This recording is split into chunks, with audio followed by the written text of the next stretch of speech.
5 Children and It by Edith Nesbit. Chapter 1. Beautiful as the Day. The house was 3 miles from the station, but before the dusty hired hack had rattled along for 5 minutes, the children began to put their heads out of the carriage window and say, "Aren't we nearly there?" And every time they passed a house, which was not very often, they all said, "Oh, is this it?" But it never was, till they reached the very top of the hill, just past the chalk quarry, and before you come to the gravel pit. And then there was a white house, with a green garden and an orchard beyond, and Mother said, "Here we are." "How white the house is," said Robert. "And look at the roses," said Anthea. "And the plums," said Jane. "It is rather decent," Cyril admitted. The baby said, "Want to go walkie?" And the hack stopped with a last rattle and jolt. Everyone got its legs kicked or its feet trodden on in the scramble to get out of the carriage that very minute, but no one seemed to mind. Mother, curiously enough, was in no hurry to get out, and even when she had come down, slowly, and by the step, and with no jump at all, she seemed to wish to see the boxes carried in, and even to pay the driver, instead of joining in that first glorious rush round the garden and orchard and the thorny, thistly, briary, brambly wilderness beyond the broken gate and the dry fountain at the side of the house. But the children were wiser for once. It was not really a pretty house at all. It was quite ordinary, and Mother thought it was rather inconvenient, and was quite annoyed at there being no shelves to speak of and hardly a cupboard in the place. Father used to say that the ironwork on the roof and coping was like an architect's nightmare. But the house was deep in the country with no other house in sight, and the children had been in London for 2 years without so much as once going to the seaside, even for a day by an excursion train, and so the white house seemed to them a sort of fairy paradise set down in an earthly paradise. For London is like prison for children, especially if their relations are not rich. Of course there are the shops and theatres and entertainments and things, but if your people are rather poor, you don't get taken to the theatres, and you can't buy things out of the shops, and London has none of those nice things that children may play with without hurting the things or themselves, such as trees and sand and woods and waters. And nearly everything in London is the wrong sort of shape, all straight lines and flat streets, instead of being all sorts of odd shapes, like things are in the country. Trees are all different, as you know, and I'm sure some tiresome person must have told you that there are no 2 blades of grass exactly alike. But in streets where the blades of grass don't grow, everything is like everything else. This is why many children who live in the towns are so extremely naughty. They do not know what is the matter with them, and no more do their fathers and mothers, aunts, uncles, cousins, tutors, governesses, and nurses. But I know, and so do you now. Children in the country are naughty sometimes too, but that is for quite different reasons. The children had explored the gardens and the outhouses thoroughly before they were caught and cleaned for tea, and they saw quite well that they were certain to be happy at the White House. They thought so from the first moment, but when they found the back of the house covered with jasmine all in white flower and smelling like a bottle of the most expensive perfume that is ever given for a birthday present, and when they had seen the lawn all green and smooth and quite different from the brown grass in the gardens at Camden Town, and when they found the stable with a loft over it, and some old hay still left, they were almost certain. And when Robert had found the broken swing and tumbled out of it and got a bump on his head the size of an egg, and Cyril had nipped his finger in the door of a hutch that seemed made to keep rabbits in, if you ever had any, they had no longer any doubts whatsoever. The best part of it all was that there were no rules about not going to places and not doing things. In London almost everything is labelled, "You mustn't touch," and though the label is invisible, it's just as bad because you know it's there, or if you don't, you very soon get told. The White House was on the edge of a hill with a wood behind it, and the chalk quarry on one side and the gravel pit on the other. Down at the bottom of the hill was a level plain with a queer-shaped white buildings where people burned lime, and a big red brewery and other houses. And when the big chimneys were smoking and the sun was setting, the valley looked as if it were filled with golden mist, and the lime kilns and hop-drying houses glimmered and glittered till they were like an enchanted city out of the Arabian Nights. Now that I have begun to tell you about the place, I feel I could go on and make this into a most interesting story about all the ordinary things that the children did. Just the kind of things you do yourself, you know, and you would believe every word of it. And when I told about the children being tiresome, as you are sometimes, your aunts would perhaps write in the margin of the story with a pencil, "How true," or "How like life," and you would see it and would very likely be annoyed. So I will only tell you the really astonishing things that happened, and you may leave the book about quite safely, for no aunts, and uncles either, are likely to write "How true" on the edge of the story. Grown-up people find it very difficult to believe really wonderful things, unless they have what they call proof. But children will believe almost anything, and grown-ups know this. That is why they tell you that the earth is round like an orange, when you can see perfectly well that it is flat and lumpy. And why they say the earth goes round the sun, when you can see for yourself any day that the sun gets up in the morning and goes to bed at night, like a good sun as it is, and the earth knows its place and lies still as a mouse. Yet I dare say you believe all that about the earth and the sun, and if so, you will find it quite easy to believe that before Anthea and Cyril and the others had been a week in the country, they had found a fairy. At least they called it that, because that was what it called itself, and of course it knew best. But it was not like any fairy you ever saw or heard of or read about. It was at the gravel pits. Father had to go away suddenly on business, and Mother had gone away to stay with Granny, who was not very well. They both went in a great hurry, and when they were gone the house seemed dreadfully quiet and empty. And the children wandered from one room to another and looked at the bits of paper and string on the floors left over from the packing and not yet cleared up, and wished they had something to do. It was Cyril who said, "I say, let's take our spades and dig in the gravel pits. We can pretend it's seaside." "Father says it was once," Anthea said. "He says there are shells there thousands of years old." So they went. Of course, they had been to the edge of the gravel pit and looked over, but they had not gone down into it, for fear Father should say they mustn't play there, and it was the same with the chalk quarry. The gravel pit is not really dangerous if you don't try to climb down the edges, but go the slow, safe way round by the road as if you were a cart. Each of the children carried its own spade and took it in turns to carry the lamb. He was the baby, and they called him that because "Ba" was the first thing he ever said. They called Anthea Panther, which seems silly when you read it, but when you say it, it sounds a little like her name. The gravel pit is very large and wide, with grass growing round the edges at the top, and dry, stringy wild flowers, purple and yellow.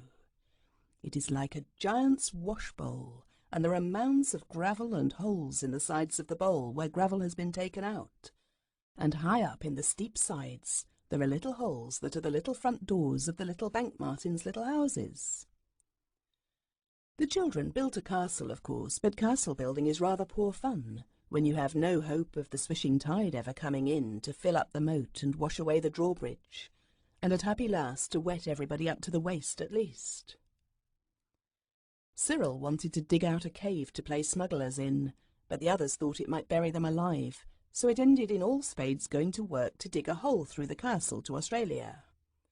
These children, you see, believed that the world was round, and that on the other side the little Australian boys and girls were really walking the wrong way up, like flies on the ceiling, with their heads hanging down into the air. The children dug, and they dug, and they dug, and their hands got sandy and hot and red, and their faces got damp and shiny. The lamb had tried to eat the sand, and had cried so hard when he found that it was not, as he had supposed, brown sugar, that he was now tired out and was lying asleep in a warm fat bunch in the middle of the half-finished castle. This left his brothers and sisters free to work really hard, and the hole that was to come out in Australia soon grew so deep that Jane, who was called Pussy for short, begged the others to stop. "Suppose the bottom of the hole gave way suddenly," said she, "and you tumbled out among the little Australians. All the sand would get in their eyes." "Yes," said Robert, "and they would hate us and throw stones at us, and not let us see the kangaroos or opossums or bluegums or emu-brand birds or anything." Cyril and Anthea knew that Australia was not quite so near as all that, but they agreed to stop using the spades and to go on with their hands. This was quite easy because the sand at the bottom of the hole was very soft and fine and dry like sea sand, and there were little shells in it. "Fancy it having been wet sea here once, all sloppy and shiny," said Jane, "with fishes and conger eels and coral and mermaids, and masts of ships and wrecked Spanish treasure. I wish we could find a gold doubloon or something," Cyril said. "How did the sea get carried away?" Robert asked. "Not in a pail, silly," said his brother. "Father says the earth got too hot underneath, as you do in bed sometimes, so it just hunched up its shoulders and the sea had to slip off, like the blankets do us, and the shoulder was left sticking out and turned into dry land. Let's go and look for shells. I think that little cave looks likely, and I see something sticking out there, like a bit of wrecked ship's anchor, and it's beastly hot in the Australian hole." The others agreed, but Anthea went on digging. She always liked to finish a thing when she had once begun it. She felt it would be a disgrace to leave that hole without getting through to Australia.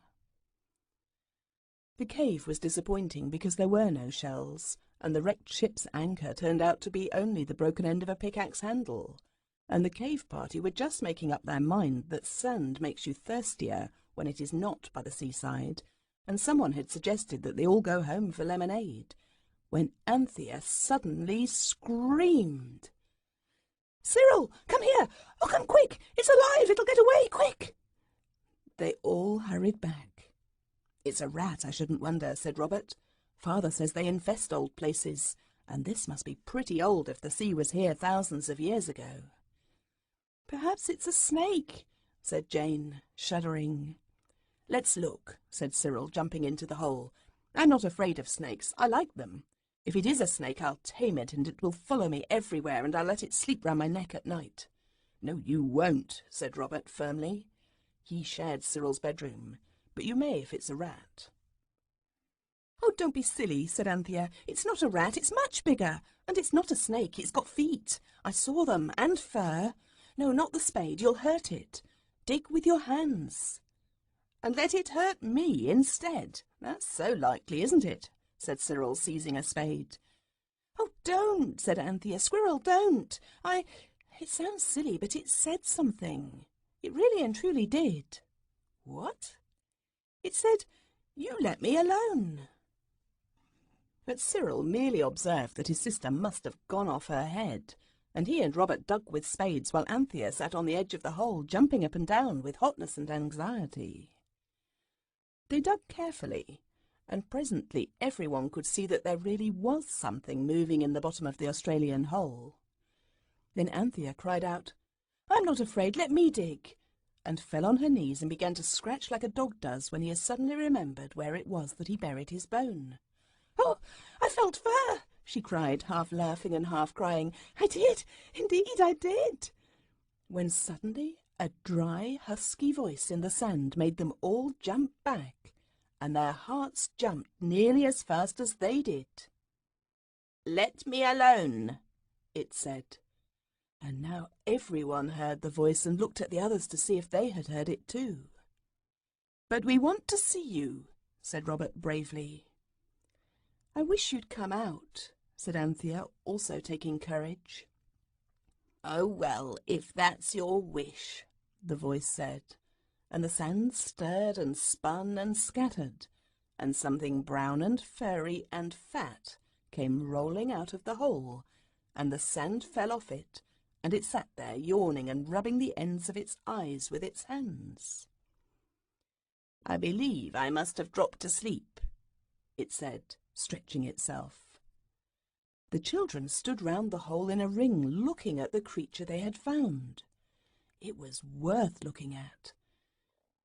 Its eyes were on long horns like a snail's eyes, and it could move them in and out like telescopes.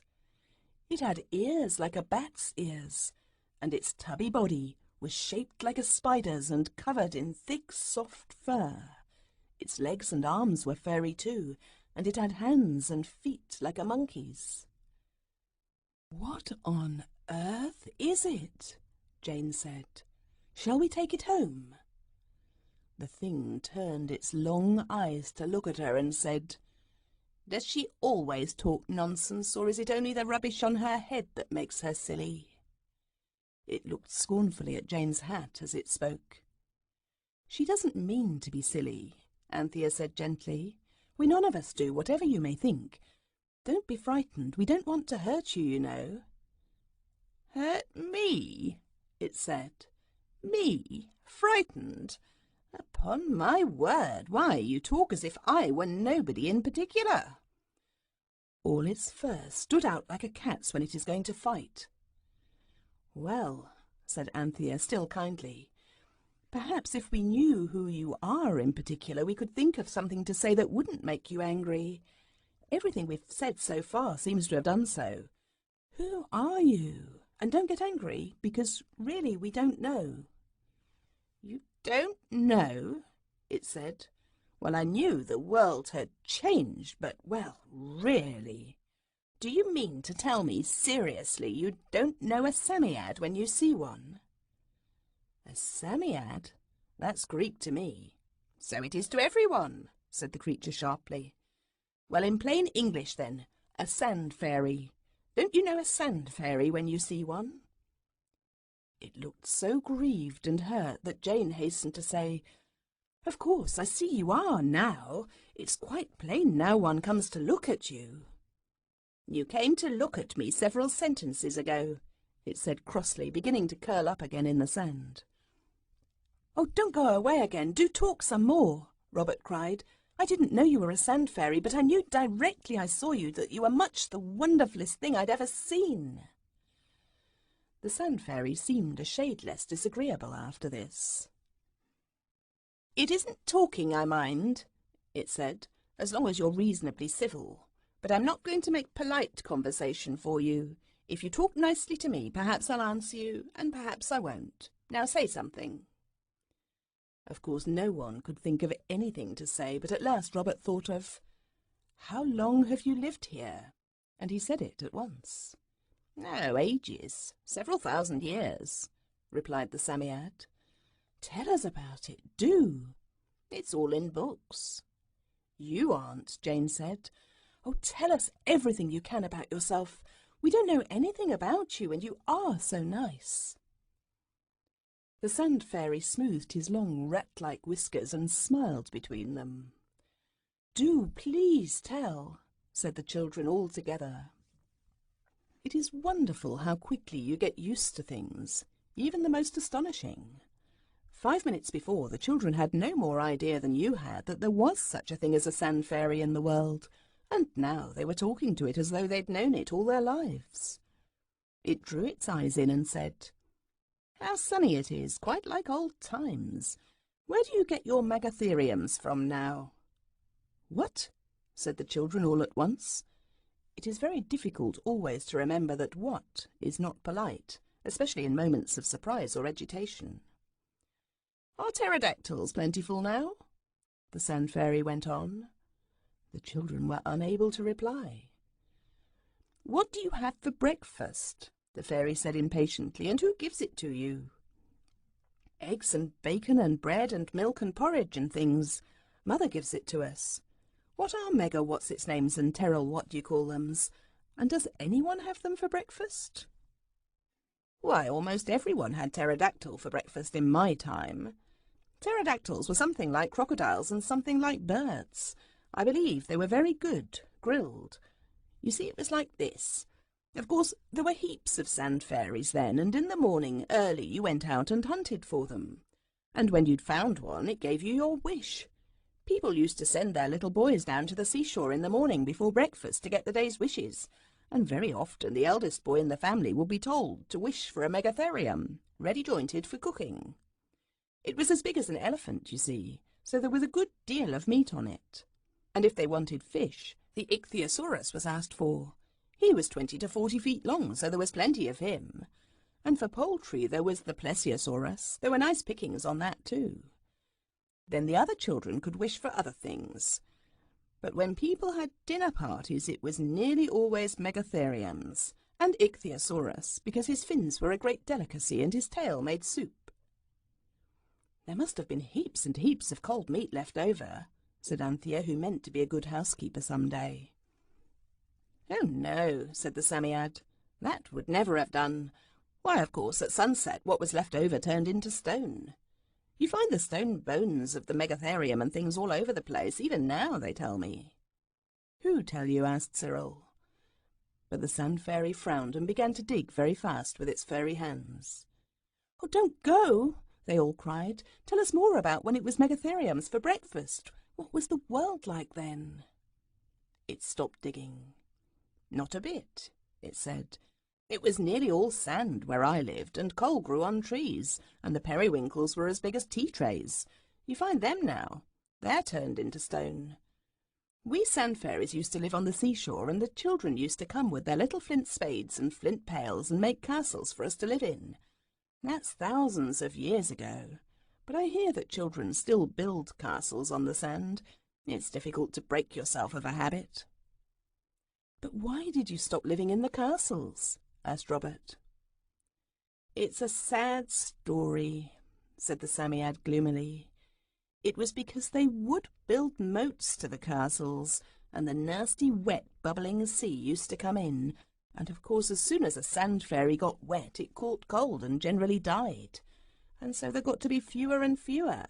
And whenever you found a fairy and had a wish, you used to wish for a megatherium and eat twice as much as you wanted, because it might be weeks before you got another wish. And did you get wet? Robert inquired. The Sand Fairy shuddered. Only once, it said. The end of the 12th hair of my top left whisker. I feel the place still in damp weather. It was only once, but it was quite enough for me. I went away as soon as the sun had dried my poor dear whisker. I scurried away to the back of the beach and dug myself a house deep in warm, dry sand, and there I've been ever since. And the sea changed its lodgings afterwards. And now I'm not going to tell you another thing. Just one more, please, said the children. Can you give wishes now? Of course, said it. Didn't I give you yours a few minutes ago? You said I wish you'd come out, and I did. Oh, please, mayn't we have another? Yes, and be quick about it. I'm tired of you.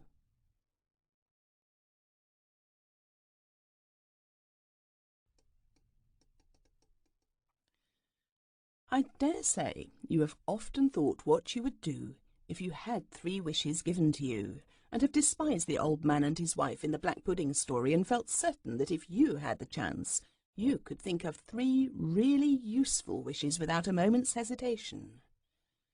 These children had often talked this matter over, but now the chance had suddenly come to them, they could not make up their minds. Quick, said the Sand Fairy crossly.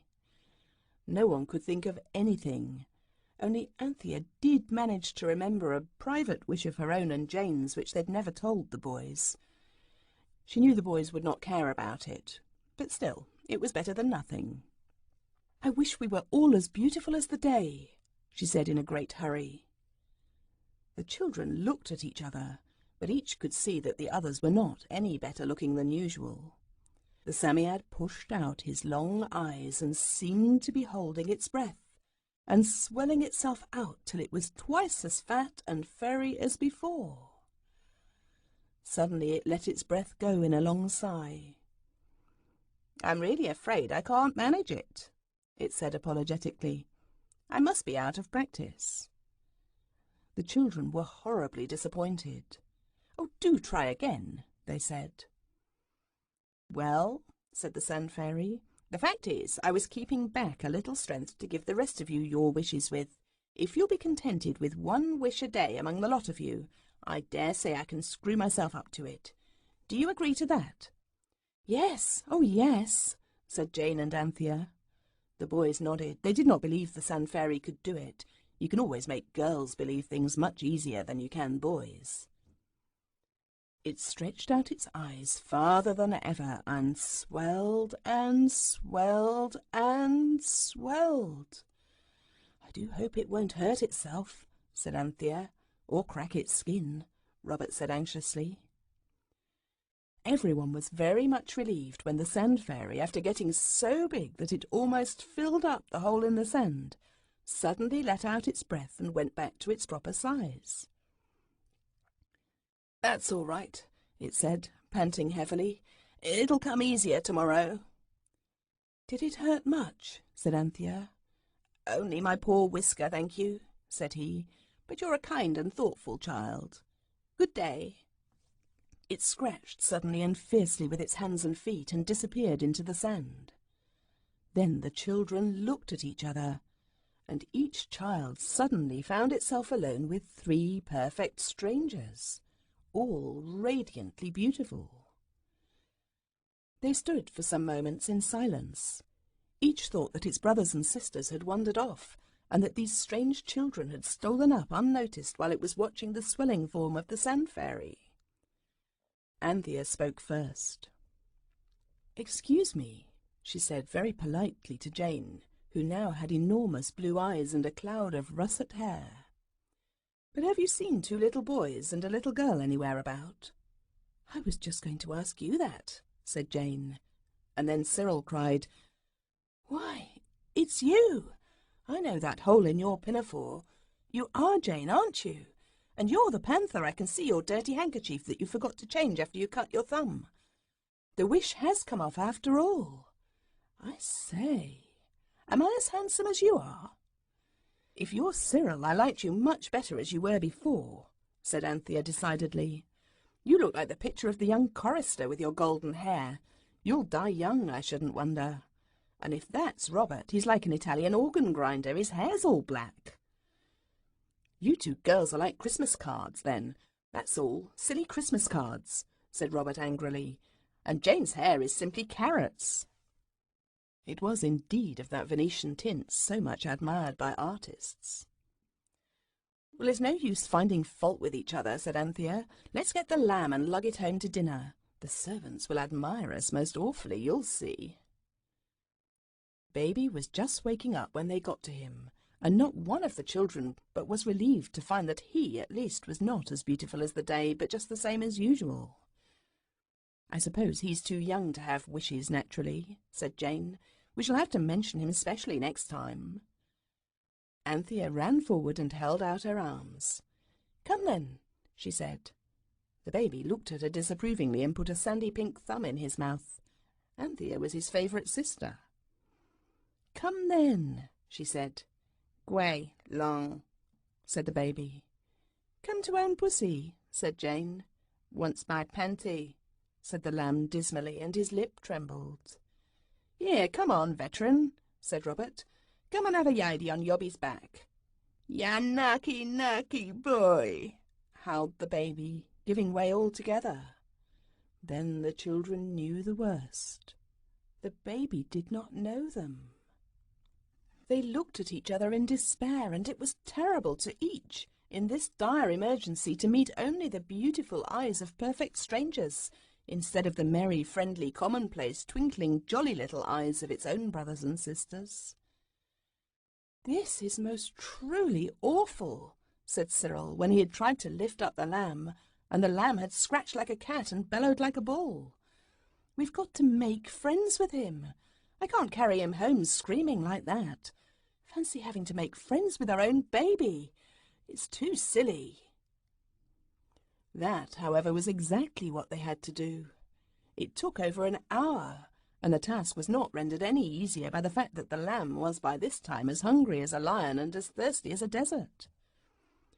At last he consented to allow these strangers to carry him home by turns, But as he refused to hold on to such new acquaintances, he was a dead weight and most exhausting. "Thank goodness we're home," said Jane, staggering through the iron gate to where Martha, the nursemaid, stood at the front door, shading her eyes with her hand and looking out anxiously. "Here, do take baby." Martha snatched the baby from her arms. "Thanks, Bee, he's safe back," she said. "Where are the others? And whoever to goodness gracious are all of you?" "We're us, of course," said Robert. "And who's us when you're at home?" asked Martha scornfully. "I tell you it's us, only we're beautiful as the day," said Cyril. "I'm Cyril and these are the others, and we're jolly hungry. Let us in and don't be a silly idiot." Martha merely dratted Cyril's impudence and tried to shut the door in his face. "I know we look different, but I'm Anthea, and we're so tired, and it's long past dinner time." "Then go home to your dinners, whoever you are, and if our children put you up to this play acting, you can tell them from me they'll catch it, so they know what to expect." And with that she did bang the door. Cyril rang the bell violently. No answer. Presently Cook put her head out of a bedroom window and said, "If you don't take yourselves off and that precious sharp, I'll go and fetch the police." And she slammed down the window. "It's no good," said Anthea. "Oh, do come away before we get sent to prison." The boys said it was nonsense, and the law of England couldn't put you in prison for just being as beautiful as the day. But all the same, they followed the others out into the lane. "We shall be our proper selves after sunset, I suppose," said Jane. "I don't know," Cyril said sadly. "It mayn't be like that now. Things have changed a good deal since Megatherium times." "Oh!" cried Anthea suddenly. "Perhaps we shall turn into stone at sunset, like the Megatheriums did, so that there mayn't be any of us left over for the next day." She began to cry. So did Jane. Even the boys turned pale. No one had the heart to say anything. It was a horrible afternoon. There was no house near where the children could beg a crust of bread or even a glass of water. They were afraid to go to the village because they'd seen Martha go down there with a basket and there was a local constable. True, they were all as beautiful as the day, but that is a poor comfort when you are as hungry as a hunter and as thirsty as a sponge. 3 times they tried in vain to get the servants in the White House to let them in and listen to their tale. And then Robert went alone, hoping to be able to climb in at one of the back windows and so open the door to the others. But all the windows were out of reach, and Martha emptied a toilet jug of cold water over him from a top window and said, "Go along with you, you nasty Italian monkey."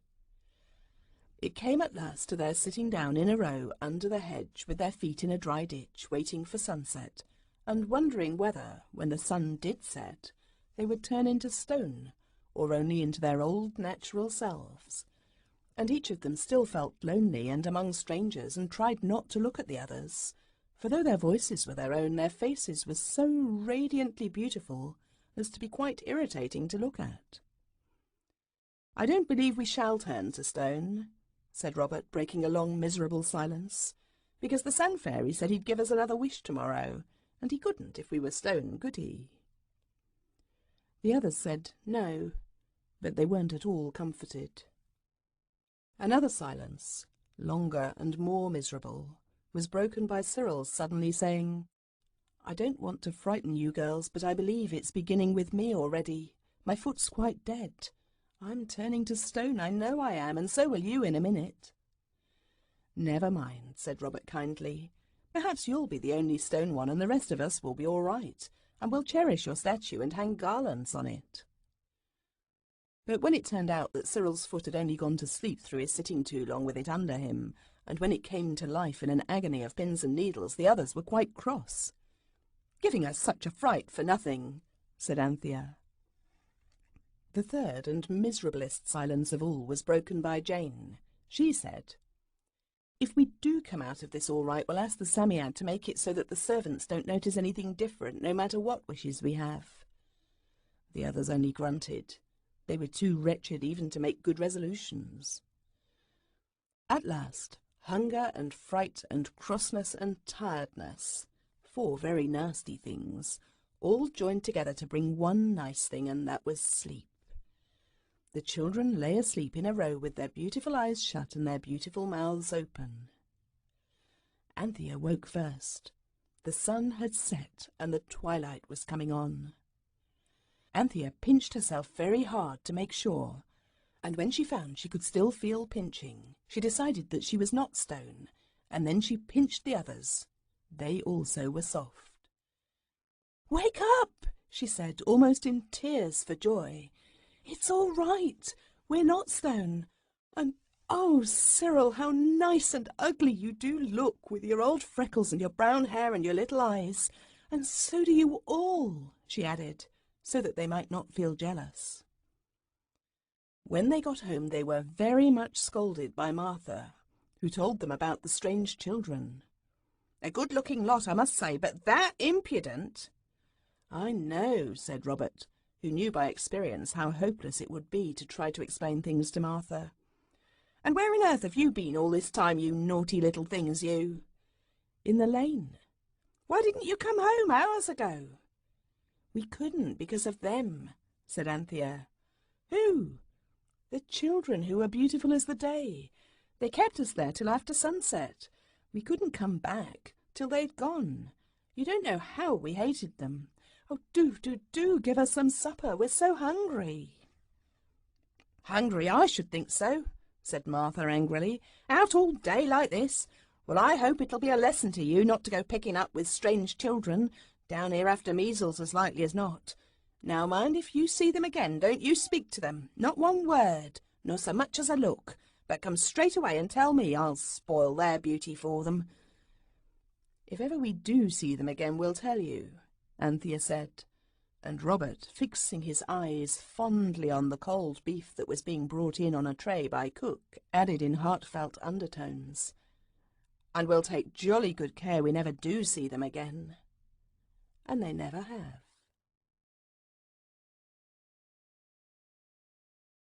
Chapter 2. Golden Guineas. Anthea woke in the morning from a very real sort of dream, in which she was walking in the zoological gardens on a pouring wet day without an umbrella. The animals seemed desperately unhappy because of the rain and were all growling gloomily. When she awoke, both the growling and the rain went on just the same. The growling was the heavy, regular breathing of her sister Jane, who had a slight cold and was still asleep. The rain fell in slow drops onto Anthea's face from the wet corner of a bath-towel out of which her brother Robert was gently squeezing the water to wake her up, as he now explained. "Oh, drop it," she said rather crossly. So he did, for he was not a brutal brother, though very ingenious in apple-pie beds, booby-traps, original methods of awaking sleeping relatives, and other little accomplishments which make home happy. "I had such a funny dream," Anthea began. "So did I," said Jane, waking suddenly and without warning. "I dreamt we found a sand fairy in the gravel pits, and it said it was a Psammead, and we might have a new wish every day, and—" "But that's what I dreamed," said Robert. "I was just going to tell you, and we had the first wish directly it said so, and I dreamed you girls were donkeys enough to ask for us all to be beautiful as the day, and we jolly well were, and it was perfectly beastly." "But can different people all dream the same thing?" said Anthea, sitting up in bed. "Because I dreamt all that, as well as about the zoo and the rain, and Baby didn't know us in my dream, and the servants shut us out of the house, because the radiantness of our beauty was such a complete disguise, and—" The voice of the eldest brother sounded from across the landing. "Come on, Robert," it said. "You'll be late for breakfast again, unless you mean to shirk your bath as you did on Tuesday." "I say, come here a second," Robert replied. "I didn't shirk it. I had it after brekker in Father's dressing-room because ours was emptied away." Cyril appeared in the doorway, partially clothed. "Look here," said Anthea. "We've all had such an odd dream. We all dreamed we found a sand fairy." Her voice died away before Cyril's contemptuous glance. "Dream?" he said. "You little sillies. It's true. I tell you it all happened. That's why I'm so keen on being down early. We'll go up there directly after Brecker and have another wish, only we'll make up our minds solid before we go what it is we do want, and no one must ask for anything unless the others agree first. No more peerless beauties for this child, thank you, not if I know it." The other three dressed with their mouths open. If all that dream about the Sand Fairy was real, this real dressing seemed very like a dream, the girls thought. Jane felt that Cyril was right, but Anthea was not sure till after they had seen Martha and heard her full and plain reminders about their naughty conduct the day before. Then Anthea was sure. "Because," she said, "servants never dream anything but the things in the dream book, like snakes and oysters and going to a wedding. That means a funeral, and snakes are a false female friend, and oysters are babies." "Talking of babies," said Cyril, "where's the lamb?" "Martha's going to take him to Rochester to see her cousins. Mother said she might. She's dressing him now," said Jane, "in his very best coat and hat. Bread and butter, please." "She seems to like taking him, too," said Robert in a tone of wonder. "Servants do like taking babies to see their relations," Cyril said. "I've noticed it before, especially in their best clothes. I expect they pretend they're their own babies, and that they're not servants at all, but married to noble dukes of high degree, and they say the babies are the little dukes and duchesses," Jane suggested dreamily, taking more marmalade. "I expect that's what Martha'll say to her cousin. She'll enjoy herself most frightfully." "She won't enjoy herself most frightfully carrying our infant duke to Rochester," said Robert. "Not if she's anything like me, she won't." "Fancy walking to Rochester with the lamb on your back," said Cyril in full agreement. "She's gone by the carrier's cart," said Jane. "Let's see them off. Then we shall have done a polite and kindly act, and we shall be quite sure we've got rid of them for the day." So they did. Martha wore her Sunday dress in 2 shades of purple, so tight in the chest that it made her stoop, and her blue hat with the pink cornflowers and white ribbon. She had a yellow lace collar with a green bow, and the lamb had indeed his very best cream-coloured silk coat and hat. It was a smart party that the carrier's cart picked up at the crossroads, when its white tilt and red wheels had slowly vanished in the swirl of chalk dust. "And now for the Psammead," said Cyril, and off they went. As they went, they decided on the wish they would ask for.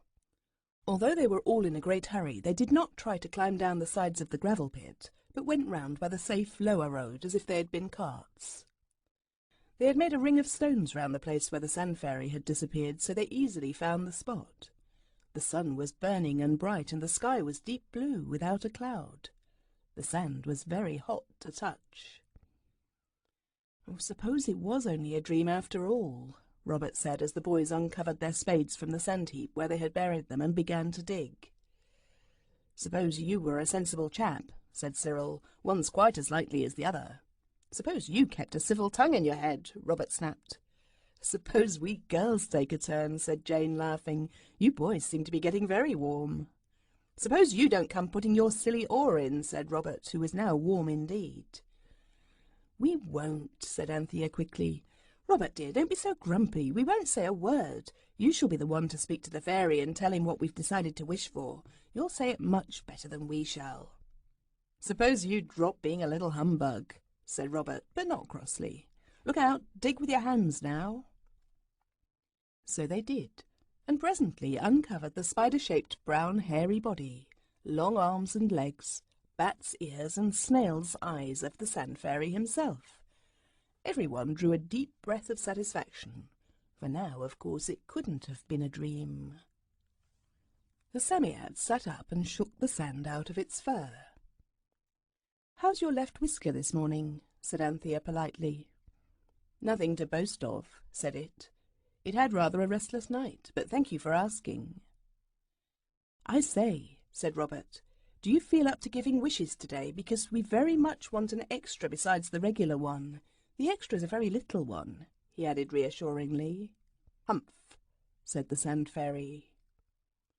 If you read this story aloud, please pronounce humph exactly as it is spelt, for that is how he said it. Humph. "Do you know, until I heard you being disagreeable to each other just over my head, and so loud too, I really quite thought I had dreamed you all. I do have very odd dreams sometimes." "Do you?" Jane hurried to say, so as to get away from the subject of disagreeableness. "I wish," she added politely, "you'd tell us about your dreams. They must be awfully interesting." "Is that the day's wish?" said the Sand Fairy, yawning. Cyril muttered something about "just like a girl," and the rest stood silent. If they said yes, then goodbye to the other wishes they'd decided to ask for. If they said no, it would be very rude, and they'd all been taught manners, and had learned a little too, which is not at all the same thing. A sigh of relief broke from all lips when the Sand Fairy said, "If I do, I shan't have strength to give you a second wish, not even good tempers or common sense or manners or little things like that." "We don't want you to put yourself out at all about these things. We can manage them quite well ourselves," said Cyril eagerly, while the others looked guiltily at each other, and wished the fairy would not keep on about good tempers, but give them one good scolding if it wanted to, and then have done with it. "Well," said the Psammead, putting out his long snail's eyes so suddenly that one of them nearly went into the round boy's eye of Robert, "let's have the little wish first." "We don't want the servants to notice the gifts you give us." "Are kind enough to give us," said Anthea in a whisper. "Are kind enough to give us, I mean," said Robert. The fairy swelled himself out a bit, let his breath go, and said, "I've done that for you. It was quite easy. People don't notice things much anyway. What's the next wish?" "We want," said Robert slowly, "to be rich beyond the dreams of something or other." "Avarice," said Jane. "So it is," said the fairy unexpectedly. "But it won't do you much good, that's one comfort," it muttered to itself. "Come, I can't go beyond dreams, you know. How much do you want, and will you have it in gold or notes?" "Gold, please, and millions of it." "This gravel pit full be enough?" said the fairy in an offhand manner. "Oh, yes." "Then go out before I begin, or you'll be buried alive in it." It made its skinny arms so long and waved them so frighteningly that the children ran as hard as they could towards the road by which carts used to come to the gravel pits. Only Anthea had the presence of mind enough to shout a timid, "Good morning, I hope your whisker will be better tomorrow," as she ran. On the road they turned and looked back, and they had to shut their eyes and open them very slowly, a little bit at a time, because the sight was too dazzling for their eyes to be able to bear. It was something like trying to look at the sun at high noon on Midsummer Day, for the whole of the sandpit was full, right up to the very top, with new shining gold pieces, and all the little bank martins' little front doors were covered out of sight. Where the road for carts wound into the gravel pit, the gold lay in heaps like stones lie by the roadside, and a great bank of shining gold shelved down from where it lay flat and smooth between the tall sides of the gravel pit. And all the gleaming heaps were minted gold, and on the sides and edges of these countless coins the midday sun shone and sparkled and glowed and gleamed, till the quarry looked like the mouth of a smelting furnace, or one of the fairy halls that you see sometimes in the sky at sunset. The children stood with their mouths open, and no one said a word. At last Robert stooped and picked up one of the loose coins from the edge of the heap by the cart road and looked at it. He looked on both sides, then he said in a low voice, quite different to his own, "It's not sovereigns." "It's gold, anyway," said Cyril, and now they all began to talk at once. They all picked up the golden treasure by handfuls and let it run through their fingers like water, and the chink it made as it fell was wonderful music. At first they quite forgot to think of spending the money. It was so nice to play with. Jane sat down between two heaps of the gold, and Robert began to bury her, as you bury your father in sand when you are at the seaside and he has gone to sleep on the beach with his newspaper over his face. But Jane was not half buried before she cried out, "Oh, stop, it's too heavy, it hurts." Robert said, "Bosh," and went on. "Let me out, I tell you," cried Jane, and was taken out very white and trembling a little. "You've no idea what it's like," said she. "It's like stones on you, or like chains." "Look here," Cyril said. "If this is to do us any good, it's no good our staying gasping at it like this. Let's fill our pockets and go and buy things. Don't you forget, it won't last after sunset. I wish we'd asked the Psammead why things don't turn to stone. Perhaps this will. I tell you what, there's a pony and cart in the village." "Do you want to buy that?" asked Jane. "No, silly, we'll hire it, and then we'll go to Rochester and buy heaps and heaps of things. Look here, let's each take as much as we can carry. But it's not sovereigns.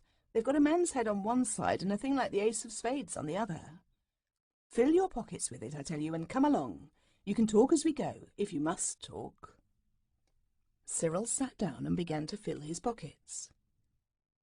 "You made fun of me for getting father to have 9 pockets in my suit," said he, "but now you see." They did, for when Cyril had filled his 9 pockets and his handkerchief and the space between himself and his shirt front with the gold coins, he had to stand up, but he staggered and had to sit down again in a hurry. "Throw out some of the cargo," said Robert. "You'll sink the ship, old chap. That comes of 9 pockets." And Cyril had to do so. Then they set off to walk to the village. It was more than a mile, and the road was very dusty indeed, and the sun seemed to get hotter and hotter, and the gold in their pockets got heavier and heavier. It was Jane who said, "I don't see how we're to spend it all. There must be thousands of pounds among the lot of us. I'm going to leave some of mine behind this stump in the hedge, and directly we get to the village we'll buy some biscuits. I know it's long past dinner time."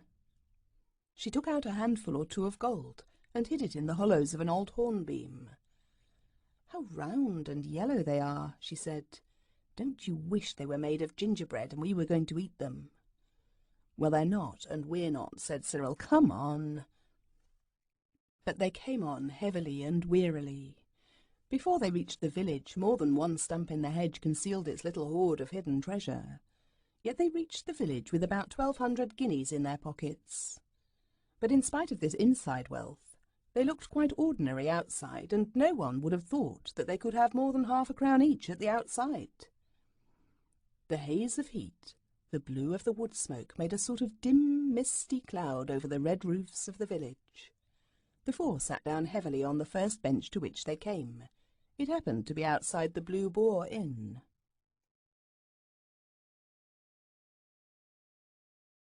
It was decided that Cyril should go into the Blue Boar and ask for ginger beer because, as Anthea said, it was not wrong for men to go into beer saloons, only for children, and Cyril is nearer being a man than us because he is the eldest. So he went. The others sat in the sun and waited. "Oh, how hot it is," said Robert. "Dogs put their tongues out when they're hot. I wonder if it would cool us all to put out ours."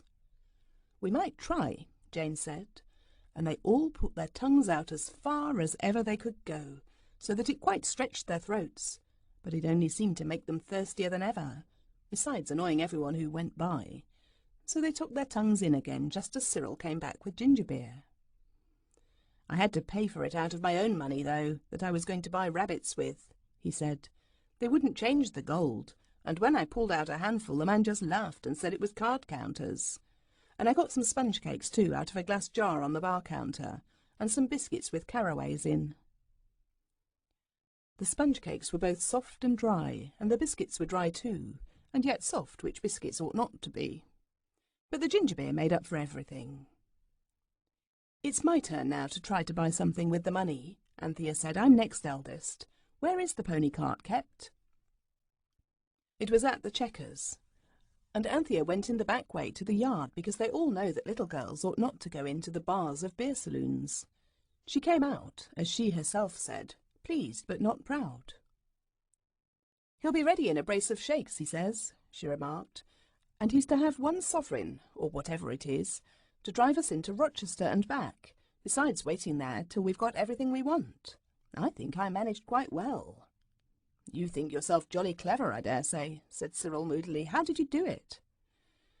I wasn't jolly clever enough to go taking handfuls of money out of my pocket to make it seem cheap anyway, she retorted. I just found a young man doing something to a horse's legs with a sponge and a pail, and I held out 1 sovereign and I said, "Do you know what this is?" He said, "No," and he'd call his father. And the old man came and said it was a spade guinea. And he said, was it my own to do as I liked with? And I said yes, and I asked about the pony cart, and I said he could have the guinea if he'd drive us into Rochester. And his name is S. Crispin, and he said, "Righto." It was a new sensation to be driven in a smart pony trap along pretty country roads. It was very pleasant too, which is not always the case with new sensations.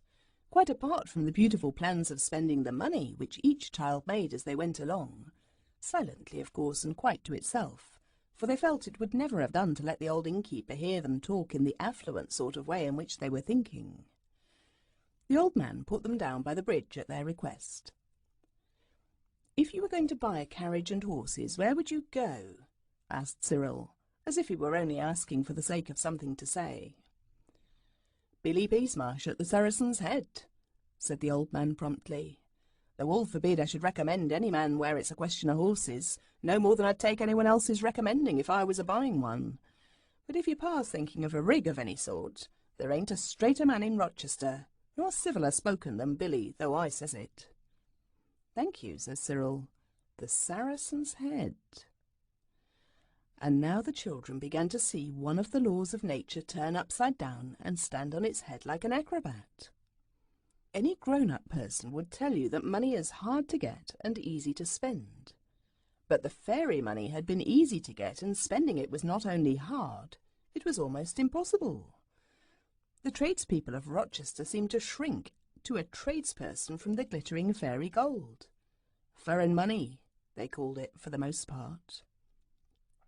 To begin with, Anthea, who had the misfortune to sit on her hat earlier in the day, wished to buy another. She chose a very beautiful one trimmed with pink roses and the blue breasts of peacocks. It was marked in the window, "Paris model, 3 guineas. "I'm glad," she says, "because it says guineas and not sovereigns, which we haven't got." But when she took 3 of the spade guineas in her hand, which was by this time rather dirty, owing to her not having put on gloves before going to the gravel pit, the black silk young lady in the shop looked very hard at her, and went and whispered something to an older and uglier lady, also in black silk, and then they gave her back the money and said it was not current coin. "It's good money," said Anthea, "and it's my own." "I dare say," said the lady, "but it's not the kind of money that's fashionable now, and we don't care about taking it." "I believe they think we've stolen it," said Anthea, rejoining the others in the street. "If we had gloves, they wouldn't think we were so dishonest. It's my hands being dirty fills their minds with doubts." So they chose a humble shop, and the girls bought cotton gloves, the kind at a shilling. But when they offered a guinea, the woman looked at it through her spectacles and said she had no change. So the gloves had to be paid for out of Cyril's money, with which he meant to buy rabbits, and so had the green imitation crocodile skin purse at 9p, which had been bought at the same time. They tried several more shops, the kinds where you buy toys and perfume and silk handkerchiefs and books and fancy boxes of stationery and photographs of objects of interest in the vicinity. But nobody cared to change a guinea that day in Rochester, and as they went from shop to shop, they got dirtier and dirtier, and their hair got more and more untidy, and Jane slipped and fell down on a part of the road where a water cart had just gone by. Also they got very hungry, but they found no one would give them anything to eat for their guineas. After trying 2 baker shops in vain, they became so hungry, perhaps from the smell of the cake in the shops, as Cyril suggested, that they formed a plan of campaign in whispers and carried it out in desperation. They marched into a 3rd baker shop, Beale was his name, and before the people behind the counter could interfere, each child had seized 3 new penny buns, clapped the 3 together between its dirty hands, and taken a big bite out of the triple sandwich. Then they stood at bay with the 12 buns in their hands and their mouths very full indeed. The shocked baker's man bounded round the corner. "Here," said Cyril, speaking as distinctly as he could and holding out the guinea he got ready before entering the shops. "Pay yourself out of that." Mr. Beale snatched the coin, bit it, and put it in his pocket. "Off you go," he said, brief and stern, like the man in the song. "But the change," said Anthea, who had a saving mind. "Change?" said the man. "I'll change you. Out you goes. And you may think yourselves lucky I don't send for the police to find out where you got it." In the gardens of the castle, the millionaires finished the buns, and though the curranty softness of these were delicious, and acted like a charm in raising the spirits of the party, yet even the stoutest heart quailed at the thought of venturing to sound Mr. Billy Peasmarsh at the Saracen's Head on the subject of a horse and carriage. The boys would have given up the idea, but Jane was always a hopeful child, and Anthea generally an obstinate one, and their earnestness prevailed. The whole party, by this time indescribably dirty, therefore betook itself to the Saracen's Head. The yard method of attack, having been successful at the Chequers, was tried here again. Mr. Peasmarsh was in the yard, and Robert opened the business in these terms. "They tell me you have a lot of horses and carriages to sell." It had been agreed that Robert should be spokesman, because in books it is always gentlemen who buy horses and not ladies, and Cyril had had his go at the Blue Boar. "They tell you true, young man," said Mr. Peasmarsh. He was a long, lean man with very blue eyes and a tight mouth and narrow lips. "We should like to buy some, please," said Robert politely. "I dare say you would." "Will you show us a few, please, to choose from?" "Who are you a-kidding of?" inquired Mr. Billy Peasmarsh. "Was you sent here of a message?" "I tell you," said Robert, "we want to buy some horses and carriages, and a man told us you were straight and civil-spoken. But I shouldn't wonder if you was mistaken." "Upon my sacred," said Mr. Peasmarsh, "shall I trot the whole stable out for your honour's worship to see, or shall I send round to the bishop's to see if he's a nag or two to dispose of?" "Please do," said Robert. "If it's not too much trouble, it would be very kind of you." Mr. Peasmarsh put his hands in his pockets and laughed, and they did not like the way he did it. Then he shouted, "Willem!" A stooping ostler appeared in a stable door. "Here, Willem, come and take a look at this here young duke. Wants to buy the whole stud, lock, stock and barrel, and ain't got twopence in his pocket to bless himself with, I'll go bail." Willem's eyes followed the master's pointing thumb with contemptuous interest. "Do he for sure?" he said. But Robert spoke, though both the girls were now pulling at his jacket and begging him to come along. He spoke, and he was very angry. He said, "I'm not a young duke, and I never pretended to be. And as for twopence, what do you call this?" And before the others could stop him, he had pulled out 2 fat handfuls of shining guineas and held them out for Mr. Peasmarsh to look at. He did look. He snatched one up in his finger and thumb. He bit it, and Jane expected him to say, "The best horse in my stables is at your service," but the others knew better. Still, it was a blow, even to the most desponding, when he said shortly, "Willem, shut the yard doors." And Willem grinned and went to shut them. "Good afternoon," said Robert hastily. "We shan't buy any horses now, whatever you say, and I hope it'll be a lesson to you." He had seen a little side gate open and was moving towards it as he spoke, but Billy Peasmarsh put himself in the way. "Not so fast, you young offscouring," he said. "Willem, fetch the police." Willem went.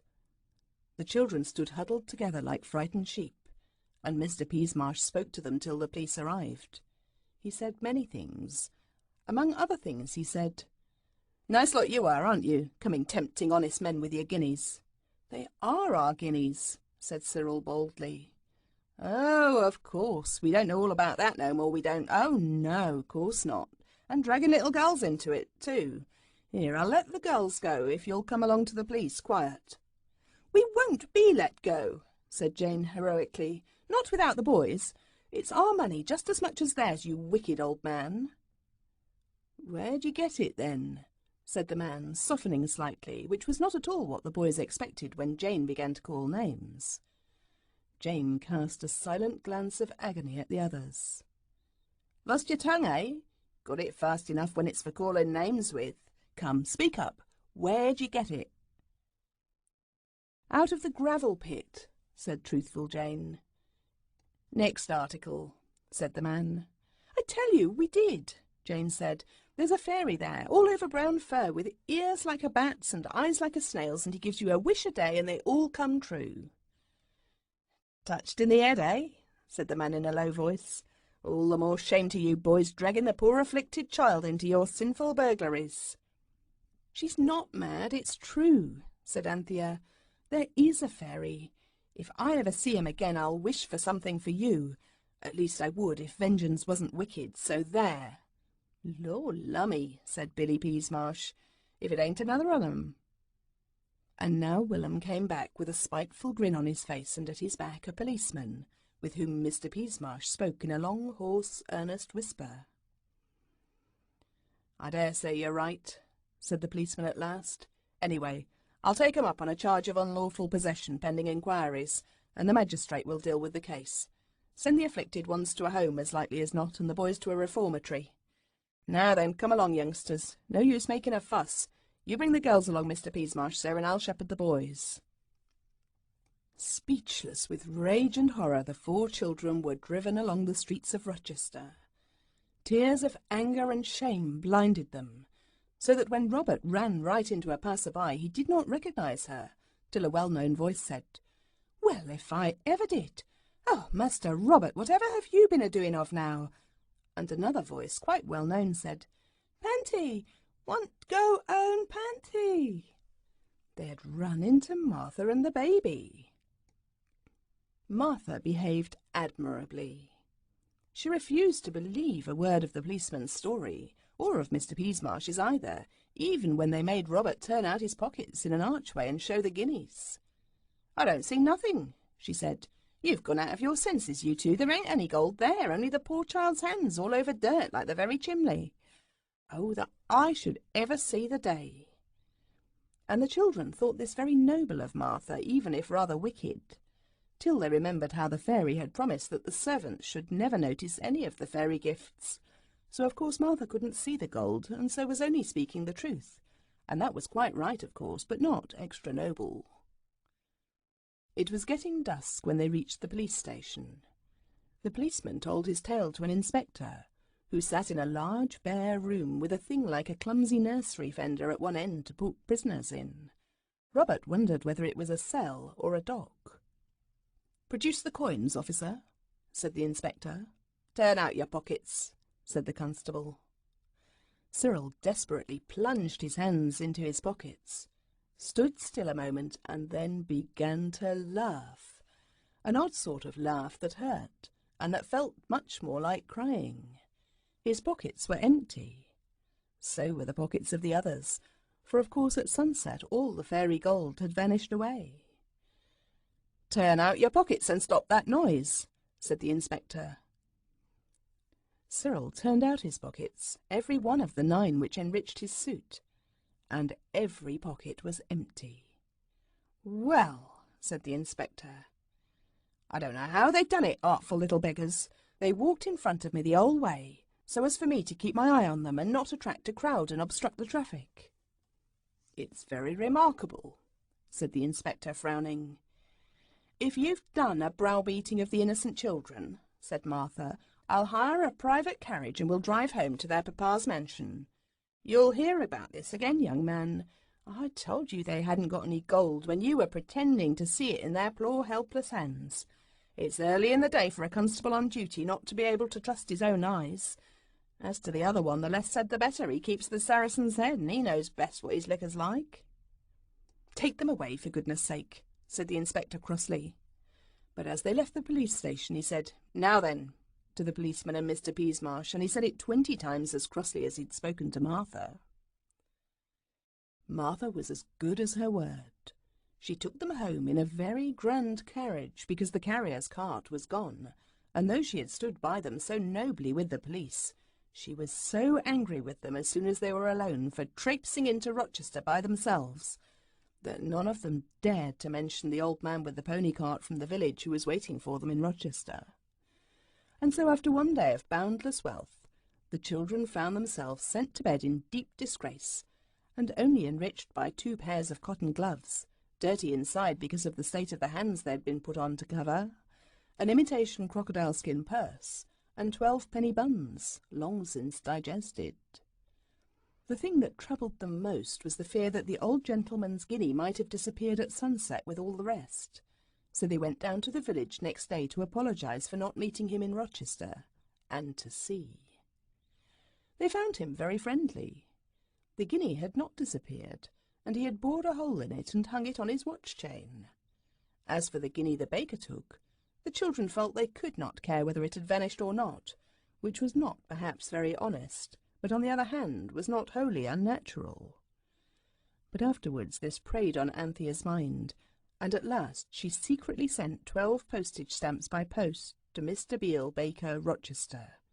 Inside she wrote, "To pay for the buns." I hope the guinea did disappear, for that baker was really not at all a nice man, and besides, penny buns are 7 for 6pence in all really respectable shops.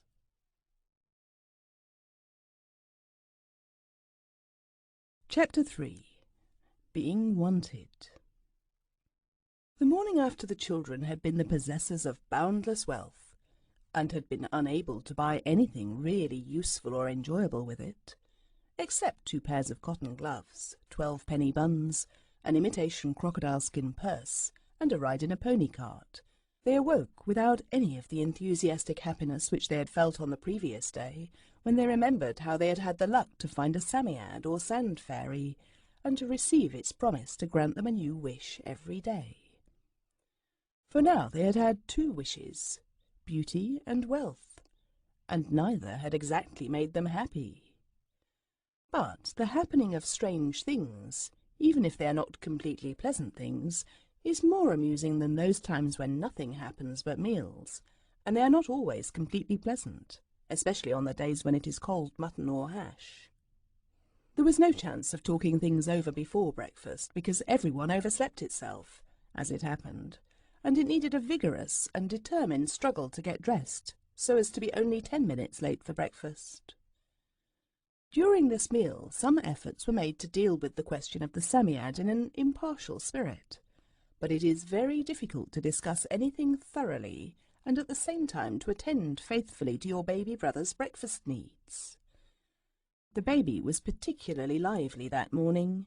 He not only wriggled his body through the bar of his high chair and hung by his head choking and purple, but he seized a tablespoon with desperate suddenness, hit Cyril heavily on the head with it, and then cried because it was taken away from him. He put his fat fist in his bread and milk, and demanded nam, which was only allowed for tea.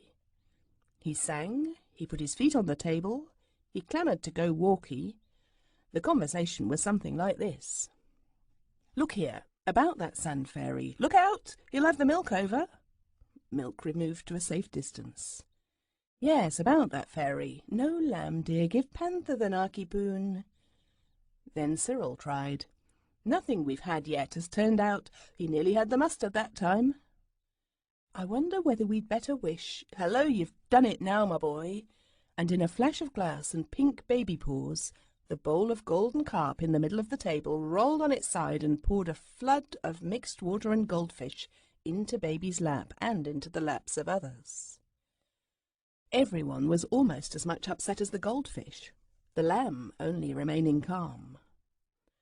When the pool on the floor had been mopped up and the leaping, gasping goldfish had been collected and put back in the water, the baby was taken away to be entirely redressed by Martha, and most of the others had to change completely. The pinafores and jackets that had been bathed in goldfish and water were hung out to dry, and then it turned out that Jane must either mend the dress she had torn the day before, or appear all day in her best petticoat. It was white and soft and frilly, and trimmed with lace, and very, very pretty, quite as pretty as a frock, if not more so. Only it was not a frock, and Martha's word was law. She wouldn't let Jane wear her best frock, and she refused to listen for a moment to Robert's suggestion that Jane should wear her best petticoat and call it a dress. "It's not respectable," she said, "and when people say that, it's no use anyone's saying anything. You'll find this out for yourself some day." So there was nothing for it but for Jane to mend her frock. The hole had been torn the day before when she happened to tumble down in the High Street of Rochester just where a water cart had passed on its silvery way. She had grazed her knee, and her stocking was much more than grazed, and her dress was cut by the same stone which had attended to the knee and the stocking. Of course the others were not such sneaks as to abandon a comrade in misfortune, so they all sat on the grass plot round the sundial, and Jane darned away for dear life. The lamb was still in the hands of Martha, having its clothes changed, so conversation was possible. Anthea and Robert timidly tried to conceal their innermost thought, which was that the Psammead was not to be trusted. But Cyril said, "Speak out. Say what you've got to say. I hate hinting and don't know and sneakish ways like that." So then Robert said, as in honour bound, "Sneak yourself. Anthea and me weren't so goldfishy as you two were, so we got changed quicker, and we've had time to think it over. And if you ask me—" "I didn't ask you," said Jane, biting off a needleful of thread, as she had been always strictly forbidden to do. Perhaps you don't know that if you bite off ends of cotton and swallow them, they wind tight round your heart and kill you? My nurse told me this, and she told me also about the earth going round the sun. Now what is one to believe, what with nurses and science? "I don't care who asks or who doesn't," says Robert, "but Anthea and I think the Psammead is a spiteful brute. If it can give us our wishes, I suppose it can give itself its own, and I feel almost sure it wishes every time that our wishes shan't do us any good. Let's let the tiresome beast alone and just go and have a jolly good game of forts on our own in the chalk pit." You will remember that the happily situated house where these children were spending their holidays lay between a chalk quarry and a gravel pit. Cyril and Jane were more hopeful. They generally were. "I don't think the Psammead does it on purpose," Cyril said. "And after all, it was silly to wish for boundless wealth. £50 in 2-shilling pieces would have been much more sensible. And wishing to be beautiful as the day was simply donkeyish. I don't want to be disagreeable, but it was. We must try and find a really useful wish and wish it." Jane dropped her work and said, "I think so too. It's too silly to have a chance like this and not use it. I never heard of anyone else outside a book who had such a chance. There must be simply heaps of things we could wish for that wouldn't turn out Dead Sea fish, like these two things have. Do let's think hard and wish for something nice so that we can have a really jolly day, what there is left of it." Jane darned away again like mad, for time was getting on, and everyone began to talk at once. If you had been there, you could not possibly have made head or tail of the talk, but these children were used to talking by fours as soldiers march, and each of them could say what it had to say quite comfortably, and listen to the agreeable sound of its own voice, and at the same time have 3/4 of 2 sharp ears to spare for listening to what the others said. That is an easy example in multiplication of vulgar fractions, but I dare say you can't do even that. I won't ask you to tell me whether 3/4 times 2 equals 1 minus a half, but I will ask you to believe me that this was the amount of ear each child was able to lend to the others. Lending ears was common in Roman times, as we learned from Shakespeare, but I feel I'm getting too instructive. When the frock was darned, the start for the gravel pit was delayed by Martha's insisting on everybody washing its hands, which was nonsense because nobody had been doing anything at all except Jane, and how can you get dirty doing nothing? That is a difficult question, and I cannot answer it on paper.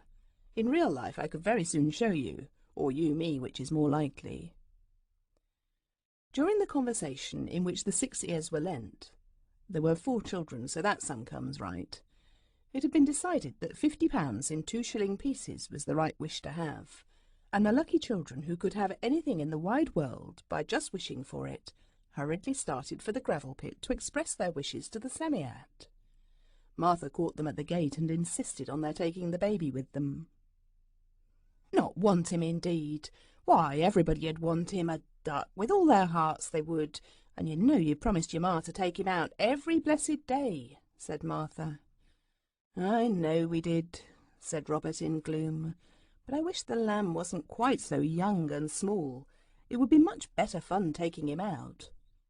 "He'll mend of his youngness with time," said Martha, "and as for smallness, I don't think you'd fancy carrying of him any more, however big he was. Besides, he can't walk a bit, bless his precious fat legs, said Ducky. He feels the benefit of the new laid air, so he does, a pet. With this and a kiss, she plumped the lamb into Anthea's arms and went back to make new pinafores on the sewing machine. She was a rapid performer on this instrument. The lamb laughed with pleasure and said, "Walkie with Panty," and rode on Robert's back with yells of joy, and tried to feed Jane with stones, and altogether made himself so agreeable that nobody could long be sorry that he was of the party. The enthusiastic Jane even suggested they should devote a week's wishes to assuring the baby's future, by asking such gifts for him as the good fairies give to infant princes in proper fairy tales. But Anthea soberly reminded her that as the Sand Fairy's wishes only lasted till sunset, they could not ensure any benefit for the baby's later years, and Jane owned that it would be better to wish for £50 in 2-shilling pieces and buy the lamb a £3.15 rocking horse, like those in the big stores, with a part of the money. It was settled that as soon as they had wished for the money and got it, they would get Mr. Crispin to drive them into Rochester again, taking Martha with them if they could not get out of taking her, and they would make a list of the things they really wanted before they started. Full of high hopes and excellent resolutions, they went round the safe, slow cart road to the gravel pits, and as they went, in between the mounds of gravel, a sudden thought came to them, and would have turned their ruddy cheeks pale if they had been children in a book. Being real live children, it only made them stop and look at each other with rather blank and silly expressions. For now they remembered that yesterday, when they had asked the Psammead for boundless wealth, and it was getting ready to fill the quarry with the minted gold of bright guineas, millions of them, it had told the children to run along outside the quarry for fear that they should be buried alive in the heavy, splendid treasure. And they had run, and so it happened that they had not had time to mark the spot where the Psammead was with a ring of stones as before, and it was this thought that put such silly expressions on their faces. "Never mind," said the hopeful Jane, "we'll soon find him." But this, though easily said, was hard in the doing. They looked, and though they found their seaside spades, nowhere could they find the Sand Fairy. At last they had to sit down and rest, not at all because they were weary or disheartened, of course, but because the lamb insisted on being put down, and you cannot look very carefully after anything you may have happened to lose in the sand, if you have an active baby to look after at the same time. Get someone to drop your best knife in the sand next time you go to the seashore, and then take your baby brother with you when you go to look for it. You'll see that I am right. The lamb, as Martha had said, was feeling the benefit of the country air, and he was as frisky as a sandhopper. The elder ones longed to go on talking about the new wishes they would have, when or if they found the Psammead again. But the lamb wished to enjoy himself. He watched his opportunity and threw a handful of sand into Anthea's face, and then suddenly burrowed his own head in the sand and waved his fat legs in the air. Then, of course, sand got into his eyes as it had into Anthea's, and he howled. The thoughtful Robert had brought one solid brown bottle of ginger beer with him, relying on a thirst that had never yet failed him. This had to be uncorked hurriedly. It was the only wet thing within reach, and it was necessary to wash the sand out of the lamb's eyes somehow. Of course the ginger hurt horribly, and he howled more than ever, and amid his anguish of kicking the bottle was upset and the beautiful ginger beer frothed out into the sand and was lost forever. It was then that Robert, usually a very patient brother, so far forgot himself as to say, "Anyone would want him indeed, only they don't. Martha doesn't, not really, or she'd jolly well keep him with her. He's a little nuisance, that's what he is. It's too bad. I only wish everybody did want him with all their hearts. We might get some peace in our lives."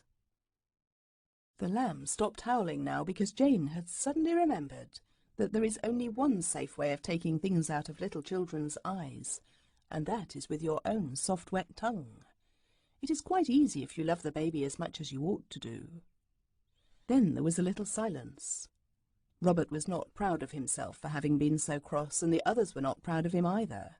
You often notice that sort of silence when someone has said something it ought not to, and everyone else holds its tongue and waits for the one who oughtn't to have said it to say sorry. The silence was broken by a sigh, a breath suddenly let out.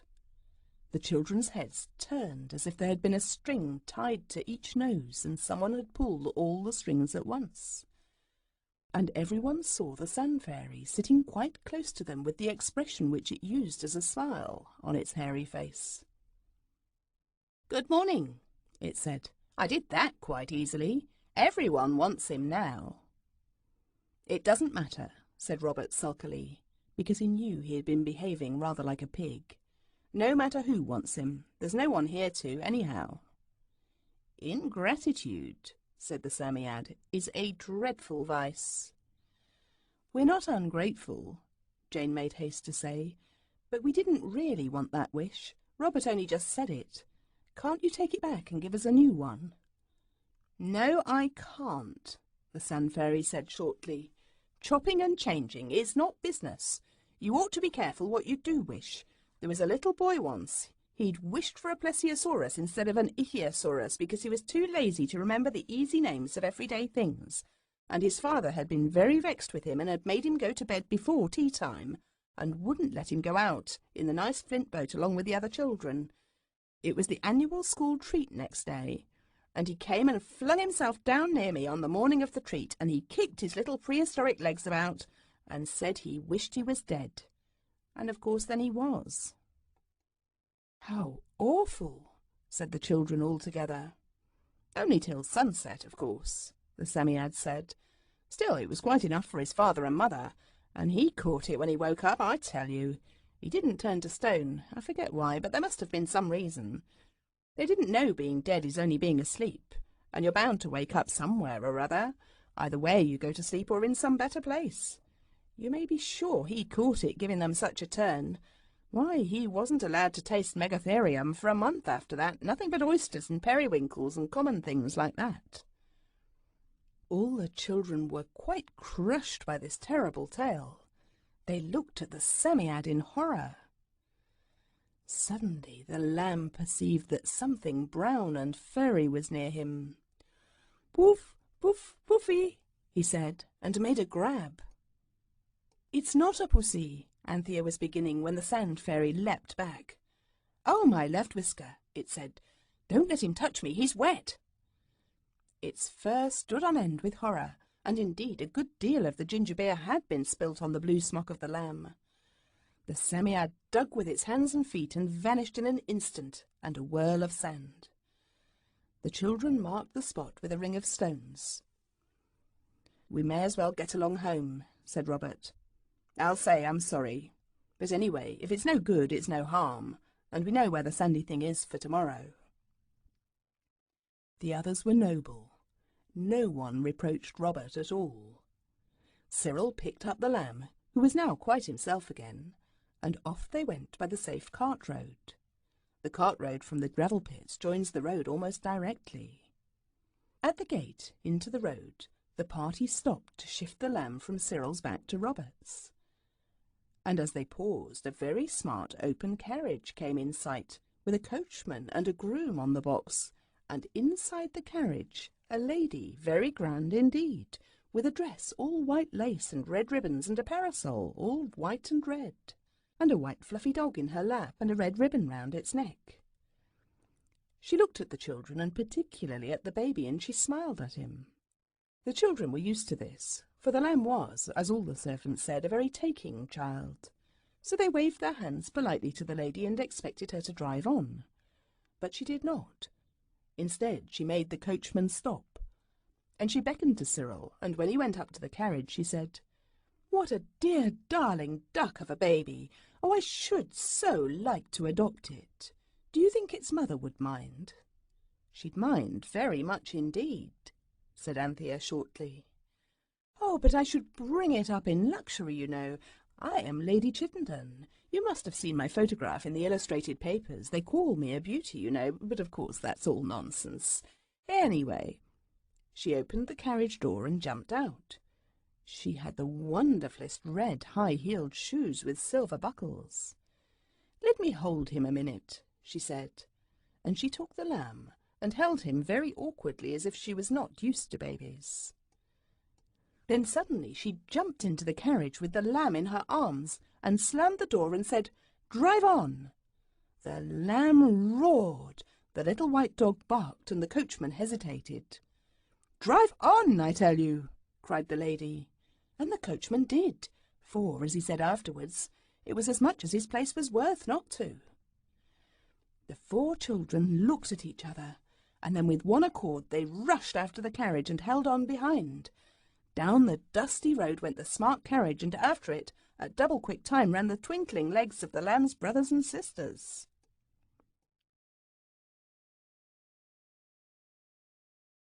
The lamb howled louder and louder, but presently his howls changed by slow degrees to hiccuby gurgles, and then all was still, and they knew he had gone to sleep. The carriage went on, and the 8 feet that twinkled through the dust were growing quite stiff and tired before the carriage stopped at the lodge of a grand park. The children crouched down behind the carriage, and the lady got out. She looked at the baby as it lay on the carriage seat and hesitated. "The darling, I won't disturb it," she said, and went into the lodge to talk to the woman there about a setting of eggs that had not turned out well. The coachman and footman sprang from the box and bent over the sleeping lamb. "Fine boy, wish he was mine," said the coachman. "He wouldn't favour you much," said the groom sourly. "Too handsome." The coachman pretended not to hear. He said, "Wonder at her now, I do really. Hates kids, got none of her own, and can't abide other folks's." The children, crouched in the white dust under the carriage, exchanged uncomfortable glances. "Tell you what," the coachman went on firmly, "blowed if I don't hide the little nipper in the hedge and tell her his brothers took him, that I'll come back for him afterwards." "No, you don't," said the footman. "I've took to that kid so as never was. If anyone's to have him, it's me, so there." "Stop your talk," the coachman rejoined. "You don't want no kids, and if you did, one kid's the same as another to you. But I'm a married man and a judge of breed. I knows a first-rate yearling when I sees him. I'm a-going to have him, and least said, soonest mended." "I should have thought," said the footman sneeringly, "you'd almost enough, what with Alfred and Albert and Louise and Victor Stanley and Helena Beatrice and another." The coachman hit the footman on the chin. The footman hit the coachman in the waistcoat. The next minute the two were fighting here and there, in and out, up and down, and all over everywhere, and the little dog jumped on the box of the carriage and began barking like mad. Cyril, still crouching in the dust, waddled on bent legs to the side of the carriage farthest from the battlefield. He unfastened the door of the carriage. The 2 men were far too much occupied with their quarrel to notice anything, took the lamb in his arms, and still stooping, carried the sleeping baby a dozen yards along the road to where a stile led into a wood. The others followed, and there among the hazels and young oaks and sweet chestnuts, covered by high, strong-scented brake-fern, they all lay hidden, till the angry voices of the men were hushed at the angry voice of the red and white lady, and after a long and anxious search, the carriage at last drove away. "My only hat," said Cyril, drawing a deep breath as the sound of wheels at last died away. "Everyone does want him now, and no mistake. That Psammead has done us again. Tricky brute. For any sake, let's get the kids safe home." So they peeped out, and finding on the right hand only Lonely White Road and nothing but Lonely White Road on the left, they took courage and the road, Anthea carrying the sleeping lamb. Adventures dogged their footsteps. A boy with a bundle of faggots on his back dropped his bundle by the roadside and asked to look at the baby, and then offered to carry him. But Anthea was not to be caught that way twice. They all walked on, but the boy followed, and Cyril and Robert couldn't make him go away till they had more than once invited him to smell their fists. Afterwards, a little girl in a blue and white checked pinafore actually followed them for a quarter of a mile, crying for the precious baby. And then she was only got rid of by threats of tying her to a tree in the wood with all their pocket handkerchiefs, so that bears can come and eat you as soon as it gets dark, said Cyril severely. Then she went off crying. It presently seemed wise to the brothers and sisters of the baby, who was wanted by everyone, to hide in the hedge whenever they saw anyone coming, and thus they managed to prevent the lamb from arousing the inconvenient affection of a milkman, a stonebreaker, and a man who drove a cart with a paraffin barrel on the back of it. They were nearly home when the worst thing of all happened. Turning a corner suddenly, they came upon 2 vans, a tent, and a company of gypsies encamped by the side of the road. The vans were hung all round with wicker chairs and cradles and flower stands and feather brushes. A lot of ragged children were industriously making dust pies in the road. 2 men lay on the grass smoking, and 3 women were doing the family washing in an old red watering can with the top broken off. In a moment, every gypsy, men, women, and children, surrounded Anthea and the baby. "Let me hold him, little lady," said one of the gypsy women, who had a mahogany-coloured face and dust-coloured hair. "I won't hurt a hair of his head, the little pitcher." "I'd rather not," said Anthea. "Let me have him," said the other woman, whose face was also the hue of mahogany, and her hair jet black in greasy curls. "I've 19 of my own, so I have." "No," said Anthea bravely, but her heart beat so that it nearly choked her. Then one of the men pushed forward. "Swelp me if I ain't," he cried, "my own long-lost child. Have you a strawberry mark on his left ear? No? Then he's my own babby, stolen from me in innocent infancy. Hand him over, and we'll not have the law on you this time." He snatched the baby from Anthea, who turned scarlet and burst into tears of pure rage. The others were standing quite still. This was the most terrible thing that had ever happened to them. Even being taken up by the police in Rochester was nothing to this. Cyril was quite white, and his hands trembled a little, but he made a sign to the others to shut up. He was silent a minute, thinking hard. Then he said, "We don't want to keep him if he's yours, but you see he's used to us. You shall have him if you want to." "No, no," cried Anthea, and Cyril glared at her. "Of course we want him," said the women, trying to get the baby out of the man's arms. The lamb howled loudly. "Oh, he's hurt!" shrieked Anthea, and Cyril in a savage undertone bade her stop it. "You trust me," he whispered. "Look here," he went on, "he's awfully tiresome with people he doesn't know very well. Suppose we stay here a bit till he gets used to you, and then, when it's bedtime, I give you my word of honour we'll go away and let you keep him, if you want to. And then, when we're gone, you can decide which of you is to have him, as you all want him so much."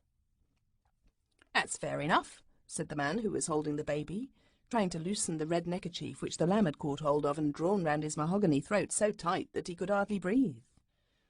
The gypsies whispered together, and Cyril took the chance to whisper too. He said, "Sunset. We'll get away then." And then his brothers and sisters were filled with wonder and admiration at his having been so clever as to remember this. "Oh, do let him come to us," said Jane. "See, we'll sit down here and take care of him for you, till he gets used to you." "What about dinner?" said Robert suddenly. The others looked at him with scorn. "Fancy bothering about your beastly dinner when your when the baby—" Jane whispered hotly. Robert carefully winked at her and went on. "You won't mind my just running home to get our dinner," he said to the gypsy. "I can bring it out here in a basket." His brothers and sisters felt themselves very noble and despised him. They did not know his thoughtful, secret intention, but the gypsies did in a minute. "Oh, yes," they said, "and then fetch the police with a pack of lies about it being your baby instead of ours. Do you ever catch a weasel asleep?" they asked. "If you're hungry, you can pick a bit along of us," said the light-haired gypsy woman, not unkindly. "Here's Levi, that blessed kid'll howl his buttons off. Give him to the little lady, and let's see if they can't get him used to us a bit." So the lamb was handed back, but the gypsies crowded so closely that he could not possibly stop howling. Then the man with the red handkerchief said, "Here, Pharaoh, make up the fire, and you girls see to the pot. Give the kid a chance." So the gypsies, very much against their will, went off to work, and the children and the lamb were left sitting on the grass. "He'll be all right at sunset," Jane whispered. "But oh, it is awful. Suppose they're frightfully angry when they come to their senses. They might beat us or leave us tied to trees or something." "No, they won't," Anthea said. "Oh, my lamb, don't cry any more. It's all right. Panty's got you, ducky. They aren't unkind people, or they wouldn't be going to give us any dinner." "Dinner," said Robert. "I won't touch their nasty dinner. It would choke me." The others thought so too then, but when the dinner was ready it turned out to be supper, and happened between 4 and 5. They were all glad enough to take what they could get. It was boiled rabbit with onions and some bird rather like a chicken, but stringier about its legs and with a stronger taste. The lamb had bread soaked in hot water and brown sugar sprinkled on the top. He liked this very much and consented to let the 2 gypsy women feed him with it as he sat on Anthea's lap. All that long hot afternoon, Robert and Cyril and Anthea and Jane had to keep the lamb amused and happy while the gypsies looked eagerly on. By the time the shadows grew long and black across the meadows, he had really taken to the woman with the light hair, and even consented to kiss his hand to the children, and to stand up and bow with his hand on his chest, like a gentleman, to the 2 men. The whole gypsy camp was in raptures with him, and his brothers and sisters could not help taking some pleasure in showing off his accomplishments to an audience so interested and enthusiastic. But they longed for sunset. "We're getting into the habit of longing for sunset," Cyril whispered. "How I do wish we could wish for something really sensible that would be of some use, so that we should be quite sorry when sunset came." The shadows got longer and longer, and at last there were no separate shadows any more, but one soft, glowing shadow over everything, for the sun was out of sight behind the hill, but he had not really set yet. The people who make the laws about lighting bicycle lamps are the people who decide when the sun sets. She has to do it, too, to the minute, or they would know the reason why. But the gypsies were getting impatient. "Now, young uns," said Red Handkerchief Man, "it's time you were laying off your heads on your pillows, so it is. The kid's all right and friendly with us now, so you just hand him over and get home like you said." The women and children came crowding round the lamb. Arms were held out, fingers snapped invitingly, friendly faces beaming with admiring smiles. But all failed to tempt the loyal lamb. He clung with arms and legs to Jane, who happened to be holding him, and uttered the gloomiest roar of the whole day. "It's no good," the woman said. "Hand the little poppet over, miss. We'll soon quiet him." And still the sun would not set. "Tell her about how to put him to bed," whispered Cyril. "Anything to gain time, and be ready to bolt when the sun really does make up its silly old mind to set." "Yes, I'll hand him over in just 1 minute," Anthea began, talking very fast. "But do let me just tell you, he has a warm bath every night and cold in the morning, and he has a crockery rabbit to go into the warm bath with him, and little Samuel saying his prayers in white china on a red cushion for the cold bath, and he hates you to wash his ears, but you must, and if you let the soap get into his eyes, the lamb Kais," he said. He had stopped roaring to listen. The woman laughed. "As if I hadn't never bathed a babby," she said. "Come, give us a hold of him. Come to Melia, my precious." "Gway, Ugsy," replied the lamb at once. "Yes, but," Anthea went on, "about his meals. You really must let me tell you. He has an apple or banana every morning, and bread and milk for breakfast, and egg for his tea sometimes, and—" "I've brought up 10, said the black ringleted woman, "besides the others. Come, miss, hand him over. I can't bear it no longer. I just must give him a hug." "We ain't settled yet whose he's to be, Esther," said one of the men. "It won't be you, Esther, with 7 of 'em at your tail already." "I ain't so sure of that," said Esther's husband. "And ain't I nobody to ever say neither," said the husband of Melia. Zillah the girl said, "And me, I'm a single girl, and no one but him to look after. I ought to have him." "Hold your tongue. Shut your mouth. Don't you show me no more of your impertinence." Everyone was getting very angry. The dark gypsy faces were frowning and anxious-looking. Suddenly a change swept over them as if some invisible sponge had wiped away these cross and anxious expressions and left only a blank. The children saw that the sun really had set, but they were afraid to move. And the gypsies were feeling so muddled because of the invisible sponge that had washed all the feelings of the last few hours out of their hearts that they could not say a word. The children hardly dared to breathe. Suppose the gypsies, when they recovered speech, should be furious to think how silly they had been all day. It was an awkward moment. Suddenly Anthea, greatly daring, held out the lamb to the red handkerchief man. "Here he is," she said. The man drew back. "I shouldn't like to deprive you, miss," he said hoarsely. "Anyone who likes can have my share of him," said the other man. "After all, I've got enough of my own," said Esther. "He's a nice little chap, though," said Amelia. She was the only one who now looked affectionately at the whimpering lamb. Zillah said, "If I don't think I must have had a touch of the sun, I don't want him." "Then shall we take him away?" said Anthea. "Well, suppose you do," said Pharaoh heartily, "and we'll say no more about it." And with great haste all the gypsies began to be busy about their tents for the night, all but Amelia. She went with the children as far as the bend in the road, and then she said, "Let me give him a kiss, miss. I don't know what made us go for to behave so silly. Us gypsies don't steal babies, whatever they may tell you when you're naughty. We've enough of our own mostly, but I've lost all mine." She leaned towards the lamb, and he, looking in her eyes, unexpectedly put up a grubby soft paw and stroked her face. "Poor paw," said the lamb, and he let the gypsy woman kiss him, and once more he kissed her brown cheek in return, a very nice kiss, as all his kisses are, and not a wet one like some babies give. The gypsy woman moved her finger about on his forehead as if she'd been writing something there, and the same with his chest and his hands and his feet. Then she said, "May he be brave and have the strong head to think with, and the strong heart to love with, and the strong arms to work with, and the strong feet to travel with, and always come home safe to his own." Then she said something in a strange language no one could understand, and suddenly added, "Well, I must be saying so long, and glad to have made your acquaintance." And she turned and went back to her home, the tent by the grassy roadside.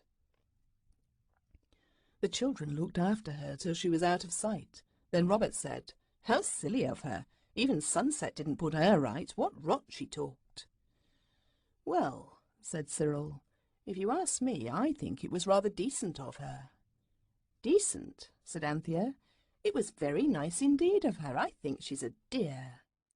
"She's just too frightfully nice for anything," said Jane. And they went home, very late for tea and unspeakably late for dinner. Martha scolded, of course, but the lamb was safe. "I say, it turned out we wanted the lamb as much as anyone," said Robert later. "Of course. But do you feel different about it now the sun's set?" "No," said all the others together. "Then it's lasted over sunset with us." "No, it hasn't," Cyril explained. "The wish didn't do anything to us. We always wanted him with all our hearts when we were our proper selves. Only we were all pigs this morning, especially you, Robert." Robert bore this with a strange calm. "I certainly thought I didn't want him this morning," said he. "Perhaps I was a pig, but everything looked so different when we thought we were going to lose him." And that, my dear children, is the moral of this chapter. I did not mean it to have a moral, but morals are nasty, forward things, and will keep putting in their oars when they're not wanted. And since the moral has crept in, quite against my wishes, you might as well think of it next time you feel piggy yourself and want to get rid of any of your brothers and sisters. I hope this doesn't often happen, but I dare say it has happened sometimes, even to you.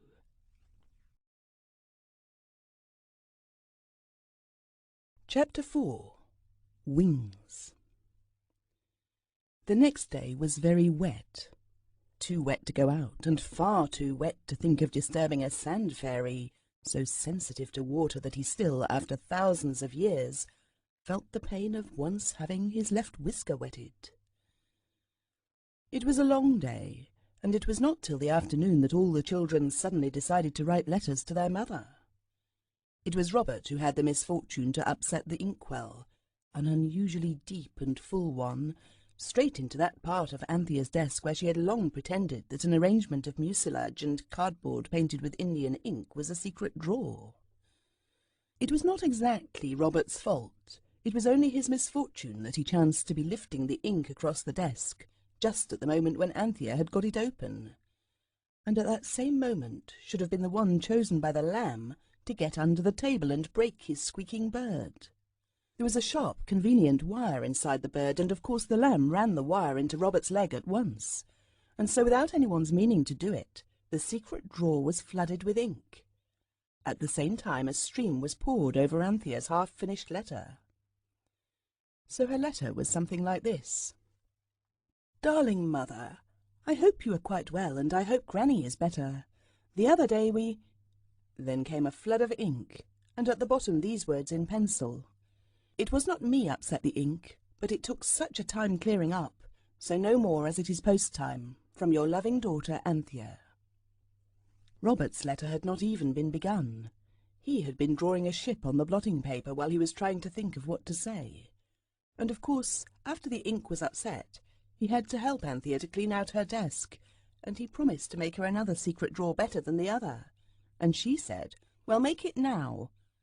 So it was post time, and his letter wasn't done, and the secret drawer wasn't done either. Cyril wrote a long letter very fast, and then went to set a trap for slugs that he had read about in the Homemade Gardener, and when it was post time the letter could not be found, and it was never found. Perhaps the slugs ate it. Jane's letter was the only one that went. She meant to tell her mother all about the Psammead. In fact, they had all meant to do this. But she spent so long thinking how to spell the word that there was no time to tell the story properly. And it is useless to tell a story unless you do tell it properly. So she had to be contented with this. My dear mother dear, we are all as good as we can, like you told us to, and the lamb has a little cold, but Martha said it is nothing, only he upset the goldfish into himself yesterday morning. When we were up at the sandpit the other day, we went round by the Safeway where carts go. We found a... Half an hour later went by before Jane felt quite sure that they could none of them spell Psammead. They could not find it in the dictionary either, though they looked. Then Jane hastily finished her letter. We found a strange thing, but it is nearly post time, so no more at present from your little girl, Jane. P.S. If you could have a wish come true, what would you have? Then the postman was heard blowing his horn, and Robert rushed out in the rain to stop his cart and give him the letters. And that was how it happened that though all the children meant to tell their mother about the Sand Fairy, somehow or other she never got to know.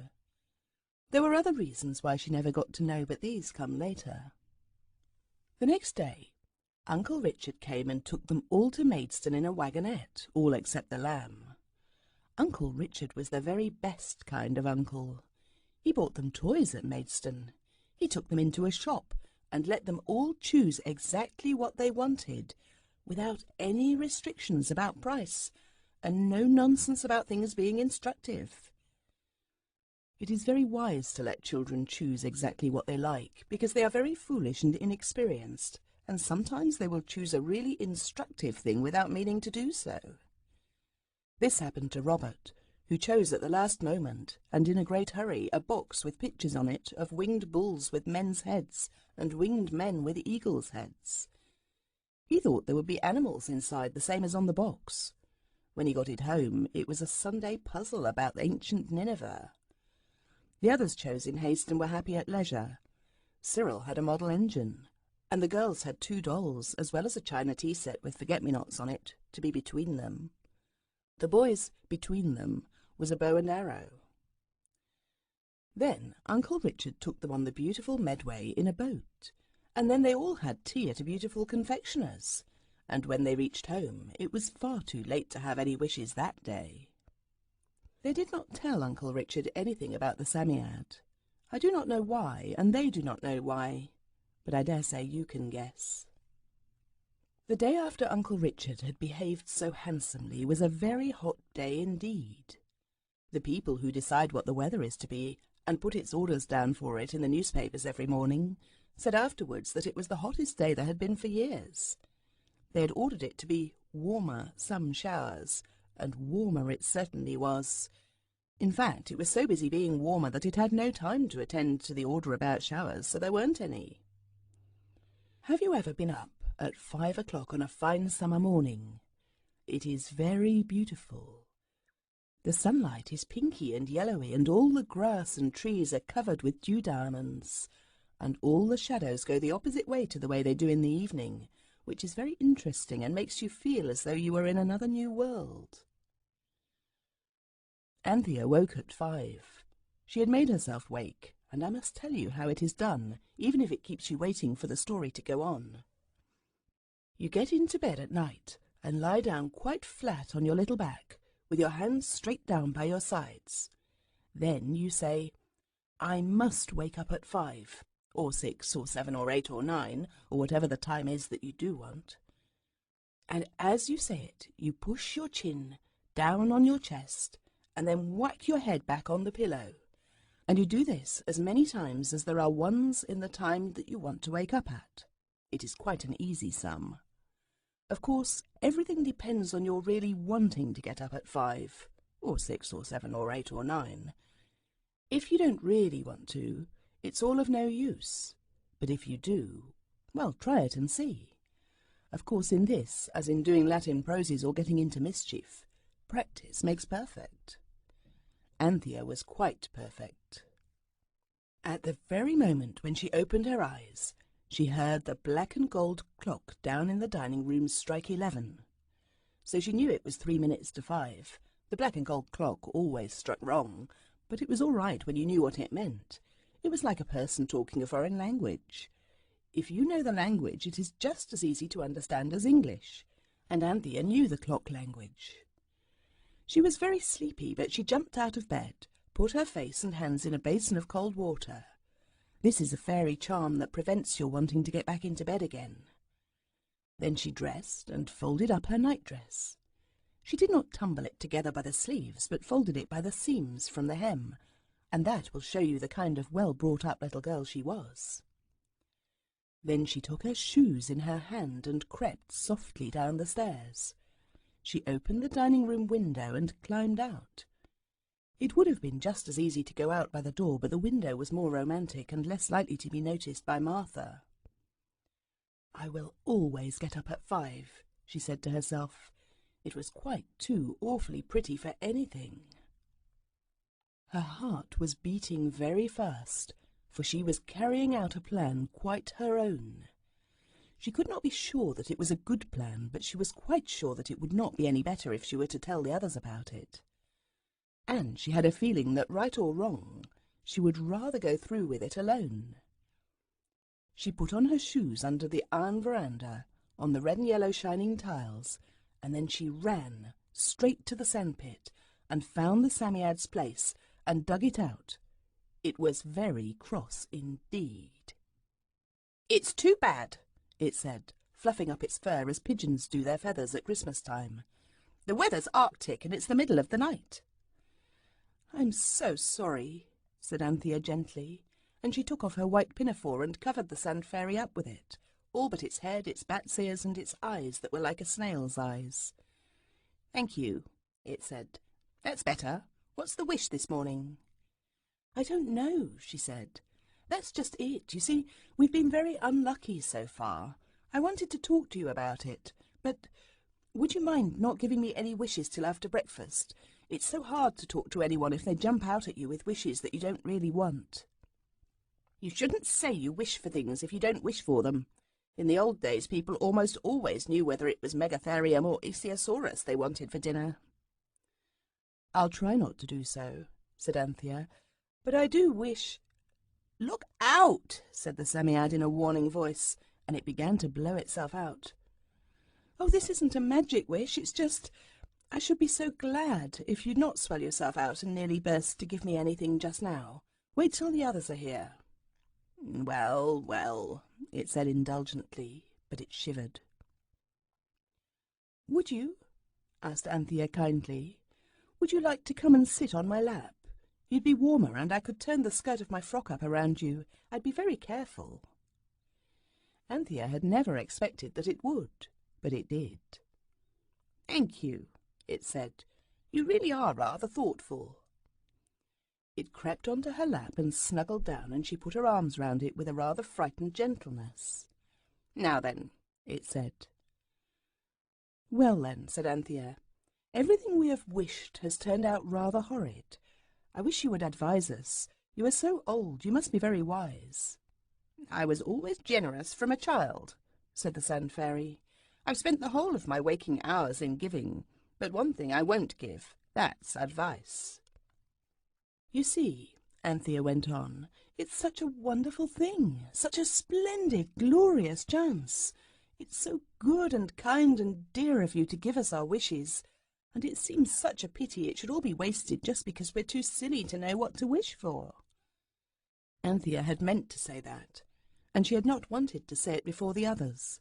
It's one thing to say you're silly, and quite another to say that other people are.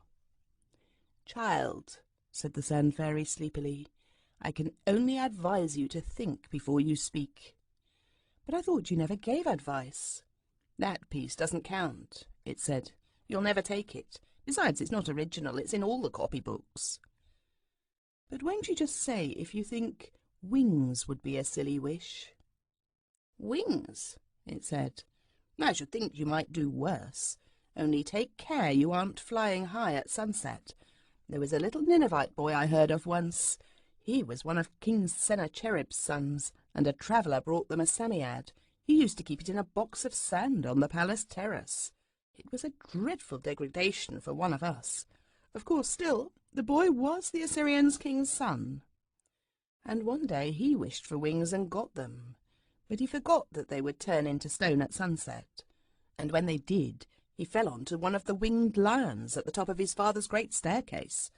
And what with his stone wings and the lion's stone wings, well, it's not a very pretty story. But I believe the boy enjoyed himself very much till then." "Tell me," said Anthea, "why don't our wishes turn into stone now? Why do they just vanish?" "Autre temps, autre mœurs," said the creature. "Is that the Ninevite language?" asked Anthea, who had learnt no foreign language at school except French. "What I mean is," the Psammead went on, "that in the old days people wished for good, solid, everyday gifts, mammoths and pterodactyls and things, and these could be turned into stone as easy or not. But people wish such high-flying, fanciful things nowadays. How are you going to turn being beautiful as the day or being wanted by everyone into stone? You see, it can't be done, and it would never do to have two rules, so they simply vanish. If being beautiful as the day could be turned into stone, it would last an awfully long time, you know, much longer than you would. Just look at the Greek statues. It's just as well as it is. Goodbye, I am so sleepy." It jumped off her lap, dug frantically, and vanished. Anthea was late for breakfast. It was Robert who quietly poured a spoonful of molasses down the lamb's frock, so that he had to be taken away and washed thoroughly directly after breakfast. And it was, of course, a very naughty thing to do, yet it served two purposes. It delighted the lamb, who loved above all things to be completely sticky, and it engaged Martha's attention, so that the others could slip away to the sandpit without the lamb.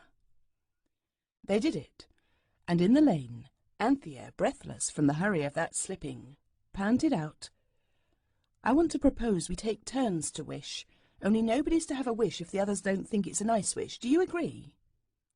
"Who's to have the first wish?" asked Robert cautiously. "Me, if you don't mind," said Anthea apologetically, "and I've thought about it. And it's wings." There was a silence. The others rather wanted to find fault, but it was hard because the word wings raised a flutter of joyous excitement in every breast. "Not so dusty," said Cyril generously, and Robert added, "Really, Panther, you're not quite such a fool as you look." Jane said, I think it would be perfectly lovely. It's like a bright dream of delirium." They found the sand fairy easily. Anthea said, "I wish we all had beautiful wings to fly with." The sand fairy blew himself out, and the next moment each child felt a funny feeling, half heaviness, half lightness on its shoulders. The Psammead put its head on one side and turned its snail eyes from one side to the other. "Not so bad," it said dreamily. "But really, Robert, you're not quite such an angel as you look." Robert almost blushed. The wings were very big, and more beautiful than you can possibly imagine, for they were soft and smooth, and every feather lay neatly in its place.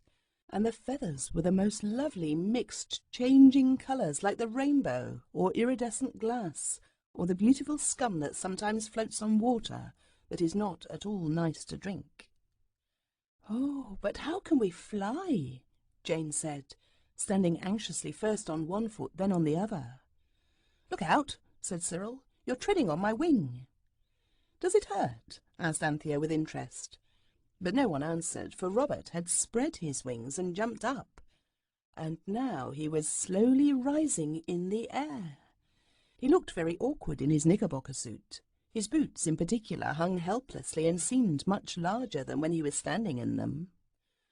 But the others cared but little how he looked, or how they looked for that matter, for now they all spread out their wings and rose in the air. Of course, you all know what flying feels like, because everybody has dreamed about flying, and it seems so beautifully easy. Only you can never remember how you did it, and as a rule you have to do it without wings in your dreams, which is more clever and uncommon, but not as easy to remember the rule for. Now the 4 children rose flapping from the ground, and you can't think how good the air felt as it ran against their faces. Their wings were tremendously wide when they were spread out, and they had to fly quite a long way apart so as not to get in each other's way. But little things like this are easily learned.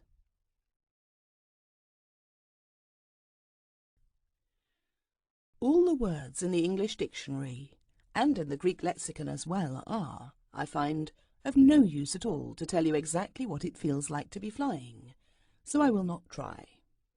But I will say that to look down on the fields and woods instead of along at them is something like looking at a beautiful live map, where indeed, instead of silly colours on paper, you have real moving sunny woods and green fields, laid out one after the other. As Cyril said, and I can't think where he got hold of such a strange expression, it does you a fair treat. It was most wonderful and more like real magic than any wish the children had had yet. They flapped and flew and sailed on their great rainbow wings between green earth and blue sky, and they flew over Rochester, and then swerved round towards Maidstone, and presently they all began to feel extremely hungry. Curiously enough, this happened when they were flying rather low, and just as they were crossing an orchard where some early plums shone red and ripe. They paused on their wings. I cannot explain to you how this is done, but it is something like treading water when you are swimming, and hawks do it extremely well. "Yes, I dare say," said Cyril, though no one had spoken. "But stealing is stealing, even if you've got wings." "Do you really think so?" said Jane briskly. "If you've got wings, you're a bird, and no one minds birds breaking the commandments. At least they may mind, but the birds always do it, and no one scolds them or sends them to prison." It was not so easy to perch on a plum tree as you might think, because the rainbow wings were so very large. But somehow they all managed to do it, and the plums were certainly very sweet and juicy. Fortunately, it was not till they had all had quite as many plums as were good for them that they saw a stout man, who looked exactly as though he owned the plum trees, come hurrying through the orchard gate with a thick stick, and with one accord they disentangled their wings from the plum-laden branches and began to fly. The man stopped short with his mouth open, for he had seen the boughs of his trees moving and twitching, and had said to himself, Them young varmints, at it again. And he had come out at once, for the lads of the village had taught him in past seasons that plums want looking after. But when he saw the rainbow wings flutter up out of the plum tree, he felt that he must have gone quite mad, and he did not like the feeling at all. And when Anthea looked down and saw his mouth go slowly open and stay so, and his face become green and mauve in patches, she called out, "Don't be frightened," and felt hastily in her pocket for a threepenny bit with a hole in it, which she had meant to hang on a ribbon round her neck for luck. She hovered round the unfortunate plum owner and said, "We have had some of your plums. We thought it wasn't stealing, but now I'm not so sure, so here's some money to pay for them." She swooped down towards the terror-stricken grower of plums and slipped the coin into the pocket of his jacket, and in a few flaps she had rejoined the others. The farmer sat down on the grass suddenly and heavily. "Well, I'm blessed," he said.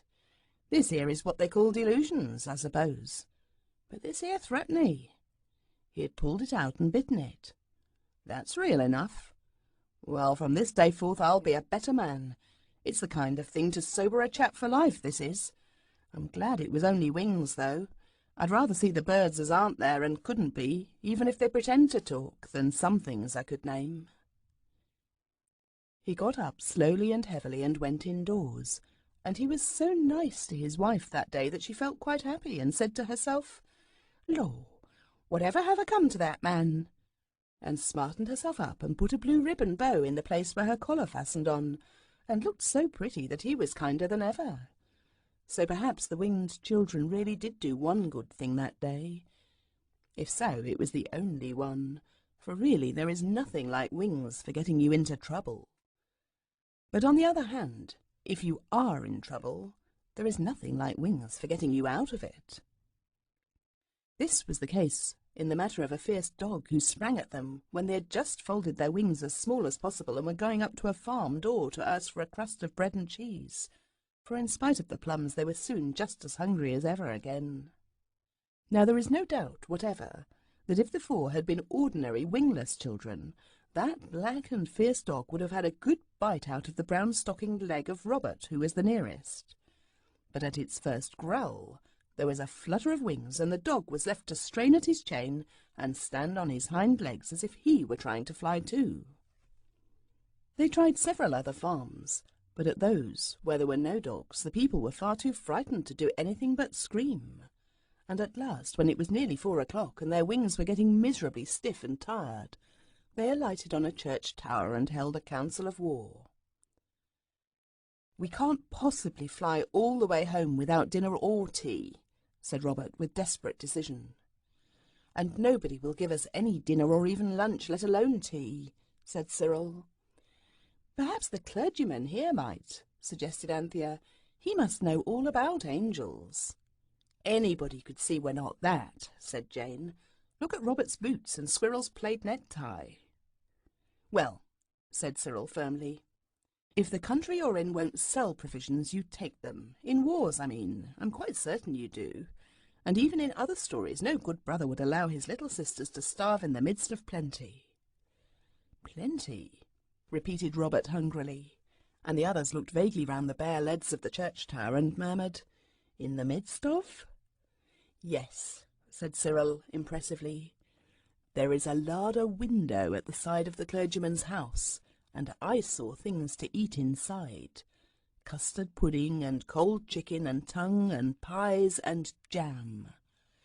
It's rather a high window, but with wings." "How clever of you," said Jane. "Not at all," said Cyril modestly. "Any born general, Napoleon or the Duke of Marlborough, would have seen it just the same as I did." "It seems very wrong," said Anthea. "Nonsense," said Cyril. "What was it Sir Philip Sidney said when the soldier wouldn't give him a drink? 'My necessity is greater than his.' We'll club together our money, though, and leave it to pay for the things, won't we?" Anthea was persuasive and very nearly in tears, because it is most trying to feel enormously hungry and unspeakably sinful at one and the same time. "Some of it," was the cautious reply. Everyone now turned out its pockets on the lead roof of the tower, where visitors for the last 150 years had cut their own and their sweethearts' initials with penknives in the soft lead. There was 5 and 7 halfpenny altogether, and even the upright Anthea admitted that that was too much to pay for 4 people's dinners. Robert said he thought 18 pence. And half a crown was finally agreed to be handsome. So Anthea wrote on the back of her last term's report, which happened to be in her pocket, and from which she first tore her own name and that of the school, the following letter. Dear Reverend Clergyman, we are very hungry indeed because of having to fly all day, and we think it is not stealing when you are starving to death.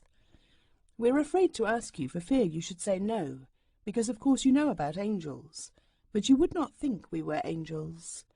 We will only take the necessities of life and no pudding or pie to show you that it is not greediness, but true starvation that makes us make your larder stand and deliver. But we are not highwaymen by trade. Cut it short, said the others with one accord, and Anthea hastily added, Our intentions are quite honourable, if only you knew, and here is half a crown to show we are sincere and grateful. Thank you for your kind hospitality. From us 4. The half-crown was wrapped in this letter, and all the children felt that when the clergyman had read it, he would understand everything, as well as anyone could who had not even seen the wings. Now, said Cyril, of course there's some risk. We'd better fly straight down the other side of the tower, then flutter low across the churchyard and in through the shrubbery. There doesn't seem to be anyone about, but you never know. The window looks out into the shrubbery. It is embowered in foliage like a window in a story. I'll go in and get the things. Robert and Anthea can take them as I hand them out through the window, and Jane can keep watch, her eyes are sharp, and whistle if she sees anyone about. Shut up, Robert, she can whistle quite well enough for that, anyway. It ought not to be a very good whistle, it'll sound more natural and bird-like. Now then, off we go. I cannot pretend that stealing is right. I can only say that on this occasion it did not look like stealing to the hungry 4, but appeared in the light of a fair and reasonable business transaction. They had never happened to learn that a tongue hardly cut into, a chicken and a half, a loaf of bread and a siphon of soda-water cannot be bought in the stores for half a crown. These were the necessities of life which Cyril handed out of the larder window, when quite unobserved and without hindrance or adventure, he had led the others to that happy spot. He felt that to refrain from jam, apple pie, cake, and mixed candied peel was a really heroic act, and I agree with him. He was also proud of not taking the custard pudding, and there I think he was wrong, because if he had taken it, there would have been a difficulty about returning the dish. No one, however starving, has the right to steal china pie dishes with little pink flowers on them. The soda-water siphon was different. They could not do without something to drink, and as the maker's name was on it, they felt sure it would be returned to him, wherever they might leave it. If they had time, they would take it back themselves. The man appeared to live in Rochester, which would not be much out of their way home. Everything was carried up to the top of the tower, and laid down on a sheet of kitchen paper, which Cyril had found on the top shelf of the larder. As he unfolded it, Anthea said, I don't think that's a necessity of life. Yes, it is, said he. We must put the things down somewhere to cut them up, and I heard father say the other day people get diseases from Germans in rainwater. Now there must be a lot of rainwater here, and when it dries up the Germans are left, and they'd get into the things and we should all die of scarlet fever. What are Germans? Little waggly things you see with microscopes, said Cyril with a scientific air. They give you every illness you can think of. I'm sure the paper was a necessity, just as much as the bread and meat and water. Now then, oh, I'm hungry. I do not wish to describe the picnic party on the top of the tower. You can imagine well enough what it is like to carve a chicken and a tongue with a knife that has only one blade, and that snapped off short about halfway down. But it was done. Eating with your fingers is greasy and difficult, and paper dishes soon get to look very spotty and horrid.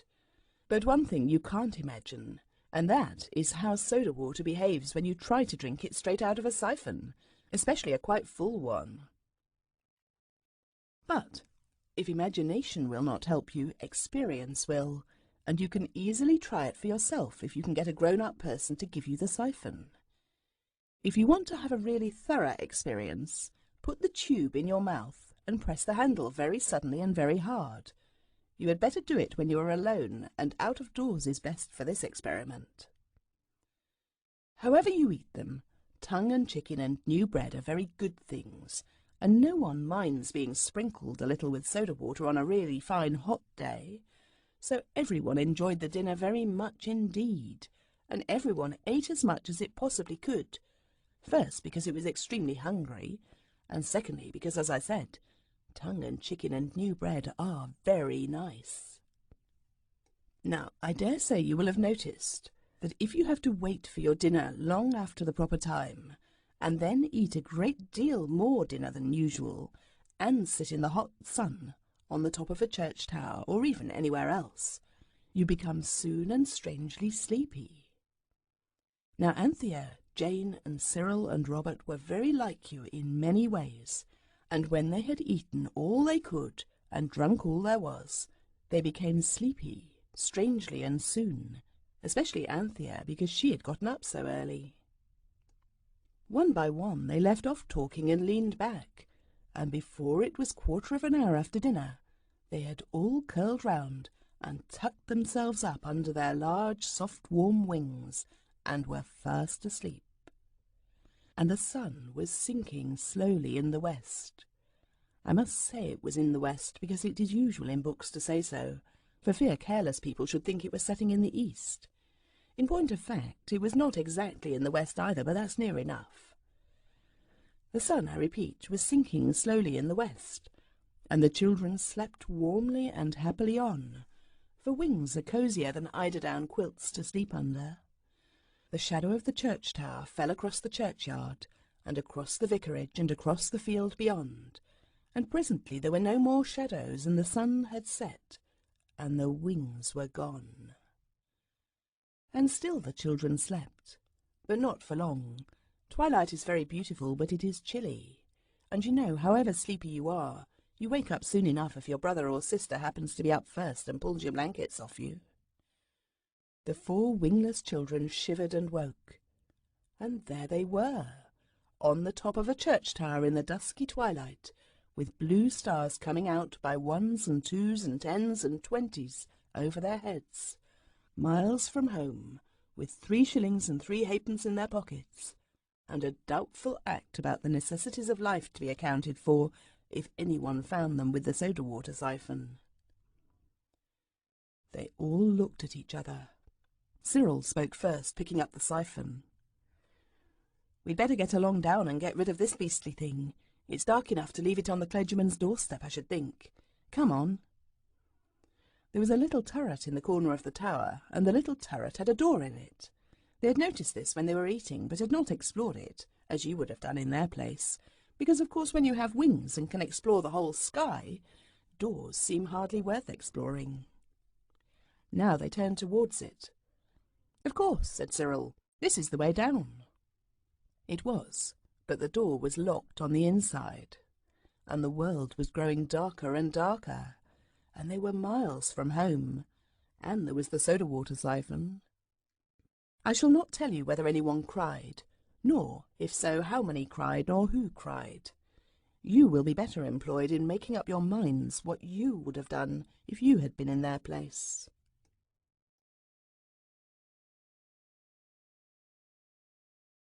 Chapter 5. No Wings. Whether anyone cried or not, there was certainly an interval during which none of the party was quite itself. When they grew calmer, Anthea put her handkerchief in her pocket and her arm round Jane and said, "It can't be for more than 1 night. We can signal with our handkerchiefs in the morning. They'll be dry then, and someone will come up and let us out." "And find the siphon," said Cyril gloomily, "and we shall be sent to prison for stealing." "You said it wasn't stealing. You said you were sure it wasn't." "I'm not sure now," said Cyril shortly. "Let's throw the thing away among the trees," said Robert. "Then no one can do anything to us." "Oh, yes." Cyril's laugh was not a light-hearted one, "and hit some chap on the head and be murderers as well as the other thing." "But we can't stay up here all night," said Jane, "and I want my tea." "You can't want your tea," said Robert. "You've only just had your dinner." "But I do want it," she said, "especially when you begin talking about stopping up here all night. Oh, Panther, I want to go home. I want to go home."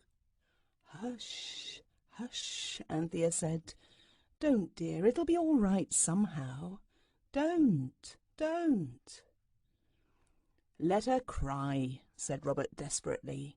"If she howls loud enough, someone may hear and come and let us out." "And see the soda-water thing," said Anthea swiftly. "Robert, don't be a brute. Oh, Jane, do try to be a man. It's just the same for all of us." Jane did try to be a man, and reduced her howls to sniffs. There was a pause. Then Cyril said slowly, "Look here. We must risk that siphon. I'll button it up inside my jacket. Perhaps no one will notice it. You others keep well in front of me. There are lights in the clergyman's house. They've not gone to bed yet. We must just yell as loud as ever we can. Now all scream when I say 3. Robert, you do the yell like a railway engine, and I'll do the cooey like father's. And the girls can do as they please. 1, 2, 3. A fourfold yell rent the silent peace of the evening, and a maid at one of the vicarage windows paused with her hand on the blind cord. 1, 2, 3. Another yell, piercing and complex, startled the owls and starlings to a flutter of feathers in the belfry below. The maid flew from the vicarage window and ran down the vicarage steps and into the vicarage kitchen, and fainted as soon as she had explained to the manservant and the cook and the cook's cousin that she had seen a ghost.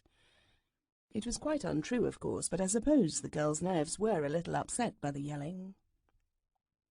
1, 2, 3.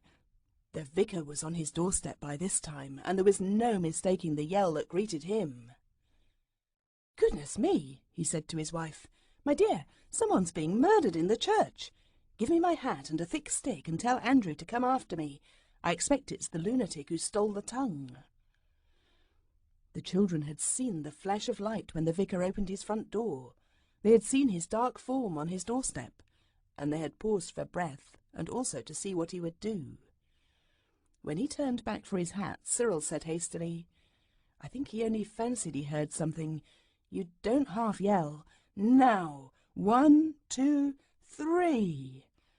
It was certainly a whole yell this time, and the vicar's wife flung her arms round her husband and screamed a feeble echo of it. "You shan't go," she said. "Not alone, Jessie." The maid unfainted and came out of the kitchen. "Send Andrew at once. There's a dangerous lunatic in the church, and he must go immediately and catch him." "I expect he will catch it too," said Jessie to herself as she went through the kitchen door. "Here, Andrew," she said, "there's someone screaming like mad in the church, and the missus says you to go along and catch it." "Not alone, I don't," said Andrew in low, firm tones. To his master he merely said, "Yes, sir." "You heard those screams?" "I did think I noticed a sort of something," said Andrew. "Well, come on then," said the vicar. "My dear, I must go." He pushed her gently into the sitting-room, banged the door and rushed out, dragging Andrew by the arm. A volley of yells greeted them. Then, as it died into silence, Andrew shouted, "Hello, you there! Did you call?" "Yes!" shouted 4 far-away voices. "They seem to be in the air," said the vicar. "Very remarkable." "Where are you?" shouted Andrew, and Cyril replied in his deepest voice, very slow and loud, "Church, tower, top." "Come down then," said Andrew, and the same voice replied, "Can't, door locked." "My goodness," said the vicar. "Andrew, fetch the stable lantern. Perhaps it would be well to fetch another man from the village." "With the rest of the gang about? Very likely. No, sir, if this here ain't a trap. Well, may I never. There's Cook's cousin at the back door now. He's a keeper, sir, and used to dealing with vicious characters, and he's got his gun, sir." "Hello there!" shouted Cyril from the church tower. "Come up and let us out." "We're a-coming," said Andrew. "I'm a-going to get a policeman and a gun." "Andrew, Andrew," said the vicar, "that's not the truth." "It's near enough, sir, for the likes of them." So Andrew fetched the lantern and the cook's cousin, and the vicar's wife begged them all to be very careful. They went across the churchyard. It was quite dark now, and as they went, they talked. The vicar was certain a lunatic was on the church tower, the one who had written the mad letter and had taken the cold tongue and things. Andrew thought it was a trap. The cook's cousin alone was calm. "Great cry, little wool," said he. "Dangerous chaps is quieter." He was not at all afraid, but then he had a gun. That was why he was asked to lead the way up the worn, steep, dark steps of the church tower. He did lead the way with the lantern in one hand and the gun in the other. Andrew went next. He pretended afterwards that this was because he was braver than his master, but really it was because he thought of traps, and he did not like the idea of being behind the others, for fear someone should come softly up behind him and catch hold of his legs in the dark. They went on and round the little corkscrew staircase, then through the bell-ringer's loft, where the bell ends hung with soft furry ends like giant caterpillars, then up another stair into the belfry, where the big quiet bells are, then on up a ladder with broad steps, and then up a little stone stair, and at the top of that there was a little door, and the door was bolted on the stair side. The cook's cousin, who was a gamekeeper, kicked at the door and said, "Hello, you there?" The children were holding on to each other on the other side of the door and trembling with anxiousness, and very hoarse with their howls.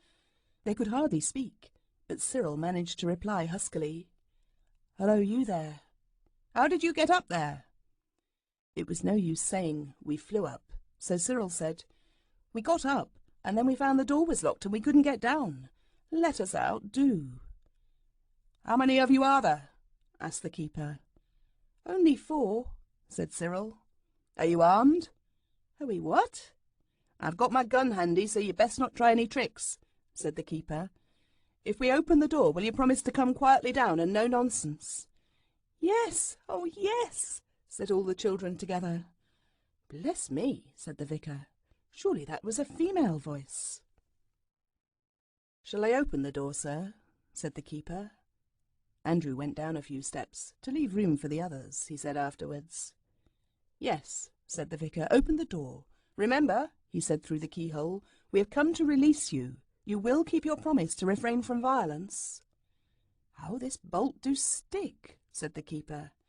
"Anyone 'ud think it hadn't been drawed for half a year." As a matter of fact, it hadn't.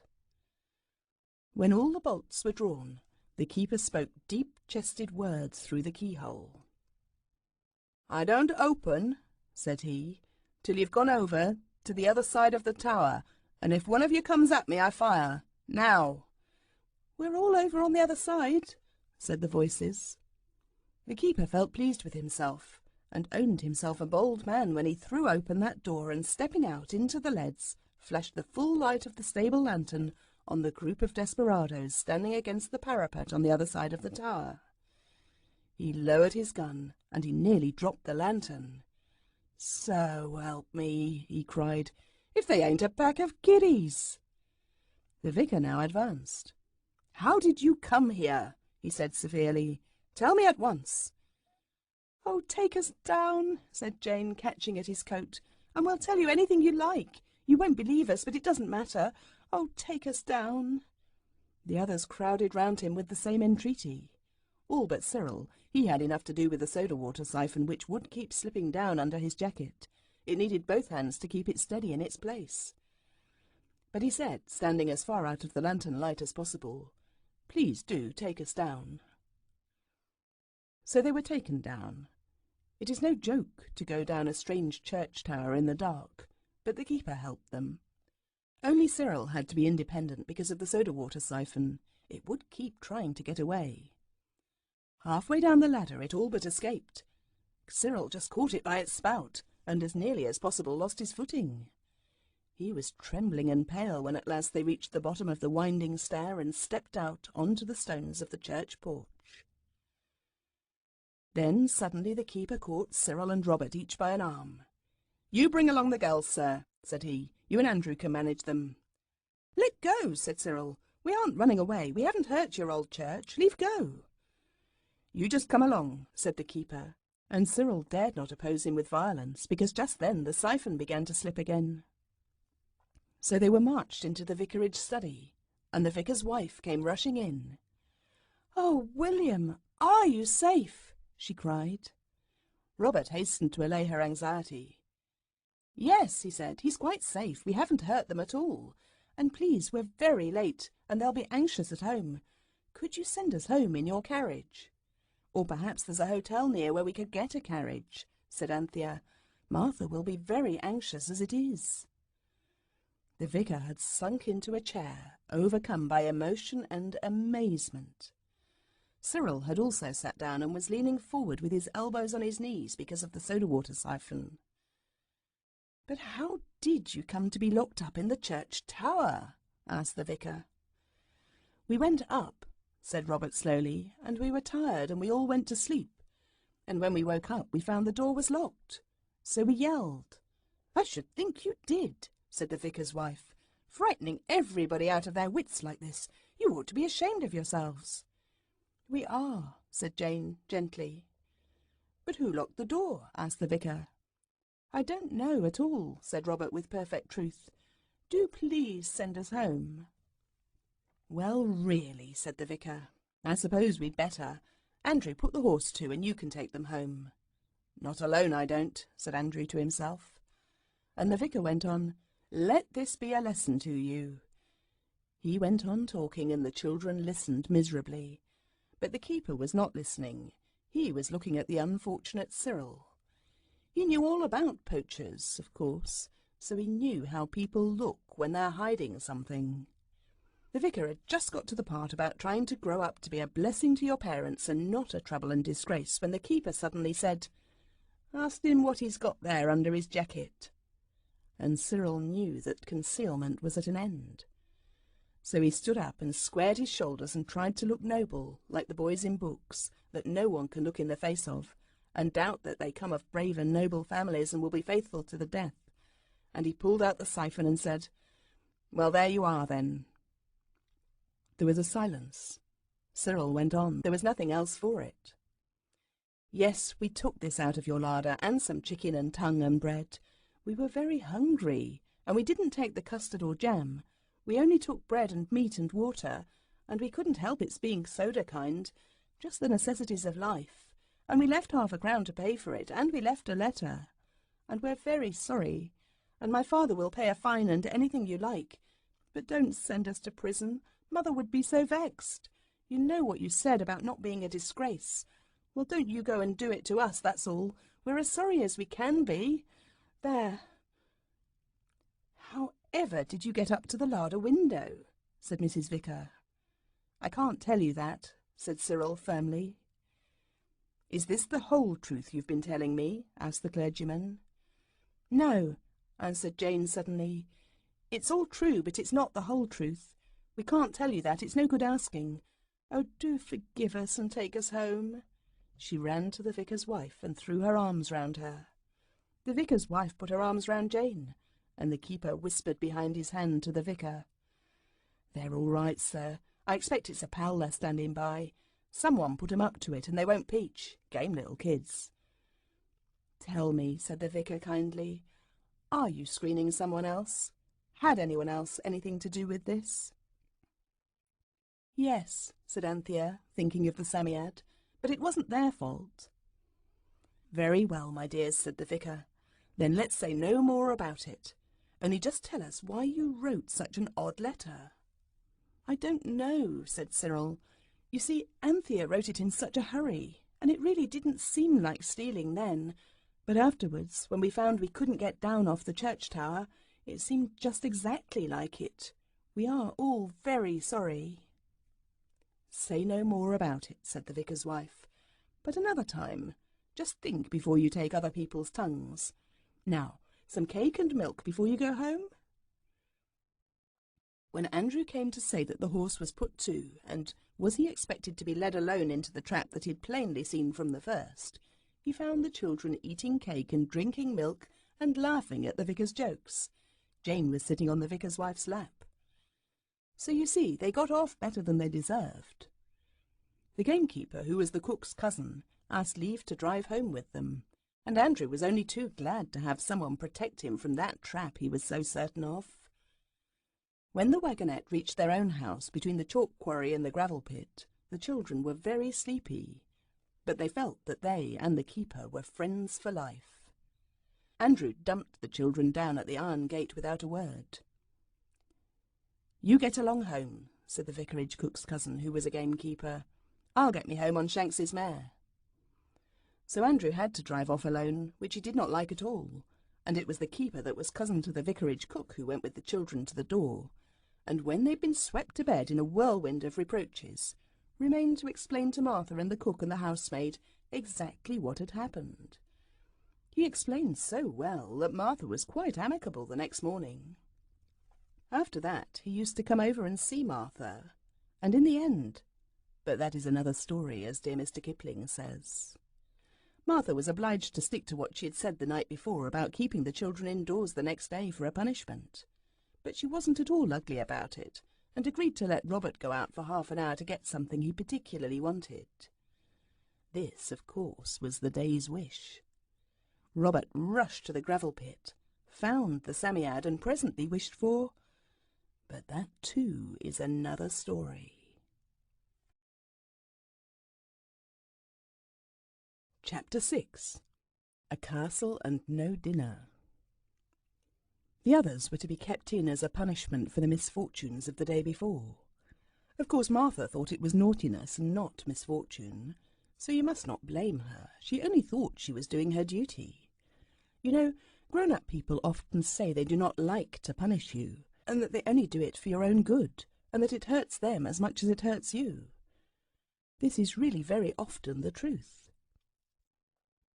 Martha certainly hated having to punish the children quite as much as they hated to be punished. For one thing, she knew what a noise there would be in the house all day, and she had other reasons. "I declare," she said to the cook, "it seems almost a shame keeping of them indoors this lovely day. But they are that audacious they'll be walking in with their heads knocked off some of these days if I don't put my foot down. You make them a cake for tea tomorrow, dear, and we'll have baby along of us as soon as we've been a bit forward with our work. Then they can have a good romp with him out of the way. Now, Eliza, come, get on with them beds. Here's 10 o'clock nearly and no rabbits caught." People say that in Kent when they mean, "and no work done." So all the others were kept in, but Robert, as I have said, was allowed to go out for half an hour to get something they all wanted, and that, of course, was the day's wish. He had no difficulty in finding the sand fairy, for the day was already so hot that it had actually, for the first time, come out of its own accord, and was sitting in a sort of pool of soft sand, stretching itself and trimming its whiskers, and turning its snail's eyes round and round. "Ha!" it said when its left eye saw Robert. "I've been looking for you. Where are the rest of you? Not smashed themselves up with those wings, I hope?" "No," said Robert, "but the wings got us into a row, just like all the wishes always do. So the others are kept indoors, and I was only let out for half an hour to get the wish. So please let me wish as quickly as I can." "Wish away," said the Psammead, twisting itself round in the sand. But Robert couldn't wish away. He forgot all the things he'd been thinking about, and nothing would come into his head but little things for himself, like candy, a foreign stamp album, or a knife with 3 blades and a corkscrew. He sat down to think better of things the others would not have cared for, such as a football or a pair of leg guards, or to be able to lick Simpkins minor thoroughly when he went back to school. "Well," said the Psammead at last, "you'd better hurry up with that wish of yours. Time flies." "I know it does," said Robert. "I can't think what to wish for. I wish you could give one of the others their wish without their having to come here and ask for it." "Oh, don't!" But it was too late. The Psammead had blown itself out, to about 3 times its proper size, and now it collapsed like a pricked bubble and with a deep sigh leaned back against the edge of the sand pool, quite faint with the effort. "There," it said in a weak voice. "It was tremendously hard, but I did it. Run along home, or they're sure to wish for something silly before you get there." They were quite sure. Robert felt this, and as he ran home his mind was deeply occupied with the sort of wishes he might find they had wished in his absence. They might wish for rabbits, or white mice, or chocolate, or a fine day tomorrow, or even, and that was most likely, someone might have said, "I do wish to goodness Robert would hurry up." Well, he was hurrying up, and so they would have had their wish and the day would be wasted. Then he tried to think what they could wish for, something that would be amusing indoors. That had been his own difficulty from the beginning. So few things are amusing indoors when the sun is shining outside and you mayn't go out, however much you want to do so.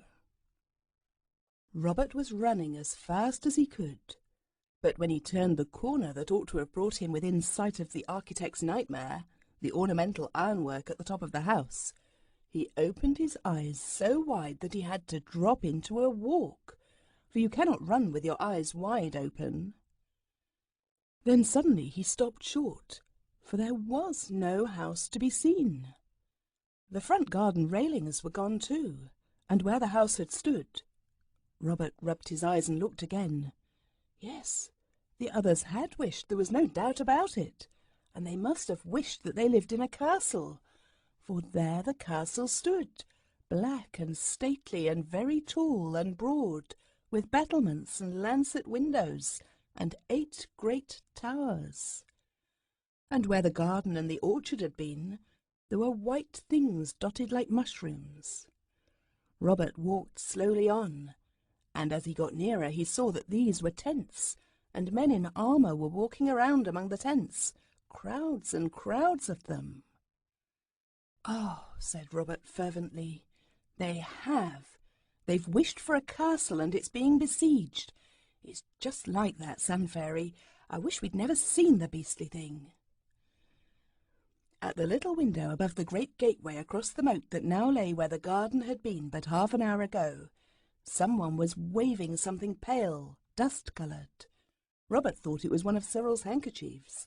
They had never been white since the day when he had upset the bottle of combined toning and fixing solution into the drawer where they were. Robert waved back and immediately felt that he had been unwise, for this signal had been seen by the besieging force, and 2 men in steel caps were coming towards him. They had high brown boots on their long legs, and they came towards him with such great strides that Robert remembered the shortness of his own legs and did not run away. He knew it would be useless to himself, and he feared it might be irritating to the foe, so he stood still, and the 2 men seemed quite pleased with him. "By my halidom," said one, "a brave varlet this." Robert felt pleased at being called brave, and somehow it made him feel brave. He passed over the varlet. It was the way people talked in historical romances for the young, he knew, and it was evidently not meant for rudeness. He only hoped he would be able to understand what they said to him. He had not been always able quite to follow the conversations in the historical romances for the young. "His garb is strange," said the other. "Some outlandish treachery, belike. Say, lad, what brings thee hither?" Robert knew this meant, "Now then, youngster, what are you up to here, eh?" So he said, "If you please, I want to go home." "Go then," said the man in the longest boots. "None hindereth, and naught lets us to follow. Zooks," he added in a cautious undertone, "I misdoubt me, but he beareth tidings to the besieged." "Where dwellest thou, young knave?" inquired the man with the largest steel cap. "Over there," said Robert, and directly he knew he ought to have said yonder. "Ah, sayest so?" rejoined the longest boots. "Come hither, boy. This is a matter for our leader." And to the leader Robert was dragged forthwith by the reluctant ear. The leader was the most glorious creature Robert had ever seen. He was exactly like the pictures Robert had so often admired in the historical romances. He had armour and a helmet and a horse and a crest and feathers and a shield and a lance and a sword. His armour and his weapons were all, I'm almost sure, of quite different periods. The shield was 13th century, while the sword was of the pattern used in the Peninsular War. The cuirass was one of the time of Charles I, and the helmet dated from the Second Crusade. The arms on the shield were very grand, 3 red running lions on a blue ground. The tents were of the latest brand approved by our modern War Office, and the whole appearance of camp, army and leader might have been a shock to some. But Robert was dumb with admiration, and it all seemed to him perfectly correct, because he knew no more of heraldry or archaeology than the gifted artists who usually drew the pictures for the historical romances. The scene was indeed exactly like a picture. He admired it all so much that he felt braver than ever. "Come hither, lad," said the glorious leader, when the men in Cromwellian steel caps had said a few low, eager words. And he took off his helmet, because he could not see properly with it on. He had a kind face and long fair hair. "Have no fear, thou shalt take no scathe," he said. Robert was glad of that. He wondered what scathe was, and if it was nastier than the medicine which he had to take sometimes. "Unfold thy tale without alarm," said the leader kindly. "Whence comest thou, and what is thine intent?" "My what?" said Robert.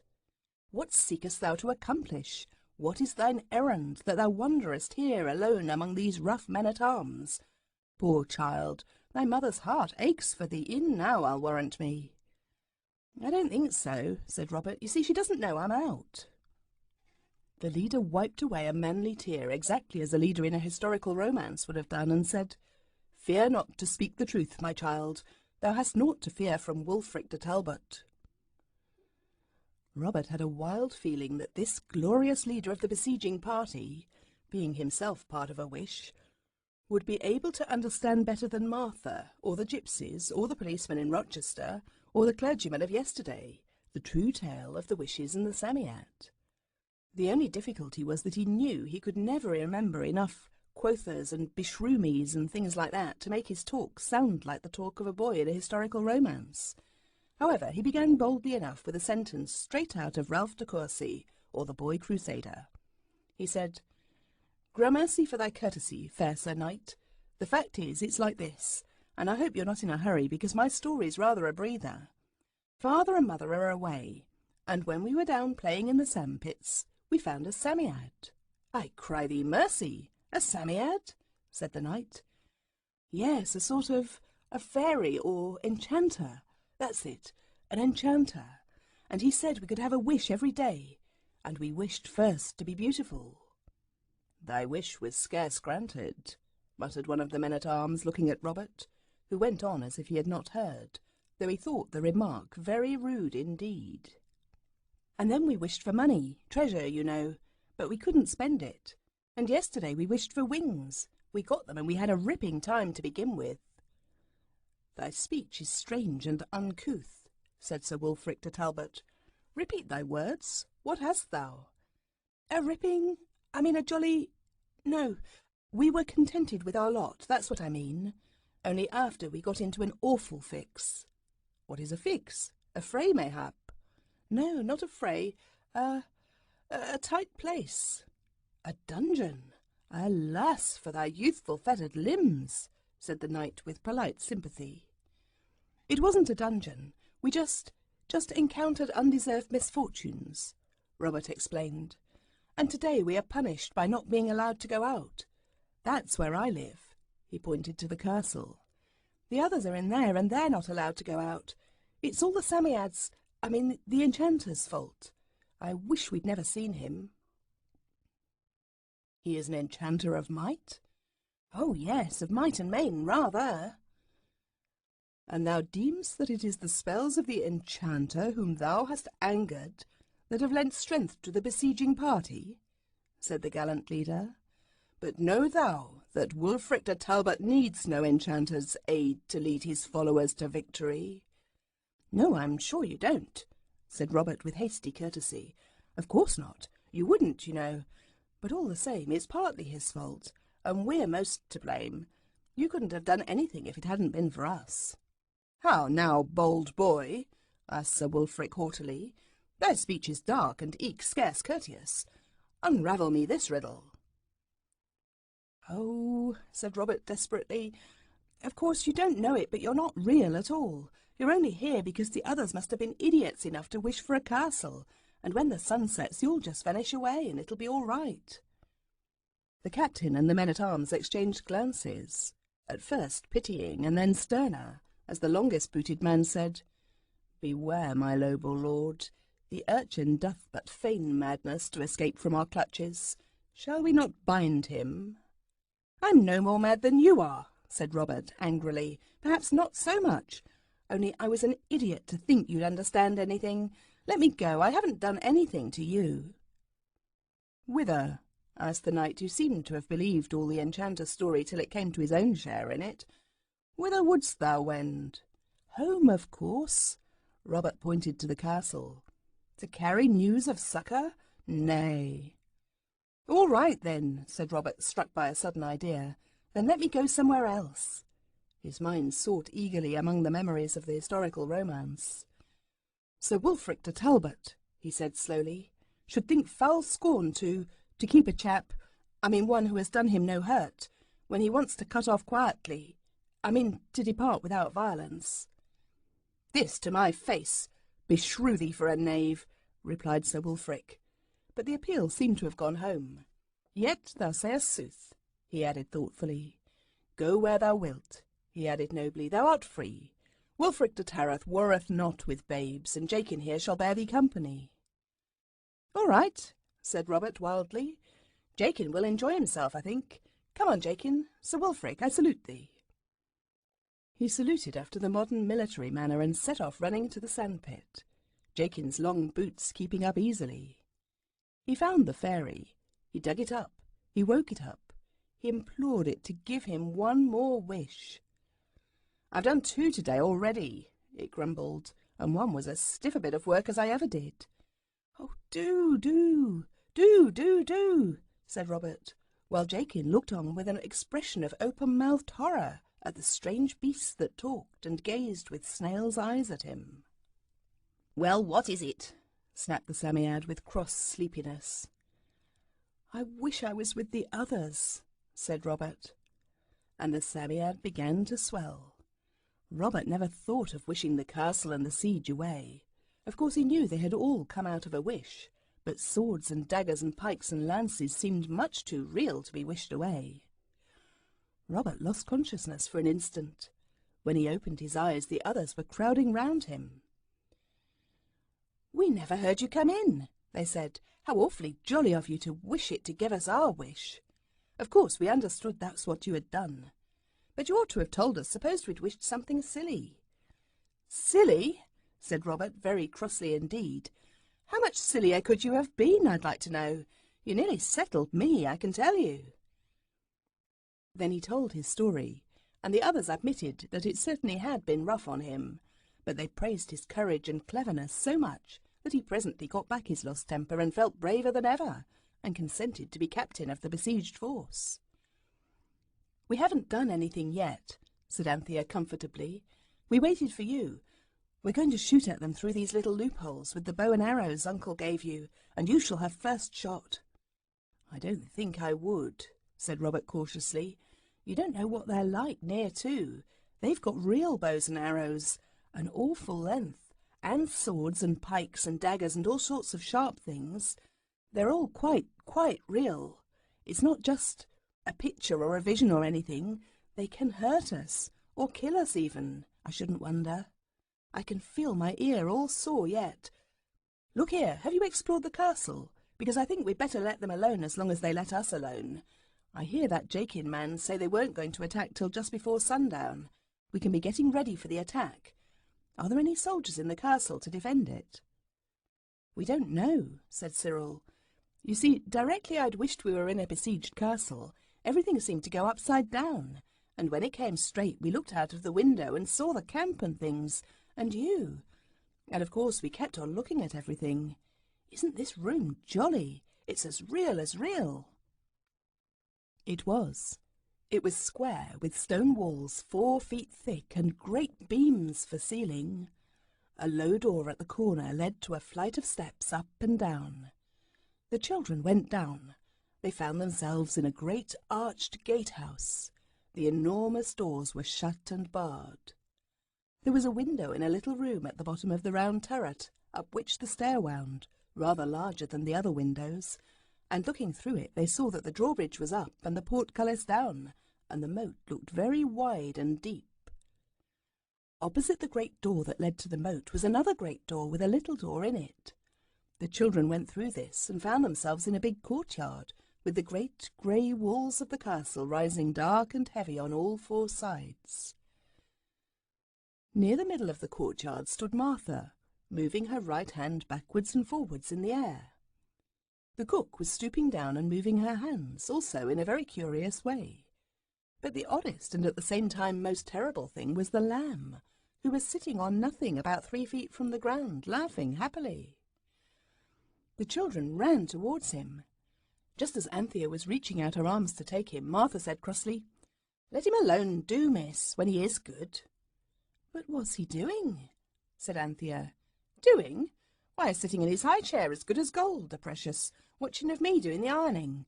Get along with you, do, my iron's cold again." She went towards the cook, and seemed to poke an invisible fire with an unseen poker. The cook seemed to be putting an unseen dish into an invisible oven. "Run along with you, do," she said. "I'm behindhand as it is. You won't get no dinner if you come a-hindering of me like this. Come, off you goes, or I'll pin a dishcloth to some of your tails." "You're sure the lamb's all right?" asked Jane anxiously. "Right as ninepence, if you don't come unsettling of him.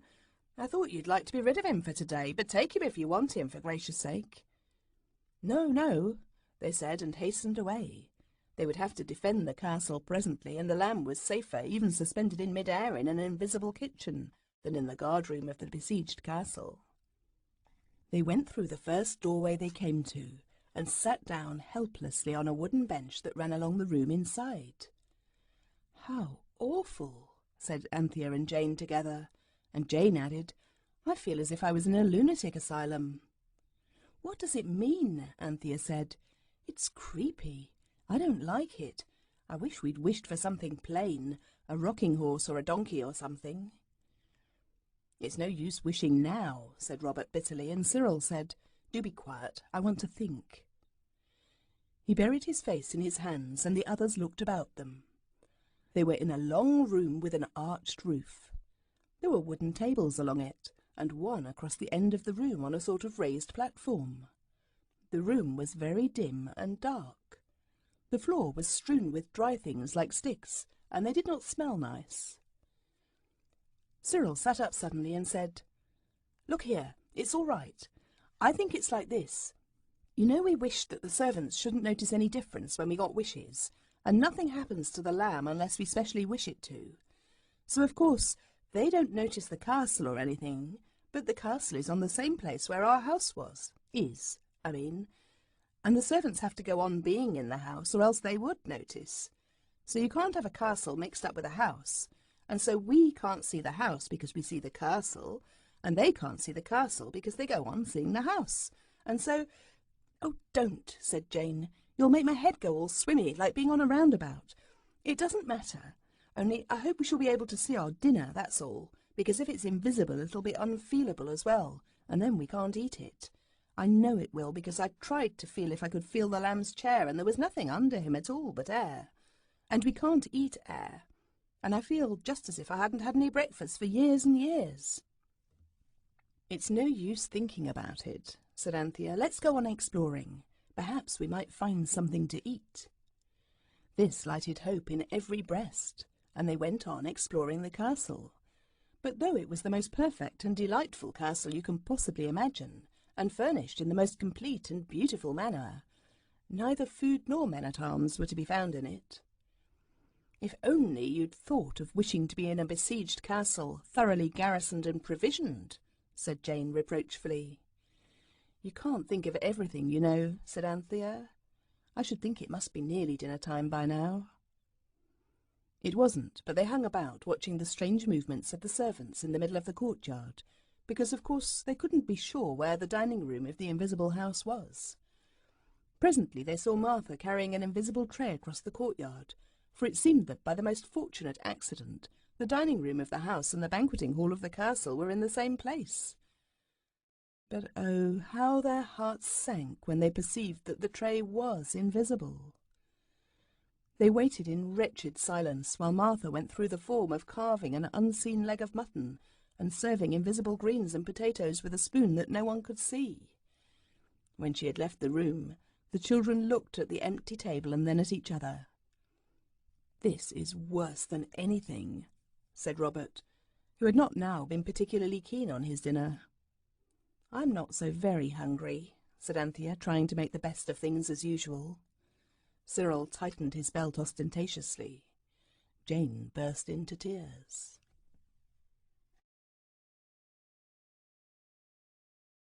Chapter 7.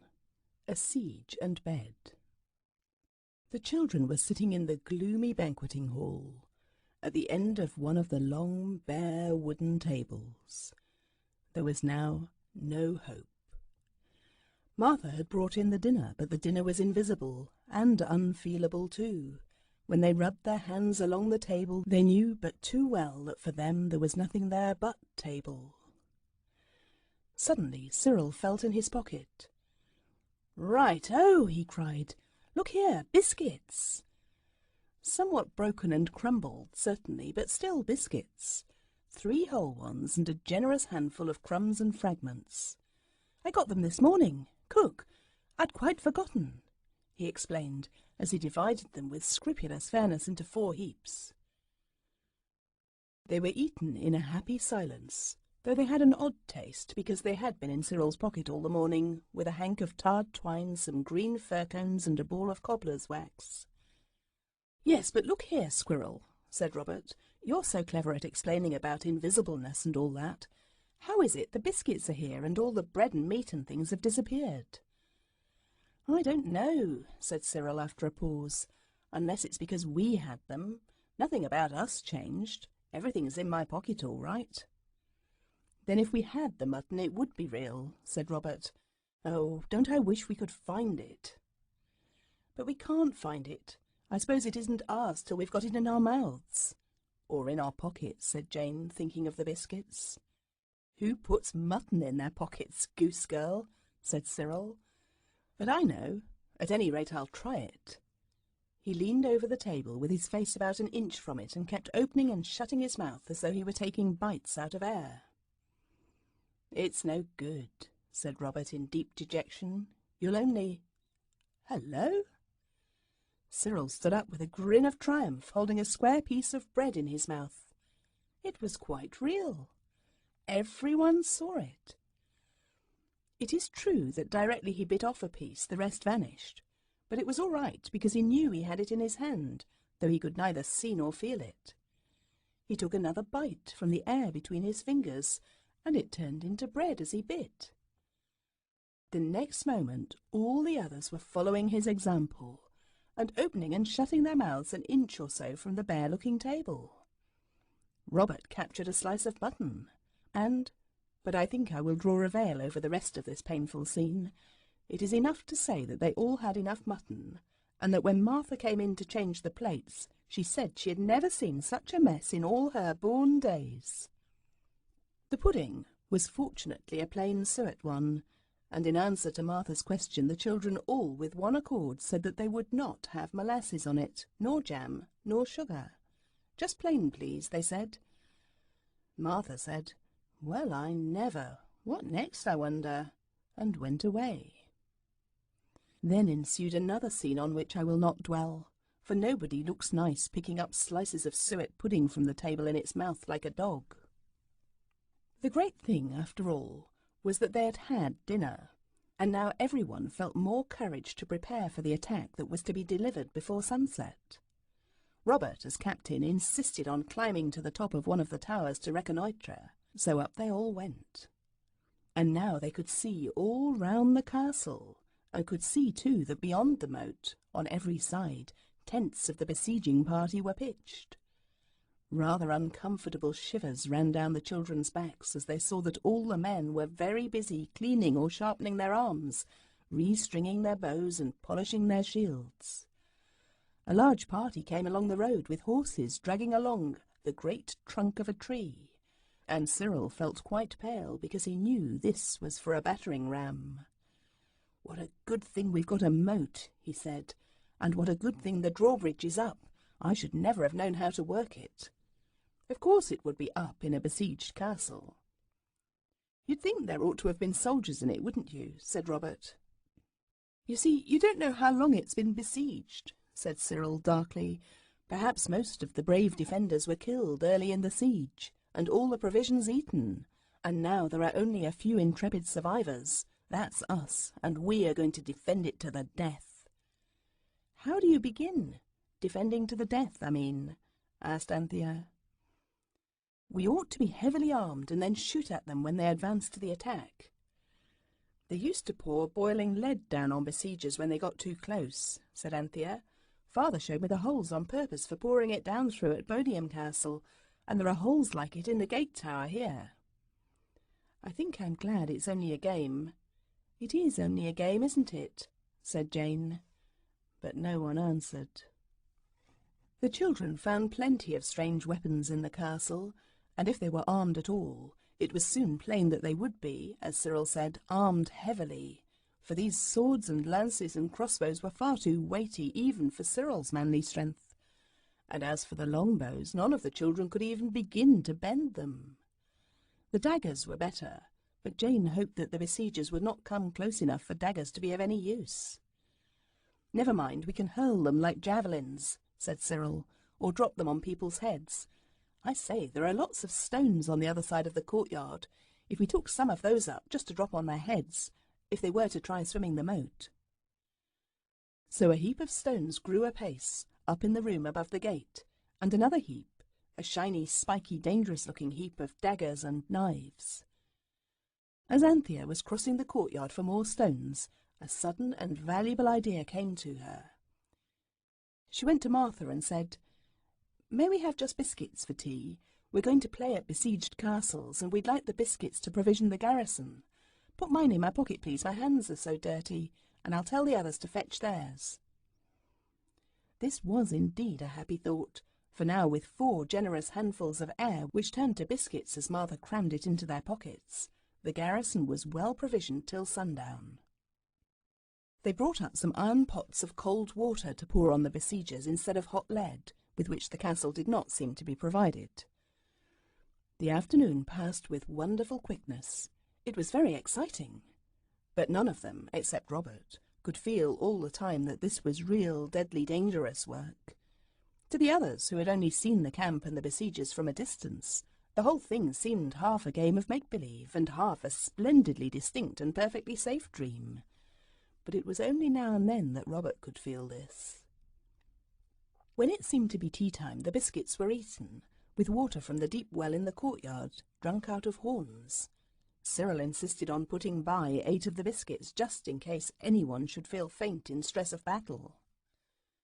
Just as he was putting away the reserve biscuits in a sort of little stone cupboard with a door, a sudden sound made him drop 3. It was the loud, fierce cry of a trumpet. "You see, it is real," said Robert, "and they are going to attack." All rushed to the narrow windows. "Yes," said Robert, "they're all coming out of their tents and moving about like ants. There's that Jakin dancing about where the bridge joins on. I wish you could see me put my tongue out at him. Yeah!" The others were far too pale to wish to put their tongues out at anybody. They looked at Robert with surprised respect.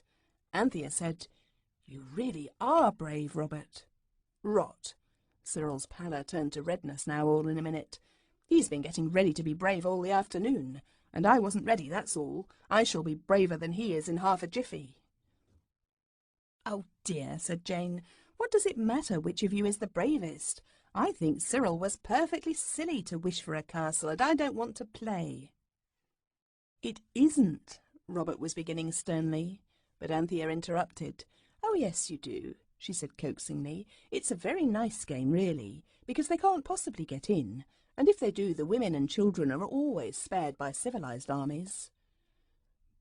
"But are you quite sure they are civilized?" asked Jane, panting. "They seem to be such a long time ago." "Of course they are. Anthea pointed cheerfully through the narrow window. "Why, look at the little flags on their lances, how bright they are, and how fine the leader is. Look, that's him, isn't it, Robert, on the grey horse?" Jane consented to look, and the scene was almost too pretty to be alarming. The green turf, the white tents, the flash of pennoned lances, the gleam of armour, the bright colours of scarf and tunic. It was just like a splendid coloured picture. The trumpets were sounding, and when the trumpeters stopped for breath, the children could hear the cling-clang of armour and the murmur of voices. A trumpeter came forward to the edge of the moat, which now seemed very much narrower than at first, and blew the longest and loudest blast they had yet heard. When the blaring noise had died away, a man who was with the trumpeter shouted, "What ho, within there!"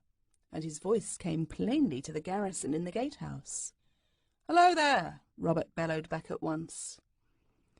"In the name of our Lord the King, and of our good lord and trusty leader Sir Wulfric de Talbot, we summon this castle to surrender, on pain of fire and sword and no quarter. Do ye surrender?" "No," bawled Robert. "Of course we don't. Never, never, never." The man answered back, "Then your fate be on your own heads." "Cheer," said Robert in a fierce whisper. "Cheer to show them we aren't afraid, and rattle the daggers to make more noise. 1, 2, 3, hip hip hooray! Again, hip hip hooray! One more, hip hip hooray!" The cheers were rather high and weak, but the rattle of the daggers lent them strength and depth. There was another shout from the camp across the moat, and then the beleaguered fortress felt that the attack had indeed begun. It was getting rather dark in the room above the great gate, and Jane took a very little courage as she remembered that sunset couldn't be far off now. "The moat is dreadfully thin," said Anthea.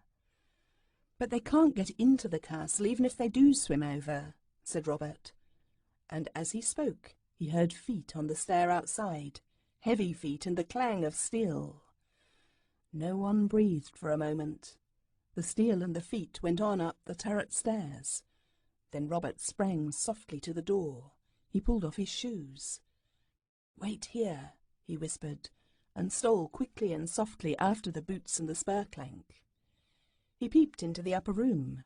The man was there, and it was Jakin, all dripping with moat water, and he was fiddling about with the machinery, which Robert felt sure worked the drawbridge. Robert banged the door suddenly and turned the great key in the lock, just as Jakin sprang to the inside of the door. Then he tore downstairs and into the little turret at the foot of the tower where the biggest window was. "We ought to have defended this," he cried to the others as they followed him. He was just in time. Another man had swum over, and his fingers were on the window ledge. Robert never knew how the man had managed to climb up out of the water, but he saw the clinging fingers and hit them as hard as he could with an iron bar that he caught up from the floor. The man fell with a splash into the moat water. In another moment Robert was outside the little room, had banged its door, and was shooting home the enormous bolts and calling to Cyril to lend a hand. Then they stood in the arched gatehouse, breathing hard and looking at each other. Jane's mouth was open. "Cheer up, Jenny," said Robert. "It won't last much longer." There was a creaking above, and something rattled and shook. The pavement they stood on seemed to tremble. Then a crash told them that the drawbridge had been lowered to its place. "That's the beast Jakin," said Robert. "There's still the portcullis. I'm almost certain that's worked from lower down." And now the drawbridge rang and echoed hollowly to the hoofs of horses and the tramp of armed men. "Up! Quick!" cried Robert. "Let's drop things on them." Even the girls were feeling almost brave now. They followed Robert quickly, and under his directions began to drop stones out through the long, narrow windows. There was a confused noise below, and some groans. "Oh dear," said Anthea, putting down the stone she was just going to drop out. "I'm afraid we've hurt somebody." Robert caught up the stone in a fury. "I should hope we had," he said. "I'd give something for a jolly good boiling kettle of lead. Surrender, indeed."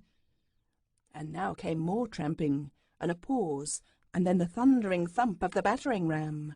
and the little room was almost pitch dark. "We've held it!" cried Robert. "We won't surrender. The sun must set in a minute. Here, they're all drawing underneath again. Pity there's no time to get more stones. Here, pour that water down on them. It's no good, of course, but they'll hate it." "Oh, dear," said Jane. "Don't you think we'd better surrender?" "Never," said Robert. "We'll have a parley if you like, but we'll never surrender. Oh, I'll be a soldier when I grow up. You just see if I don't.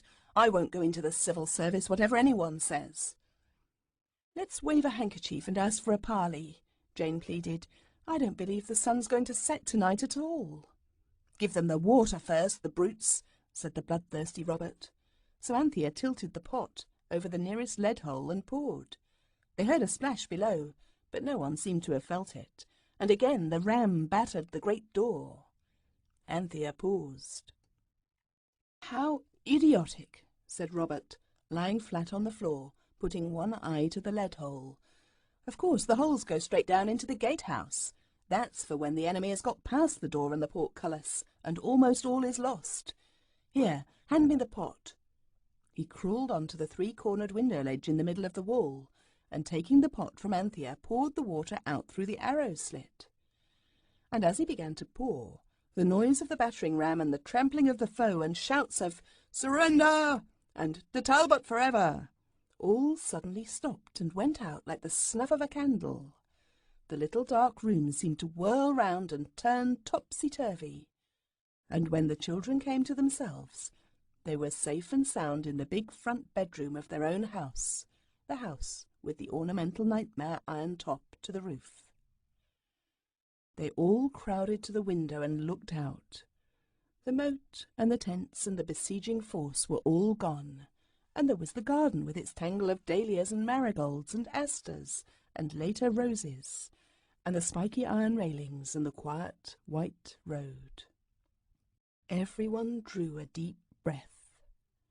"And that's all right," said Robert. "I told you so, and I said we didn't surrender, did we?" "Aren't you glad now I wished for a castle?" asked Cyril. "I think I am now," said Anthea slowly. "But I wouldn't wish for it again, I think, Swirl dear." "Oh, it was simply splendid," said Jane unexpectedly. "I wasn't frightened a bit." "Oh, I say," Cyril was beginning, but Anthea stopped him. "Look here," she said. "It's just come into my head. This is the very first thing we've wished for that hasn't got us into a row, and there hasn't been the least little scrap of a row about this. Nobody's raging downstairs. We're safe and sound, and we've had an awfully jolly day. At least, not jolly exactly, but you know what I mean. And we know now how brave Robert is, and Cyril too, of course," she added hastily, "and Jane as well. And we haven't got into a row with a single grown-up." The door was opened suddenly and fiercely. "You ought to be ashamed of yourselves," said the voice of Martha, and they could tell by her voice that she was very angry indeed. "I thought you couldn't last through the day without getting up to some mischief. A person can't take a breath of air on the front doorstep, but you must be emptying the water jug on their heads. Off you go to bed, the lot of you, and try to get up better children in the morning. Now then, don't let me have to tell you twice. If I find any of you not in bed in 10 minutes, I'll let you know it, that's all. A new cap and everything." She flounced out amid a disregarded chorus of regrets and apologies. The children were very sorry, but really it was not their faults. You can't help it if you're pouring water on a besieging foe, and your castle suddenly changes into your house, and everything changes with it, except the water that happens to fall on somebody else's clean cap. "I don't know why the water didn't change into nothing, though," said Cyril. "Why should it?" asked Robert. "Water's water the world over." "I expect the castle well was the same as ours in the stable yard," said Jane, and that was really the case. "I thought we couldn't get through a wish day without a row," said Cyril, and it was much too good to be true. "Come on, Bobs, my military hero. If we lick into bed sharp, she won't be so furious, and perhaps she'll bring us up some supper. I'm jolly hungry. Good night, kids." "Good night. I hope the castle won't come creeping back in the night," said Jane. "Of course it won't," said Anthea briskly. "But Martha will, not in the night, but in a minute. Here, turn round. I'll get that knot out of your pinafore strings." "Wouldn't it have been degrading for Sir Wulfric de Talbot," said Jane dreamily, "if he could have known that half the besieged garrison wore pinafores? And the other half knickerbockers. Yes, frightfully. Do stand still, you're only tightening the knot," said Anthea.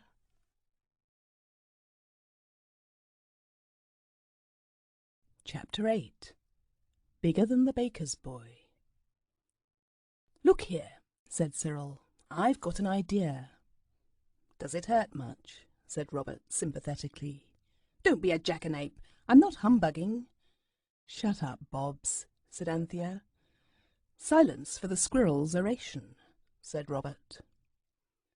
Cyril balanced himself on the edge of the water butt in the backyard where they all happened to be, and spoke. "Friends, Romans and countrymen, and women, we found a Psammead. We have had wishes, we've had wings and been beautiful as the day. Ugh! But it was pretty jolly beastly, if you like, and wealth and castles and that rotten gypsy business with the lamb. But we're no forrader. We haven't really got anything worth having for our wishes." "We've had things happening," said Robert. "That's always something." "Not unless they're the right things," said Cyril firmly. "Now I've been thinking—" "Not really," whispered Robert.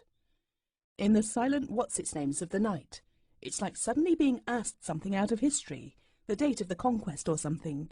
You know it all right all the time, but when you're asked it, it all goes out of your head. Ladies and gentlemen, you know jolly well that when we're all rotting about in the usual way, heaps of things keep cropping up, and then real earnest wishes come into the heads of the beholder." "Hear, hear," said Robert. "Of the beholder, however stupid he is," Cyril went on. "Why, even Robert might happen to think of a really useful wish if he didn't injure his poor little brains trying so hard to think. Shut up, Bobs, I tell you. You'll have the whole show over." A struggle on the edge of a water butt is exciting but damp. When it was over and the boys were partially dried, Anthea said, "It really was you that began it, Bobs. Now, Honour is satisfied. Do let Squirrel go on. We're wasting the whole morning." "Well, then," said Cyril, still wringing the water out of the tails of his jacket, "I'll call it Pax if Bobs will." "Pax, then," said Robert sulkily, "but I've got a lump as big as a cricket ball over my eye." Anthea patiently offered a dust-coloured handkerchief, and Robert bathed his wounds in silence. "Now, Squirrel," she said. "Well, then, let's just play bandits or forts or soldiers or any of the old games. We're dead sure to think of something if we try not to. You always do." The others consented. Bandits was hastily chosen for the game. "It's as good as anything else," said Jane, gloomily. It must be owned that Robert was at first but a half-hearted bandit. But when Anthea had borrowed from Martha the red-spotted handkerchief in which the keeper had brought her mushrooms that morning, and had tied up Robert's head with it so that he could be the wounded hero who had saved the bandit captain's life the day before, he cheered up wonderfully. All were soon armed. Bows and arrows slung on the back look well, and umbrellas and cricket stumps through the belt give a fine impression of the wearers being armed to the teeth. The white cotton hats that men wear in the country nowadays have a very brigandish effect when a few turkey feathers are stuck into them. The lamb's mail cart was covered in a red and blue checked tablecloth and made an admirable baggage wagon. The lamb, asleep inside it, was not at all in the way, so the banditti set out along the road that led to the sandpit. "We ought to be near the Psammead," said Cyril, "in case we think of anything suddenly. It is all very well to make up your minds to play bandit, or chess, or ping-pong, or any other agreeable game, but it is not so easy to do it with spirit, when all the wonderful wishes you can think of, or can't think of, are waiting for you round the corner."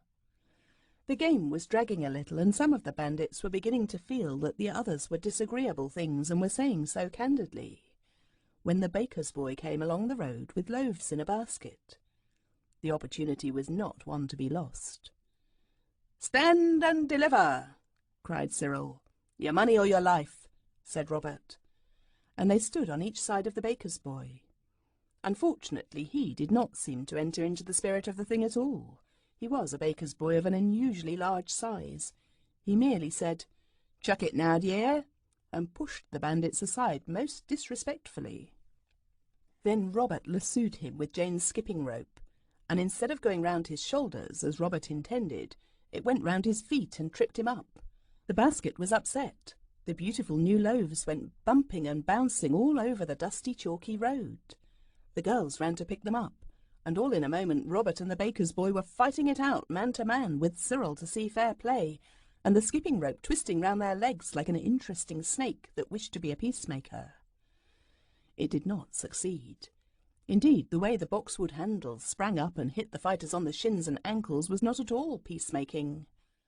I know this is the second fight, or contest, in this chapter, but I can't help it. It was that sort of day. You know yourself, there are days when rows seem to keep on happening, quite without your meaning them to. If I were a writer of tales of adventure, such as those which used to appear in The Boys of England, when I was young, of course, I should be able to describe the fight, but I cannot do it. I never can see what happens during a fight, even when it's only dogs. Also, if I had been one of those Boys of England writers, Robert would have got the best of it.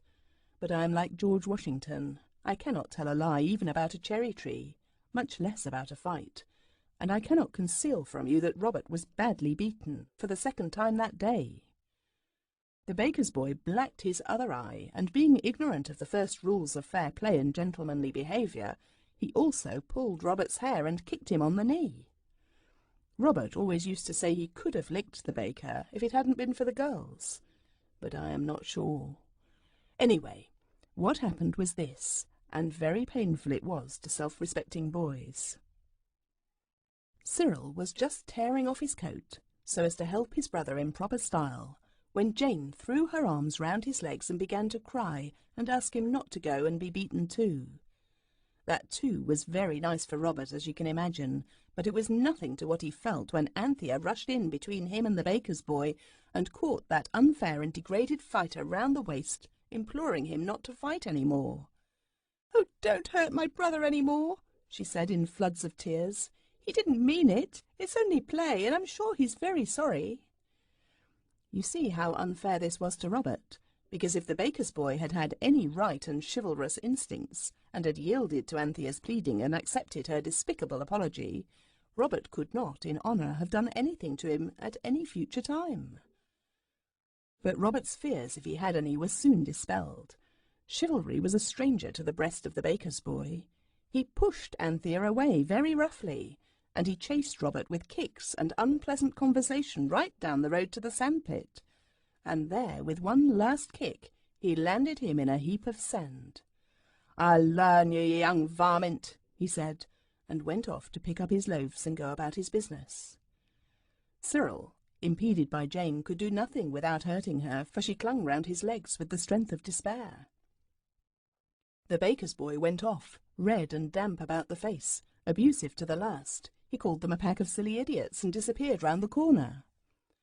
Then Jane's grasp loosened. Cyril turned away in silent dignity to follow Robert, and the girls followed him, weeping without restraint. It was not a happy party that flung itself down in the sand beside the sobbing Robert, for Robert was sobbing, mostly with rage, though of course I know that a really heroic boy is always dry-eyed after a fight, but then he always wins, which had not been the case with Robert. Cyril was angry with Jane. Robert was furious with Anthea. The girls were miserable, and not one of the four was pleased with the baker's boy. There was, as French writers say, a silence full of emotion. Then Robert dug his toes and his hands into the sand and wriggled in his rage. "He'd better wait till I'm grown up, the cowardly brute. Beast! I hate him, but I'll pay him out just because he's bigger than me." "You began," said Jane incautiously. "I know I did, silly, but I was only jollying, and he kicked me. Look here." Robert tore down a stocking and showed a purple bruise touched up with red. "I only wish I was bigger than him, that's all." He dug his fingers in the sand and sprang up, for his hand had touched something furry. It was the Psammead, of course. On the lookout to make sillies of them as usual, as Cyril remarked later. And of course the next moment Robert's wish was granted, and he was bigger than the baker's boy. Oh, but much, much bigger. He was bigger than the big policeman who used to be at the crossing at the mansion house years ago, the one who was so kind in helping old ladies over the crossing, and he was the biggest man I have ever seen, as well as the kindest. No one had a foot rule in its pocket, so Robert could not be measured. But he was taller than your father would be if he stood on your mother's head, which I'm sure he would never be unkind enough to do. He must have been 10 or 11 feet high, and as broad as a boy of that height ought to be. His suit had fortunately grown too, and now he stood up in it, with one of his enormous stockings turned down to show the gigantic bruise on his vast leg. Immense tears of fury still stood on his flushed giant face. He looked so surprised, and he was so large to be wearing a turned-down collar outside of his jacket, that the others could not help laughing. "The Psammead's done us again," said Cyril. "Not us, me," said Robert. "If you'd got any decent feeling, you'd try to make it make you the same size. You've no idea how silly it feels," he added thoughtlessly. "And I don't want to. I can jolly well see how silly it looks," Cyril was beginning. But Anthea said, "Oh, don't. I don't know what's the matter with you boys today. Look here, Squirrel, let's play fair. It is hateful for poor old Bobs, all alone up there. Let's ask the Psammead for another wish. And, if it will, I do really think we all ought to be made the same size." The others agreed, but not gaily. But when they found the Psammead, it wouldn't. "Not I," it said crossly, rubbing its face with its feet. "He's a rude, violent boy, and it'll do him good to be the wrong size for a bit. What did he want to come digging me out with his nasty wet hands for? He nearly touched me. He's a perfect savage. A boy of the Stone Age would have had more sense." Robert's hands had indeed been wet with tears. "Go away and leave me in peace, do," the Psammead went on. "I can't think why you don't wish for something sensible, something to eat or drink, or good manners or good tempers. Go along with you, do." It almost snarled as it shook its whiskers, and turned a sulky brown back on them. The most hopeful felt that further parley was in vain. They turned again to the colossal Robert. "Whatever shall we do?" they said, and they all said it. "First," said Robert grimly, "I'm going to reason with that baker's boy. I shall catch him at the end of the road." "Don't hit a chap smaller than yourself, old man," said Cyril. "Do I look like hitting him?" said Robert scornfully. "Why, I should kill him. But I'll give him something to remember. Wait till I pull up my stocking." He pulled up his stocking, which was as large as a small bolster case, and strode off. His strides were 6 or 7 feet long, so that it was quite easy for him to be at the bottom of the hill ready to meet the baker's boy when he came swinging the empty basket to meet his master's cart, which had been leaving bread at the cottages along the road. Robert crouched behind a haystack in the farmyard that is at the corner, and when he heard the boy come whistling along, he jumped out at him and caught him by the collar. "Now," he said, and his voice was about 4 times its usual size, just as his body was 4 times its. "I'm going to teach you to kick boys smaller than you." He lifted up the baker's boy and set him on top of the haystack, which was about 16 feet from the ground. And then he sat down on the roof of the barn and told the baker's boy exactly what he thought of him. I don't think the boy heard it all. He was in a sort of trance of terror. When Robert had said everything he could think of, and some things twice over, he shook the boy and said, "And now get down the best way you can," and left him. I don't know how the baker's boy got down, but I do know that he missed the cart and got into the very hottest of hot water when he turned up at last at the bakehouse. I am sorry for him, but after all, it was quite right that he should be taught that boys mustn't use their feet when they fight, but their fists.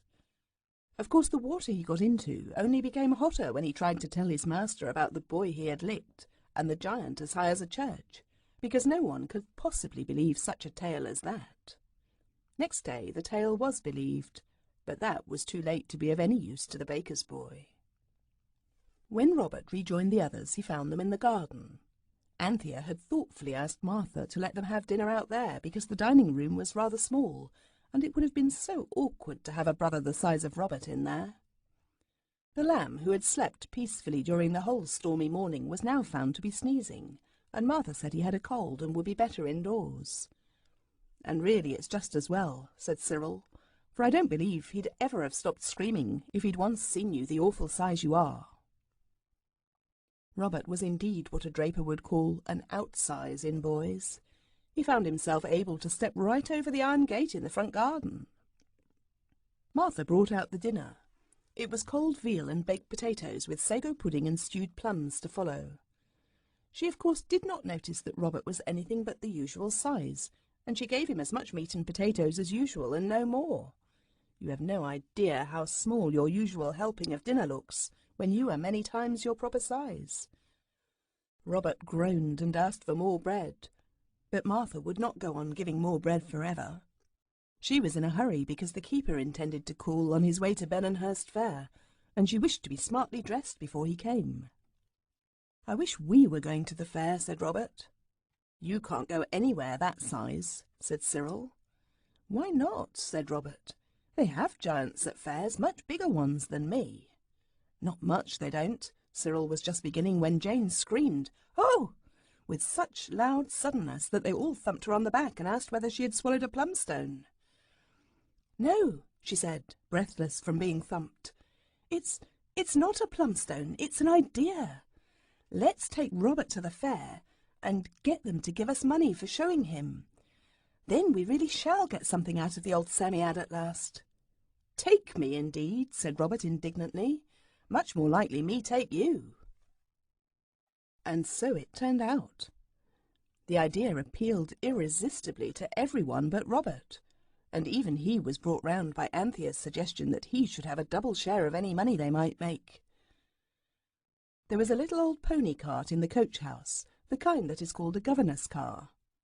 It seemed desirable to get to the fair as quickly as possible, so Robert, who could now take enormous steps, and so go very fast indeed, consented to wheel the others in this. It was as easy to him now as wheeling the lamb in the mail cart had been in the morning. The lamb's cold prevented his being of the party.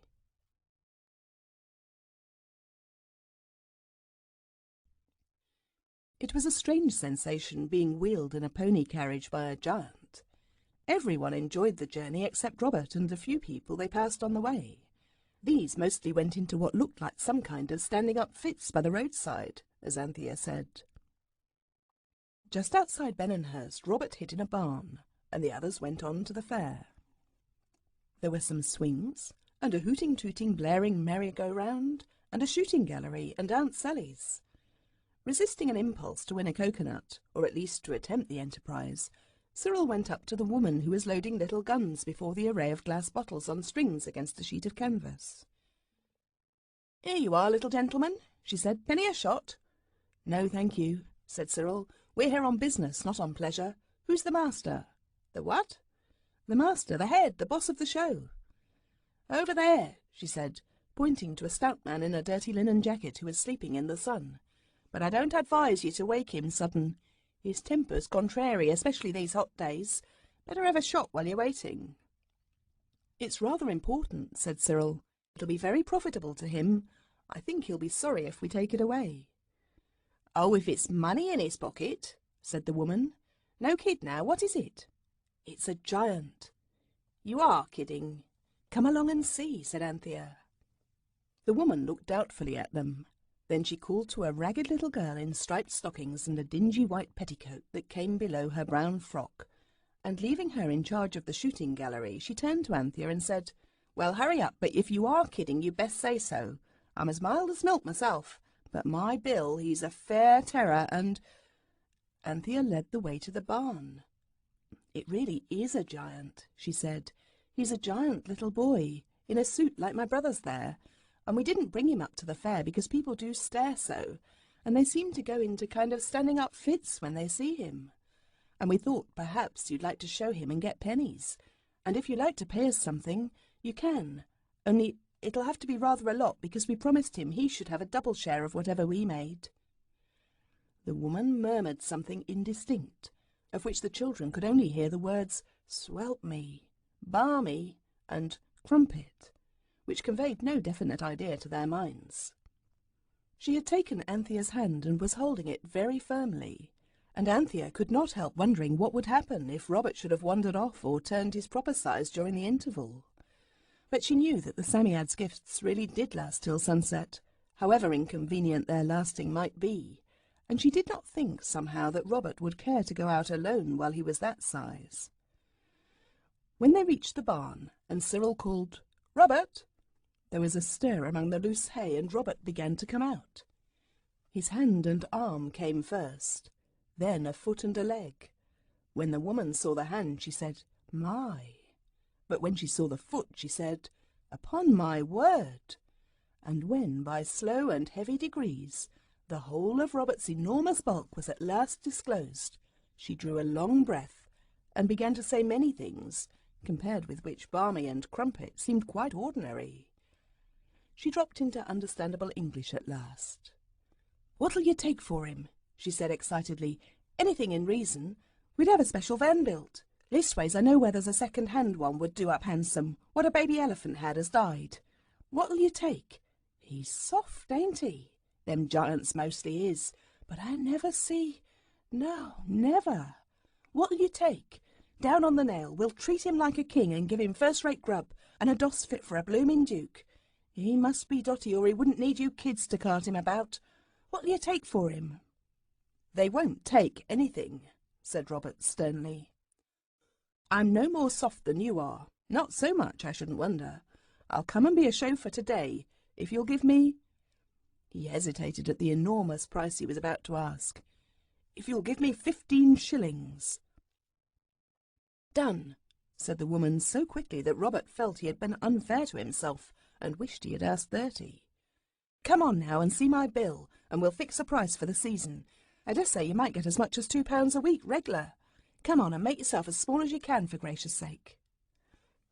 This was not very small, and a crowd gathered quickly, so that it was at the head of an enthusiastic procession that Robert entered the trampled meadow where the fair was held, and passed over the stubby yellow dusty grass to the door of the biggest tent. He crept in, and the woman went to call her bill. He was the big sleeping man, and he did not seem at all pleased at being awakened. Cyril, watching through a slit in the tent, saw him scowl and shake a heavy fist and a sleepy head. Then the woman went on speaking very fast. Cyril heard, "Struth," and "Biggest draw you ever, so help me." And he began to share Robert's feeling that 15 shillings was indeed far too little. Bill slouched up to the tent and entered. When he beheld the magnificent proportions of Robert, he said but little. "Strike me pink," were the only words the children could afterwards remember. But he produced 15 shillings, mainly in sixpences and coppers, and handed it to Robert. "We'll fix up about what you're to draw when the show's over tonight," he said with hoarse heartiness. "Lor, love a duck, you'll be that happy with us, you'll never want to leave us. Can you do a song now, or a bit of a breakdown?" "Not today," said Robert, rejecting the idea of trying to sing As Once in May, a favourite of his mother's and the only song he could think of at the moment. "Get Levi, and clear them blooming photos out. Clear the tent. Stick out a curtain or something," the man went on. "Lord, what a pity he ain't got no tights his size. But we'll have 'em before the week's out, young man. Your fortune's made. And it's a good thing you came to me and not to some chaps as I could tell you on. I've known blokes as beat their giants and starved 'em too, and so I'll tell you straight, you're in luck this day as you never was afore, 'cause I'm a lamb, I am, and I don't deceive you." "I'm not afraid of anyone beating me," said Robert, looking down on the lamb. Robert was crouched on his knees because the tent was not big enough for him to stand upright in, but even in that position he could still look down on most people. "But I'm awfully hungry. I wish you'd get me something to eat." "Here, Becca," said the horse Bill. "Get him some grub, the best you've got, mind." Another whisper followed, of which the children only heard, "Down in black and white, first thing tomorrow." Then the woman went to get the food. It was only bread and cheese when it came, but it was delightful to the large and empty Robert, and the man went to post sentinels round the tent to give the alarm if Robert should attempt to escape with his 15 shillings. "As if we weren't honest," said Anthea indignantly when the meaning of the sentinels dawned on her. Then began a very strange and wonderful afternoon. Bill was a man who knew his business. In a very little while the photographic views, the spyglasses you look at them through so that they really seem rather real, and the lights you see them by were all packed away. A curtain, it was an old red and black carpet really, was run across the tent. Robert was concealed behind, and Bill was standing on a trestle table outside the tent making a speech. It was rather a good speech. It began by saying that the giant it was his privilege to introduce to the public that day was the eldest son of the Emperor of San Francisco, compelled through an unfortunate love affair with the Duchess of the Fiji Islands to leave his own country and take refuge in England, the land of liberty, where freedom was the right of every man, no matter how big he was. It ended by the announcement that the first 20 who came to the tent door should see the giant for threepence apiece. "After that," said Bill, "the price is riz, and I don't undertake to say what it won't be riz to, so now's your time." A young man with his sweetheart on her afternoon out was the first to come forward. For this occasion his was the princely attitude, no expense spared, money no object. His girl wished to see the giant, well, she should see the giant, even though seeing the giant cost threepence each, and the other entertainments were all penny ones. The flap of the tent was raised. The couple entered. Next moment a wild shriek from the girl thrilled through all present. Bill slapped his leg. "That's done the trick," he whispered to Becca. It was indeed a splendid advertisement of the charms of Robert. When the girl came out she was pale and trembling, and a crowd was around the tent. "What was it like?" asked a farmhand. "Oh, horrid, you wouldn't believe," she said. "It's as big as a barn and that fierce. It froze the blood in my bones. I wouldn't have missed seeing it for anything." The fierceness was only caused by Robert's trying not to laugh, but the desire to do that soon left him, and before sunset he was more inclined to cry than laugh, and more inclined to sleep than either. For by ones and twos and threes people kept coming in all the afternoon, and Robert had to shake hands with those who wished it, and allow himself to be punched and pulled and patted and thumped, so that people might make sure he really was real. The other children sat on a bench and watched and waited and were very bored indeed. It seemed to them that this was the hardest way of earning money that could have been invented, and only 15 shillings. Bill had taken 4 times that already, for the news of the giant had spread, and tradespeople in carts and gentlepeople in carriages came from far and near. One gentleman with an eyeglass and a very large yellow rose in his buttonhole offered Robert, in an obliging whisper, £10 a week to appear at the Crystal Palace. Robert had to say no. "I can't," he said regretfully. "It's no use promising what you can't do." "Ah, poor fellow, bound for a term of years, I suppose. Well, here's my card. When your time's up, come to me." "I will, if I'm the same size then," said Robert truthfully. "If you grow a bit, so much the better," said the gentleman. When he had gone, Robert beckoned Cyril and said, "Tell them I must and will have a rest, and I want my tea." Tea was provided, and a paper hastily pinned on the tent. It said, "Closed for half an hour while the giant gets his tea." Then there was a hurried council. "How am I to get away?" said Robert. "I've been thinking about it all afternoon." "Why, walk out when the sun sets and you're your right size. They can't do anything to us." Robert opened his eyes. "Why, they'd nearly kill us," he said, "when they saw me get my right size. No, we must think of some other way. We must be alone when the sun sets." "I know," said Cyril briskly, and he went to the door, outside which Bill was smoking a clay pipe and talking in a low voice to Becca. Cyril heard him say, "Good as having a fortune left you." "Look here," said Cyril, "you can let people come in again in a minute. He's nearly finished tea, but he must be left alone when the sun sets. He's very queer at that time of the day, and if he's worried I won't answer for the consequences." "Why, what comes over him?" asked Bill. "I don't know. It's a sort of a change," said Cyril candidly. "He isn't at all like himself. You'd hardly know him. He's very queer indeed. Someone'll get hurt if he's not alone about sunset." This was true. "He'll pull around for the evening, I suppose." "Oh, yes. Half an hour after sunset he'll be quite himself again." "Best humour him," said the woman. And so, at what Cyril judged to be about half an hour before sunset, the tent was again closed, while the giant gets his supper. The crowd was very merry about the giant's meals and their coming so close together. "Well, he can pick a bit," Bill owned. "You see, he has to eat hearty, being the size he is." Inside the tent, the 4 children breathlessly arranged a plan of retreat. "You go now," said Cyril to the girls, "and get along home as fast as you can. Oh, never mind the pony cart, we'll get that tomorrow. Robert and I are dressed the same. We'll manage somehow, like Sidney Carton did. Only you girls must get out, or it's all no go. We can run, but you can't, whatever you may think.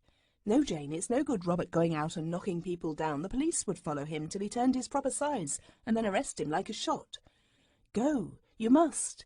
If you don't, I'll never speak to you again. It was you got us into this mess, really, hanging round people's legs the way you did this morning. Go, I tell you." And Jane and Anthea went. "We're going home," they said to Bill. "We're leaving the giant with you. Be kind to him." And that, as Anthea said afterwards, was very deceitful. But what were they to do? When they had gone, Cyril went to Bill. "Look here," he said. "He wants some ears of corn. There's some in the next field but one. I'll just run and get it. Oh, and he says, can't you loop up the tent at the back a bit? He says he's stifling for a breath of air. I'll see no one peeps in at him. I'll cover him up, and he can take a nap while I go for the corn. He will have it. There's no holding him when he gets like this." The giant was made comfortable with a heap of sacks and an old tarpaulin. The curtain was looped up, and the brothers were left alone. They matured their plan in whispers. Outside, the merry-go-round blared its comic tunes, screaming now and then to attract public notice. Half a minute after the sun had set, a boy came out past Bill. "I'm off for the corn," he said, and mingled quickly with the crowd. At the same time, a boy came out of the back of the tent, past Becca, posted there as a sentinel. "I'm off after the corn," said this boy also. And he too moved away quickly and was lost in the crowd. The front door boy was Cyril, the back door was Robert, and now, since sunset, once more his proper size. They walked quickly through the field, along the road, where Robert caught Cyril up. Then they ran. They were home as soon as the girls were, for it was a long way, and they ran most of it.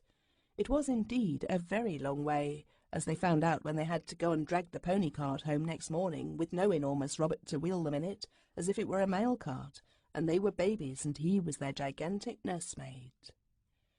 I cannot possibly tell you what Bill and Becca said when they found that the giant had gone. For one thing, I do not know.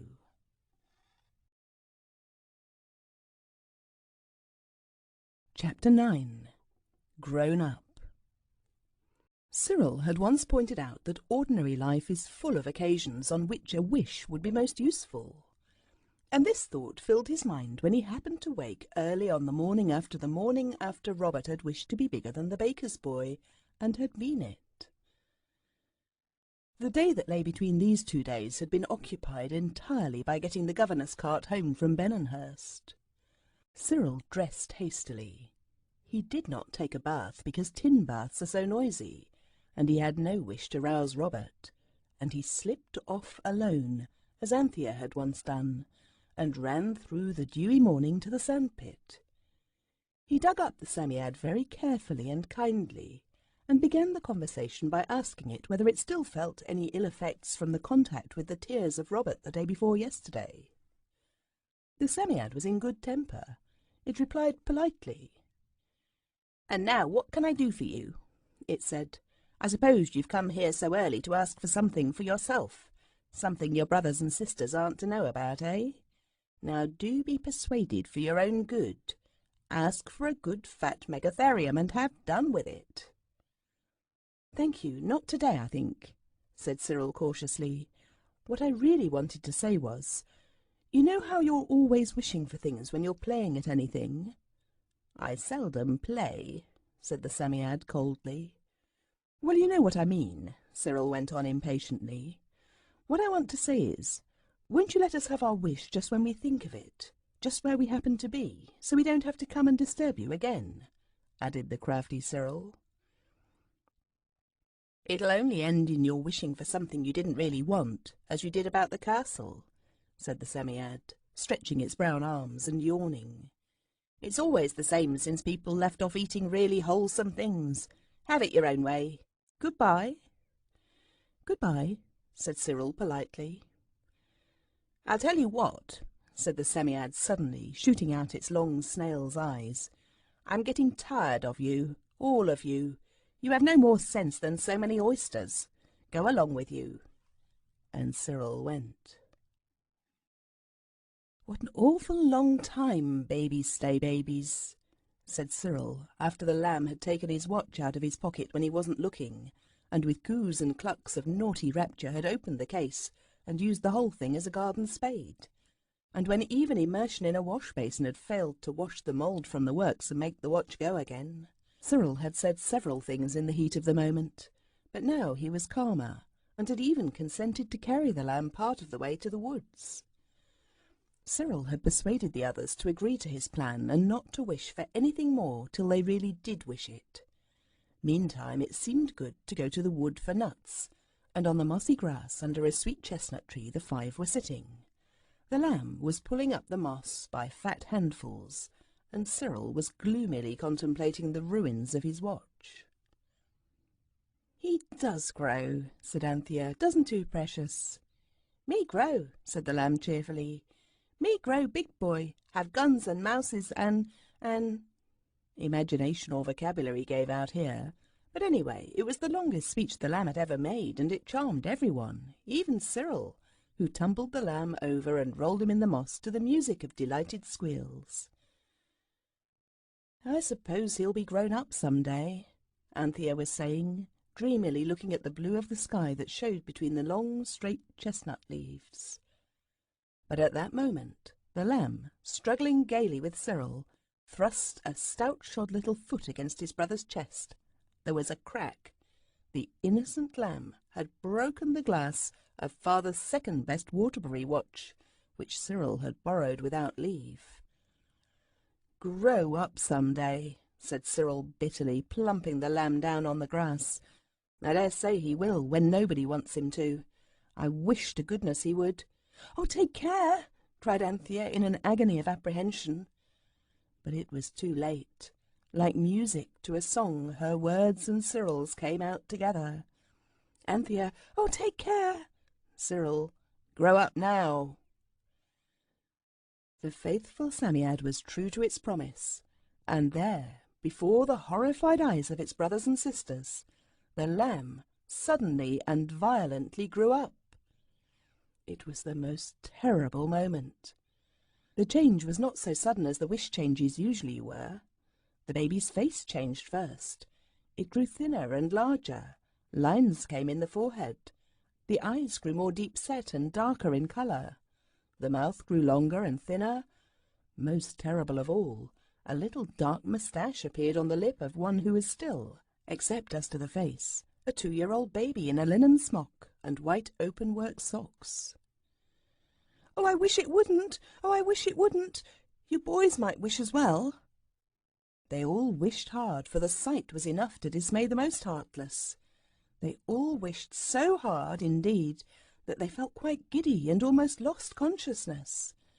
But the wishing was quite vain, for when the wood ceased to whirl round, their dazed eyes were riveted at once by the spectacle of a very proper-looking young man in flannels and a straw hat.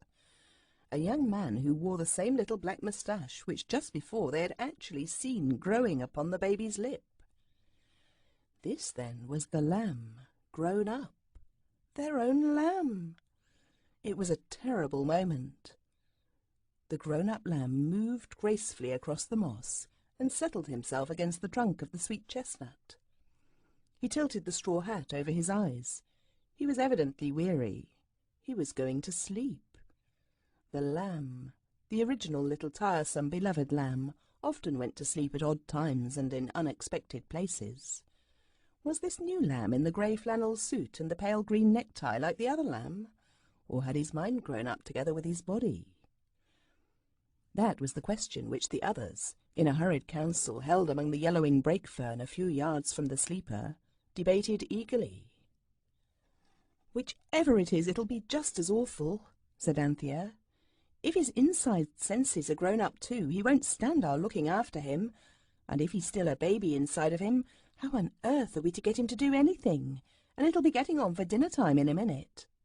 "And we haven't got any nuts," said Jane. "Oh, bother nuts," said Robert. "But dinner's different. I didn't have half enough dinner yesterday. Couldn't we tie him to the tree and go home to our dinner and come back afterwards?" "A fat lot of dinner we should get if we went back without the lamb," said Cyril in scornful misery. "And it'll be just the same if we go back with him in the state he is now. Yes, I know it's my doing. Don't rub it in. I know I'm a beast and not fit to live. You can take that for settled and say no more about it. The question is, what are we going to do?" "Let's wake him up and take him into Rochester or Maidstone and get something to eat at a baker's shop," said Robert hopefully. "Take him?" repeated Cyril. "Yes, do. It's all my fault. I don't deny that. But you'll find you've got your work cut out for you if you try to take that young man anywhere.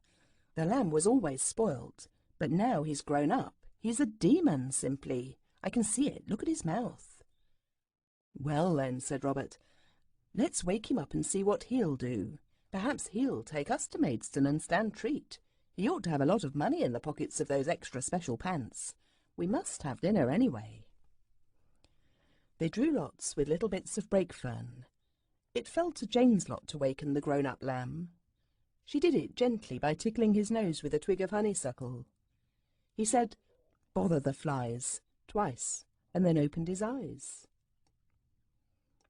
"Hello, kiddies," he said in a languid tone. "Still here? What's the giddy hour? You'll be late for your grub." "I know we shall," said Robert bitterly. "Then cut along home," said the grown-up lamb. "What about your grub, though?" asked Jane. "Oh, how far is the station, do you think? I've a sort of notion that I'll run up to town and have some lunch at the club." Blank misery fell like a pall on the four others. The lamb, alone, unattended, would go to town and have lunch at a club. Perhaps he would also have tea there. Perhaps sunset would come upon him amid the dazzling luxury of clubland, and a helpless, cross, sleepy baby would find itself alone amid unsympathetic waiters, and would wail miserably for panty from the depths of a club armchair. The picture moved Anthea almost to tears. "Oh, no, lamb ducky, you mustn't do that," she cried incautiously. The grown-up lamb frowned. "My dear Anthea," he said, "how often am I to tell you that my name is Hilary or St. Maur or Devereux? Any of my baptismal names are free to my little brothers and sisters, but not Lamb, a relic of foolishness and far-off childhood." This was awful. He was their elder brother now, was he? Well, of course he was, if he was grown up, since they weren't. Thus, in whispers, Anthea and Robert. But the almost daily adventures resulting from the Psammead's wishes were making the children wise beyond their years. "Dear Hilary," said Anthea, and the others choked at the name. "You know father didn't wish you to go to London. He wouldn't like us to be left alone without you to take care of us. Oh, deceitful thing that I am," she added to herself. "Look here," said Cyril, "if you're our elder brother, why not behave as such and take us over to Maidstone and give us a jolly good blowout, and we'll go on the river afterwards." "I'm infinitely obliged to you," said the lamb courteously, "but I should prefer solitude. Go home to your lunch, your dinner. Perhaps I may look in about tea-time, or I may not be home till after you're in your beds." Their beds! Speaking glances flashed between the wretched four. Much bed there would be for them if they went home without the lamb. "We promised Mother not to lose sight of you if we took you out," Jane said before the others could stop her. "Look here, Jane," said the grown-up lamb, putting his hands in his pockets and looking down at her. "Little girls should be seen and not heard. You kids must learn not to make yourselves a nuisance. Run along home now, and perhaps, if you're good, I'll give you each a penny tomorrow." "Look here," said Cyril, in the best man-to-man tone at his command. "Where are you going, old man? You might let Bobs and me come with you, even if you don't want the girls. This was really rather noble of Cyril, for he never did care much about being seen in public with the lamb, who, of course, after sunset would be a baby again. The man-to-man tone succeeded. "I shall run over to Maidstone on my bike," said the new lamb airily, fingering the little black moustache. "I can lunch at the Crown, and perhaps I'll have a pull on the river, but I can't take you all on the machine now, can I? Run along home like good children." The position was desperate. Robert exchanged a despairing look with Cyril. Anthea detached a pin from her waistband, a pin whose withdrawal left a gaping chasm between skirt and bodice, and handed it furtively to Robert, with a grimace of the darkest and deepest meaning. Robert slipped away to the road. There, sure enough, stood a bicycle, a beautiful new one. Of course, Robert understood at once that if the lamb was grown up, he must have a bicycle. This had always been one of Robert's own reasons for wishing to be grown up. He hastily began to use the pin. 11 punctures in the back tire, 7 in the front. He would have made the total 22, but for the rustling of the yellow hazel leaves, which warned him of the approach of the others. He hastily leaned a hand on each wheel, and was rewarded by the whish of what was left of air escaping from 18 neat pinholes. "Your bike's run down," said Robert, wondering how he could so soon have learned to deceive. "So it is," said Cyril. "It's a puncture," said Anthea, stooping down and standing up again with a thorn which she had got ready for the purpose. "Look here." The grown-up lamb, or Hilary as I suppose one must now call him, fixed his pump and blew up the tire. The punctured state of it was soon evident. "I suppose there's a cottage somewhere where one could get a pail of water," said the lamb. There was, and when the number of punctures had been made manifest, it was felt to be a special blessing that the cottage provided teas for cyclists. It provided an odd sort of tea and hammy meal for the lamb and his brothers. This was paid for out of the 15 shillings which had been earned by Robert when he was a giant, for the lamb, it appeared, had unfortunately no money about him. This was a great disappointment for the others, but it is a thing that will happen, even to the most grown-up of us. However, Robert had enough to eat, and that was something. Quietly but persistently, the miserable 4 took it in turns to try and persuade the lamb, or Psammead, to spend the rest of the day in the woods. There was not very much of the day left by the time he had mended the 18th puncture. He looked up from the completed work with a sigh of relief, and suddenly put his tie straight. "There's a lady coming," he said briskly. "For goodness' sake, get out of the way. Go home, hide, vanish somehow. I can't be seen with a pack of dirty kids."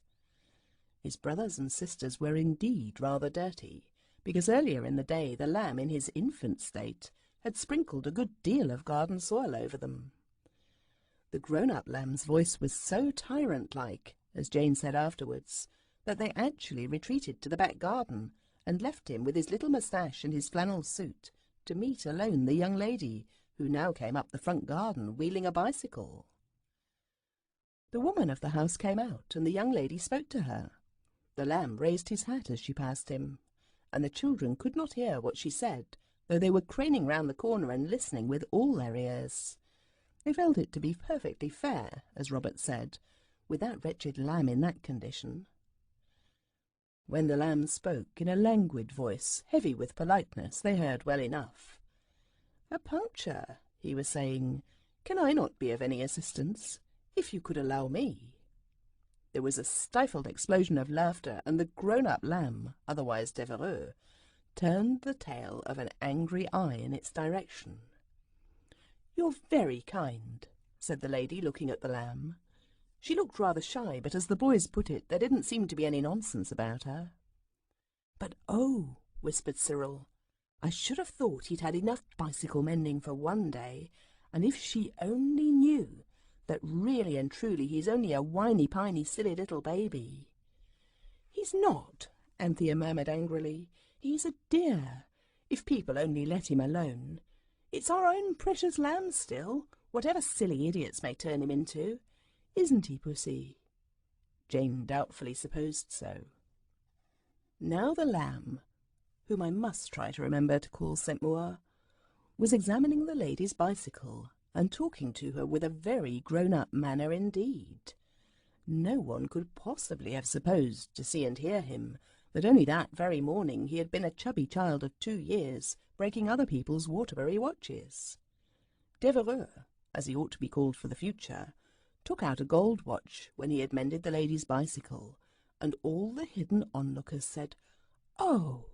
because it seemed so unfair that the baby, who had only that morning destroyed 2 cheap but honest watches, should now, in the grown-upness to which Cyril's folly had raised him, have a real gold watch with a chain and seals.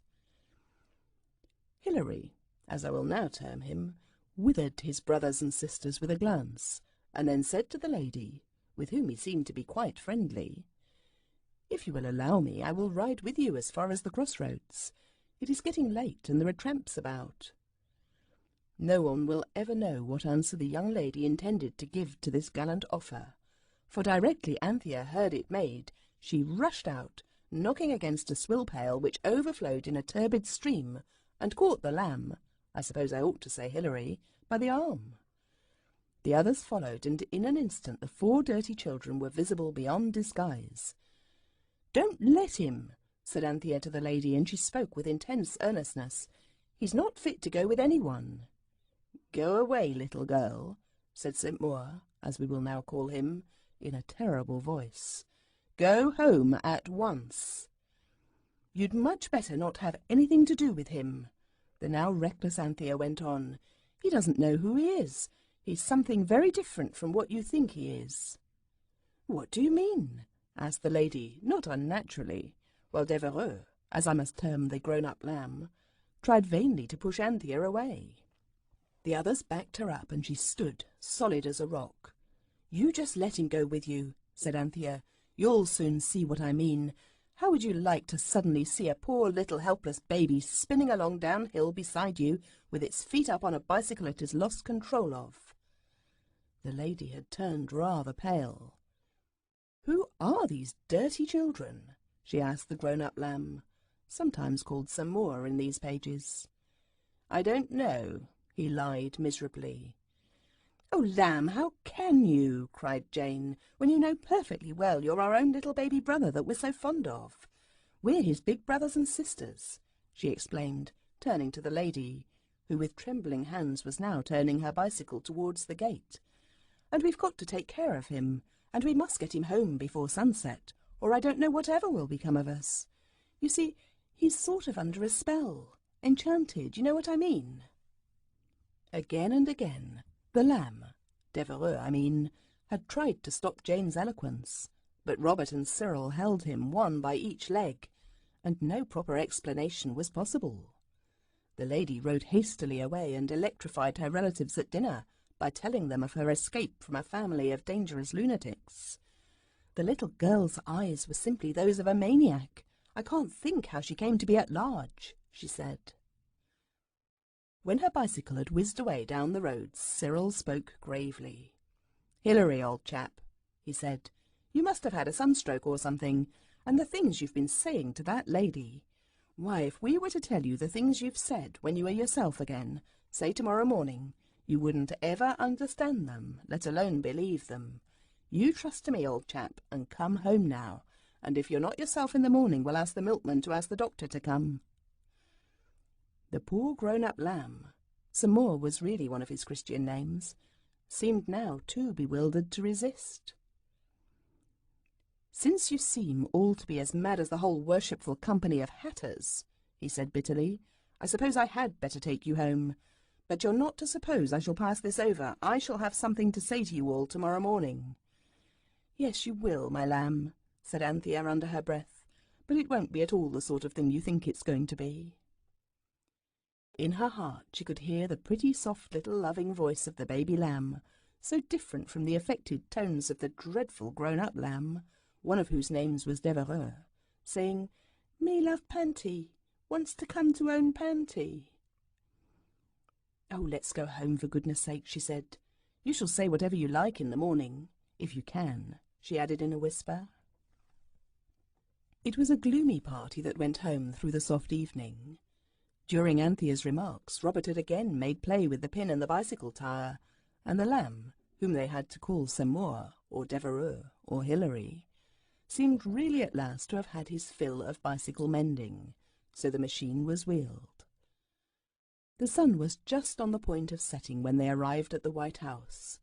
The 4 elder children would have liked to linger in the lane till the complete sunsetting turned the grown-up lamb, whose Christian names I will not further weary you by repeating, into their own dear tiresome baby brother. But he in his grown-upness insisted on going on, and thus he was met in the front garden by Martha. Now you remember that as a special favour, the Psammead had arranged that the servants in the house should never notice any change brought about by the wishes of the children. Therefore Martha merely saw the usual party with the baby lamb, about whom she had been desperately anxious all afternoon, trotting beside Anthea on fat baby legs, while the children, of course, still saw the grown-up lamb, never mind what names he was christened by, and Martha rushed at him and caught him in her arms, exclaiming, "Come to his own Martha, then, a precious poppet." The grown-up lamb, whose names shall now be buried in oblivion, struggled furiously. An expression of intense horror and annoyance was seen on his face. But Martha was stronger than he. She lifted him up and carried him into the house.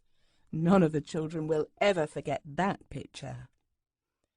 The neat, grey flannel-suited grown-up young man, with the green necktie and the little black moustache, fortunately he was slightly built and not tall, struggling in the sturdy arms of Martha, who bore him away helpless, imploring him as she went to be a good boy now and come and have his nice bremmink. Fortunately the sun set as they reached the doorstep. The bicycle disappeared, and Martha was seen to carry into the house the real, live, darling, sleepy 2-year-old lamb. The grown-up lamb, nameless henceforth, was gone forever. "Forever," said Cyril, "because as soon as ever the lamb's old enough to be bullied, we must jolly well begin to bully him for his own sake, so that he mayn't grow up like that." "You shan't bully him," said Anthea stoutly, "not if I can stop it." "We must tame him by kindness," said Jane. "You see," said Robert, "if he grows up in the usual way, there'll be plenty of time to correct him as he goes along. The awful thing today was his growing up so suddenly. There was no time to improve him at all."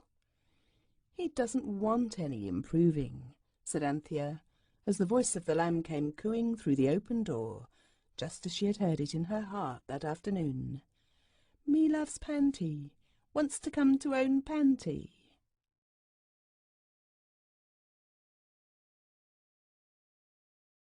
Chapter 10.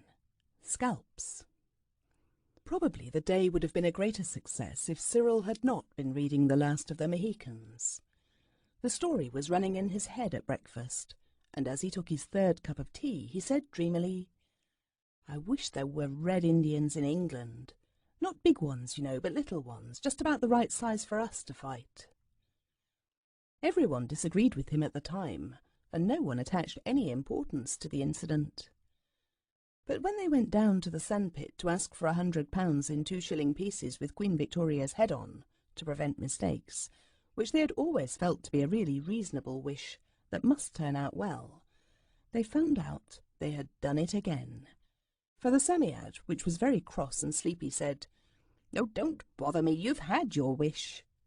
"I didn't know it," said Cyril. "Don't you remember yesterday?" said the Sand Fairy still more disagreeably. "You asked me to let you have your wishes wherever you happened to be, and you wished this morning and you got it." "Oh, have we?" said Robert. "What is it?" "So you've forgotten," said the Psammead, beginning to burrow. "Never mind, you'll know soon enough, and I wish you joy of it. A nice thing you've let yourselves in for." "We always do somehow," said Jane sadly. And now the odd thing was that no one could remember anyone's having wished for anything that morning. The wish about the Red Indians had not stuck in anyone's head. It was a most anxious morning. Everyone was trying to remember what had been wished for, and no one could, and everyone kept expecting something awful to happen every minute. It was most agitating. They knew from what the Psammead said that they must have wished for something more than usually undesirable, and they spent several hours in most agonizing uncertainty. It was not till nearly dinner-time that Jane tumbled over the last of the Mohicans, which had, of course, been left face downwards on the floor, and when Anthea had picked her and the book up, she suddenly said, "I know," and sat down flat on the carpet. "Oh, Pussy, how awful! It was Indians he wished for. Cyril, at breakfast, don't you remember? He said, 'I wish there were Red Indians in England.' And now there are, and they're going to be about scalping people all over the country as likely as not." "Perhaps they're only in Northumberland and Durham," said Jane soothingly. It was almost impossible to believe that it could really hurt people much to be scalped so far away as that. "Don't you believe it," said Anthea. "The Psammead said we'd let ourselves in for a nice thing. That means they'll come here. And suppose they scalp the lamb?" "Perhaps the scalping would come right again at sunset," said Jane, but she did not speak so hopefully as usual. "Not it," said Anthea. "The things that grow out of the wishes don't go. Look at the 15 shillings. Pussy, I'm going to break something, and you must let me have every penny of money you've got. The Indians will come here, don't you see? That spiteful Psammead as good as said so. You see what my plan is. Come on." Jane did not see at all, but she followed her sister meekly into Mother's bedroom. Anthea lifted down the heavy water jug. It had a pattern of stalks and long grasses on it, which Anthea never forgot. She carried it into the dressing-room and carefully emptied the water out of it into the bath. Then she took the jug back into the bedroom and dropped it on the floor. You know how a jug always breaks if you happen to drop it by accident? If you happen to drop it on purpose, it is quite different. Anthea dropped that jug 3 times, and it was as unbroken as ever. So at last she had to take her father's boot tree and break the jug with that in cold blood. It was heartless work. Next she broke open the missionary box with the poker. Jane told her that it was wrong, of course, but Anthea shut her lips very tight and then said, "Don't be silly, it's a matter of life and death." There was not very much in the missionary box, only 7 and 4pence, but the girls between them had nearly 4 shillings. This made over 11 shillings, as you will easily see. Anthea tied up the money in a corner of her pocket handkerchief. "Come on, Jane," she said, and ran down to the farm. She knew that the farmer was going into Rochester that afternoon. In fact, it had been arranged that he was to take the 4 children with him. They had planned this in the happy hour when they believed that they were going to get that £100 in 2-shilling pieces out of the Psammead. They had arranged to pay the farmer 2 shillings each for the ride. Now Anthea hastily explained to him that they could not go, but would he take Martha and the baby instead? He agreed, but he was not pleased to only get half a crown instead of 8 shillings. Then the children ran home again. Anthea was agitated but not flurried.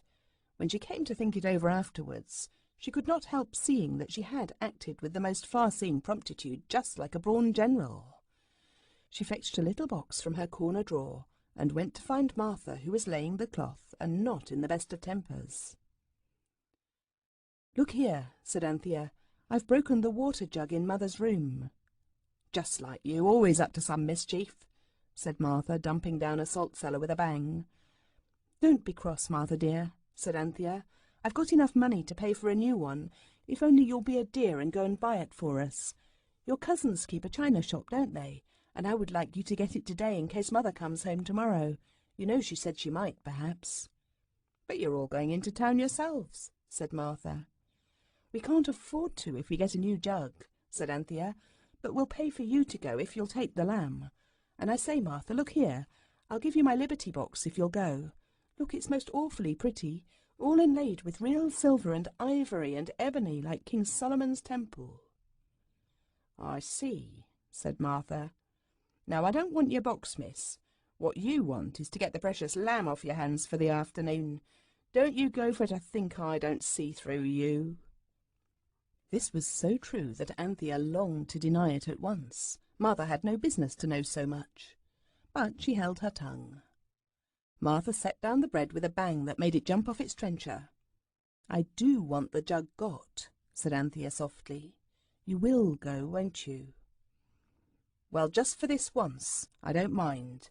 But mind you don't get into none of your outrageous mischief when I'm gone, that's all." "He's going earlier than he thought," said Anthea eagerly. "You'd better hurry and get dressed. Do put on that lovely purple frock, Martha, and the hat with the pink cornflowers, and the yellow lace collar. Jane'll finish laying the cloth, and I'll wash the lamb and get him ready." As she washed the unwilling lamb and hurried him into his best clothes, Anthea peeped out of the window from time to time. So far all was well. She could see no Red Indians, when, with a rush and a scurry, and some deepening of the damask of Martha's complexion, she and the lamb had been got off. Anthea drew a deep breath. "He's safe," she said, and to Jane's horror flung herself down on the floor and burst into floods of tears. Jane did not understand at all how a person could be so brave and like a general, and then suddenly give way and go flat like an air balloon when you prick it. It is better not to go flat, of course, but you will observe that Anthea did not give way till her aim was accomplished. She had got the dear lamb out of danger. She felt certain that the Red Indians would be round to the White House or nowhere. The farmer's cart would not come back till after sunset, so she could afford to cry a little. It was partly with joy that she cried, because she had done what she meant to do. She cried for about 3 minutes, while Jane hugged her miserably, and said at 5-second intervals, "Don't cry, Panther dear." Then she jumped up, rubbed her eyes hard with the corner of her pinafore, so that they kept red for the rest of the day, and started to tell the boys. But just at that moment cook rang the dinner bell, and nothing could be said till they had been helped to mince beef. Then cook left the room, and Anthea told her tale. But it is a mistake to tell a thrilling tale when people are eating minced beef and boiled potatoes. There seemed somehow to be something about the food that made the idea of Red Indians seem flat and unbelievable. The boys actually laughed and called Anthea a little silly. "Why," said Cyril, "I'm almost sure it was before I said that Jane said she wished it would be a fine day." "It wasn't," said Jane briefly. "Why, if it was Indians," Cyril went on, "salt please and mustard. I must have something to make this mush go down. If it was Indians, they'd have been infesting the place long before this. You know they would. I believe it's the fine day."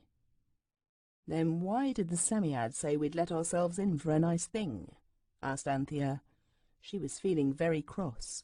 She knew she had acted with nobility and discretion, and after that it was very hard to be called a little silly, especially when she had the weight of a burglared missionary box and about 7 and 4pence, mostly in coppers, lying like lead upon her conscience. There was a silence during which cook took away the mincy plates and brought in the pudding. As soon as she had retired, Cyril began again. "Of course, I don't mean to say," he admitted, "that it wasn't a good thing to get Martha and the lamb out of the way for the afternoon. But as for Red Indians, why, you know jolly well the wishes always come that very minute. If there was going to be Red Indians, they'd be here now." "I expect they are," said Anthea. "They're lurking amid the undergrowth for anything, you know. I do think you're most unkind."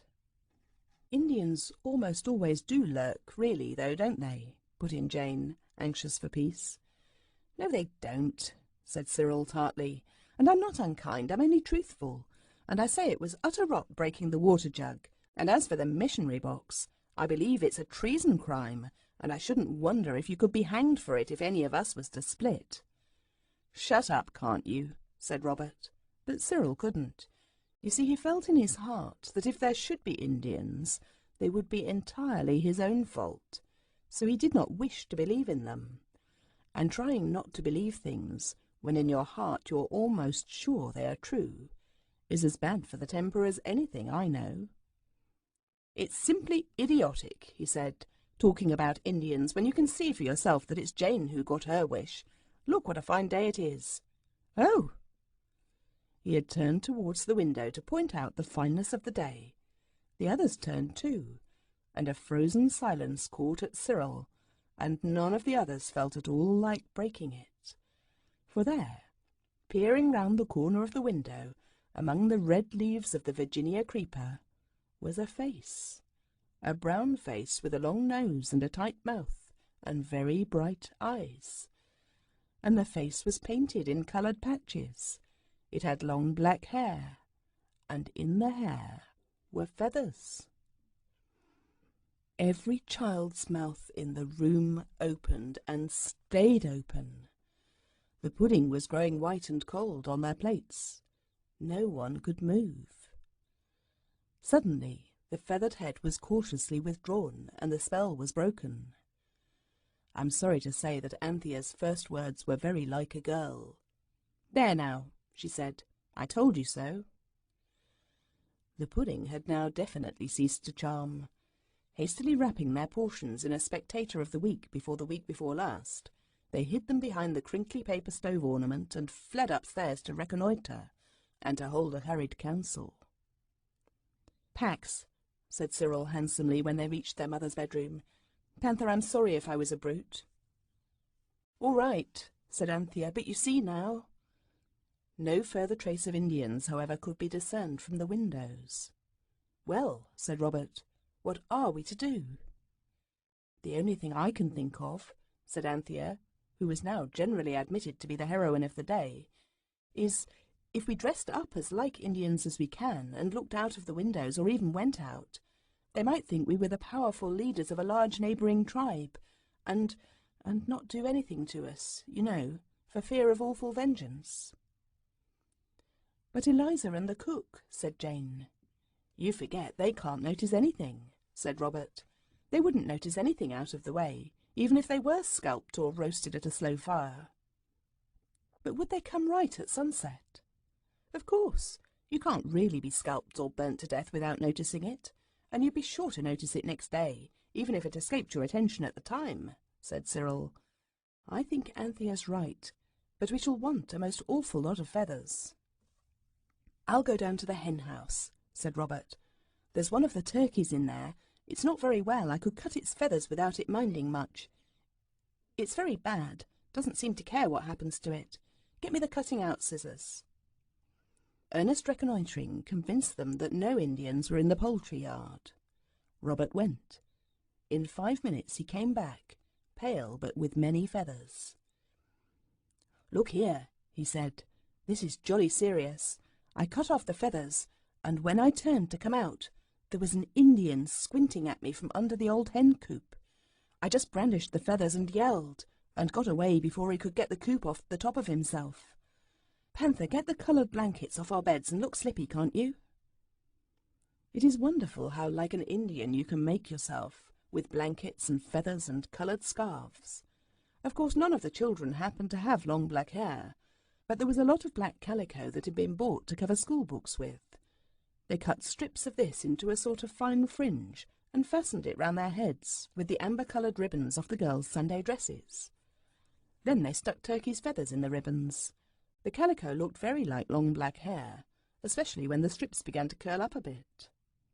"But our faces," said Anthea, "they're not at all the right colour. We're all rather pale, and I'm sure I don't know why, but Cyril is the colour of putty."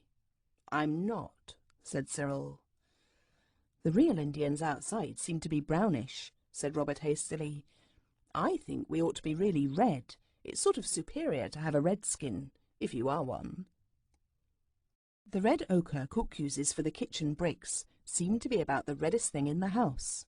The children mixed some in a saucer with milk, as they had seen cook do for the kitchen floor. Then they carefully painted each other's faces and hands with it, till they were quite as red as any red Indian needs be, if not redder. They knew at once they must look very terrible when they met Eliza in the passage, and she screamed aloud. This unsolicited testimonial pleased them very much. Hastily telling her not to be a goose, and that it was only a game, the 4 blanketed, feathered, really and truly redskins went boldly out to meet the foe. I say boldly. That is because I wished to be polite. At any rate, they went. Along the hedge, dividing the wilderness from the garden, was a row of dark heads, all highly feathered. "It's our only chance," whispered Anthea. "Much better than to wait for their blood-freezing attack. We must pretend like mad, like that game of cards where you pretend you've got aces when you haven't. Fluffing, they call it, I think. Now then, whoop!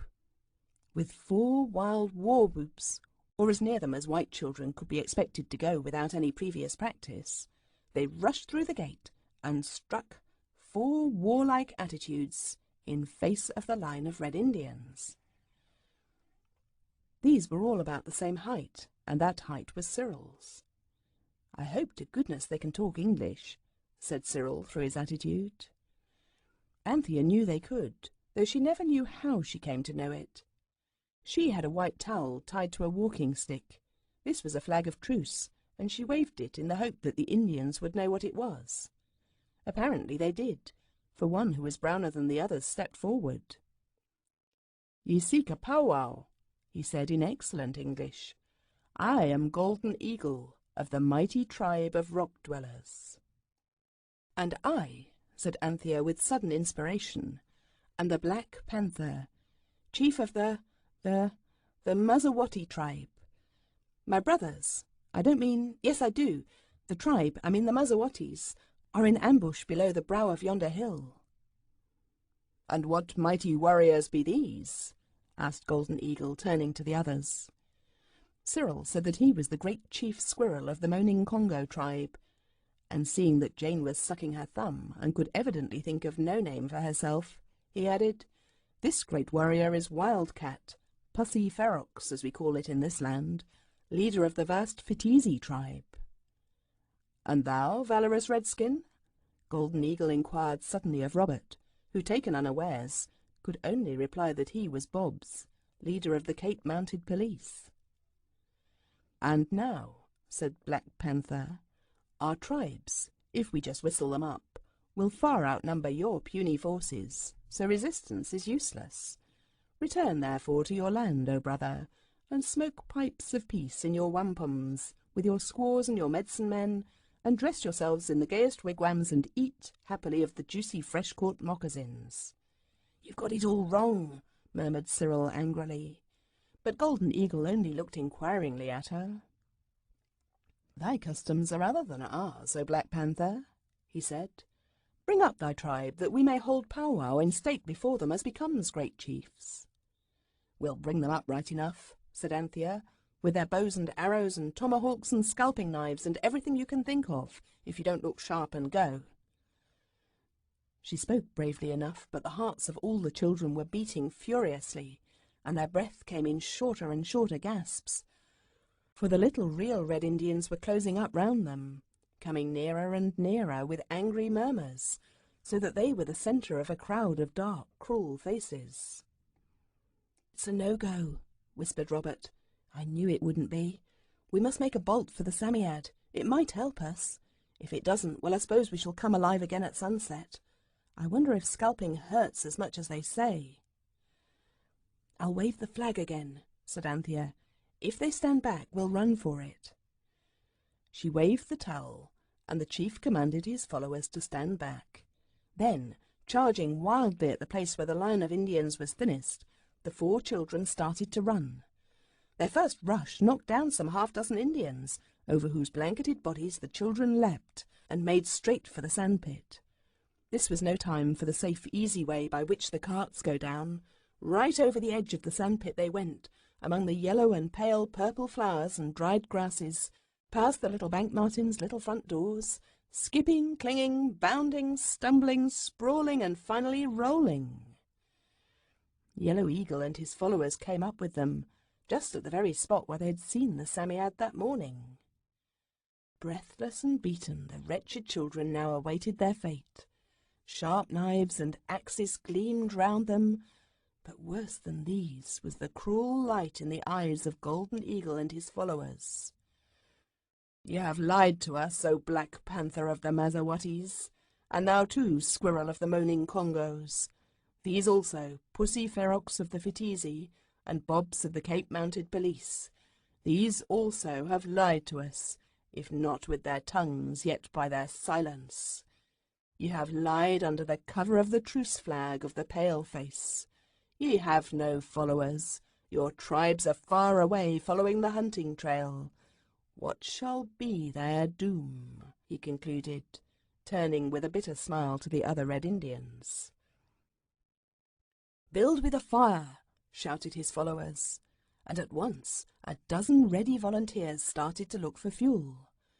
The 4 children, each held between 2 strong little Indians, cast despairing glances round them. Oh, if they could only see the Psammead! "Do you mean to scalp us first and then roast us?" asked Anthea desperately. "Of course." Redskin opened his eyes at her. "It is always done."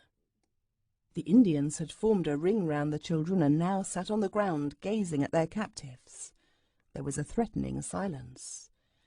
Then, slowly, by 2s and 3s, the Indians who had gone to look for firewood came back, and they came back empty-handed. They had not been able to find a single stick of wood for a fire. No one ever can, as a matter of fact, in that part of Kent.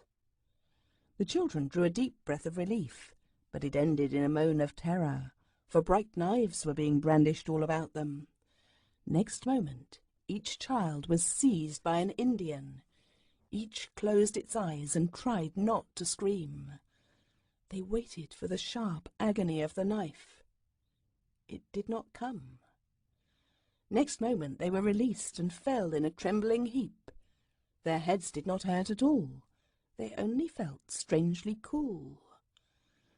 Wild war whoops rang in their ears. When they ventured to open their eyes, they saw 4 of their foes dancing round them with wild leaps and screams, and each of the 4 brandished in his hand a scalp of long flowing black hair. They put their hands to their heads. Their own scalps were safe. The poor untutored savages had indeed scalped the children, but they had only, so to speak, scalped them of the black calico ringlets. The children fell into each other's arms, sobbing and laughing. "Their scalps are ours," chanted the chief. "Ill-rooted were their ill-fated hairs. They came off in the hands of the victors without struggle, without resistance. They yielded their scalps to the conquering rock-dwellers. Oh, how little a thing is a scalp so lightly won!" "They'll take our real ones in a minute, you see if they don't," said Robert, trying to rub some of the red ochre off his face and hands onto his hair. "Cheated of our just and fiery revenge are we," the chant went on, "but there are other torments than the scalping knife and the flames. Yet is the slow fire the correct thing. O strange, unnatural country, wherein a man may find no wood to burn his enemy! Ah, for the boundless forests of my native land, where the great trees for thousands of miles grow but to furnish firewood wherewithal to burn our foes. Ah, would we were but in our native forest once more." Suddenly, like a flash of lightning, a golden gravel shone all round the 4 children instead of the dusky figures, for every single Indian had vanished on the instant at their leader's word. The Psammead must have been there all the time and had given the Indian chief his wish. Martha brought home a jug with a pattern of stalks and long grasses on it. Also she brought back all Anthea's money. "My cousin, she gave me the jug for luck. She said it was an odd one, what the basin of had got smashed." "Oh, Martha, you are a dear," sighed Anthea, throwing her arms round her. "Yes," giggled Martha. "You'd better make the most of me while you've got me. I shall give your ma notice directly the minute she comes back." "Oh, Martha, we haven't been so very horrid to you, have we?" asked Anthea, aghast. "Oh, it isn't that, miss." Martha giggled more than ever. "I'm a-going to be married.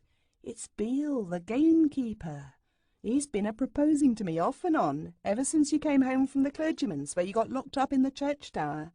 And today I said the word and made him a happy man." Anthea put the 7 and 4pence back in the missionary box and pasted paper over the place where the poker had broken it. She was very glad to be able to do this, and she does not know to this day whether breaking open a missionary box is or is not a hanging matter.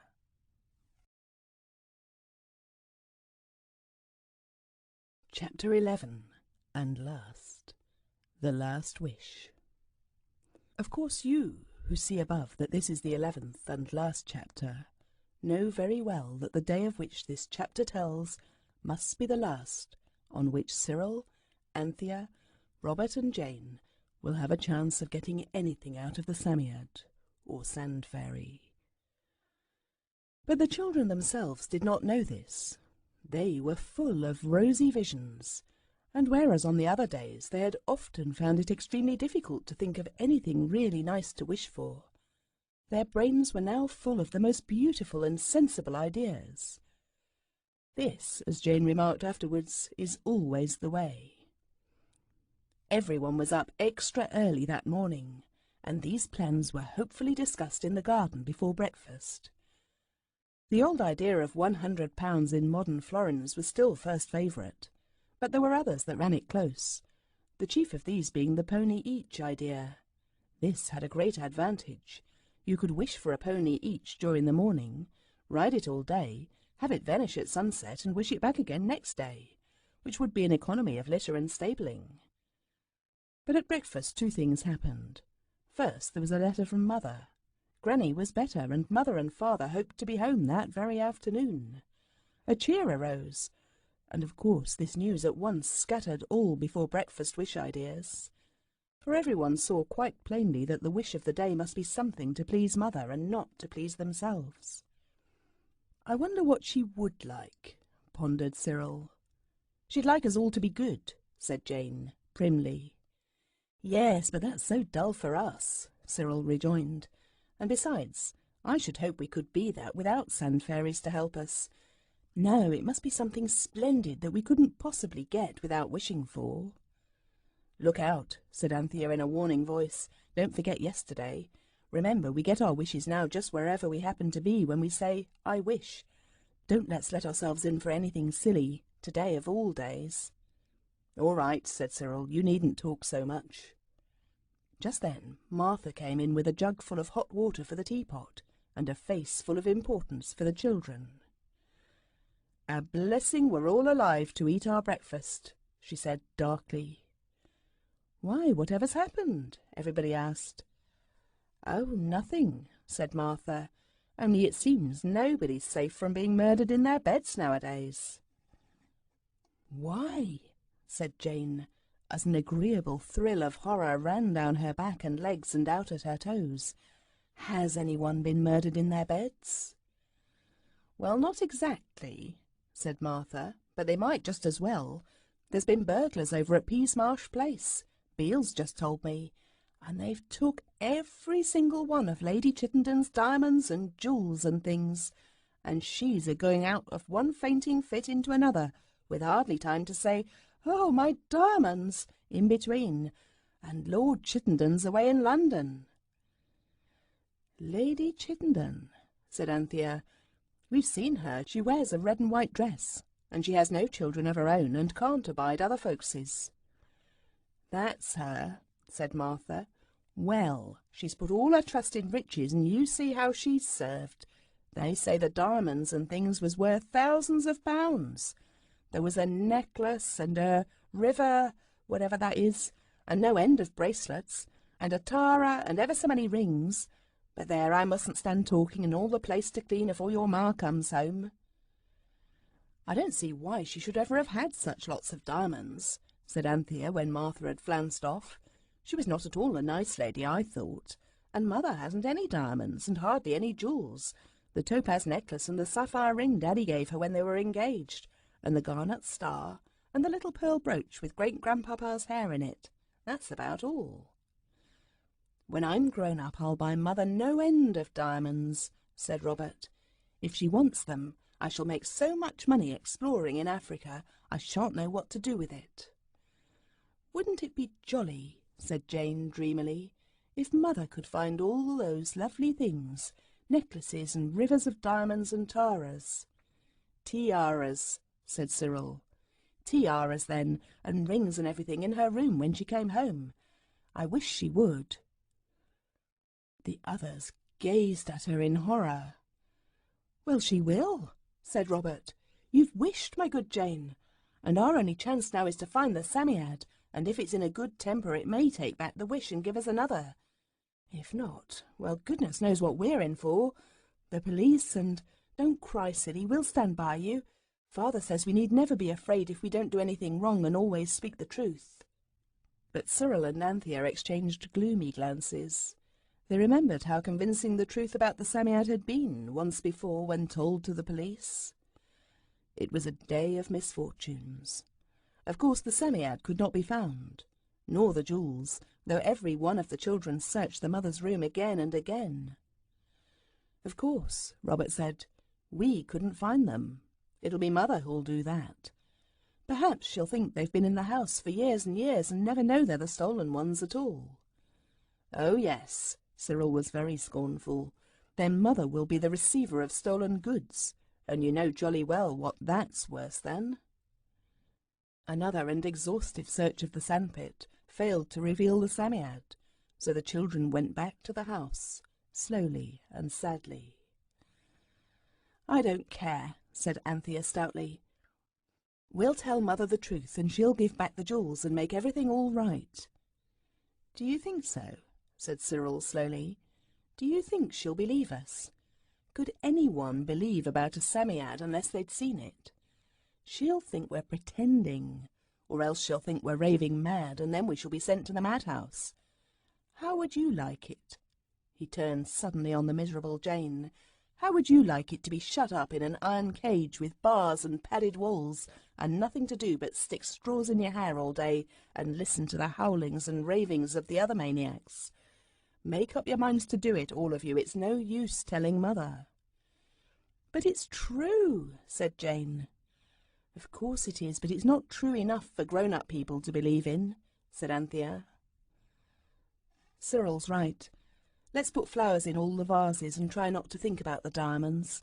After all, everything has come right in the end all the other times. So they filled all the pots they could find with flowers, asters and zinnias and loose-leaved late red roses from the wall of the stable yard, till the house was a perfect bower. And almost as soon as dinner was cleared away, Mother arrived, and was clasped in 8 loving arms. It was very difficult indeed not to tell her all about the Psammead at once, because they had got into the habit of telling her everything. But they did succeed in not telling her. Mother, on her side, had plenty to tell them, about Granny and Granny's pigeons, and Auntie Emma's lame tame donkey. She was very delighted with the flowery boweriness of the house, and everything seemed so natural and pleasant now that she was home again, that the children almost thought they must have dreamed the Psammead. But when Mother moved towards the stairs to go up to her bedroom and take off her bonnet, the 8 arms clung round her, just as if she only had 2 children, one the lamb and the other an octopus. Don't go up, Mummy darling, said Anthea. Let me take your things up for you. Or I will, said Cyril. We want you to come and look at the rose tree, said Robert. Oh, don't go up, said Jane helplessly. Nonsense, dears, said Mother briskly. I'm not such an old woman yet that I can't take my bonnet off in the proper place. Besides, I must wash these black hands of mine. So up she went, and the children following her exchanged glances of gloomy foreboding. Mother took off her bonnet. It was a very pretty hat, really, with white roses in it, and when she had taken it off, she went to the dressing-table to do her pretty hair. On the table, between the ring-stand and the pincushion, lay a green leather case. Mother opened it. "Oh, how lovely!" she cried. It was a ring, a large pearl with shining many-lighted diamonds set around it. "Wherever did this come from?" Mother asked, trying it on her wedding finger, which it fitted beautifully. "However did it come here?" "I don't know," said each of the children truthfully.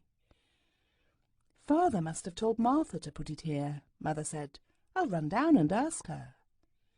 "Let me look at it," said Anthea, who knew Martha would not be able to see the ring. But when Martha was asked, of course, she denied putting the ring there, and so did Eliza and Cook. Mother came back to her bedroom very much interested and pleased about the ring, but when she opened the dressing-table drawer and found a long case containing an almost priceless diamond necklace, She was more interested still, though not so pleased. In the wardrobe, when she went to put away her bonnet, she found a tiara and several brooches, and the rest of the jewellery turned up in various parts of the room during the next half-hour. The children looked more and more uncomfortable, and now Jane began to sniff. Mother looked at her gravely. "Jane," she said, "I am sure you know something about this. Now think before you speak, and tell me the truth." "We found a fairy," said Jane obediently. "No nonsense, please," said her mother sharply. "Don't be silly, Jane," Cyril interrupted. Then he went on desperately. "Look here, Mother, we've never seen the things before, but Lady Chittenden at Peasmarsh Place lost all her jewellery by wicked burglars last night. Could this possibly be it?" All drew a deep breath. They were saved. "But how could they have put it here? And why should they?" asked Mother, not unreasonably. "Surely it would have been easier and safer to make off with it." "Suppose," said Cyril, "they thought it better to wait for sunset, nightfall, I mean, before they went off with it. No one but us knew that you were coming back today." "I must send for the police at once," said Mother distractedly. "Oh, how I wish Daddy were here." "Wouldn't it be better to wait till he does come?" asked Robert, knowing his father would not be home before sunset. No, I can't wait a minute with all this on my mind," cried Mother. All this was the heap of jewel cases on the bed. They put them all in the wardrobe, and Mother locked it. Then Mother called Martha. "Martha," she said, "has any stranger been into my room since I've been away? Now answer me truthfully." "No, Mum," answered Martha. "Leastways, what I mean to say—" She stopped. "Come," said her mistress kindly, "I see someone has. You must tell me at once. Don't be frightened. I'm sure you haven't done anything wrong." Martha burst into heavy sobs. "I was a-going to give you warning this very day, Mum, to leave at the end of my month, so I was, on account of me being going to make a respectable young man happy. A gamekeeper he is by trade, Mum, and I wouldn't deceive you, of the name of Beale. And it's true as I stand here, it was your coming home in such a hurry, and no warning given, out of the kindness of his heart it was, as he says, 'Martha, my beauty,' he says, which I ain't and never was, but you know how them men will go on. 'I can't see you a-toiling and a-moiling and not lend an helping hand, which mine is a strong arm, and it's yours, Martha, my dear,' says he. And so he helped me a-cleaning of the windows, but outside, Mum, the whole time, and me in, and if I never say another breathing word, it's gospel truth." "Were you with him the whole time?" asked her mistress. "Him outside and me in, I was," said Martha, "except for fetching up a fresh pail, and the leather that slut of an Eliza had hidden away behind the mangle." "That will do," said the children's mother. "I am not pleased with you, Martha, but you have spoken the truth, and that counts for something." When Martha had gone, the children clung round their mother. "Oh, Mummy, darling," cried Anthea, "it isn't Beale's fault, it isn't really. He's a great dear, he is, truly and honourably, and as honest as the day. Don't let the police take him, Mummy. Oh, don't, don't, don't."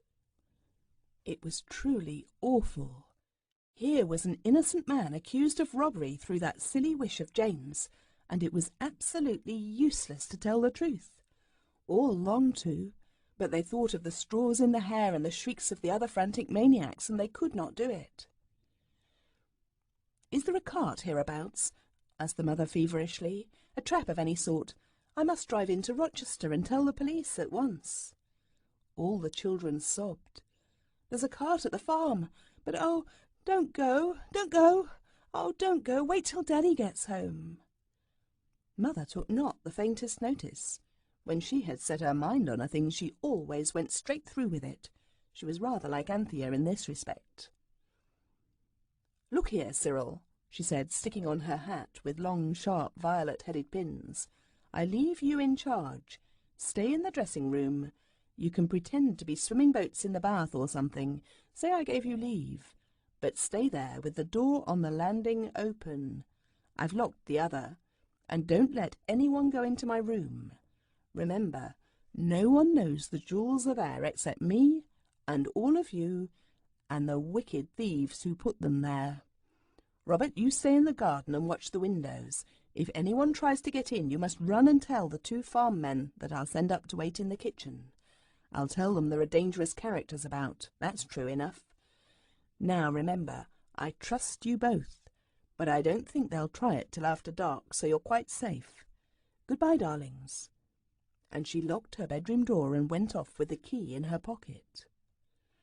The children could not help admiring the dashing and decided way in which she had acted. They thought how useful she would have been in organising escape from some of the tight places in which they'd found themselves of late, in consequence of their ill-timed wishes.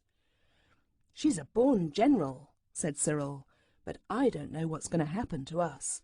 Even if the girls were to hunt for that old Psammead and find it and get it to take the jewels away again, Mother would only think we hadn't looked out properly and let the burglars sneak in and get them. Or else the police will think we've got them, or else that she's been fooling them. Oh, it's a pretty decent average ghastly mess this time, and no mistake." He savagely made a paper boat and began to float it in the bath as he had been told to do. Robert went into the garden and sat down on the worn yellow grass with his miserable head between his helpless hands. Anthea and Jane whispered together in the passage downstairs where the coconut matting was, with the hole in it that you always caught your foot in if you were not careful. Martha's voice could be heard in the kitchen, grumbling loud and long. "It's simply quite too dreadfully awful," said Anthea. "How do you know all the diamonds are there too? If they aren't, the police will think Mother and Father have got them, and that they've only given up some of them for a kind of desperate blind, and they'll be put in prison, and we shall be branded outcasts, the children of felons, and it won't be at all nice for Father and Mother either," she added by a candid afterthought. "But what can we do?" asked Jane. "Nothing. At least we might look for the Psammead again. It's a very, very hot day. He might have come out to warm that whisker of his." "He won't give us any more beastly wishes today," said Jane flatly. "He gets crosser and crosser every time we see him. I believe he hates having to give wishes." Anthea had been shaking her head gloomily. Now she stopped shaking it so suddenly that it really looked as though she were pricking up her ears. "What is it?" asked Jane. "Oh, have you thought of something?" "Our one chance," cried Anthea dramatically. "The last lone, forlorn hope. Come on." At a brisk trot she led the way to the sandpit. Oh, joy! There was the Psammead basking in a golden sandy hollow and preening its whiskers happily in the glowing afternoon sun.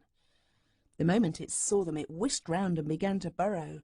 It evidently preferred its own company to theirs. But Anthea was too quick for it. She caught it by its furry shoulders gently but firmly and held it. "Here, none of that," said the Psammead. "Leave go of me, will you?" But Anthea held him fast. "Dear, kind, darling Psammead," she said breathlessly. "Oh, yes, it's all very well," it said. "You want another wish, I expect, but I can't keep on slaving from morning till night giving people their wishes. I must have some time to myself." "Do you hate giving wishes?" asked Anthea gently, and her voice trembled with excitement. "Of course I do," it said. "Leave go of me or I'll bite. I really will, I mean it. Oh, well, if you choose to risk it." Anthea risked it and held on. "Look here," she said, "don't bite me. Listen to reason. If you'll only do what we want today, we'll never ask you for another wish as long as we live." The Psammead was much moved. "I'd do anything," it said in a tearful voice. "I'd almost burst myself to give you one wish after another as long as I held out, if you'd only never, never ask me to do it after today. If you knew how I hate to blow myself out with other people's wishes, and how frightened I am always that I shall strain a muscle or something, and then to wake up every morning and know you've got to do it. You don't know what it is, you don't." Its voice cracked with emotion, and the last "don't" was a squeak. Anthea set it down gently on the sand. "It's all over now," she said soothingly. "We promised faithfully never to ask for another wish after today." "Well, go ahead," said the Psammead. "Let's get it over." "How many can you do?" "I don't know, as long as I can hold out." "Well, first, I wish Lady Chittenden may find she's never lost her jewels." The Psammead blew itself out, collapsed, and said, "Done." "I wish," said Anthea more slowly, "Mother mayn't get to the police." "Done," said the creature after the proper interval. "I wish," said Jane suddenly, "Mother could forget all about the diamonds." "Done," said the Psammead, but its voice was weaker. "Would you like to rest a little?" asked Anthea considerately. "Yes, please," said the Psammead. "And before we go any further, will you wish something for me?" "Can't you do wishes for yourself?" "Of course not," it said. "We were always expected to give each other our wishes. Not that we had any to speak of in the good old Megatherium days. Just wish, will you, that you may never be able, any of you, to tell anyone a word about me." "Why?" asked Jane. "Why, don't you see? If you told grown-ups, I should have no peace of my life. They'd get hold of me, and they wouldn't wish silly things like you do, but real earnest things. And the scientific people would hit on some way of making things last after sunset as likely as not. And they'd ask for a graduated income tax and old-age pensions and manhood suffrage and free secondary education and dull things like that, and get them and keep them, and the whole world will be turned topsy-turvy. Do wish it, quick." Anthea repeated the Psammead's wish, and it blew itself out to a larger size than they'd ever yet seen it attain. "And now," it said as it collapsed, "can I do anything more for you?" "Just one thing, and I think that clears everything up, doesn't it, Jane? I wish Martha to forget about the diamond ring, and Mother to forget about the keeper cleaning the windows." "It's like the brass bottle," said Jane. "Yes, I'm glad we read that, or I should never have thought of it." "Now," said the Psammead faintly, "I'm almost worn out. Is there anything else?" "No, only thank you kindly for what you've done for us, and I hope you have a good long sleep, and I hope we shall see you again some day." "Is that a wish?" it said in a weak voice. "Yes, please," said the two girls together. Then, for the last time in this story, they saw the Psammead blow itself out and collapse suddenly. It nodded to them, blinked its long snail's eyes, burrowed and disappeared, scratching fiercely to the last, and the sand closed over it. "I hope we've done right," said Jane. "I'm sure we have," said Anthea. "Come on home and tell the boys." Anthea found Cyril glooming over his paper boats and told him. Jane told Robert. The two tales were only just ended when Mother walked in, hot and dusty. She explained that as she was being driven into Rochester to buy the girls' autumn school dresses, the axle had broken, and but for the narrowness of the lane and the high soft hedges she would have been thrown out. As it was, she was not hurt, but she had had to walk home. "And oh, my dearest chicks," she said, "I am simply dying for a cup of tea. Do run and see if the water boils." "So you see, it's all right," Jane whispered. "She doesn't remember." "No more does Martha," said Anthea, who had been to ask after the state of the kettle. As the servants sat at their tea, Beale the gamekeeper dropped in. He brought the welcome news that Lady Chittenden's diamonds had not been lost at all. Lord Chittenden had taken them to be reset and cleaned, and the maid who knew about it had gone for a holiday, so that was all right.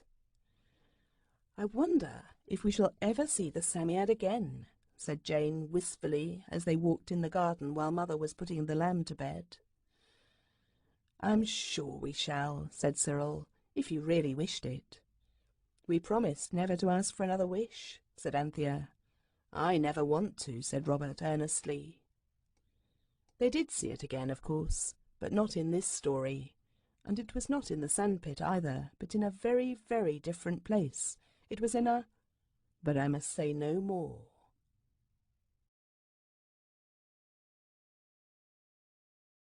The Phoenix and the Carpet by Edith Nesbit. Chapter 1. The Egg. It began with the day when it was almost the 5th of November, and a doubt arose in some breast, Robert's, I fancy, as to the quality of the fireworks laid in for the Guy Fawkes celebration.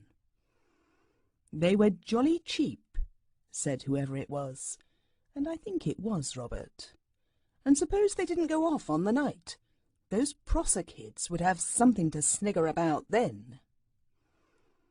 The ones I got are all right, Jane said.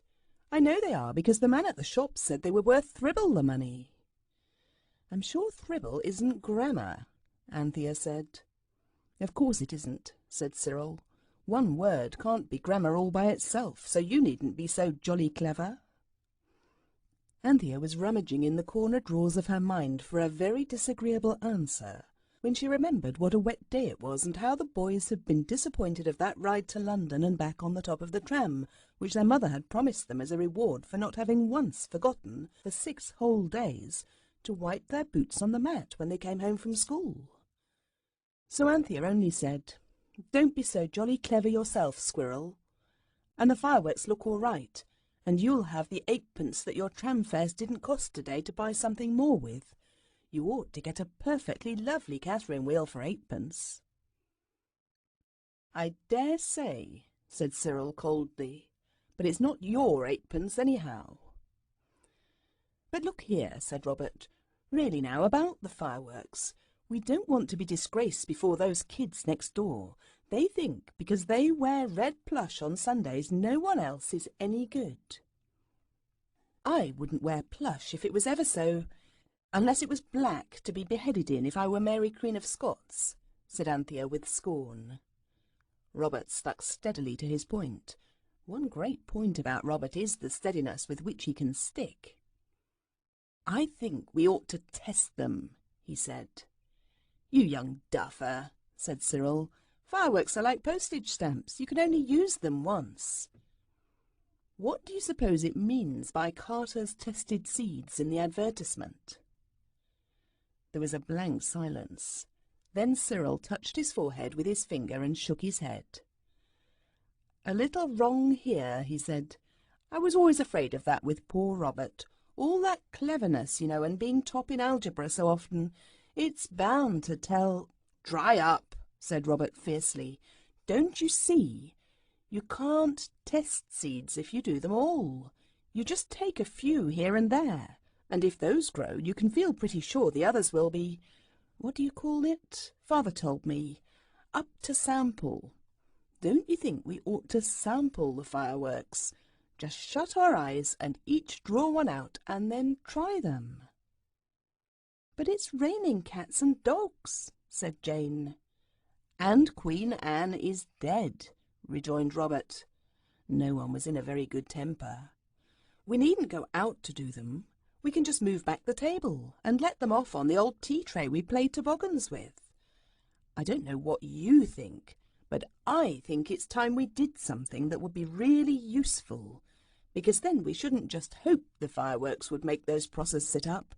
We should know. It would be something to do, Cyril owned with languid approval. So the table was moved back, and then the hole in the carpet that had been near the window till the carpet was turned round showed most awfully. But Anthea stole out on tiptoe and got the tray when Cook wasn't looking and brought it in and put it over the hole. Then all the fireworks were put on the table, and each of the 4 children shut its eyes very tight and put out its hand and grasped something. Robert took a cracker. Cyril and Anthea had Roman candles.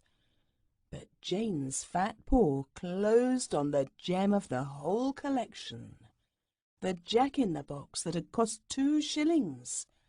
And at least one of the party, I will not say which because it was sorry afterwards, declared that Jane had done it on purpose. Nobody was pleased, for the worst of it was that these children, with a very proper dislike of anything even faintly bordering on the sneakish, had a law unalterable as those of the Medes and Persians, that one had to stand by the results of a toss-up or a drawing of lots or any other appeal to chance, however much one might happen to dislike the way things were turning out. "I didn't mean to," said Jane, near tears. "I don't care. I'll draw another." "You know jolly well you can't," said Cyril, bitterly. "It's settled. It's medium and Persian. You've done it, and you'll have to stand by it, and us too, worse luck. Never mind, you'll have your pocket money before the 5th. Anyway, we'll have the Jack-in-the-Box last and get the most out of it we can." So the cracker and the Roman candles were lighted, and they were all that could be expected for the money. But when it came to the Jack-in-the-Box, it simply sat in the tray and laughed at them, as Cyril said. They tried to light it with paper, and they tried to light it with matches. They tried to light it with Vesuvian fuses from the pocket of Father's second-best overcoat that was hanging in the hall. And then Anthea slipped away to the cupboard under the stairs where the brooms and dustpans were kept, and the rosiny firelighters that smell so nice and like the woods where the pine trees grow, and the old newspapers and the beeswax and turpentine, and the horrid and stiff dark rags that are used for cleaning brass and furniture, and the paraffin for the lamps. She came back with a little pot that had once cost 7 halfpenny when it was full of red currant jelly, but the jelly had all been eaten long ago, and now Anthea had filled the jar with paraffin. She came in and she threw the paraffin over the tray just at the moment when Cyril was trying with the 23rd match to light the Jack-in-the-Box. The Jack-in-the-Box did not catch fire any more than usual, but the paraffin acted quite differently, and in an instant a hot flash of flame leapt up and burned off Cyril's eyelashes and scorched the faces of all 4 before they could spring back. They backed in 4 instantaneous bounds as far as they could, which was to the wall, and the pillar of fire reached from floor to ceiling. "My hat!" said Cyril with emotion. "You've done it this time, Anthea." The flame was spreading out under the ceiling like the rose of fire in Mr. Rider Haggard's exciting story about Alan Quatermain. Robert and Cyril saw that no time was to be lost. They turned up the edges of the carpet and kicked them over the tray. This cut off the column of fire and it disappeared, and there was nothing left but smoke and a dreadful smell of lamps that had been turned too low. All hands now rushed to the rescue. The paraffin fire was only a bundle of trampled carpet, when suddenly a sharp crack beneath their feet made the amateur firemen start back. Another crack. The carpet moved as if it had a cat wrapped in it. The Jack-in-the-Box had at last allowed itself to be lighted, and it was going off with desperate violence inside the carpet. Robert, with the air of doing the only possible thing, rushed to the window and opened it. Anthea screamed. Jane burst into tears, and Cyril turned the table wrong way up on top of the carpet heap. But the firework went on, banging and bursting and spluttering even underneath the table.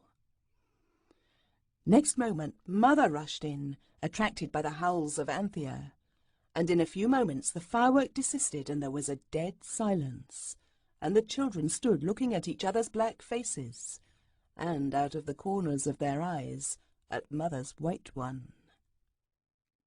The fact that the nursery carpet was ruined occasioned but little surprise, nor was anyone really astonished that bed should provide the immediate end of the adventure. It has been said that all roads lead to Rome. This may be true, but at any rate, in early youth, I am quite sure that many roads lead to bed, and stop there, or you do. The rest of the fireworks were confiscated, and Mother was not pleased when Father let them off himself in the back garden, though he said, "Well, how else can you get rid of them, my dear?"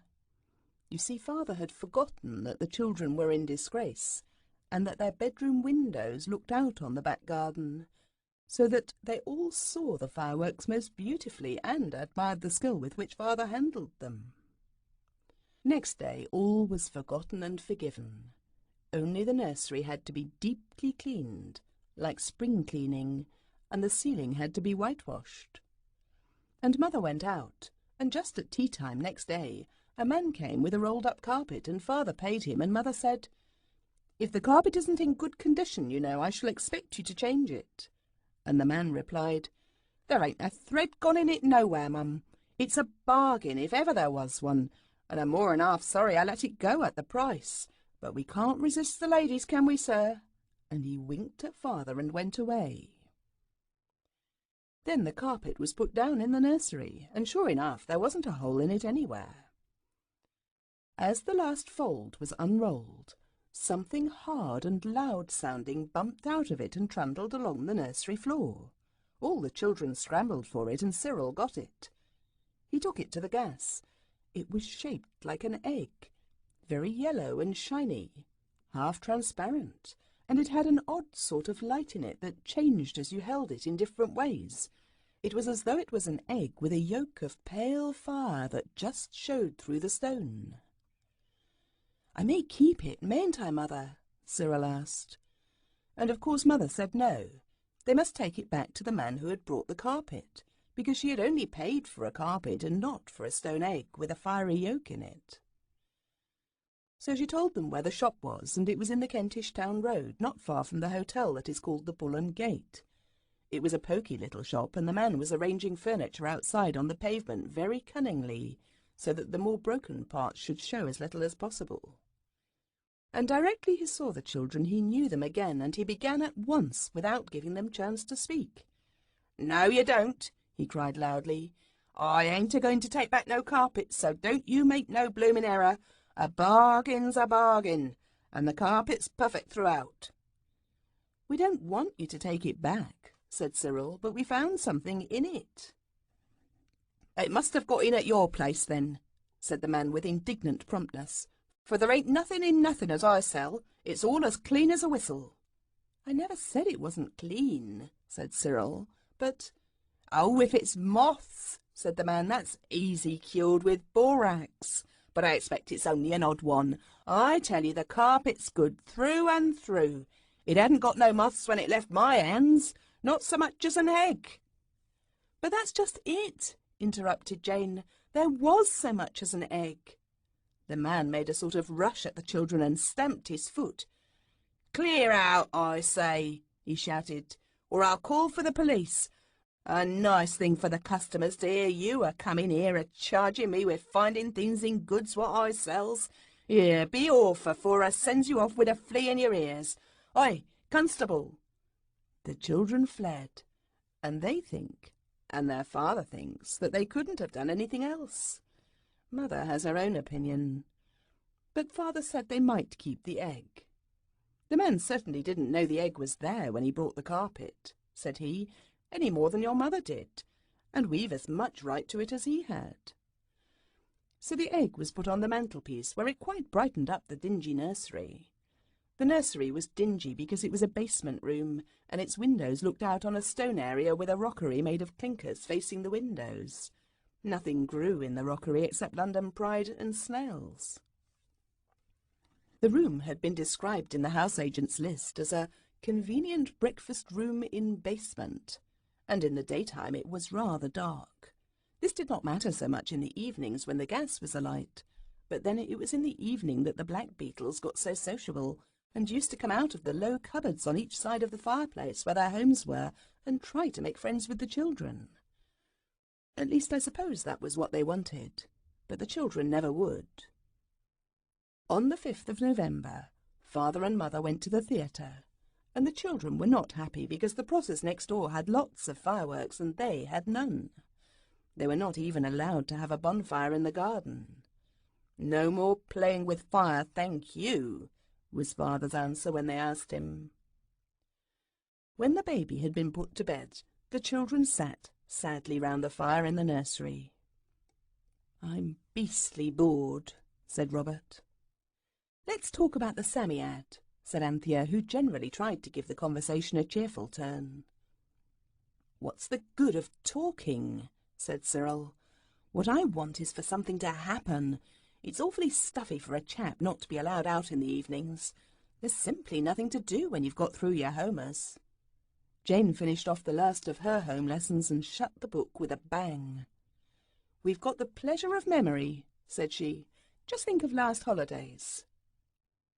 Last holidays indeed offered something to think of, for they had been spent in the country at a white house between a sandpit and a gravel pit, and things had happened.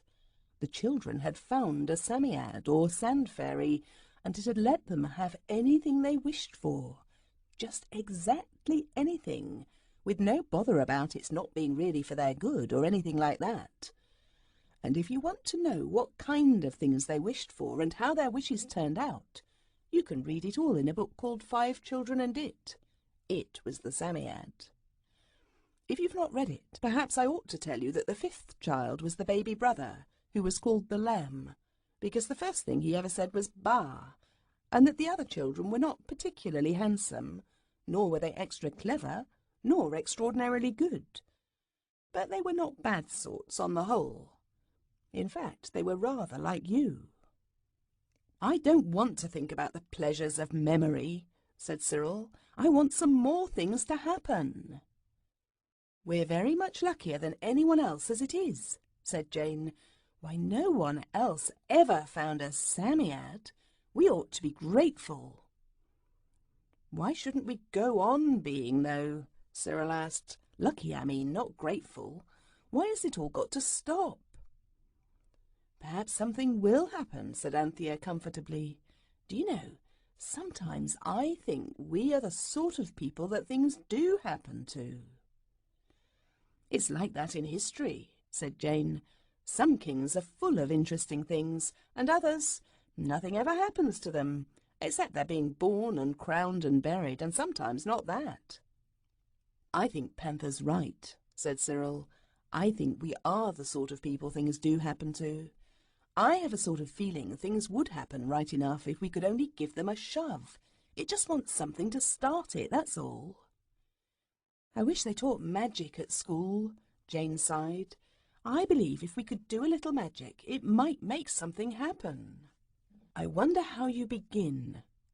Robert looked round the room, but he got no ideas from the faded green curtains or the drab Venetian blinds or the worn brown oilcloth on the floor. Even the new carpet suggested nothing, though its pattern was a very wonderful one, and always seemed as though it were just going to make you think of something.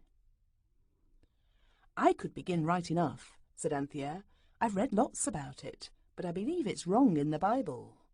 "It's only wrong in the Bible because people wanted to hurt other people. I don't see how things can be wrong unless they hurt somebody, and we don't want to hurt anybody. And what's more, we jolly well couldn't if we tried. Let's get the Ingoldsby Legends. There's a thing about abracadabra there," said Cyril, yawning. "We may as well play at magic. Let's be Knights Templars. They were awfully gone on magic. They used to work spells or something with a goat and a goose. Father says so." "Well, that's all right," said Robert unkindly. "You can play the goat right enough, and Jane knows how to be a goose." "I'll get Ingoldsby," said Anthea hastily. "You turn up the hearthrug."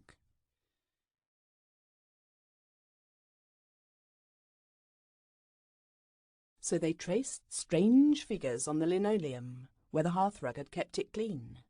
They traced them with chalk that Robert had nicked from the top of the mathematical master's desk at school. You know, of course, that it is stealing to take a new stick of chalk, but it is not wrong to take a broken piece, so long as you only take one. I do not know the reason of this rule, nor who made it. And they chanted all the gloomiest songs they could think of, and of course nothing happened. So then Anthea said, "I'm sure a magic fire ought to be made of sweet-smelling wood and have magic gums and essences and things in it." "I don't know any sweet-smelling wood except cedar," said Robert, "but I've got some ends of cedar wood lead pencil." So they burnt the ends of lead pencil, and still nothing happened. "Let's burn some of the eucalyptus oil we have for our colds," said Anthea. And they did. It certainly smelt very strong. And then they burnt lumps of camphor out of the big chest. It was very bright and made a horrid black smoke which looked very magical, but still nothing happened. Then they got some clean tea-cloths from the dresser drawer in the kitchen and waved them over the magic chalk tracings, and sang the hymn of the Moravian nuns at Bethlehem, which is very impressive. And still nothing happened. So they waved more and more wildly, and Robert's tea-cloth caught the golden egg and whisked it off the mantelpiece, and it fell into the fender and rolled under the grate. "Oh, crikey!" said more than one voice, and everyone instantly fell down flat on its front to look under the grate, and there lay the egg, glowing in a nest of hot ashes. "It's not smashed anyhow," said Robert, and he put his hand under the grate and picked up the egg. But the egg was much hotter than anyone would have believed it could possibly get in such a short time, and Robert had to drop it with a cry of "Bother!" It fell on the top bar of the grate and bounced right into the glowing red-hot heart of the fire. "The tongs!" cried Anthea. But alas, no one could remember where they were. Everyone had forgotten that the tongs had last been used to fish up the doll's teapot from the bottom of the water butt, where the lamb had dropped it.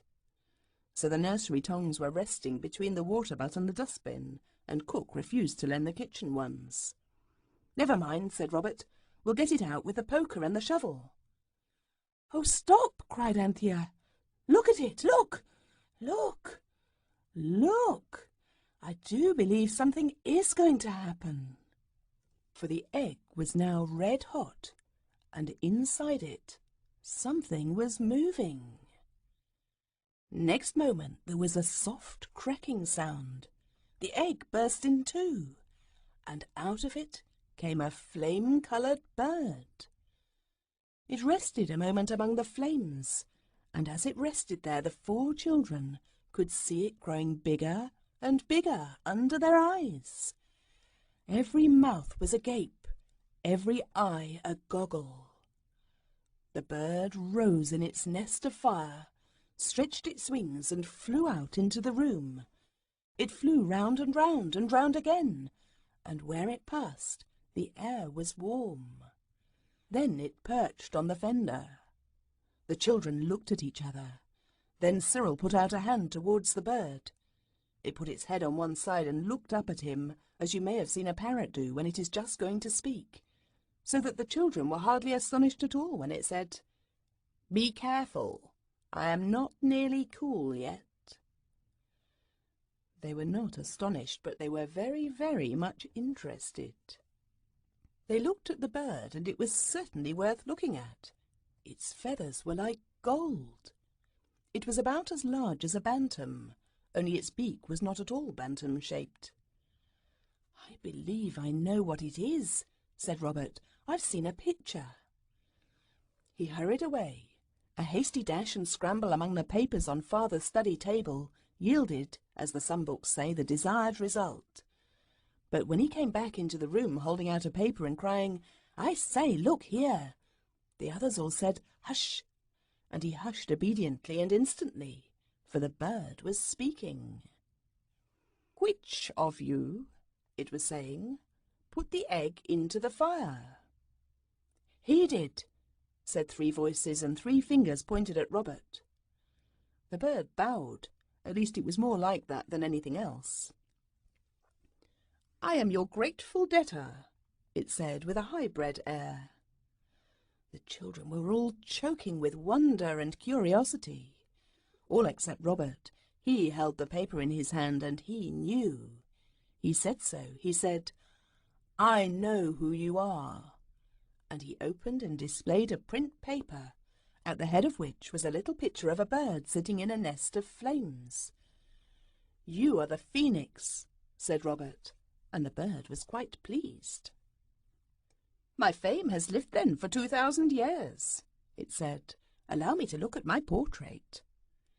It looked at the page which Robert, kneeling down, spread out in the fender, and said, "It is not a flattering likeness. And what are these characters?" it asked, pointing to the printed part. "Oh, that's all dullish. It's not much about you, you know," said Cyril with unconscious politeness. "But you're in lots of books." "With portraits?" asked the phoenix. "Well, no," said Cyril. "In fact, I don't think I ever saw any portrait of you but that one. But I can read you something about yourself if you like." The Phoenix nodded, and Cyril went off and fetched volume 10 of the old encyclopedia, and on page 246 he found the following. Phoenix, in ornithology, a fabulous bird of antiquity. Antiquity is quite correct, said the Phoenix. But fabulous? Well, do I look it? Everyone shook its head. Cyril went on. The ancients speak of this bird as single, or the only one of its kind. That's right enough, said the Phoenix. They describe it as about the size of an eagle. Eagles are of different sizes, said the Phoenix, so not at all a good description. All the children were kneeling on the hearthrug to be as near the Phoenix as possible. You'll boil your brains, it said. Look out, I'm nearly cool now. And with a whir of golden wings it fluttered from the fender to the table. It was so nearly cool that there was only a very faint smell of burning when it had settled itself on the tablecloth. It's only a very little scorched, said the Phoenix apologetically. It will come out in the wash. Please go on reading. The children gathered round the table. The size of an eagle, Cyril went on, its head finely crested with a beautiful plumage, its neck covered with feathers of a gold colour, and the rest of its body purple, only the tail white, and the eyes sparkling like stars. They say it lives about 500 years in the wilderness, and when advanced in age, it builds itself a pile of sweet wood and aromatic gums, fires it with the wafting of its wings, and thus burns itself, and that from its ashes arise a worm, which in time grows up to be a phoenix. Hence the Phoenicians gave— Never mind what they gave, said the Phoenix, ruffling its golden feathers. They never gave much anyway. They always were people who gave nothing for nothing. That book ought to be destroyed. It is most inaccurate. The rest of my body was never purple, and as for my tail, well, I simply ask you, is it white? It turned round and gravely presented its golden tail to the children. No, it's not, said everybody. No, and it never was, said the Phoenix. And that about the worm is just a vulgar insult. The Phoenix has an egg like all respectable birds. It makes a pile, that part's all right.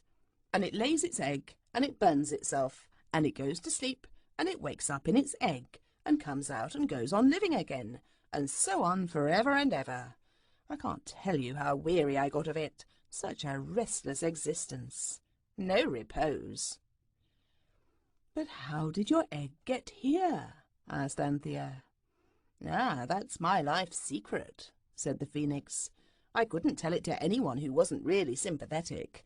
I've always been a misunderstood bird. You can tell that by what they say about the worm. I might tell you, it went on, looking at Robert, with eyes that were indeed starry. You put me on the fire. Robert looked uncomfortable. The rest of us made the fire of sweet-scented woods and gums, though, said Cyril. And it was an accident, my putting you on the fire, said Robert, telling the truth with some difficulty, for he did not know how the Phoenix might take it. It took it in the most unexpected manner. Your candid avowal, it says, removes my last scruple. I will tell you my story. And you won't vanish or anything sudden, will you? Asked Anthea, anxiously. Why? It asked, puffing out the golden feathers. Do you wish me to stay here? Oh, yes, said everyone with unmistakable sincerity.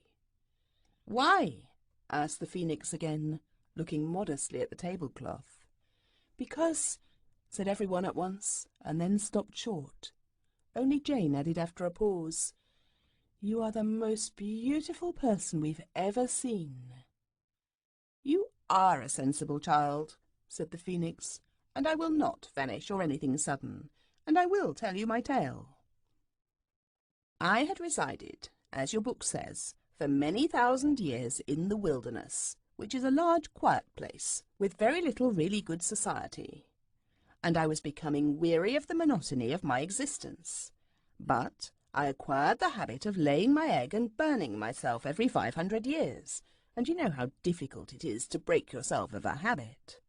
Yes, said Cyril, Jane used to bite her nails. But I broke myself of it, urged Jane, rather hurt. You know I did. "Not till they put bitter aloes on them," said Cyril. "I doubt," said the bird gravely, "whether even bitter aloes. The aloe, by the way, has a bad habit of its own, which it might well cure before seeking to cure others. I allude to its indolent practice of flowering but once a century. I doubt whether even bitter aloes could have cured me. But I was cured. I awoke one morning from a feverish dream. It was getting near the time for me to lay that tiresome fire and lay that tedious egg upon it. And I saw two people, a man and a woman. They were sitting on a carpet, and when I accosted them civilly, they narrated to me their life story, which, as you have not yet heard it, I will now proceed to relate. They were a prince and princess, and the story of their parents was one which I am sure you will like to hear. In early youth, the mother of the princess happened to hear the story of a certain enchanter, and in that story I am sure you will be interested. The enchanter— "Oh, please don't," said Anthea. "I can't understand all these beginnings of stories, and you seem to be getting deeper and deeper in them every minute. Do tell us your own story. That's what we really want to hear." "Well," said the phoenix, seeming on the whole rather flattered, "to cut about 70 long stories short, though I had to listen to them all, but to be sure in the wilderness there is plenty of time, this prince and princess were so fond of each other that they did not want anyone else. The enchanter— don't be alarmed, I won't go into his history— had given them a magic carpet. You've heard of a magic carpet. And they had just sat on it and told it to take them right away from everyone, and it had brought them to the wilderness. And as they meant to stay there, they had no further use for the carpet, so they gave it to me. That was indeed the chance of a lifetime." "I don't see what you wanted with a carpet," said Jane, "when you've got those lovely wings." "They are nice wings, aren't they?" said the phoenix, simpering and spreading them out. "Well, I got the prince to lay out the carpet, and I laid my egg on it. Then I said to the carpet, 'Now, my excellent carpet, prove your worth.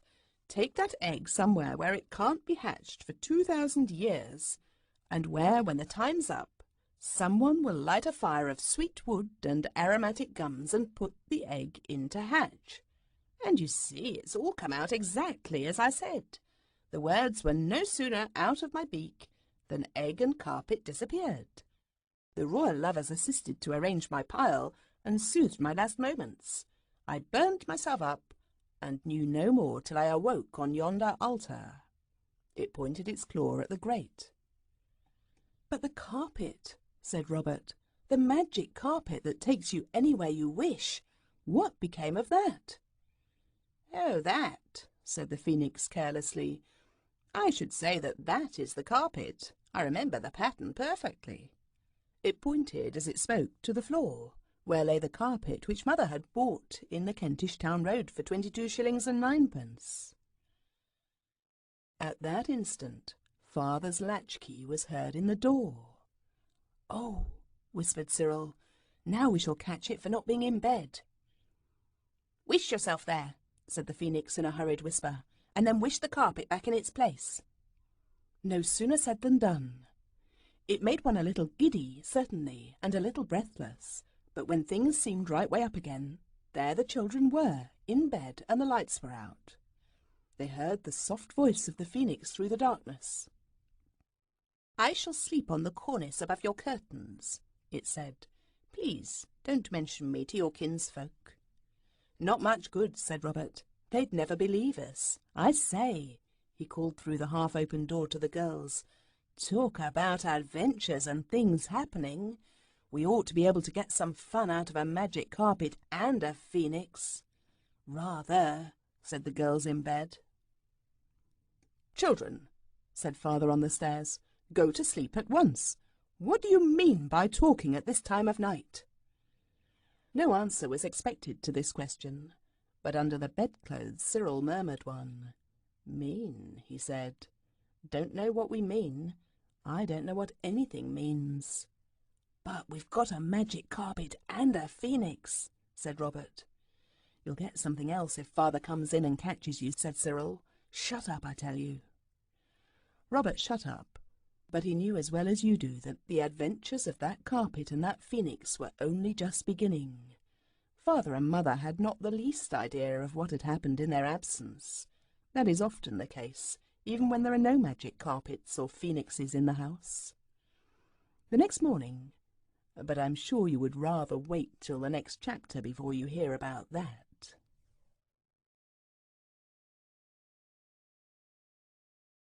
Chapter 2. The Topless Tower. The children had seen the phoenix egg hatched in the flames in their own nursery grate, and had heard from it how the carpet on their own nursery floor was really the wishing carpet, which would take them anywhere they chose. The carpet had transported them to bed just at the right moment, and the phoenix had gone to roost on the cornice supporting the window curtains of the boys' room. "Excuse me," said a gentle voice, and a courteous beak opened, very kindly and delicately, the right eye of Cyril. "I hear the slaves below preparing food. Awaken, a word of explanation and arrangement. I do wish you wouldn't—" The phoenix stopped speaking and fluttered away crossly to the cornice pole, for Cyril had hit out, as boys do when they are awakened suddenly, and the phoenix was not used to boys, and his feelings, if not his wings, were hurt. "Sorry," said Cyril, coming awake all in a minute. "Do come back. What was it you were saying? Something about bacon and rations." The phoenix fluttered back to the brass rail at the foot of the bed. "I say, you are real," said Cyril. "How ripping! And the carpet?" "The carpet is as real as it ever was," said the phoenix rather contemptuously.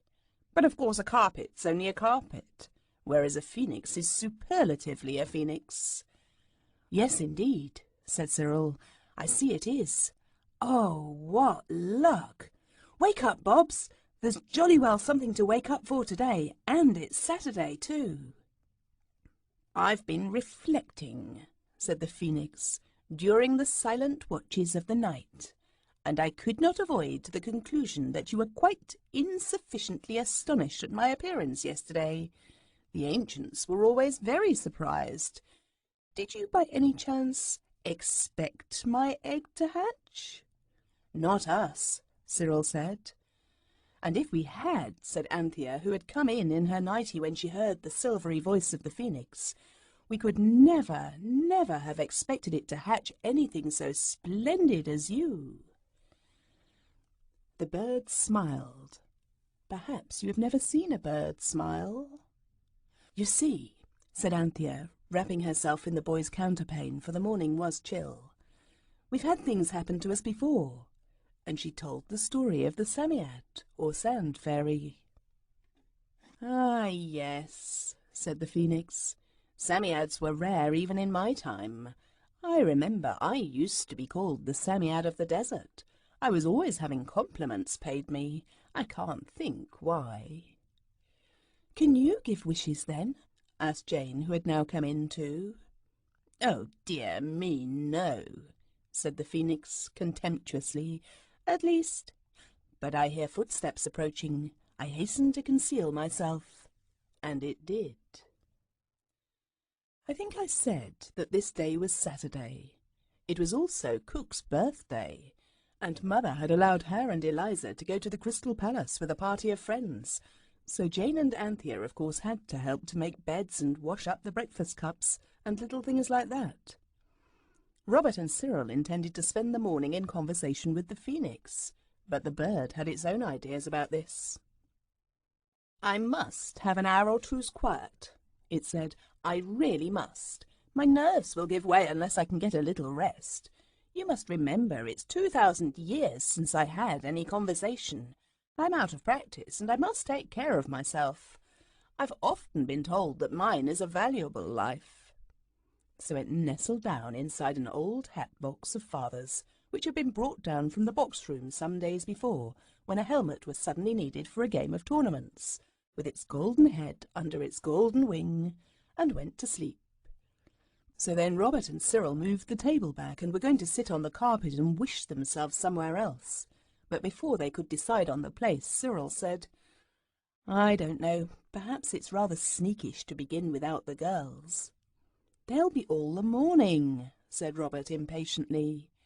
And then a thing inside him, which tiresome books sometimes call the inward monitor, said, "Why don't you help them then?" Cyril's inward monitor happened to say the same thing at the same moment. So the boys went and helped to wash up the teacups and to dust the drawing room. Robert was so interested that he proposed to clean the front doorsteps, a thing he had never been allowed to do. Nor was he allowed to do it on this occasion. One reason was that it had already been done by cook. When all the housework was finished, the girls dressed the happy, wriggling baby in his blue highwayman coat and three-cornered hat, and kept him amused while Mother changed her dress and got ready to take him over to Granny's. Mother always went to Granny's every Saturday, and generally some of the children went with her, but today they were to keep house, and their hearts were full of joyous and delightful feelings every time they remembered that the house they would have to keep had a phoenix in it, and a wishing carpet. You can always keep the lamb good and happy for quite a long time if you play the Noah's Ark game with him. It is quite simple. He just sits on your lap and tells you what animal he is, and then you say the little poetry piece about whatever animal he chooses to be. Of course, some of the animals, like the zebra and the tiger, haven't got any poetry, because they are so difficult to rhyme to. The lamb knows quite well which are the poetry animals. "I'm a baby bear," said the lamb, snuggling down, and Anthea began. "I love my little baby bear, I love his nose and toes and hair. I like to hold him in my arm and keep him very safe and warm." When she said very, of course, there was a real bear's hug. Then came the eel, and the lamb was tickled till he wriggled exactly like a real one. "I love my little baby eel, he is so squidgelety to feel. He'll be an eel when he is big, but now he's just a tiny snake." Perhaps you didn't know that a snake was a baby eel. It is, though, and the lamb knew it. "Hedgehog now," he said, and Anthea went on. "My baby hedgehog, how I like ye, though your back's so prickly spiky. Your front is very soft, I've found, so I must love you front-ways round." And then she loved him front-ways round, and he squealed with pleasure. It is a very baby game, and of course the rhymes are only meant for very, very small people, not for people who are old enough to read books, so I won't tell you any more of them. By the time the lamb had been a baby lion, and a baby weasel, and a baby rabbit, and a baby rat, Mother was ready, and she and the lamb, having been kissed by everybody, and hugged as thoroughly as it is possible to be when you're dressed for out of doors, were seen to the tram by the boys. When the boys came back, everyone looked at everyone else and said, "Now." They locked the front door, and they locked the back door, and they fastened all the windows. They moved the table and chairs off the carpet, and Anthea swept it. "We must show it a little attention," she said kindly. "We'll give it tea leaves next time. Carpets like tea leaves." Then everyone put on its outdoor things, because, as Cyril said, they didn't know where they might be going, and it makes people stare if you go out of doors in November in pinafores and without hats. Then Robert gently awoke the phoenix, who yawned and stretched itself, and allowed Robert to lift it onto the middle of the carpet, where it instantly went to sleep again with its crested head tucked under its golden wing as before. Then everyone sat down on the carpet. "Where shall we go?" was of course the question, and it was warmly discussed. Anthea wanted to go to Japan, Robert and Cyril voted for America, and Jane wished to go to the seaside, "because there are donkeys there," said she. "Not in November, silly," said Cyril, and the discussion got warmer, and still nothing was settled. "I vote we let the phoenix decide," said Robert at last. So they stroked it till it woke. "We want to go somewhere abroad," they said, "and we can't make up our minds where." "Let the carpet make up its mind, if it has one," said the Phoenix. "Just say you wish to go abroad." So they did, and the next moment the world seemed to spin upside down, and when it was right way up again, and they were ungiddy enough to look about them, they were out of doors. Out of doors. This is a feeble way to express where they were. They were out of the earth, or off it. In fact, they were floating steadily, safely, splendidly, in the crisp, clear air, with the bright, pale blue of the sky above them, and far down below, the pale, bright, sun-diamonded waves of the sea. The carpet had stiffened itself somehow so that it was square and firm like a raft, and it steered itself so beautifully, and kept on its way so flat and fearless, that no one was at all afraid of tumbling off. In front of them lay land. "The coast of France," said the Phoenix, waking up and pointing with its wing. "Where do you wish to go? I should always keep one wish, of course, for emergencies. Otherwise you may get into an emergency from which you can't emerge at all." But the children were far too deeply interested to listen. "I tell you what," said Cyril, "let's let the thing go on, and when we see a place we really want to stop at, why, we'll just stop. Isn't this ripping?" "It's like trains," said Anthea, as they swept over the low-lying coastline and held a steady course above orderly fields and straight roads bordered with poplar trees, "like express trains, only in trains you never can see anything because of grown-ups wanting the windows shut, and then they breathe on them and it's like ground glass and nobody can see anything, and then they go to sleep." "It's like tobogganing," said Robert, "so fast and smooth, only there's no doormat to stop short on. It goes on and on." "You darling Phoenix," said Jane, "it's all your doing. Oh, look at that ducky little church and the women with the flappy cappy things on their heads." "Don't mention it," said the Phoenix with sleepy politeness. "Oh," said Cyril, summing up all the rapture that was in every heart, "look at it all, look at it, and think of the Kentish town road." Everyone looked and everyone thought, and the glorious, gliding, smooth, steady rush went on, and they looked down on strange and beautiful things, and held their breath, and let it go in deep sighs, and said, "Oh," and "Ah," till it was long past dinner time. It was Jane who suddenly said, "I wish we'd brought that jam tart and cold mutton with us. It would have been jolly to have a picnic in the air." The jam tart and cold mutton were, however, far away, sitting quietly in the larder of the house in Camden Town, which the children were supposed to be keeping. A mouse was at that moment tasting the outside of the raspberry jam part of the tart. She had nibbled a sort of gulf or bay through the pastry edge to see whether it was a sort of dinner she could ask her little mouse husband to sit down to. She had had a very good dinner herself. It is an ill wind that blows nobody any good. "We'll stop as soon as we see a nice place," said Anthea. "I've got threepence, and you boys have the fourpence each that your trams didn't cost the other day, so we can buy things to eat. I expect the Phoenix can speak French." The carpet was sailing over rocks and rivers and trees and towns and farms and fields. It reminded everybody of a certain time when all of them had had wings, and had flown up to the top of a church tower, and had had a feast there of chicken and tongue and new bread and soda water. And this again reminded them how hungry they were. And just as they were all being reminded of this very strongly indeed, they saw ahead of them some ruined walls on a hill, and strong and upright, and really to look at as good as new, a great square tower. "The top of that's just exactly the same size as the carpet," said Jane. "I think it would be good to go to the top of that, because then none of the Abbey What's-its-names, natives, would be able to take the carpet away even if they wanted to. And some of us could go out and get things to eat, buy them honestly, not take them out of larder windows."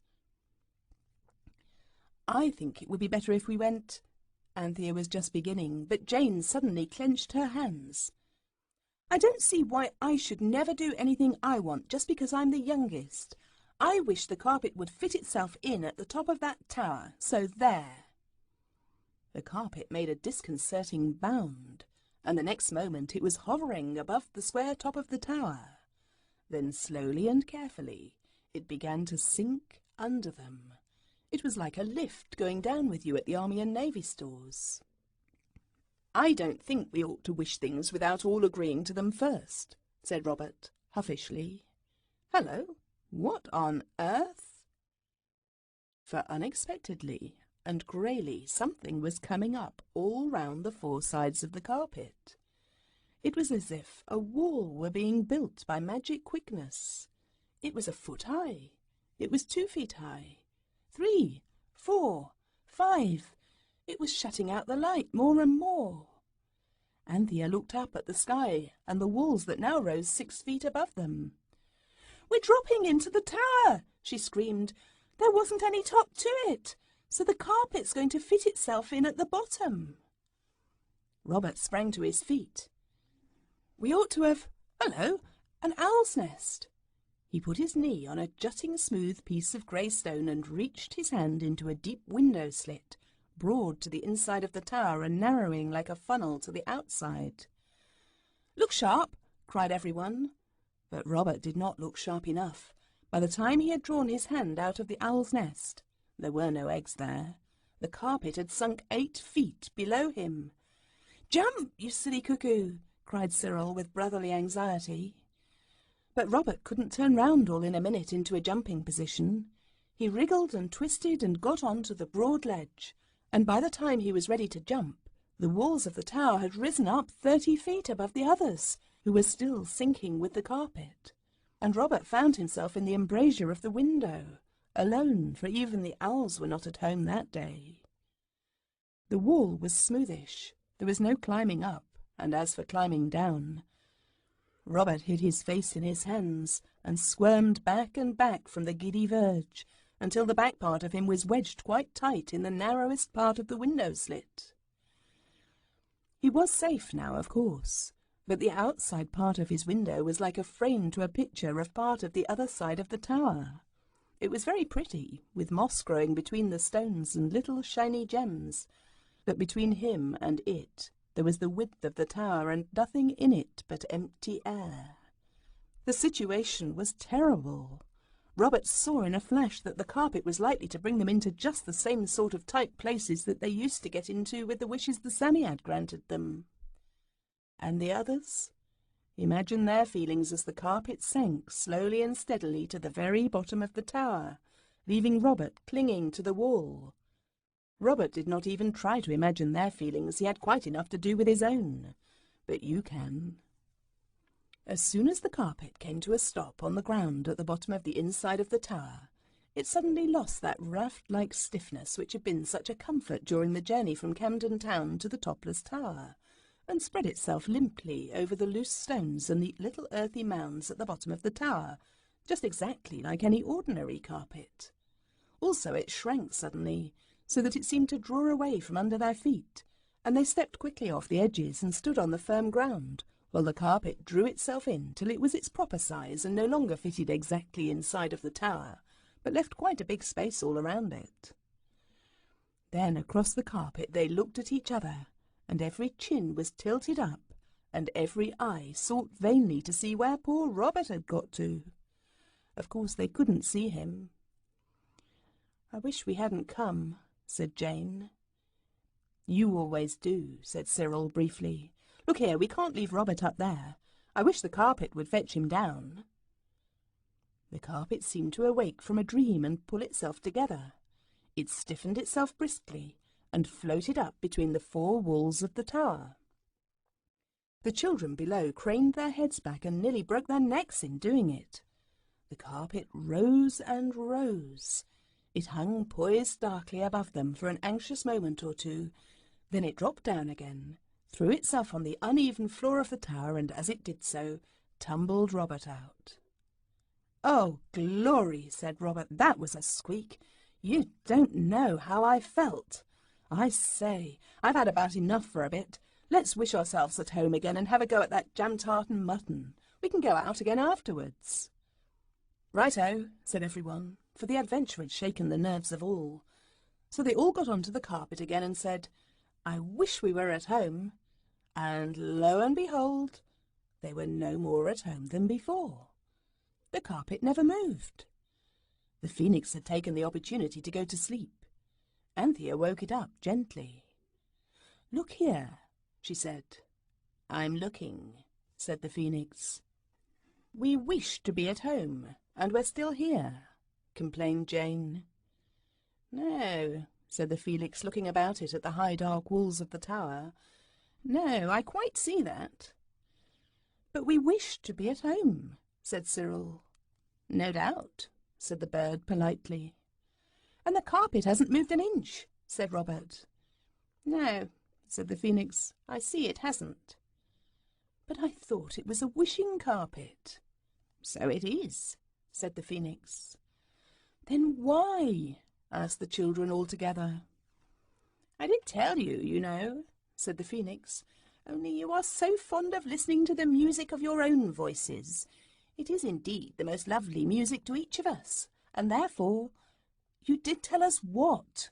Interrupted and exasperated. Why, that the carpet only gives you 3 wishes a day, and you've had them.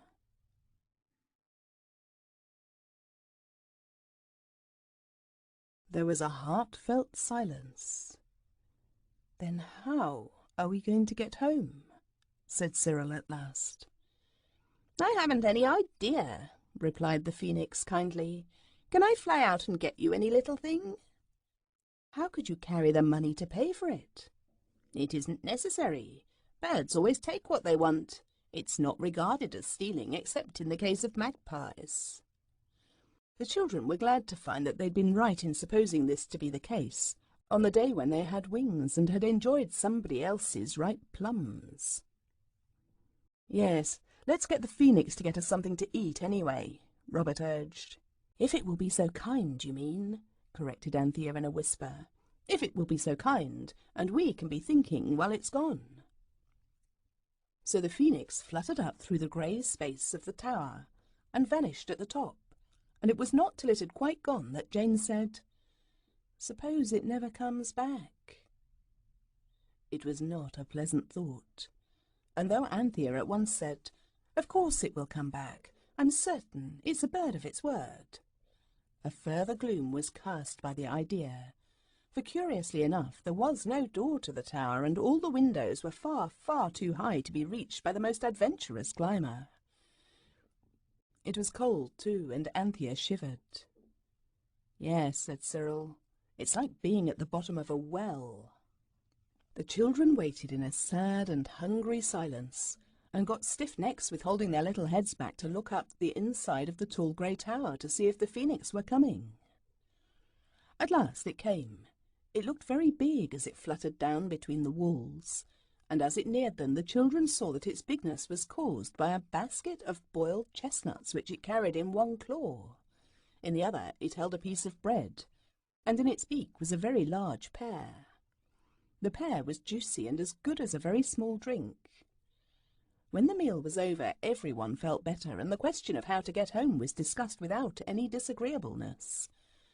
But no one could think of any way out of the difficulty, or even out of the tower, for the phoenix, though its beak and claws had fortunately been strong enough to carry food for them, was plainly not equal to flying through the air with 4 well-nourished children.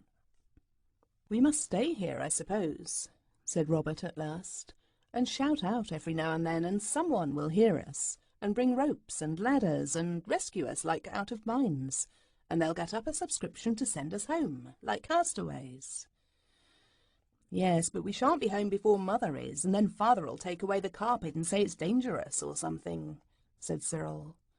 I do wish we hadn't come, said Jane, and everyone else said, Shut up, except Anthea, who suddenly awoke the phoenix and said, Look here, I believe you can help us. Oh, I do wish you would. I will help you as far as lies in my power, said the Phoenix at once. "What is it you want now?" "Why, we want to get home," said everyone. "Oh," said the Phoenix. "Uh-huh. Yes. Home, you said, meaning where we live, where we slept last night, and where the altar is that your egg was hatched on." "Oh, there," said the Phoenix. "Well, I'll do my best." It fluttered onto the carpet and walked up and down for a few minutes in deep thought. Then it drew itself up proudly. "I can help you," it said. "I'm almost sure I can help you. Unless I'm grossly deceived, I can help you. You won't mind my leaving you for an hour or two?" And without waiting for a reply, it soared up through the dimness of the tower into the brightness above. "Now," said Cyril firmly, "it said an hour or two, but I've read about captives and people shut up in dungeons and catacombs and things awaiting release, and I know each moment is an eternity. Those people always do something to pass the desperate moments. It's no use our trying to tame spiders because we shan't have time." "I hope not," said Jane doubtfully. "But we ought to scratch our names on the stones or something." "I say, talking of stones," said Robert, "you see that heap of stones against the wall over in that corner? Well, I'm certain there's a hole in the wall there, and I believe it's a door. Yes, look here. The stones are round like an arch in the wall, and here's the hole. It's all black inside." He had walked over to the heap as he spoke and climbed up to it, dislodged the top stone of the heap, and uncovered a little dark space. Next moment everyone was helping to pull down the heap of stones, and very soon everyone threw off its jacket, for it was warm work. "It is a door," said Cyril, wiping his face, "and not a bad thing either if—" He was going to add, "if anything happens to the Phoenix," but he didn't for fear of frightening Jane. He was not an unkind boy when he had leisure to think of such things. The arched hole in the wall grew larger and larger.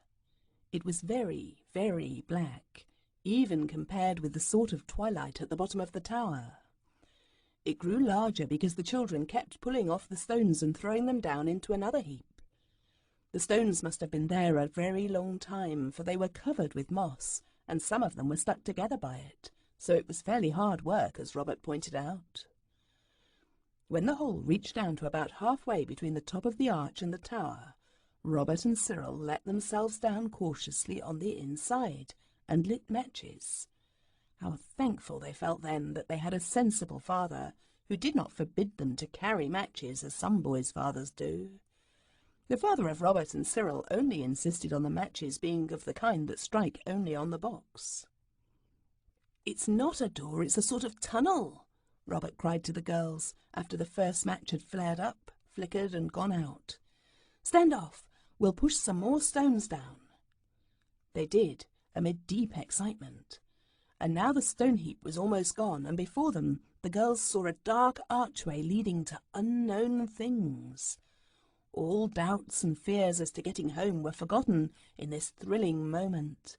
It was like Monte Cristo. It was like— "I say," cried Anthea suddenly, "come out. There's always bad air in places that have been shut up. It makes your torches go out and then you die. It's called fire damp, I believe. Come out, I tell you." The urgency of her tone actually brought the boys out, and then everyone took up its jacket and fanned the dark arch with it, so as to make the air fresh inside. When Anthea thought the air inside must be freshened by now, Cyril led the way into the arch. The girls followed, and Robert came last because Jane refused to tail the procession, lest something should come in after her and catch at her from behind. Cyril advanced cautiously, lighting match after match and peering before him. "It's a vaulting roof," he said, "and it's all stone. All right, Panther, don't keep pulling at my jacket. The air must be all right because of the matches, silly. And there are— look out, there are steps down." "Oh, don't let's go any farther," said Jane in an agony of reluctance. A very painful thing, by the way, to be in. I'm sure there are snakes or dens of lions or something. Do let's go back and come some other time with candles and bellows for the fire damp." "Let me get in front of you then," said the stern voice of Robert from behind. "This is exactly the place for buried treasure, and I'm going on anyway. You can stay behind if you like." And then, of course, Jane consented to go on. So very slowly and carefully the children went down the steps. There were 17 of them, and at the bottom of the steps were more passages branching 4 ways, and a sort of low arch on the right-hand side made Cyril wonder what it could be, for it was too low to be the beginning of another passage. So he knelt down and lit a match, and stooping very low he peeped in. "There's something," he said, and reached out his hand. It touched something that felt more like a damp bag of marbles than anything else that Cyril had ever touched. "I believe it is a buried treasure," he cried. And it was, for even as Anthea cried, "Oh, hurry up, Squirrel, fetch it out," Cyril pulled out a rotting canvas bag, about as big as the paper ones the greengrocer gives you with Barcelona nuts in for 6pence. "There's more of it, a lot more," he said. As he pulled, the rotten bag gave way, and the gold coins ran and span and jumped and bumped and chinked and clinked on the floor of the dark passage. I wonder what you would say if you suddenly came upon a buried treasure. What Cyril said was, "Oh, bother, I've burnt my fingers." And as he spoke, he dropped the match. "And it was the last," he added. There was a moment of desperate silence. Then Jane began to cry. "Don't," said Anthea. "Don't, Pussy. You'll exhaust the air if you cry. We can get out all right." "Yes," said Jane through her sobs, "and find the phoenix has come back and gone away again because it thought we'd got home some other way. And, oh, I wish we hadn't come." Everyone stood quite still. Only Anthea cuddled Jane up to her and tried to wipe her eyes in the dark. "Don't," said Jane. "That's my ear. I'm not crying with my ears." "Come, let's get on out," said Robert. But that was not so easy, for no one could remember exactly which way they had come. It is very difficult to remember things in the dark unless you have matches with you, and then, of course, it is quite different, even if you don't strike one. Everyone had come to agree with Jane's constant wish, and despair was making the darkness blacker than ever, when quite suddenly the floor seemed to tip up, and a strong sensation of being in a whirling lift came upon everyone. All eyes were closed. One's eyes always are in the dark, don't you think? When the whirling feeling stopped, Cyril said, "Earthquakes," and they all opened their eyes. They were in their own dingy breakfast room at home, and oh, how light and bright and safe and pleasant and altogether delightful it seemed after that dark underground tunnel. The carpet lay on the floor looking as calm as though it had never been for an excursion in its life. On the mantelpiece stood the phoenix, waiting with an air of modest yet sterling worth for the thanks of the children. "But how did you do it?" they asked when everyone had thanked the phoenix again and again. "Oh, I just went and got a wish from your friend the Psammead." "But how did you know where to find it?" "I found that out from the carpet. These wishing creatures always know all about each other. They're so clannish, like the Scots, you know, all related." "But the carpet can't talk, can it?" "No." "Then how—" "How did I get the Psammead's address? I tell you, I got it from the carpet." "Did it speak, then?" "No," said the phoenix thoughtfully. "It didn't speak, but I gathered my information from something in its manner. I was always a singularly observant bird." It was not till after the cold mutton and the jam tart, as well as the tea and bread and butter, that anyone found time to regret the golden treasure which had been left scattered on the floor of the underground passage, and which indeed no one had thought of till now, since the moment when Cyril burnt his fingers at the flame of the last match. "What owls and goats we were," said Robert. "Look how we've always wanted treasure, and now—" "Never mind," said Anthea, trying as usual to make the best of it. "We'll go back again and get it all, and then we'll give everybody presents." More than a quarter of an hour passed most agreeably in arranging what presents should be given to whom, and when the claims of generosity had been satisfied, the talk ran for 50 minutes on what they would buy for themselves. It was Cyril who broke in on Robert's almost too technical account of the motor car on which he meant to go to and from school. "There," he said, "dry up. It's no good. We can't ever go back. We don't know where it is." "Don't you know?" Jane asked the Phoenix wistfully. "Not in the least," the Phoenix replied in a tone of amiable regret. "Then we've lost the treasure," said Cyril. And they had. "But we've got the carpet and the Phoenix," said Anthea. "Excuse me," said the bird with an air of wounded dignity. "I do so hate to seem to interfere, but surely you must mean the Phoenix and the carpet."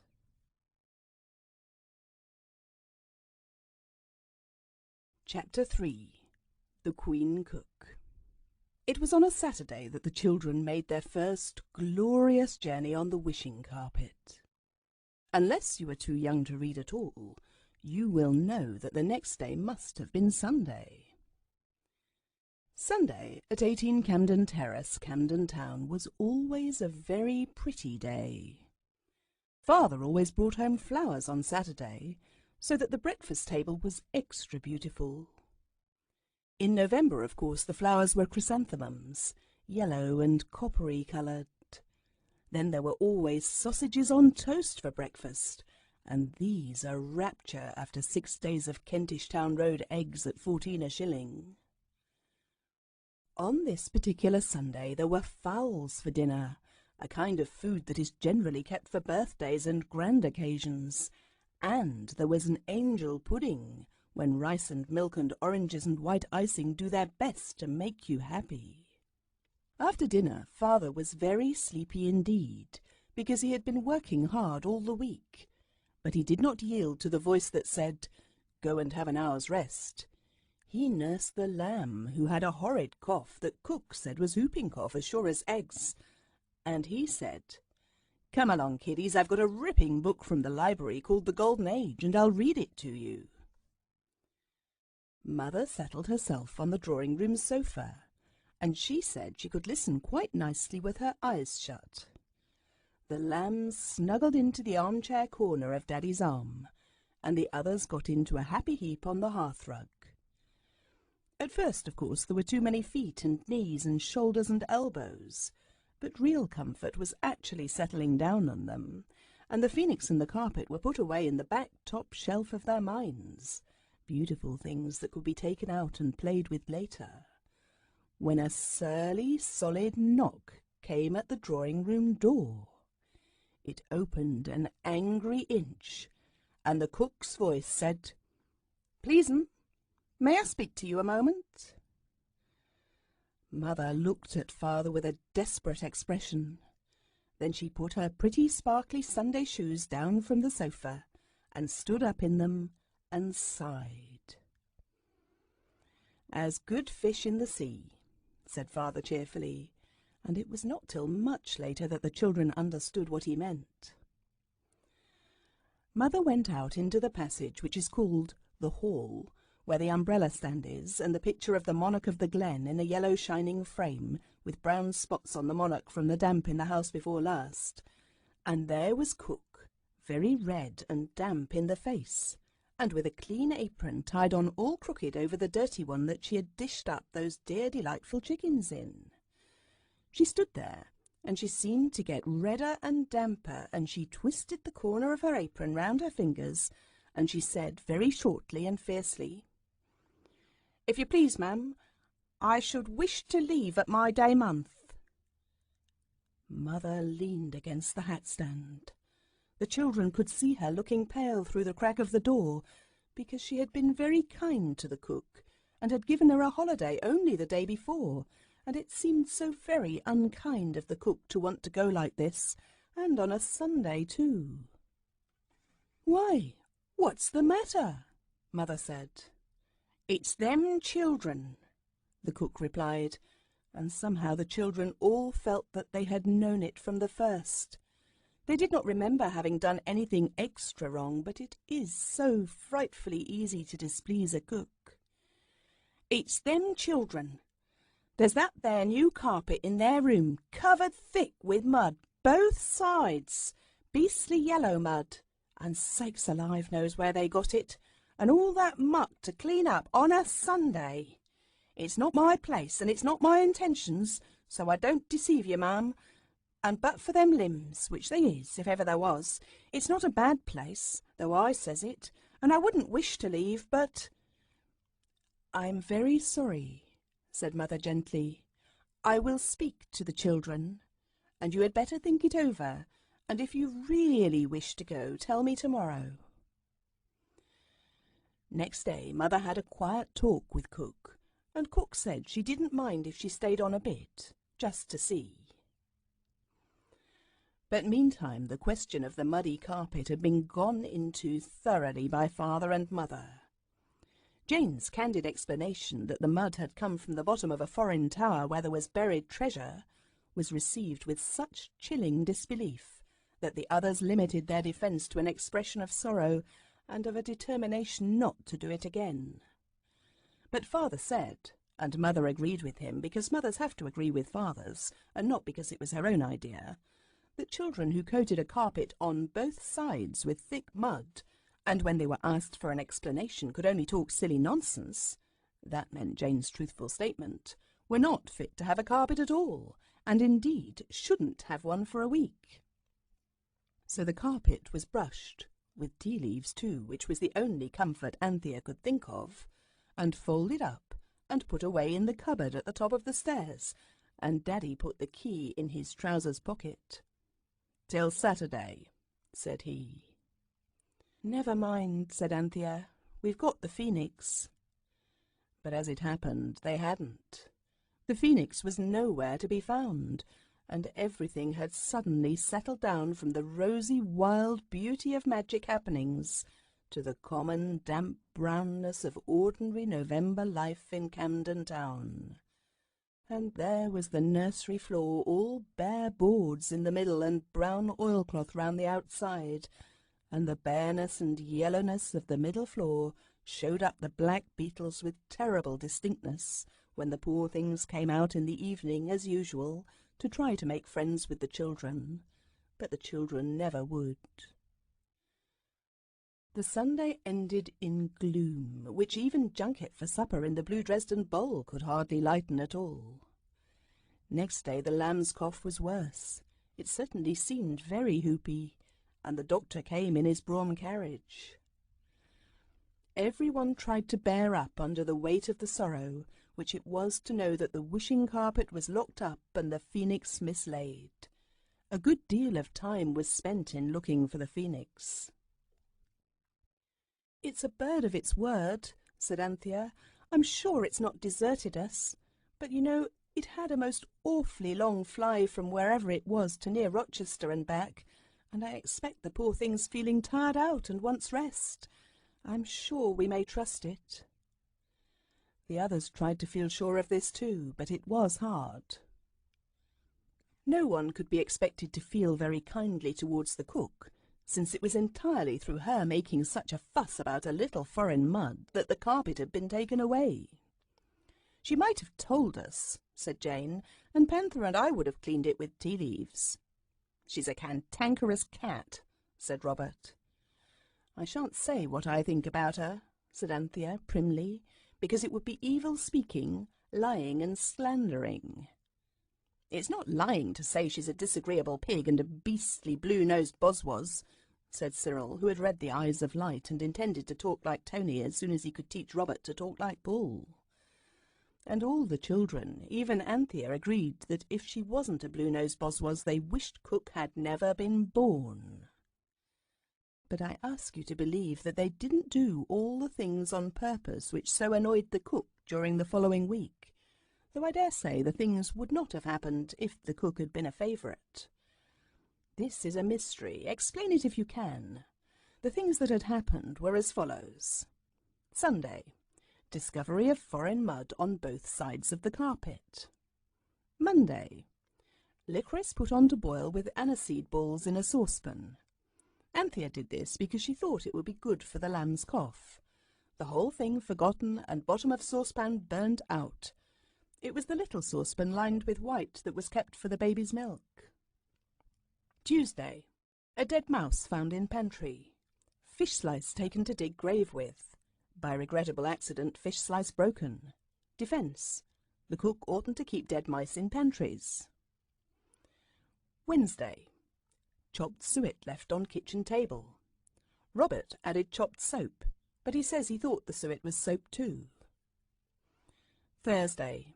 Broke the kitchen window by falling against it during perfectly fair game of bandits in the area. Friday. Stopped up grating of kitchen sink with putty and filled sink with water to make a lake to sail paper boats in. Went away and left the tap running. Kitchen hearthrug and cook's shoes ruined. On Saturday the carpet was restored. There had been plenty of time during the week to decide where it should be asked to go when they did get it back. Mother had gone over to Granny's and had not taken the lamb because he had a bad cough, which, cook repeatedly said, was whooping cough as sure as eggs is eggs. "But we'll take him out, a ducky darling," said Anthea. "We'll take him somewhere where you can't have whooping cough." "Don't be so silly, Robert. If he does talk about it, no one'll take any notice. He's always talking about things he's never seen." So they dressed the lamb and themselves in out-of-doors clothes, and the lamb chuckled and coughed and laughed and coughed again, poor dear, and all the tables and chairs were moved off the carpet by the boys, while Jane nursed the lamb, and Anthea rushed through the house in one last wild hunt for the missing phoenix. "It's no use waiting for it," she said, reappearing breathless in the breakfast room, "but I know it hasn't deserted us. It's a bird of its word." "Quite so," said the gentle voice of the phoenix from beneath the table. Everyone fell on its knees and looked up, and there was the phoenix, perched on a crossbar of wood that ran across under the table, and had once supported a drawer, in the happy days before the drawer had been used as a boat, and its bottom unfortunately trodden out by Ragged's really reliable school boots on the feet of Robert. "I've been here all the time," said the phoenix, yawning politely behind its claw. "If you wanted me, you should have recited the Ode of Invocation. It's 7,000 lines long and written in a very pure and beautiful Greek." "Couldn't you tell it us in English?" asked Anthea. "It's rather long, isn't it?" said Jane, jumping the lamb on her knee. "Couldn't you make a short English version like Tate and Brady?" "Oh, come along, do," said Robert, holding out his hand. "Come along, good old phoenix." "Good old beautiful phoenix," it corrected shyly. "Good old beautiful phoenix, then. Come along," said Robert impatiently, with his hand still held out. The phoenix fluttered at once onto his wrist. "This amiable youth," it said to the others, "has miraculously been able to put the whole meaning of the 7,000 lines of Greek invocation into one English hexameter. A little misplaced, some of the words, but... Oh, come along, good old beautiful phoenix. Not perfect, I admit, but not bad for a boy of his age." "Well now then," said Robert, stepping back on the carpet with the golden phoenix on his wrist. "You look like the king's falconer," said Jane, sitting down on the carpet with the baby on her lap. Robert tried to go on looking like it. Cyril and Anthea stood on the carpet. "We shall have to get back before dinner," said Cyril, "or cook will blow the gaff." "She hasn't sneaked since Sunday," said Anthea. Robert was beginning, when the door burst open and the cook, fierce and furious, came in like a whirlwind and stood on the corner of the carpet with a broken basin in one hand and a threat in the other which was clenched. "Look here," she cried, "my only basin, and what the powers am I to make the beefsteak and kidney pudding in that your ma ordered for your dinners? You don't deserve no dinners, so you don't." "I'm awfully sorry, cook," said Anthea gently. It was my fault, and I forgot to tell you about it. It got broken when we were telling our fortunes with melted lead, you know, and I meant to tell you." "Meant to tell me?" replied the cook. She was red with anger, and really I don't wonder. "Meant to tell? Well, I mean to tell too. I've held my tongue this week, though, because the missus said to me quiet like, we mustn't expect old heads on young shoulders. But now I shan't hold it no longer.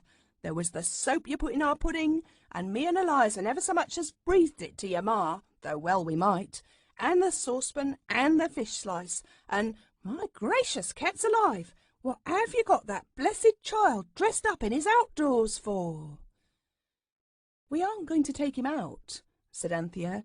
"At least—" She stopped short, for though they weren't going to take him out in the Kentish town road, they certainly intended to take him elsewhere, but not at all where the cook meant when she said out.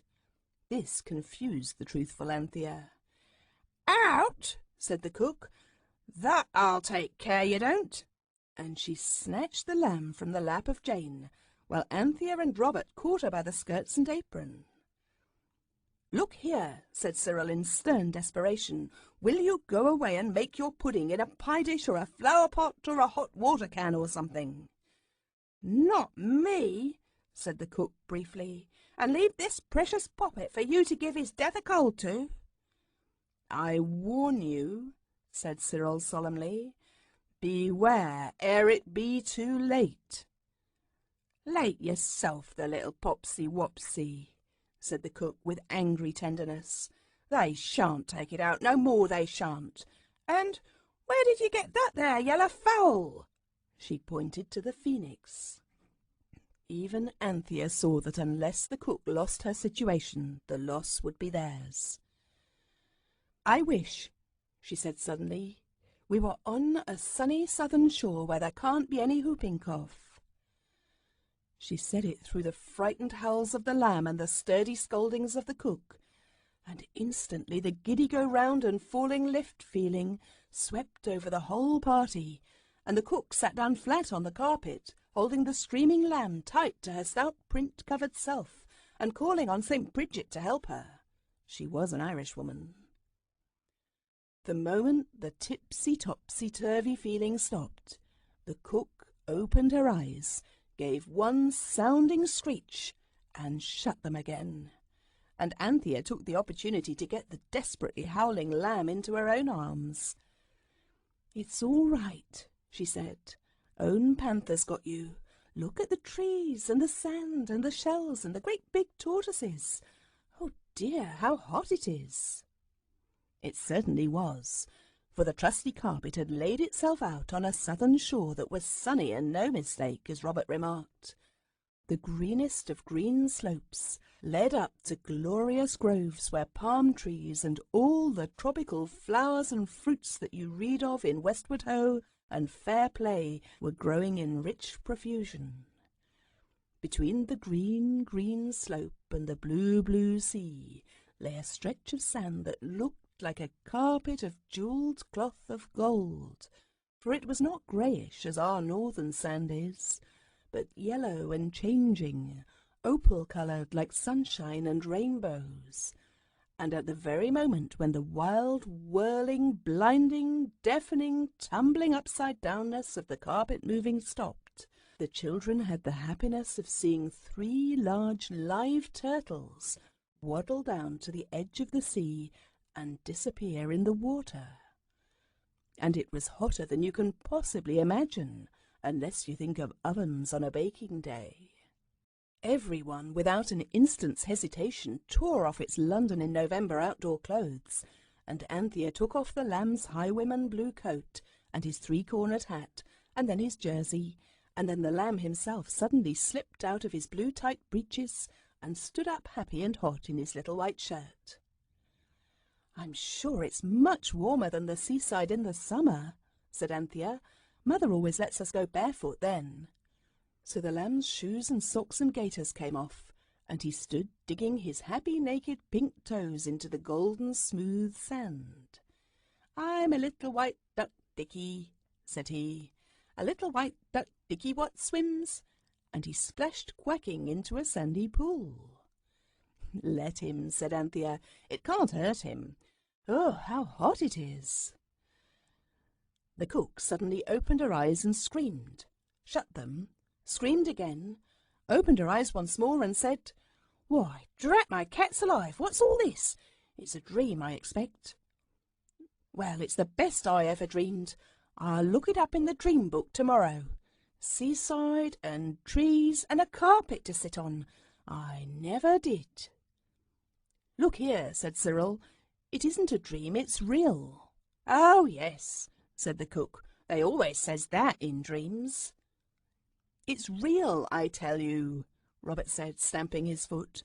"I'm not going to tell you how it's done, because that's our secret." He winked heavily at each of the others in turn. "But you wouldn't go away and make that pudding, so we had to bring you, and I hope you like it."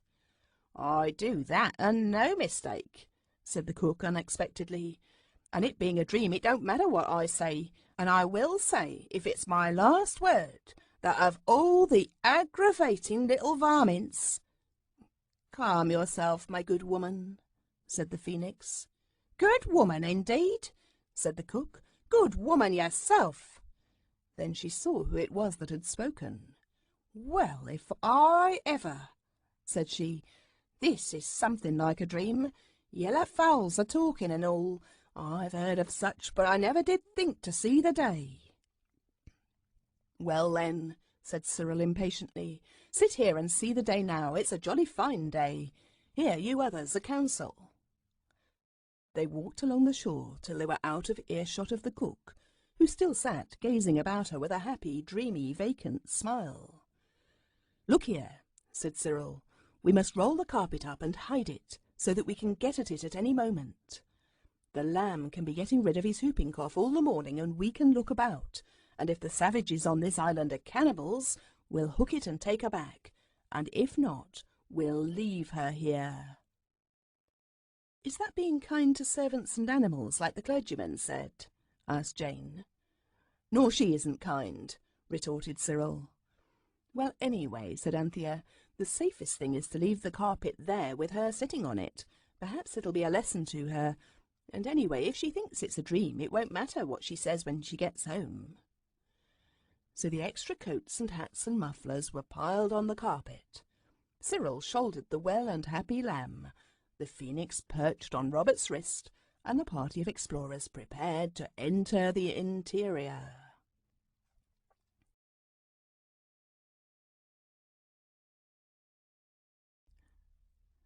The grassy slope was smooth, but under the trees there were tangled creepers with bright, strange-shaped flowers, and it was not easy to walk. "We ought to have an explorer's axe," said Robert. "I shall ask Father to give me one for Christmas." There were curtains of creepers with scented blossoms hanging from the trees, and brilliant birds darted about quite close to their faces.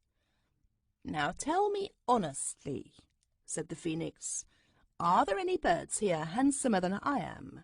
Don't be afraid of hurting my feelings. I'm a modest bird, I hope." "Not one of them," said Robert with conviction, "is a patch upon you." "I was never a vain bird," said the Felix, "but I own that you confirm my own impression. I will take a flight." It circled in the air for a moment, and returning to Robert's wrist, went on. "There is a path to the left." And there was. So now the children went on through the wood more quickly and comfortably, the girls picking flowers, and the lamb inviting the pretty dickies to observe that he himself was a little white, real water-wet duck. And all this time he hadn't whooping coughed once. The path turned and twisted, and always threading their way among a tangle of flowers, the children suddenly passed a corner and found themselves in a forest clearing where there were lots of pointed huts, the huts, as they knew at once, of savages. The boldest heart beat more quickly. Suppose they were cannibals? It was a long way back to the carpet. "Hadn't we better go back?" said Jane. "Go now," she said, and her voice trembled a little. Suppose they eat us?" "Nonsense, Pussy," said Cyril firmly. "Look, there's a goat tied up. That shows they don't eat people." "Let's go on and say we're missionaries," Robert suggested. "I shouldn't advise that," said the Phoenix very earnestly. "Why not?" "Well, for one thing, it isn't true," replied the golden bird. It was while they stood hesitating on the edge of the clearing that a tall man suddenly came out of one of the huts. He had hardly any clothes, and his body all over was a dark and beautiful coppery colour, just like the chrysanthemums father had brought home on Saturday. In his hand he held a spear. The whites of his eyes and the white of his teeth were the only light things about him, except that where the sun shone on his shiny brown body it looked white too. If you will look carefully at the next shiny savage you meet with next to nothing on, you will see at once, if the sun happens to be shining at the time, that I am right about this. The savage looked at the children. Concealment was impossible. He uttered a shout that was more like "Woo goggery bagwag" than anything else the children had ever heard, and at once brown coppery people leapt out of every hut and swarmed like ants about the clearing. There was no time for discussion, and no one wanted to discuss anything anyhow. Whether these coppery people were cannibals or not now seemed to matter very little. Without an instant's hesitation, the 4 children turned and ran back along the forest path. The only pause was Anthea's. She stood back to let Cyril pass because he was carrying the lamb, who screamed with delight. He had not whooping coughed a single once since the carpet landed him on the island.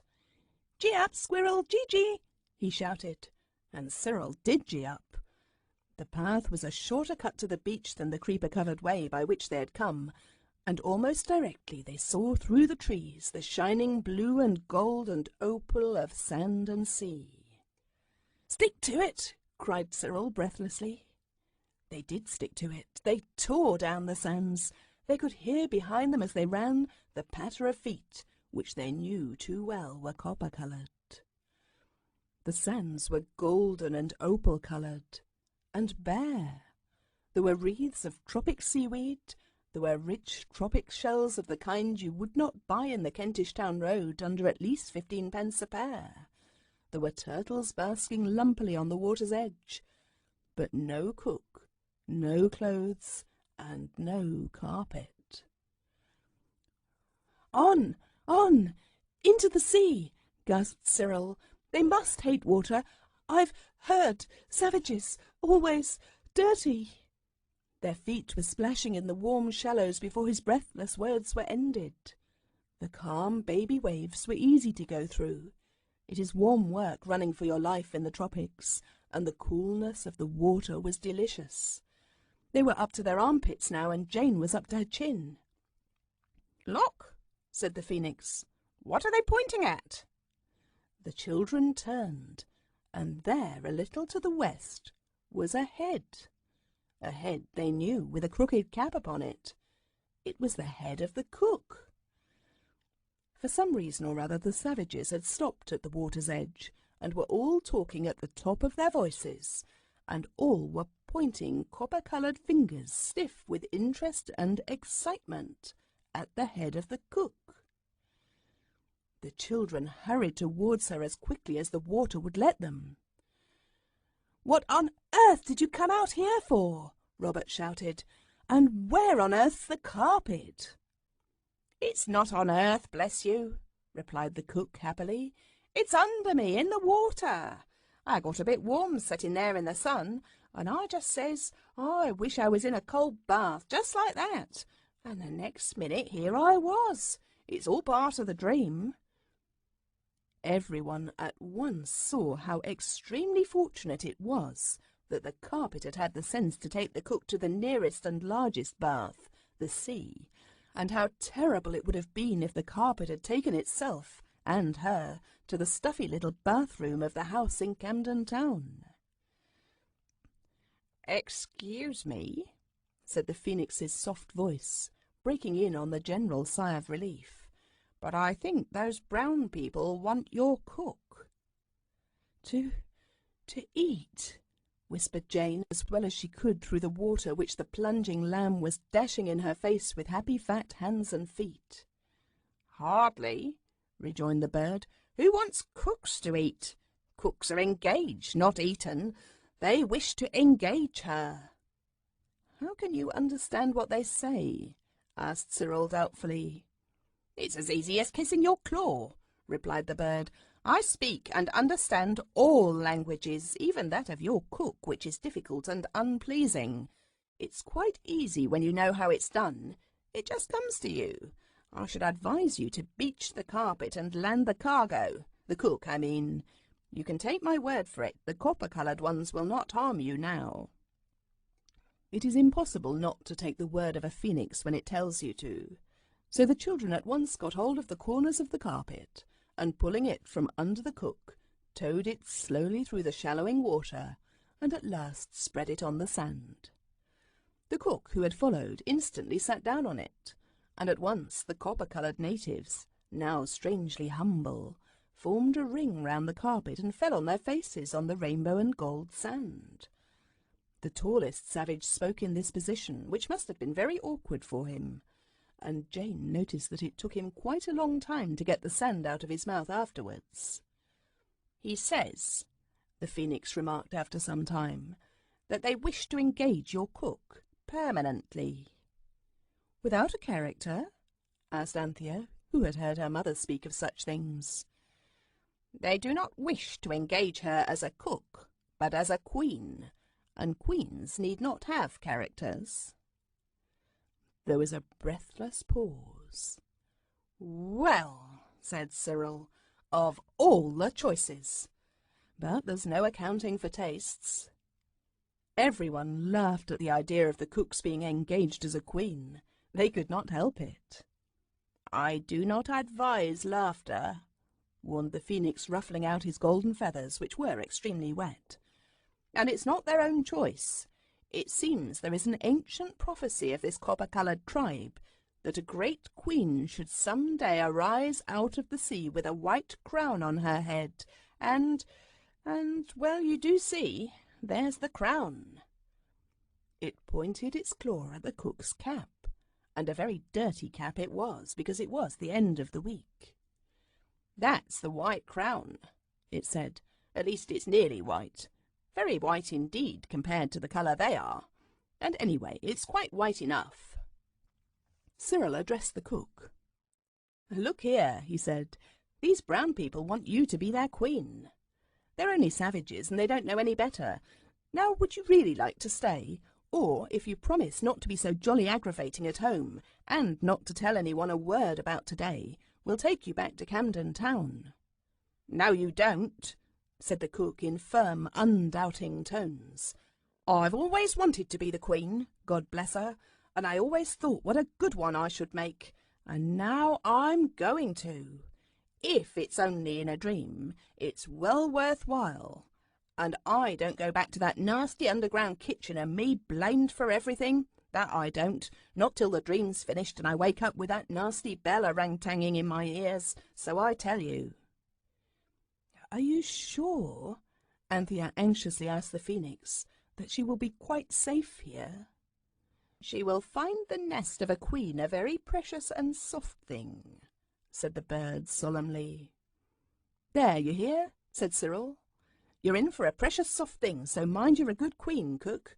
It's more than you'd any right to expect, but long may you reign." Some of the cook's copper-coloured subjects now advanced from the forest with long garlands of beautiful flowers, white and sweet-scented, and hung them respectfully round the neck of their new sovereign. "What, all them lovely bouquets for me?" exclaimed the enraptured cook. "Well, this here is something like a dream, I must say." She sat up very straight on the carpet, and the copper-coloured ones themselves, wreathed in garlands of the gayest flowers, madly stuck parrot feathers in their hair and began to dance. It was a dance such as you have never seen. It made the children feel almost sure that the cook was right, and that they were all in a dream. Small, strange-shaped drums were beaten, odd-sounding songs were sung, and the dance got faster and faster and odder, till at last all the dancers fell on the sand, tired out. The new queen, with her white crown cap all on one side, clapped wildly. "Bravo!" she cried. "Bravo! It's better than the Albert Edward Music Hall in the Kentish Town Road. Go it again." But the phoenix would not translate this request into the copper-coloured language, and when the savages had recovered their breath, they implored their queen to leave her white escort and come with them to their huts. "The finest shall be yours, O queen," said they. "Well, so long," said the cook, getting heavily onto her feet when the phoenix had translated this request. "No more kitchens and attics for me, thank you. I'm off to my royal palace, I am, and I only wish this here dream would keep on for ever and ever." She picked up the ends of the garlands that trailed round her feet, and the children had one last glimpse of her striped stockings and worn elastic-side boots before she disappeared into the shadow of the forest, surrounded by her dusky retainers, singing songs of rejoicing as they went. "Well," said Cyril, "I suppose she's all right, but they don't seem to count us for much one way or the other." "Oh," said the phoenix, "they think you're merely dreams. The prophecy said that the queen would arise from the waves with a white crown and surrounded by white dream children. That's what they think you are." "And what about dinner?" said Robert abruptly. "There won't be any dinner with no cook and no pudding basin," Anthea reminded him, "but there's always bread and butter." "Let's get home," said Cyril. The lamb was furiously unwishful to be dressed in his warm clothes again, but Anthea and Jane managed it by force, disguised as coaxing, and he never once whooping coughed. Then everyone put on its own warm things and took its place on the carpet. A sound of uncouth singing still came from beyond the trees, where the copper-coloured natives were crooning songs of admiration and respect to their white-crowned queen. Then Anthea said, "Home," just as duchesses and other people do to their coachmen, and the intelligent carpet in one whirling moment laid itself down in its proper place on the nursery floor. And at that very moment Eliza opened the door and said, "Cook's gone.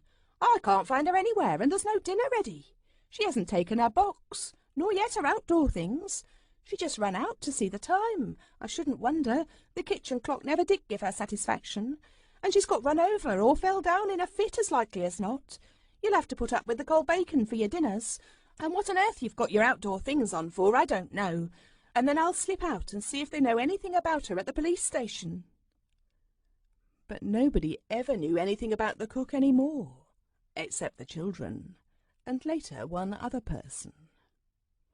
Mother was so upset at losing the cook, and so anxious about her, that Anthea felt most miserable, as though she had done something very wrong indeed. She woke several times in the night, and at last decided that she would ask the phoenix to let her tell her mother all about it. But there was no opportunity to do this next day, because the phoenix, as usual, had gone to sleep in some out-of-the-way spot, after asking, as a special favour, not to be disturbed for 24 hours. The lamb never whooping coughed once all that Sunday, and Mother and Father said what good medicine it was that the doctor had given him. But the children knew that it was the southern shore where you can't have whooping cough that had cured him. The lamb babbled of coloured sand and water, but no one took any notice of that. He often talked of things that hadn't happened. It was on Monday morning, very early indeed, that Anthea woke and suddenly made up her mind. She crept downstairs in her nightgown. It was very chilly, sat down on the carpet, and with a beating heart wished herself on the sunny shore where you can't have whooping cough, and next moment there she was. The sand was splendidly warm. She could feel it at once, even through the carpet. She folded the carpet and put it over her shoulders like a shawl, for she was determined not to be parted from it for a single instant, no matter how hot it might be to wear. Then, trembling a little and trying to keep up her courage by saying over and over, "It is my duty, it is my duty," she went up the forest path. "Well, here you are again," said the cook, directly she saw Anthea. "This dream does keep on." The cook was dressed in a white robe. She had no shoes and stockings and no cap, and she was sitting under a screen of palm leaves, for it was afternoon in the island and blazing hot. She wore a flower wreath on her hair, and copper-coloured boys were fanning her with peacock's feathers. "They've got the cap put away," she said. "They seem to think a lot of it. Never saw one before, I expect." "Are you happy?" asked Anthea, panting. The sight of the cook as queen quite took her breath away. "I believe you, my dear," said the cook heartily. "Nothing to do unless you want to, but I'm getting rested now. Tomorrow I'm going to start cleaning out my hut. If the dream keeps on, I shall teach them cooking. They burns everything to a cinder now unless they eats it raw." "But can you talk to them?" "Law, love a duck, yes," the happy cook queen replied. "It's quite easy to pick up. I always thought I should be quick at foreign languages. I've taught them to understand dinner, and I want a drink, and you leave me be already." "Then you don't want anything?" Anthea asked earnestly and anxiously. "Not me, miss, except if you'd only go away. I'm afraid of me waking up with that bell a-going if you keep on stopping here a-talking to me. Long as this here dream keeps up, I'm happy as a queen." "Goodbye, then," said Anthea gaily, for her conscience was clear now. She hurried into the wood, threw herself on the ground, and said, "Home!" And there she was, rolled in the carpet on the nursery floor. "She's all right anyhow," said Anthea, and went back to bed. "I'm glad somebody's pleased, but Mother will never believe me when I tell her." The story is indeed a little difficult to believe. Still, you might try.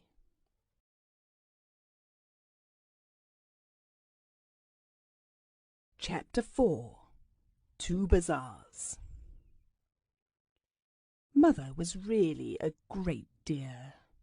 She was pretty, and she was loving, and most frightfully good when you were ill, and always kind, and almost always just. That is, she was just when she understood things, but of course she did not always understand things. No one understands everything, and mothers are not angels, though a good many of them come pretty near it.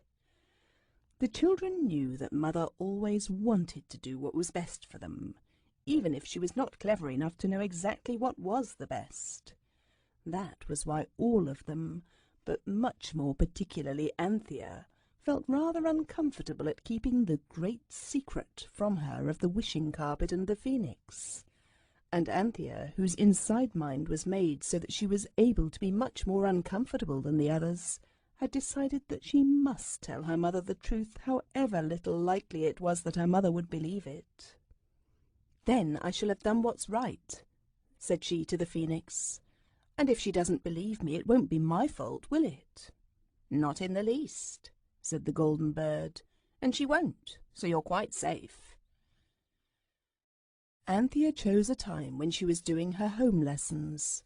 They were algebra and Latin, German, English, and Euclid, and she asked her mother whether she might come and do them in the drawing-room, so as to be quiet, she said to her mother. And to herself she said, "And that's not the real reason. I hope I shan't grow up a liar." Mother said, "Of course, dearie," and Anthea started swimming through a sea of X's and Y's and Z's. Mother was sitting at the mahogany bureau writing letters. "Mother, dear," said Anthea. "Yes, love-a-duck," said Mother. "About Cook," said Anthea. "I know where she is." "Do you, dear?" said Mother. "Well, I wouldn't take her back after the way she has behaved." "It's not her fault," said Anthea.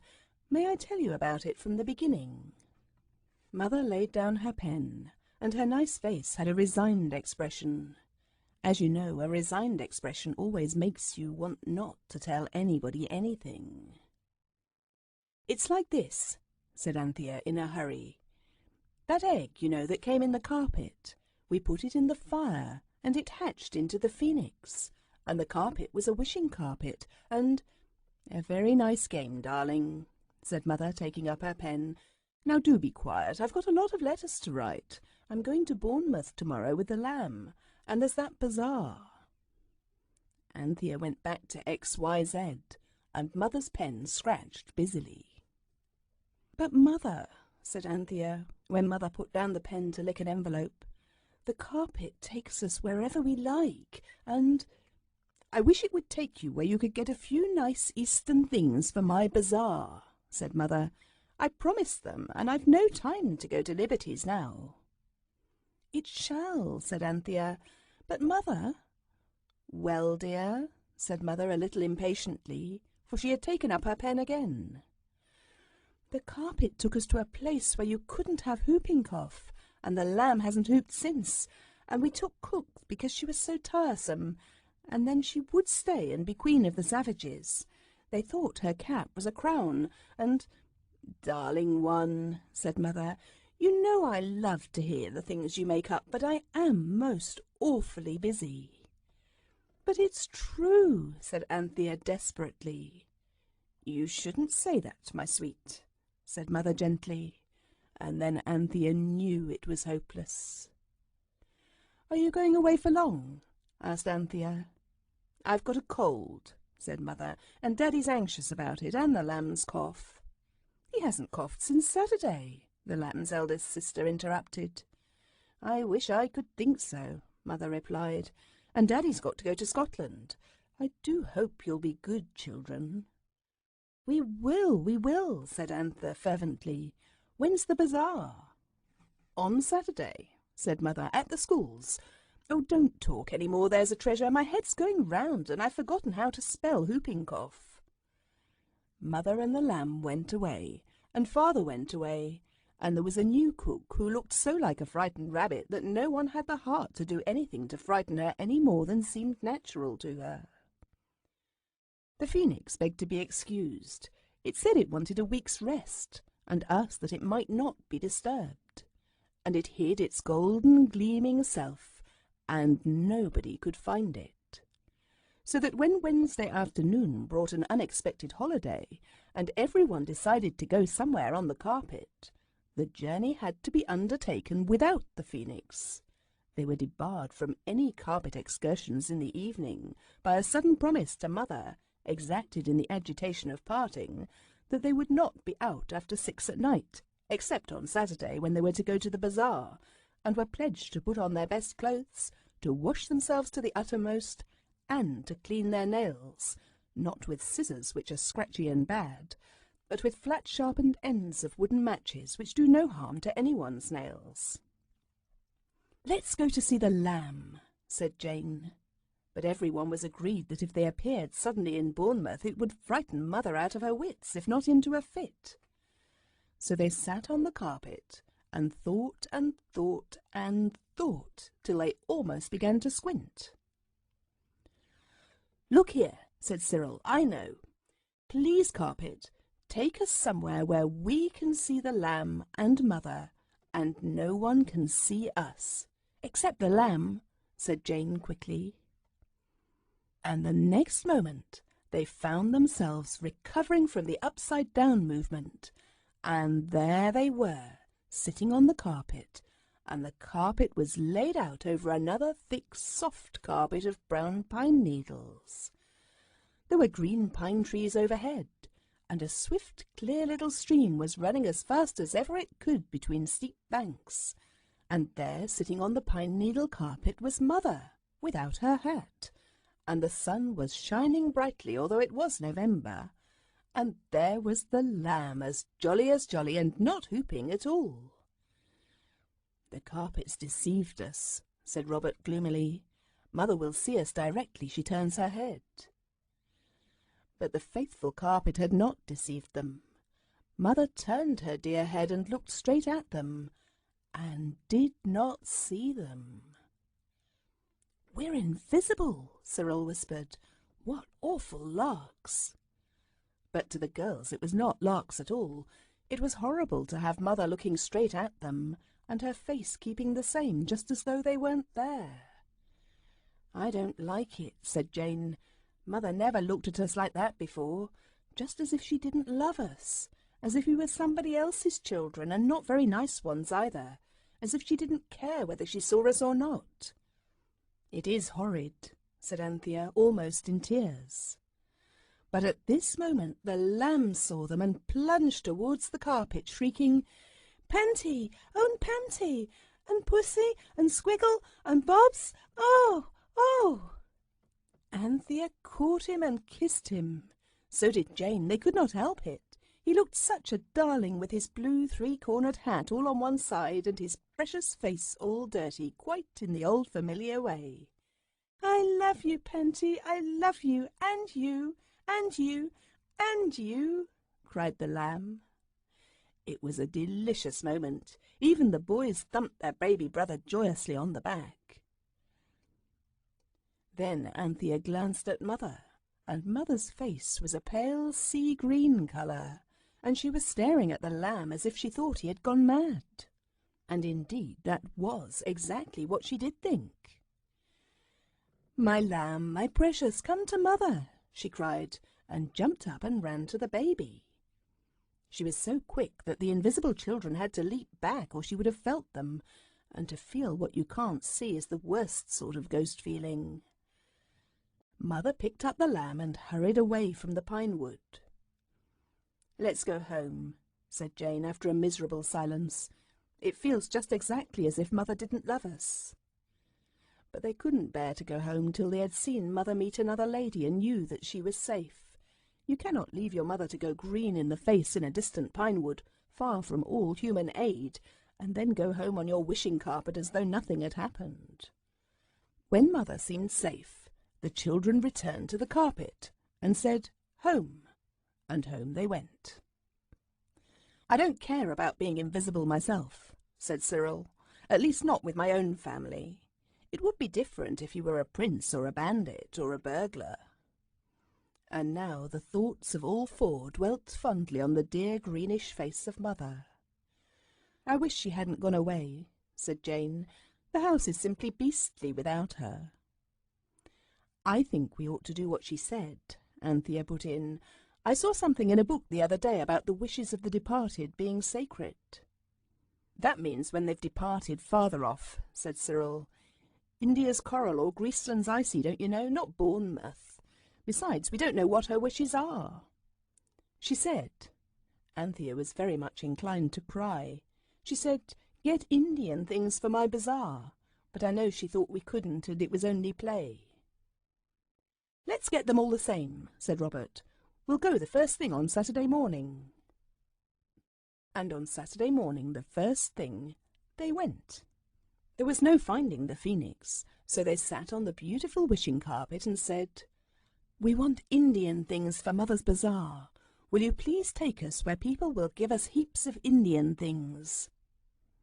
The docile carpets swirled their senses away and restored them on the outskirts of a gleaming white Indian town.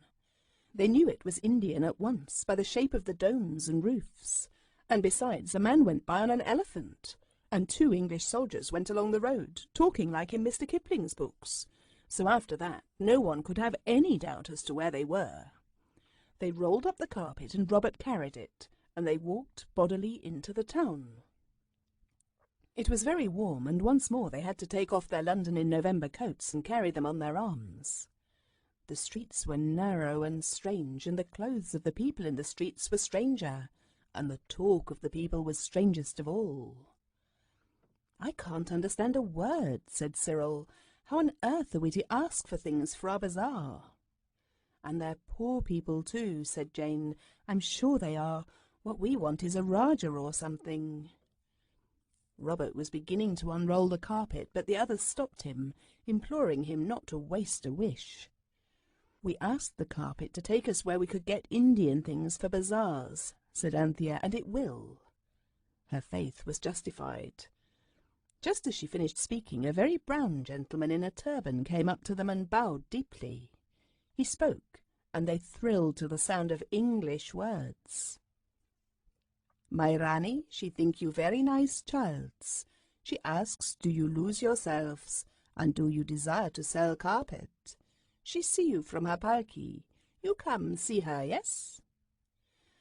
They followed the stranger, who seemed to have a great many more teeth in his smile than are usual, and he led them through crooked streets to the Rani's palace. I am not going to describe the Rani's palace, because I really have never seen the palace of a Rani, and Mr. Kipling has, so you can read about it in his books, but I know exactly what happened there. The old Rani sat on a low cushioned seat, and there were a lot of other ladies with her, all in trousers and veils, and sparkling with tinsel and gold and jewels, and the brown turbaned gentleman stood behind a sort of carved screen, and interpreted what the children said and what the Queen said. And when the Queen asked to buy the carpet, the children said no. "Why?" asked the Rani. And Jane briefly said why, and the interpreter interpreted.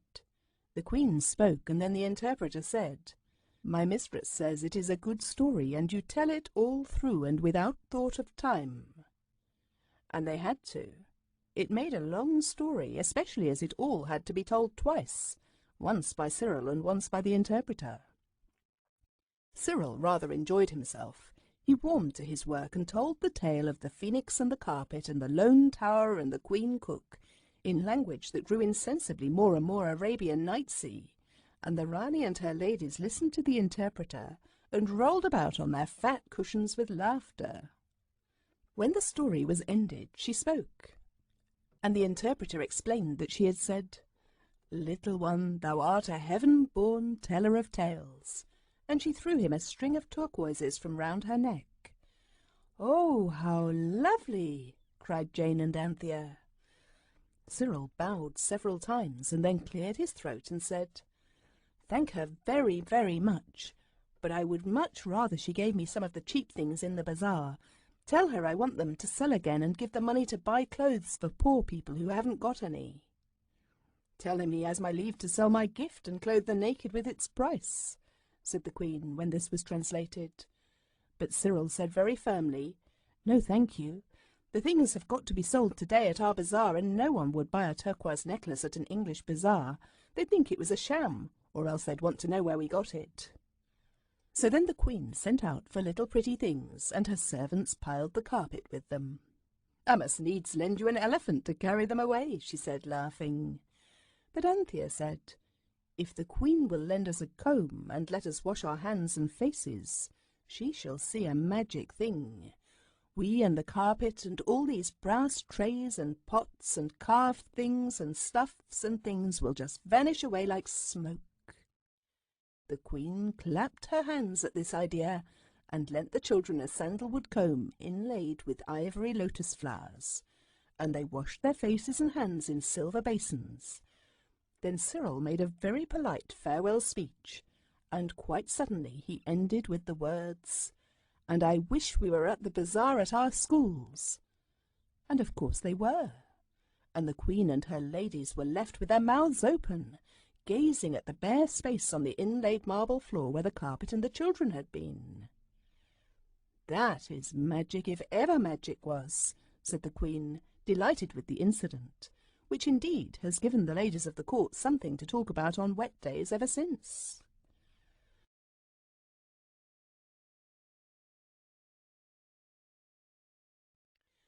Cyril's stories had taken some time. So had the meal of strange sweet foods that they had had while the little pretty things were being bought, and the gas in the schoolroom was already lighted. Outside, the winter dusk was stealing down among the Camden Town houses. "I'm glad we got washed in India," said Cyril. "We should have been awfully late if we'd had to go home and scrub." "Besides," Robert said, "it's much warmer washing in India. I shouldn't mind it so much if we lived there." The thoughtful carpet had dumped the children down in a dusky space behind the point where the corners of two stalls met. The floor was littered with string and brown paper, and baskets and boxes were heaped along the wall. The children crept out under a stall, covered with all sorts of table covers and mats and things, embroidered beautifully by idle ladies with no real work to do. They got out at the end, displacing a sideboard cloth adorned with a tasteful pattern of blue geraniums. The girls got out unobserved. So did Cyril. But Robert, as he cautiously emerged, was actually walked on by Mrs. Biddle, who kept the stall. Her large solid foot stood firmly on the small solid hand of Robert, and who can blame Robert if he did yell a little? A crowd instantly collected. Yells are very unusual at bazaars, and everyone was intensely interested. It was several seconds before the three free children could make Mrs. Biddle understand that what she was walking on was not a schoolroom floor, or even, as she presently supposed, a dropped pincushion, but the living hand of a suffering child. When she became aware that she really had hurt him, she grew very angry indeed. When people have hurt other people by accident, the one who does the hurting is always much the angriest. I wonder why. "I am very sorry, I'm sure," said Mrs. Biddle, but she spoke more in anger than in sorrow. "Come out! Whatever do you mean by creeping about under the stalls like earwigs?" "We were looking at the things in the corner."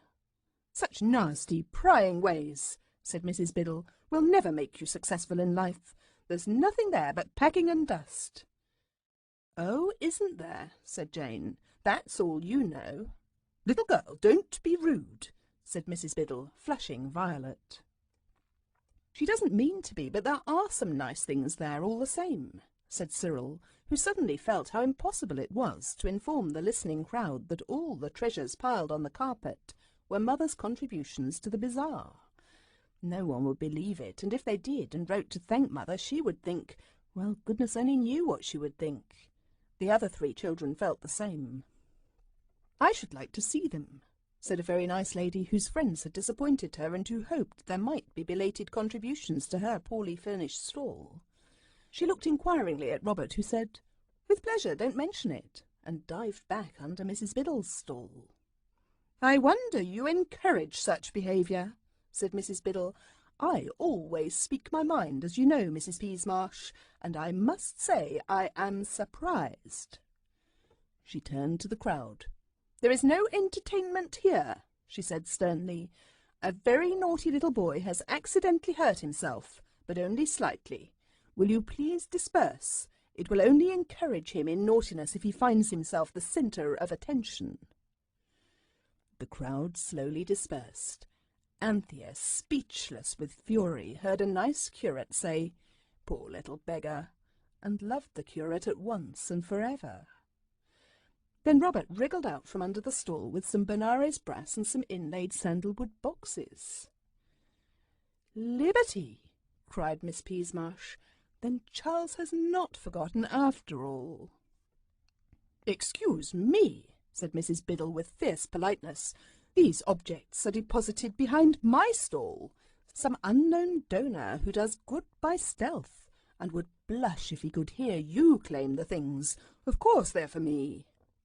"My stall touches yours at the corner," said poor Miss Peasmarsh timidly, "and my cousin did promise." The children sidled away from the unequal contest and mingled with the crowd. Their feelings were too deep for words, till at last Robert said, "That stiff, starched pig!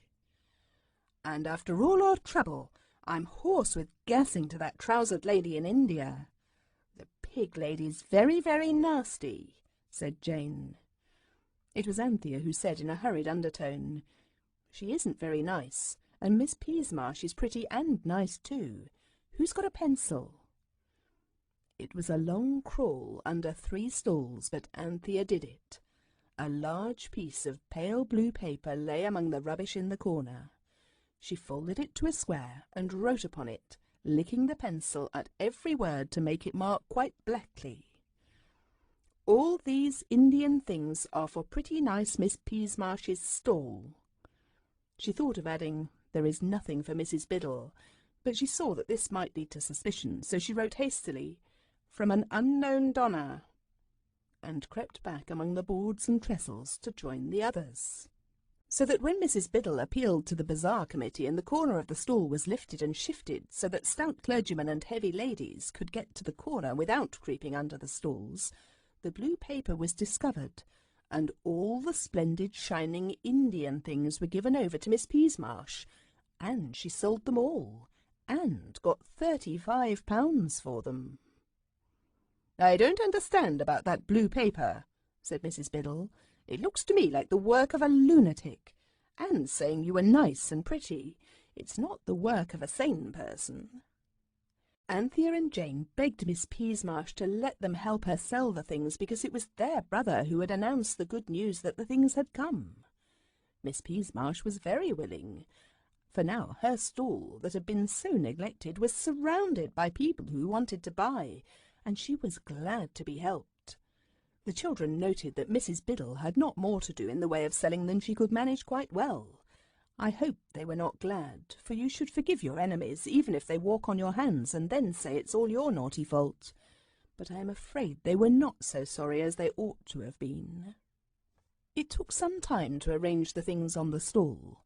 The carpet was spread over it, and the dark colours showed up the brass and silver and ivory things. It was a happy and busy afternoon, and when Miss Peasmarsh and the girls had sold every single one of the little pretty things from the Indian bazaar far, far away, Anthea and Jane went off with the boys to fish in the fish pond and dive into the bran pie and hear the cardboard band and the phonograph and the chorus of singing birds that was done behind a screen with glass tubes and glasses of water. They had a beautiful tea suddenly presented to them by the nice curate, and Miss Peasmarsh joined them before they had had more than 3 cakes each. It was a merry party, and the curate was extremely pleasant to everyone, even to Miss Peasmarsh, as Jane said afterwards. "We ought to get back to the stall," said Anthea, when no one could possibly eat any more, and the curate was talking in a low voice to Miss Peasmarsh about after Easter. "There's nothing to go back for," said Miss Peasmarsh gaily. "Thanks to you, dear children, we've sold everything." There's the carpet," said Cyril. "Oh," said Miss Peasmarsh radiantly, "don't bother about the carpet. I've sold even that. Mrs. Biddle gave me 10 shillings for it. She said it would do for her servant's bedroom." "Why," said Jane, "her servants don't have carpets. We had cook from her, and she told us so." "No scandal about Queen Elizabeth, if you please," said the curate cheerfully, and Miss Peasmarsh laughed, and looked at him as though she'd never dreamed anyone could be so amusing. But the others were struck dumb. How could they say, "The carpet is ours," for who brings carpets to bazaars? The children were now thoroughly wretched, but I'm glad to say that their wretchedness did not make them forget their manners, as it does sometimes, even with grown-up people who ought to know ever so much better. They said, "Thank you very much for the jolly tea," and "Thanks for being so jolly," and "Thanks awfully for giving us such a jolly time," for the curate had stood fish ponds and bran pies and phonographs and the chorus of singing birds, and had stood them like a man. The girls hugged Miss Peasmarsh, and as they went away they heard the curate say, "Jolly little kids, yes, but what about... You will let it be directly after Easter. Ah, do say you will." And then Jane ran back and said, before Anthea could drag her away, "What are you going to do after Easter?" Miss Peasmarsh smiled and looked very pretty indeed, and the curate said, "I hope I am going to take a trip to the Fortunate Islands." "I wish we could take you on the wishing carpet," said Jane. "Thank you," said the curate, "but I'm afraid I can't wait for that. I must go to the Fortunate Islands before they make me a bishop. I should have no time afterwards." "I've always thought I should marry a bishop," said Jane. "His aprons would come in so useful. Wouldn't you like to marry a bishop, Miss Peasmarsh?" It was then that they dragged her away. As it was Robert's hand that Mrs. Biddle had walked on, it was decided that he had better not recall the incident to her mind and so make her angry again. Anthea and Jane had helped to sell things at the rival stalls, so they were not likely to be popular. A hasty council of 4 decided that Mrs. Biddle would hate Cyril less than she would hate the others, so the others mingled with the crowd, and it was he who said to her, "Mrs. Biddle, We meant to have that carpet. Would you sell it to us? We would give you—" "Certainly not," said Mrs. Biddle. "Go away, little boy." There was that in her tone which showed Cyril all too plainly the hopelessness of persuasion. He found the others and said, "It's no use. She's like a lioness robbed of its puppies. We must watch where it goes, and, Anthea, I don't care what you say. It's our own carpet. It wouldn't be burglary. It would be a sort of forlorn hope rescue party, heroic and daring and dashing and not wrong at all." The children still wandered among the gay crowd, but there was no pleasure there for them any more. The chorus of singing birds sounded just like glass tubes being blown through water, and the phonograph simply made a horrid noise so that you could hardly hear yourself speak. And the people were buying things they couldn't possibly want, and it all seemed very stupid. And Mrs. Biddle had bought the wishing carpet for 10 shillings, and the whole of life was sad and grey and dusty, and smelt of slight gas escapes and hot people and cake and crumbs, and all the children were very tired indeed. They found a corner within sight of the carpet, and there they waited miserably till it was far beyond their proper bedtime. And when it was 10, the people who had bought things went away, but the people who had been selling stayed to count up their money. "And to jaw about it," said Robert. "I'll never go to another bazaar as long as I live. My hand is swollen as big as a pudding. I expect the nails in her horrible boots were poisoned." Just then, someone who seemed to have a right to interfere said, "Everything is over now. You had better go home." So they went, and then they waited on the pavement under the gas lamp where ragged children had been standing all the evening to listen to the band, and their feet slipped about in the greasy mud till Mrs. Biddle came out and was driven away in a cab with the many things she hadn't sold, and the few things she had bought, among others the carpet. The other stall-holders left their things in the school till Monday morning, but Mrs. Biddle was afraid someone would steal some of them, so she took them in a cab. The children, now too desperate to care for mud or appearances, hung on behind the cab till it reached Mrs. Biddle's house. When she and the carpet had gone in and the door was shut, Anthea said, "Don't let's do daring and dashing rescue acts till we've given her a chance.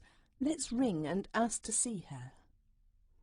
The others hated to do this, but at last they agreed, on condition that Anthea would not make any silly fuss about the burglary afterwards, if it really had to come to that. So they knocked and rang, and a scared-looking parlour-maid opened the front door. While they were asking for Mrs. Biddle, they saw her. She was in the dining-room. She had already pushed back the table and spread out the carpet to see how it looked on the floor. "I knew she didn't want it for her servant's bedroom," Jane muttered. Anthea walked straight past the uncomfortable parlour-maid, and the others followed her. Mrs. Biddle had her back to them and was smoothing down the carpet with the same boot that had trampled on the hand of Robert, so that they were all in the room, and Cyril, with great presence of mind, had shut the room door before she saw them. "Who is it, Jane?" she asked in a sour voice, and then turning suddenly she saw who it was. Once more her face grew violet, a deep, dark violet. "You wicked, daring little things!" she cried. "How dare you come here, at this time of night, too? Be off, or I'll send for the police." "Don't be angry," Anthea said soothingly. "We only wanted to ask you to let us have the carpet. We have quite 12 shillings between us, and—" "How dare you!" cried Mrs. Biddle, and her voice shook with angriness. "You do look horrid," said Jane suddenly. Mrs. Biddle actually stamped that booted foot of hers. "You rude, barefaced child," she said. Anthea almost shook Jane, but Jane pushed forward in spite of her. "It really is our nursery carpet," she said. "You ask anyone if it isn't." "Let's wish ourselves home," said Cyril in a whisper. "No go," Robert whispered back. "She'd be there too, and raving mad as likely as not. Horrid thing, I hate her." I wish Mrs. Biddle was in an angelic good temper, cried Anthea suddenly. It's worth trying, she said to herself. Mrs. Biddle's face grew from purple to violet, and from violet to mauve, and from mauve to pink. Then she smiled quite a jolly smile. "Why, so I am," she said. "What a funny idea! Why shouldn't I be in a good temper, my dears?" Once more the carpet had done its work, and not on Mrs. Biddle alone. The children felt suddenly good and happy. "You're a jolly good sort," said Cyril. "I see that now. I am sorry we vexed you at the bazaar today." "Not another word," said the changed Mrs. Biddle. "Of course you shall have the carpet, my dears, if you've taken such a fancy to it. No, no, I won't have more than the 10 shillings I paid." "It does seem hard to ask you for it after you bought it at the bazaar," said Anthea, "but it really is our nursery carpet. It got to the bazaar by mistake with some other things." "Did it really now? How vexing!" said Mrs. Biddle kindly. "Well, my dears, I can very well give the extra 10 shillings, so you take your carpet and we'll say no more about it. Have a piece of cake before you go. I'm so sorry I stepped on your hand, my boy. Is it all right now?" "Yes, thank you," said Robert. "I say, you are good." "Not at all," said Mrs. Biddle heartily. "I'm delighted to be able to give any little pleasure to you dear children." And she helped them to roll up the carpet, and the boys carried it away between them. "You are a dear," said Anthea, and she and Mrs. Biddle kissed each other heartily. "Well," said Cyril as they went along the street. "Yes," said Robert, "and the odd part is, you feel just as if it was real. Her being so jolly, I mean, and not only the carpet making her nice." "Perhaps it is real," said Anthea, "only it was covered up with crossness and tiredness and things, and the carpet took them away." "I hope it'll keep them away," said Jane. "She isn't ugly at all when she laughs." The carpet has done many wonders in its day, but the case of Mrs. Biddle is, I think, the most wonderful. For from that day she was never anything like so disagreeable as she was before, and she sent a lovely silver teapot and a kind letter to Miss Peasmarsh when the pretty lady married the nice curate. Just after Easter it was, and they went to Italy for their honeymoon.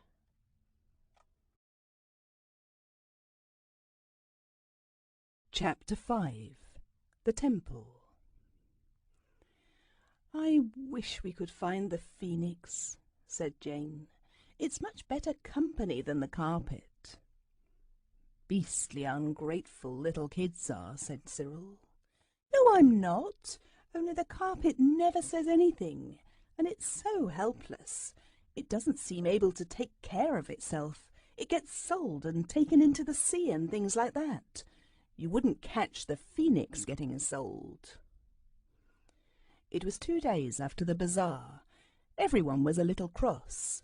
Some days are like that, usually Mondays, by the way, and this was a Monday. "I shouldn't wonder if your precious phoenix has gone off for good," said Cyril, "and I don't know that I blame it. Look at the weather." "It's not worth looking at," said Robert, and indeed it wasn't. "The phoenix hasn't gone, I'm sure it hasn't," said Anthea. "I'll have another look for it." Anthea looked under tables and chairs and in boxes and baskets, in Mother's work-bag and Father's portmanteau, but still the phoenix showed not so much as the tip of one shining feather. Then suddenly Robert remembered how the whole of the Greek invocation song of several thousand lines had been condensed by him into one English hexameter. So he stood on the carpet and chanted, "Oh, come along, you good old beautiful phoenix." And almost at once there was a rustle of wings down the stairs, and the phoenix sailed in on wide gold wings. "Where on earth have you been?"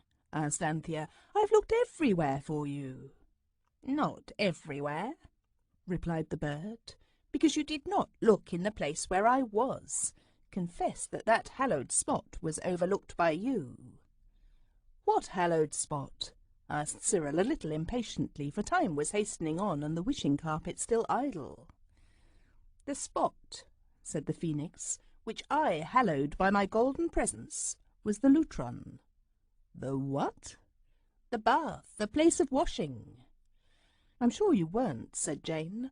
"I looked there 3 times and moved all the towels."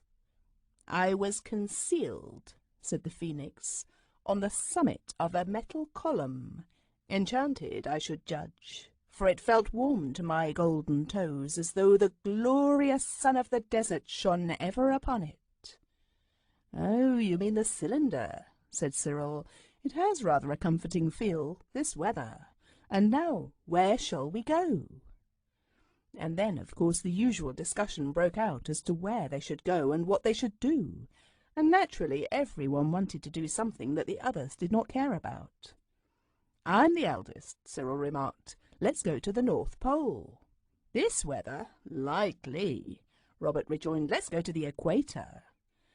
"I think the diamond mines of Golconda would be nice," said Anthea. "Don't you agree, Jane?" "No, I don't," retorted Jane. "I don't agree with you. I don't agree with anybody." The Phoenix raised a warning claw. "If you cannot agree amongst yourselves, I fear I shall have to leave you," it said. "Well, where shall we go? You decide," said all. "If I were you," said the bird thoughtfully, "I should give the carpet a rest. Besides, you'll lose the use of your legs if you go everywhere by carpet. Can't you take me out and explain your ugly city to me?" "We will if it clears up," said Robert without enthusiasm. "Just look at the rain. And why should we give the carpet a rest?" "Are you greedy and grasping and heartless and selfish?" asked the bird sharply. "No," said Robert with indignation. "Well, then," said the Phoenix, "and as to the rain, well, I am not fond of rain myself. If the sun knew I was here, he's very fond of shining on me because I look so bright and golden. He always says I repay a little attention. Haven't you some form of words suitable for use in wet weather?" "There's rain, rain, go away," said Anthea, "but it never does go." "Perhaps you don't say the invocation properly," said the bird. "Rain, rain, go away, come again another day. Little baby wants to play," said Anthea. "That's quite wrong. If you say it in that sort of dull way, I can quite understand the rain not taking any notice. You should open the window and shout as loud as you can. Rain, rain, go away, come again another day. Now we want the sun, and so, pretty rain, be kind and go. You should always speak politely to people when you want them to do things, and especially when it's going away that you want them to do. And today you might add, shine, great sun, the lovely Phoenix is here and wants to be shone on, splendid sun, by thee." "That's poetry," said Cyril decidedly. "It's like it," said the more cautious Robert. "I was obliged to put in lovely," said the Phoenix modestly, "to make the line long enough." "There are plenty of nasty words just that length," said Jane, but everyone else said, "Hush." And then they opened the window and shouted the 7 lines as loud as they could, and the Phoenix said all the words with them, except lovely, and when they came to that it looked down and coughed bashfully. The rain hesitated a moment and then went away. "There's true politeness," said the Phoenix, and the next moment it was perched on the window ledge, opening and shutting its radiant wings and flapping out its golden feathers in such a flood of glorious sunshine as you sometimes have at sunset in autumn time. People said afterwards that there had not been such sunshine in December for years and years and years. "And now," said the bird, "we will go out into the city, and you shall take me to see one of my temples." "Your temples?" "I gather from the carpet that I have many temples in this land." "I don't see how you can find out anything from it," said Jane. "It never speaks." "All the same, you can pick up things from a carpet," said the bird. "I've seen you do it, and I have picked up several pieces of information in this way. That papyrus on which you showed me my picture, I understand that it bears on it the name of the street of your city in which my finest temple stands, with my image graved in stone and in metal over its portal." "You mean the fire insurance office," said Robert. "It's not really a temple, and they don't—" "Excuse me," said the Phoenix coldly. "You are wholly misinformed. It is a temple, and they do." "Don't let's waste the sunshine," said Anthea. "We might argue as we go along to save time." So the Phoenix consented to make itself a nest in the breast of Robert's Norfolk jacket, and they all went out into the splendid sunshine. The best way to the Temple of the Phoenix seemed to be to take the tram, and on the top of it the children talked, while the Phoenix now and then put out a wary beak, cocked a cautious eye, and contradicted what the children were saying. It was a delicious ride, and the children felt how lucky they were to have had the money to pay for it. They went with the tram as far as it went, and when it did not go any farther they stopped too and got off. The tram stops at the end of the Gray's Inn Road, and it was Cyril who thought that one might well find a short-cut to the Phoenix office through the little streets and courts that lie tightly packed between Fetter Lane and Ludgate Circus. Of course he was quite mistaken, as Robert told him at the time, and afterwards Robert did not forbear to remind his brother how he had said so. The streets were small and stuffy and ugly, and crowded with printers' boys and binders' girls coming out from work, and these stared so hard at the pretty red coats and caps of the sisters that they wished they had gone some other way, and the printers and binders made very personal remarks, advising Jane to get her hair cut, and inquiring where Anthea had bought that hat. Jane and Anthea scorned to reply, and Cyril and Robert found that they were hardly a match for the rough crowd. They could think of nothing nasty enough to say. They turned a corner sharply, and then Anthea pulled Jane into an archway and then inside a door. Cyril and Robert quickly followed, and the jeering crowd passed by without seeing them. Anthea drew a long breath. "How awful," she said. "I didn't know there were such people except in books." "It was a bit thick, but it's partly you girls' fault, coming out in those flashy coats." "We thought we ought to when we were going out with the Phoenix," said Jane, and the bird said, "Quite right too," and incautiously put out his head to give her a wink of encouragement. And at the same instant a dirty hand reached through the grim balustrade of the staircase beside them and clutched the Phoenix, and a hoarse voice said, "I say, Herb, blowed if this ain't our Poll Parrot what we lost. Thank you very much, lady, for bringing him home to roost." The four turned swiftly. Two large and ragged boys were crouched amid the dark shadows of the stairs. They were much larger than Robert and Cyril, and one of them had snatched the Phoenix away and was holding it high above their heads. "Give me that bird," said Cyril sternly. "It's ours." "Good arternoon, and thanking you," the boy went on with maddening mockery. "Sorry I can't give you tuppence for your trouble, but I've had to spend my fortune advertising for me valuable bird in all the newspapers. You can call for the reward next year." "Look out, Ike," said his friend a little anxiously. "It'll have a beak on it." "It's other parties as'll have the beak on 'em presently," said Ike darkly, "if they come a-trying to lay claims to my Poll Parrot. You just shut up, Herb. Now then, you four little girls, get out of this." "Little girls?" cried Robert. "I'll little girl you." He sprang up 3 stairs and hit out. There was a squawk, the most bird-like noise anyone had ever heard from the Phoenix, and a fluttering, and a laugh in the darkness, and Ike said, "There, now you've gone and strooked my Poll Parrot right in the feathers. Strook him something cruel, you have." Robert stamped with fury. Cyril felt himself going pale with rage, and with the effort of screwing up his brain to make it clever enough to think of some way of being even with those boys. Anthea and Jane were as angry as the boys, but it made them want to cry. Yet it was Anthea who said, "Do please let us have the bird." "Do please get along and leave us and our bird alone." "If you don't," said Anthea. "I shall fetch the police." "You better," said he who was named Herb. "Say, Ike, you twist the blooming pigeon's neck, he ain't worth twopence." "Oh, no," cried Jane. "Don't hurt it. Oh, don't. It is such a pet." "I won't hurt it," said Ike. "I'm shamed of you, Herb, for to think of such a thing. Half a shiner, miss, and the bird is yours for life."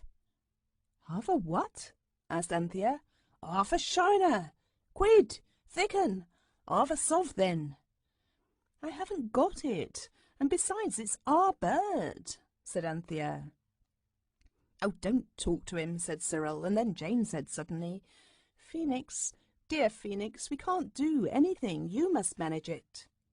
"With pleasure," said the Phoenix, and Ike nearly dropped it in his amazement.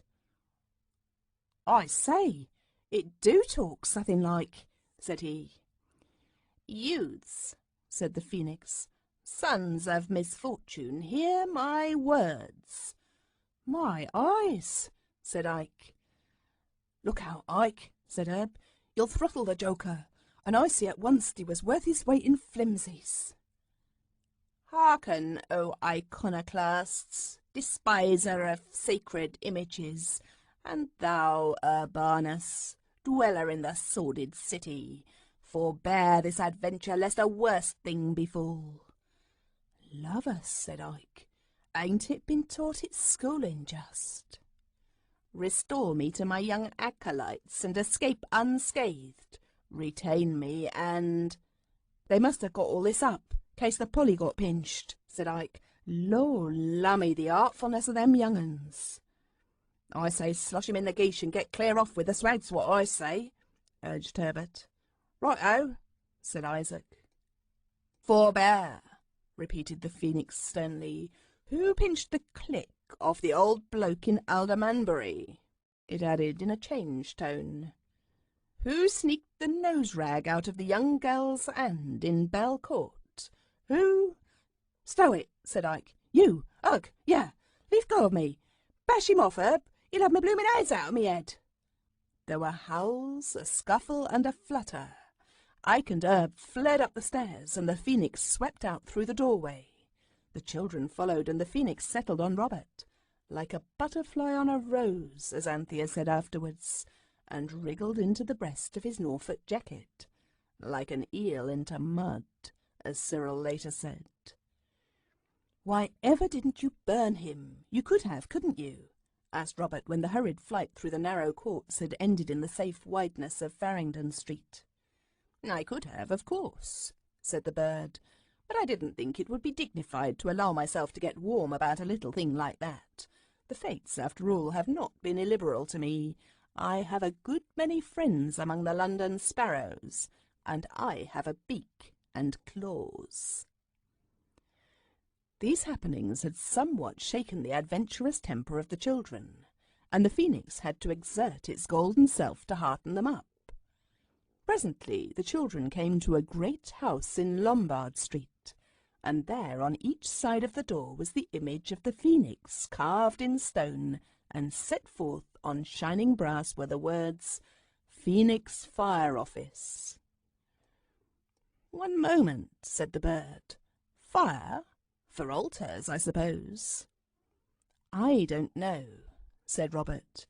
He was beginning to feel shy, and that always made him rather cross. "Oh, yes, you do," Cyril contradicted. "When people's houses are burned down, the Phoenix gives them new houses. Father told me. I asked him." "The house, then, like the Phoenix, rises from its ashes. Well have my priests dealt with the sons of men." "The sons of men pay, you know," said Anthea, "but it's only a little every year." "That is to maintain my priests," said the bird, "who in the hour of affliction heal sorrows and rebuild houses. Lead on. Inquire for the high priest. I will not break upon them too suddenly in all my glory. Noble and honour-deserving are they who make as naught the evil deeds of the lame-footed and unpleasing Hephaestus." "I don't know what you're talking about, and I wish you wouldn't muddle us with new names. Fire just happens. Nobody does it, not as a deed, you know," Cyril explained. If they did, the phoenix wouldn't help them because it's a crime to set fire to things. Arsenic or something they call it, because it's as bad as poisoning people. The phoenix wouldn't help them. Father told me it wouldn't. My priests do well, said the phoenix. Lead on. I don't know what to say, said Cyril, and the others said the same.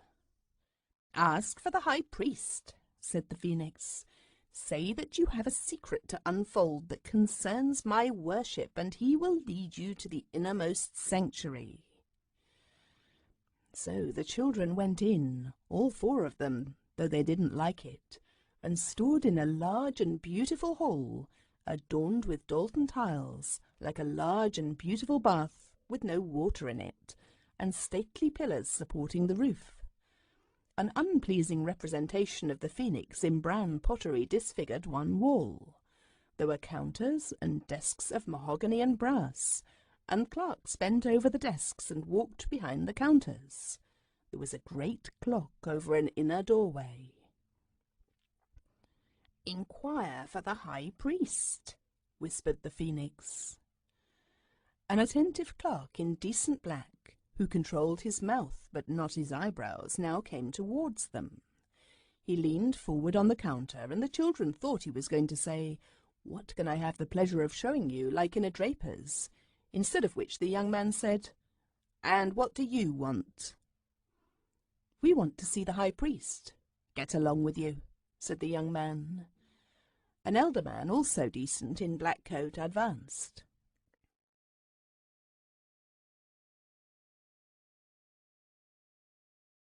"Perhaps it's Mr. Blank. Not for worlds would I give the name. He's a Masonic high priest, you know." A porter was sent away to look for Mr. Asterix. I cannot give his name. And the children were left there to look on and be looked on by all the gentlemen at the mahogany desks. Anthea and Jane thought that they looked kind.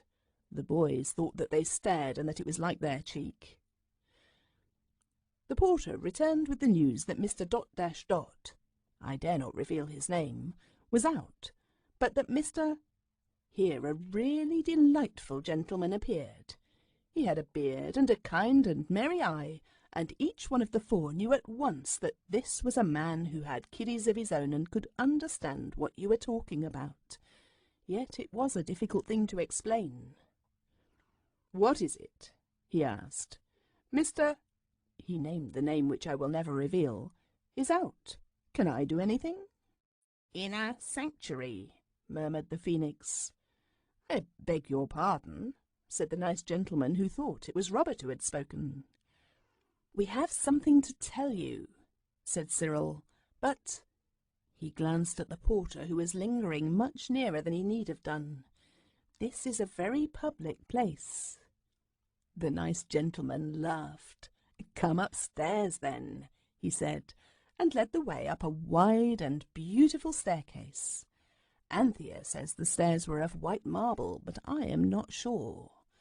On the corner post of the stairs at the top was a beautiful image of the phoenix in dark metal, and on the wall at each side was a flat sort of image of it. The nice gentleman led them into a room where the chairs and even the tables were covered with reddish leather. He looked at the children inquiringly. "Don't be frightened," he said. "Tell me exactly what you want." "May I shut the door?" asked Cyril. The gentleman looked surprised, but he shut the door.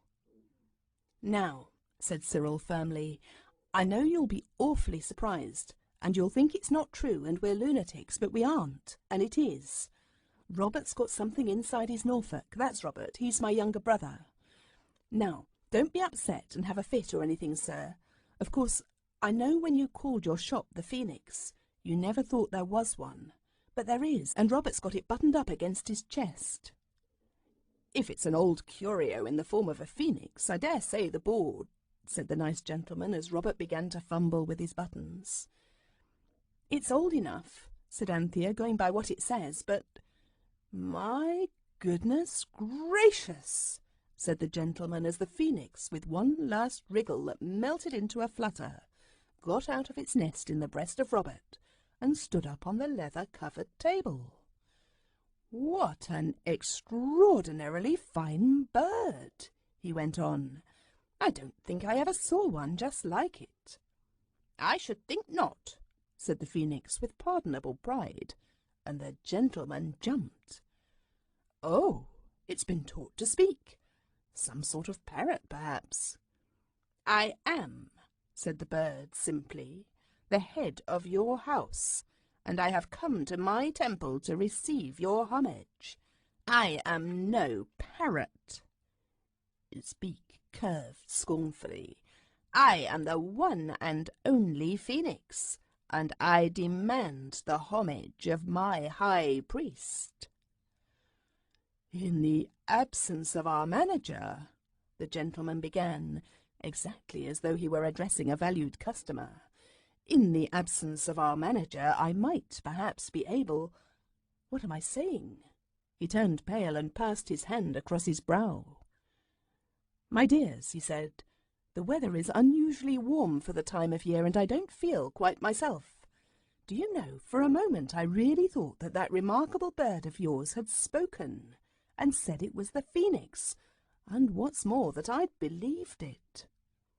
"So it did, sir," said Cyril, "and so did you." "It really? Allow me."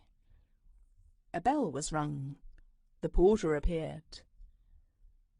"Mackenzie," said the gentleman, "you see that golden bird?" "Yes, sir." The other breathed a sigh of relief. "It is real, then?" "Yes, sir. Of course, sir. You take it in your hands, sir," said the porter sympathetically, and reached out his hand to the Phoenix, who shrank back on toes, curved with agitated indignation. "Forbear!" it cried. "How dare you seek to lay hands on me?" The porter saluted. "Beg pardon, sir," he said. "I thought you was a bird." "I am a bird. The bird. The Phoenix." "Of course you are, sir," said the porter. "I see that the first minute, directly I got my breath, sir." "That will do," said the gentleman. "Ask Mr. Wilson and Mr. Sterry to step up here for a moment, please." Mr. Sterry and Mr. Wilson were in their turn overcome by amazement, quickly followed by conviction. To the surprise of the children, everyone in the office took the Phoenix at its word, and after the first shock of surprise, it seemed to be perfectly natural to everyone that the Phoenix should be alive, and that passing through London it should call at its temple.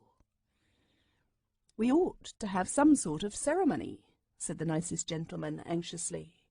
"There isn't time to summon the directors and shareholders. We might do that tomorrow, perhaps. Yes, the boardroom would be best. I shouldn't like it to feel that we hadn't done everything in our power to show our appreciation of its condescension in looking in on us in this friendly way." The children could hardly believe their ears, for they had never thought that anyone but themselves would believe in the Phoenix. And yet everyone did. All the men in the office were brought in by twos and threes, and the moment the Phoenix opened its beak, it convinced the cleverest of them, as well as those who were not so clever. Cyril wondered how the story would look in the papers next day.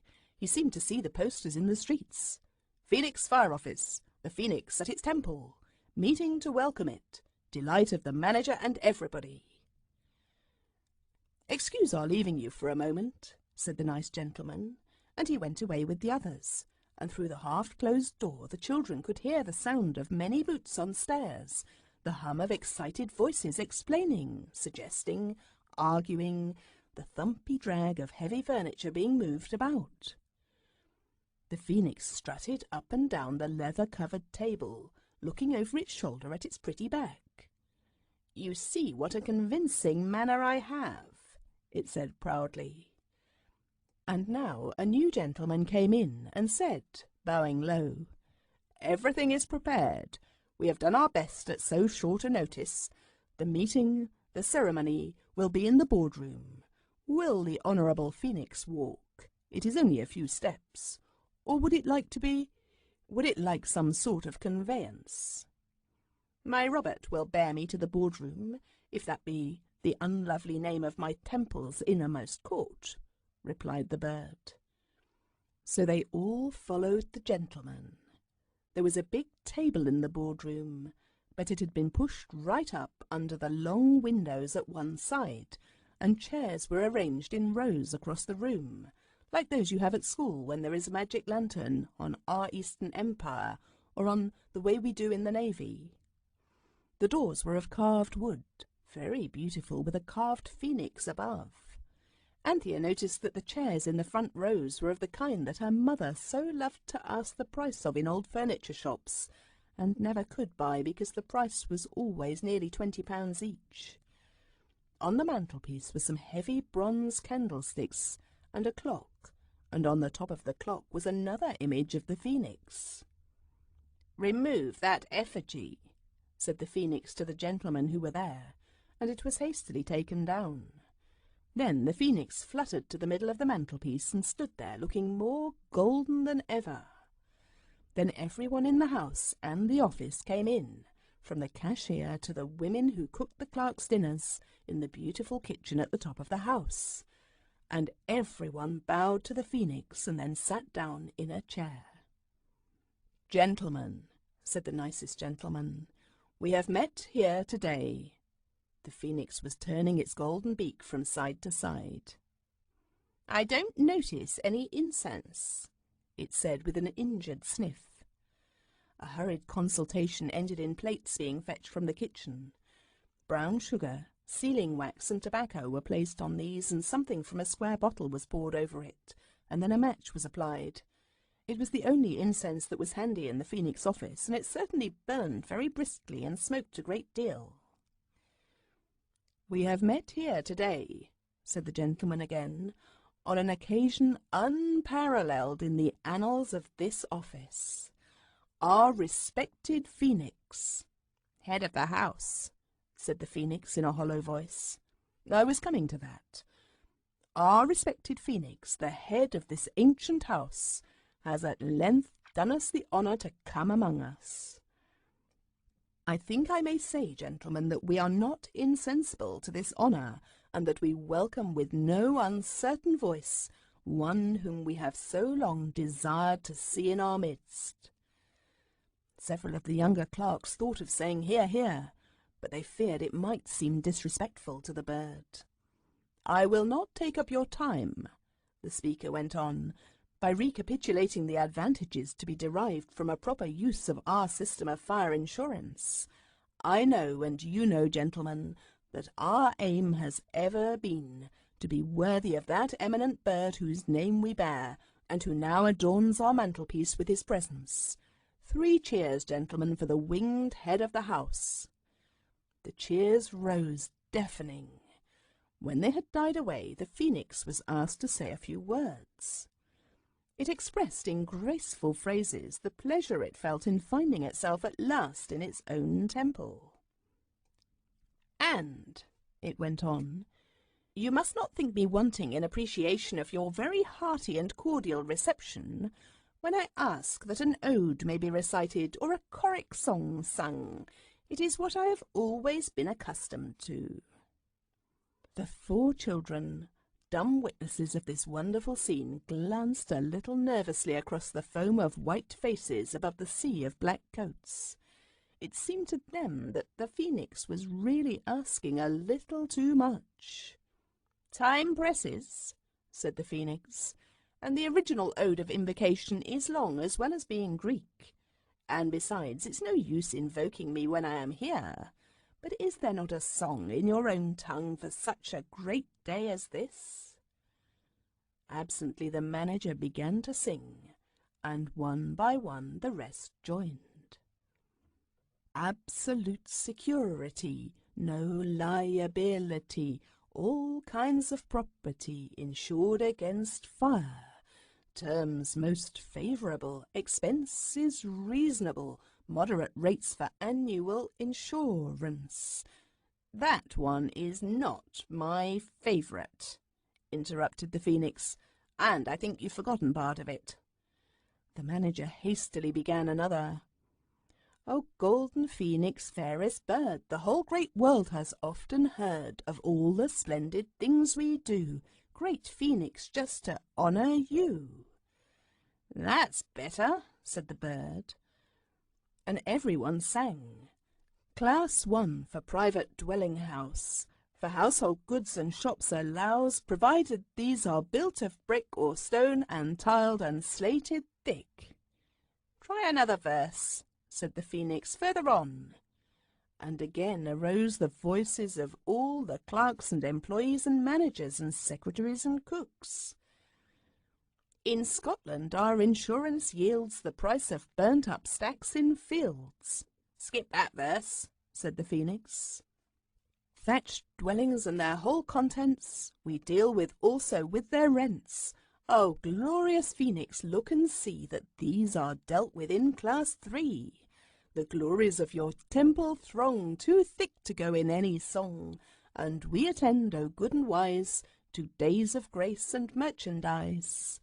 When people's homes are burned away, they never have a cent to pay, if they have done as all should do, O Phoenix, and have honoured you. So let us raise our voice and sing the praises of the Phoenix King. In classes 1 and 2 and 3, oh, trust to him, for kind is he. I'm sure you're very kind, said the Phoenix, and now we must be going, and thank you very much for a pleasant time. May you all prosper as you deserve to do, for I'm sure a nicer, pleasanter spoken lot of temple attendants I have never met and never wish to meet. I wish you all a good day. It fluttered to the wrist of Robert and drew the 4 children from the room. The whole of the office staff followed down the wide stairs and filed into their accustomed places, and the 2 most important officials stood on the steps, bowing till Robert had buttoned the golden bird in his Norfolk bosom, and it and he and the 3 other children were lost in the crowd. The 2 most important gentlemen looked at each other earnestly and strangely for a moment, and then retreated to those sacred inner rooms, where they toil without ceasing for the good of the house. And for the moment they were in their places, managers, secretaries, and clerks and porters. They all started, and each looked cautiously round to see if anyone was looking at him, for each thought that he had fallen asleep for a few minutes and had dreamed a very odd dream about the Phoenix and the boardroom. And of course no one mentioned it to anyone else, because going to sleep at your office is a thing you simply must not do. The extraordinary confusion of the boardroom, with the remains of the incense in the plates, would have shown them at once that the visit of the Phoenix had been no dream but a radiant reality. But no one went into the boardroom again that day, and the next day before the office was opened it was all cleaned and put nice and tidy, by a lady whose business asking questions was not part of. That is why Cyril read the papers in vain on the next day, and the day after that, because no sensible person thinks his dreams are worth putting in the paper, and no one will ever own that he has been asleep in the daytime. The Phoenix was very pleased, but it decided to write an ode for itself. It thought the ones it had heard at its temple had been too hastily composed. Its own ode began, "For beauty and for modest worth, the Phoenix has not its equal on earth." And when the children went to bed that night, it was still trying to cut down the last line to the proper length, without taking out any of what it wanted to say. That is what makes poetry so difficult.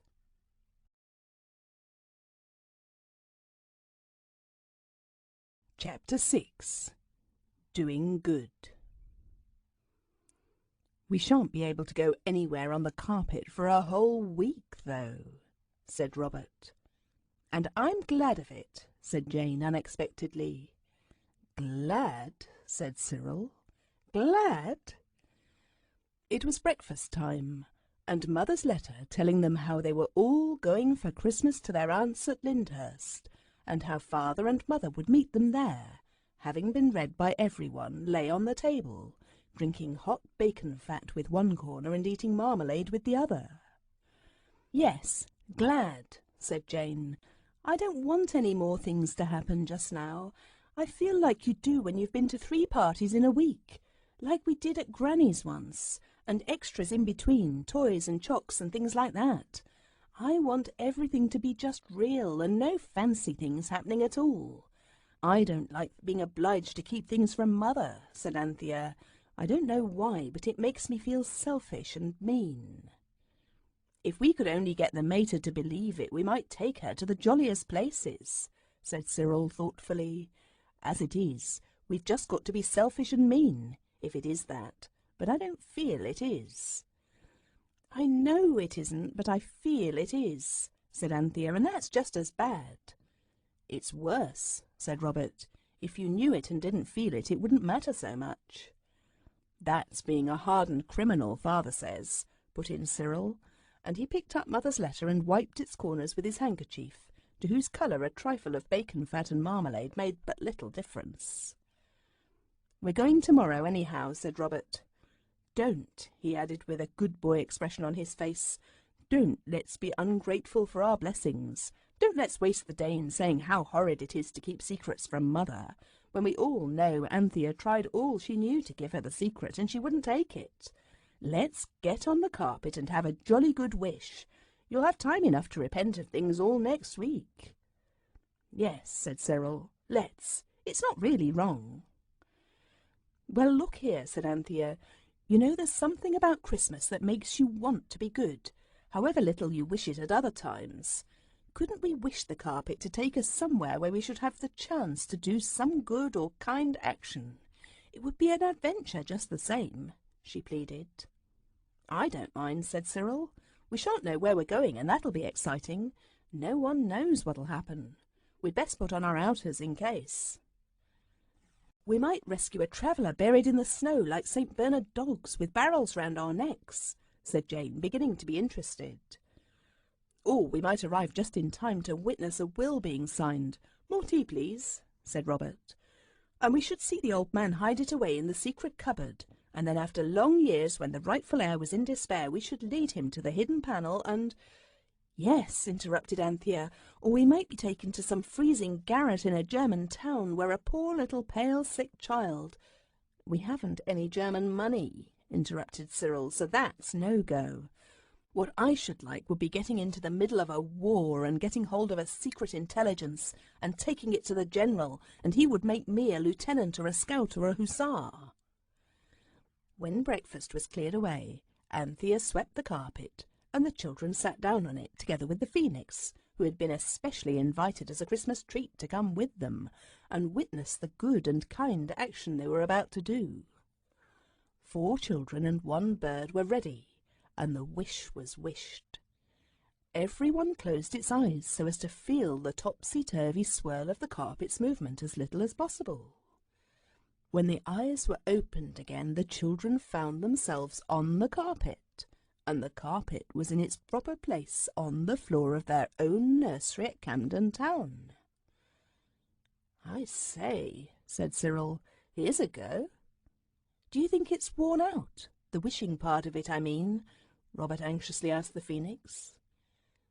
It's not that, said the phoenix, but, well, what did you wish? Oh, I see what it means, said Robert with deep disgust. It's like the end of a fairy story in a Sunday magazine. How perfectly beastly. You mean it means we can do kind and good actions where we are? I see. I suppose it wants us to carry coals for the cook or make clothes for the bare heathens. Well, I simply won't. And the last day and everything. Look here. Cyril spoke loudly and firmly. We want to go somewhere really interesting where we have a chance of doing something good and kind. We don't want to do it here, but somewhere else, see?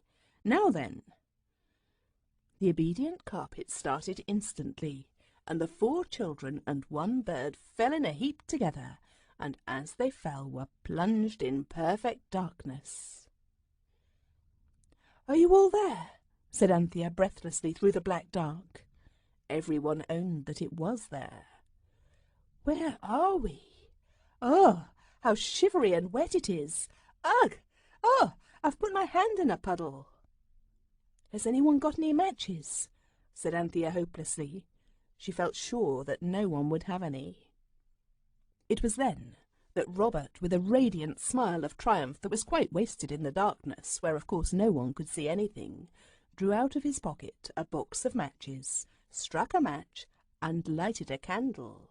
2 candles, and everyone with its mouth open blinked at the sudden light. "Well done, Bobs," said his sisters, and even Cyril's natural brotherly feelings could not check his admiration of Robert's foresight. "I've always carried them about since the Lone Tower day," said Robert with modest pride. "I knew we should want them some day. I kept the secret well, didn't I?" "Oh, yes," said Cyril with fine scorn. "I found them the Sunday after when I was feeling in your Norfolks for the knife you borrowed off me, but I thought you'd only sneaked them for Chinese lanterns or reading in bed by." "Bobs," said Anthea suddenly, "do you know where we are? This is the underground passage. And look there. There's the money and the money bags and everything." By this time the 10 eyes had got used to the light of the candles, and no one could help seeing that Anthea spoke the truth. "It seems an odd place to do good and kind acts in, though," said Jane. "There's no one to do them to." "Don't you be too sure," said Cyril. "Just round the next turning we might find a prisoner who has languished here for years and years, and we could take him out on our carpet and restore him to his sorrowing friends." "Of course we could," said Robert, standing up and holding the candle above his head to see further off. "Or we might find the bones of a poor prisoner and take them to his friends to be buried properly. That's always a kind action in books, though I never could see what bones matter." "I wish you wouldn't," said Jane.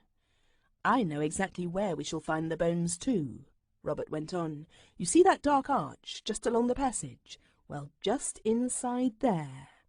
"If you don't stop going on like that," said Jane firmly, "I shall scream, and then I'll faint. So now then." "And I will too," said Anthea. Robert was not pleased at being checked in his flight of fancy. "You girls will never be great writers," he said bitterly. "They just love to think of things in dungeons and chains and knobbly bare human bones and—" Jane had opened her mouth to scream, but before she could decide how you began when you wanted to faint, the golden voice of the phoenix spoke through the gloom. "Peace," it said. "There are no bones here except the small but useful sets that you have inside you. And you did not invite me to come out with you to hear you talk about bones, but to see you do some good and kind action." "We can't do it here," said Robert sulkily. "No," rejoined the bird. "The only thing we can do here, it seems, is to try to frighten our little sisters."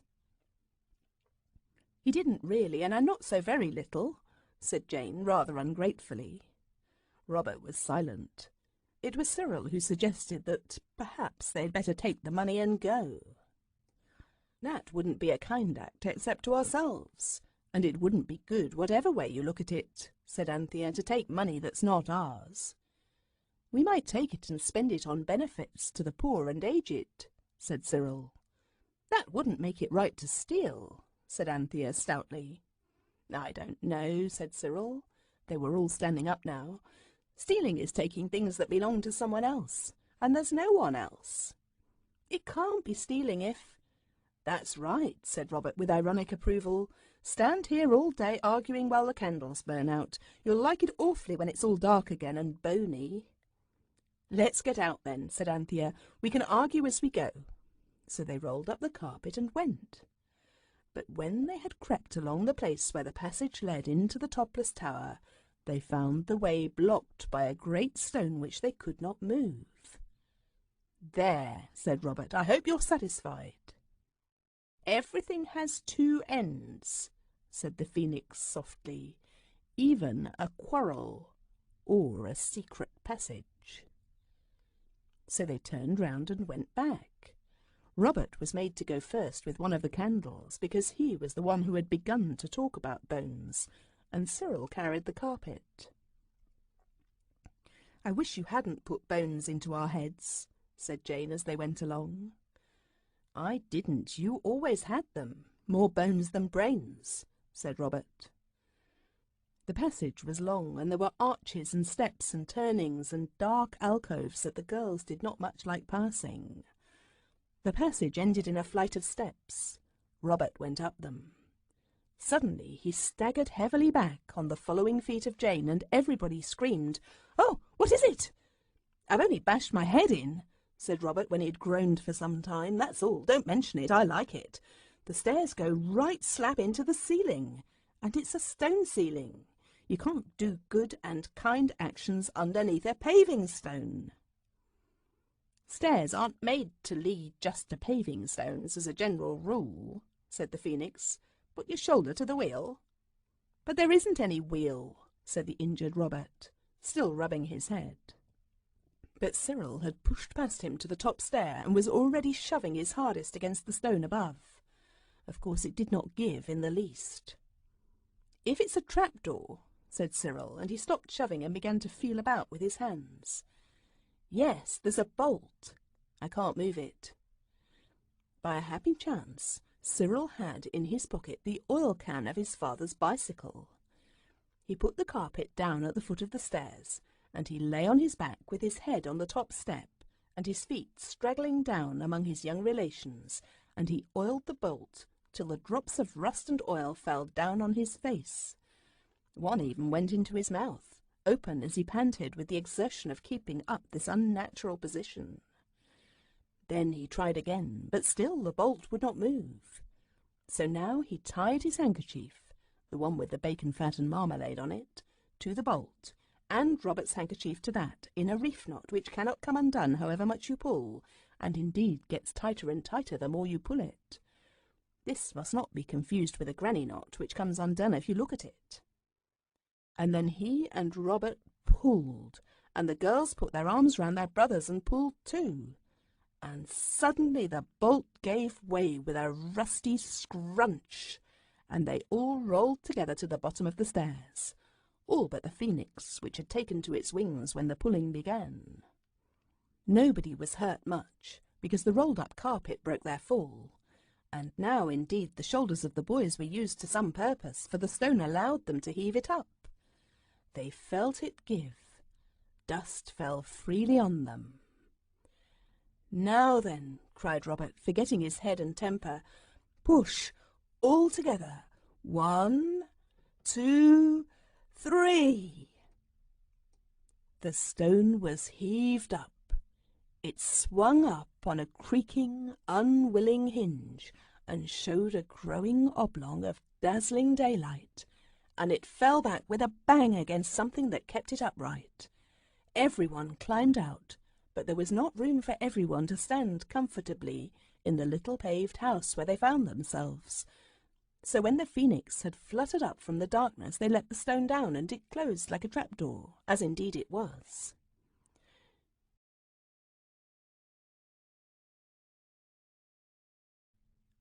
You can have no idea how dusty and dirty the children were.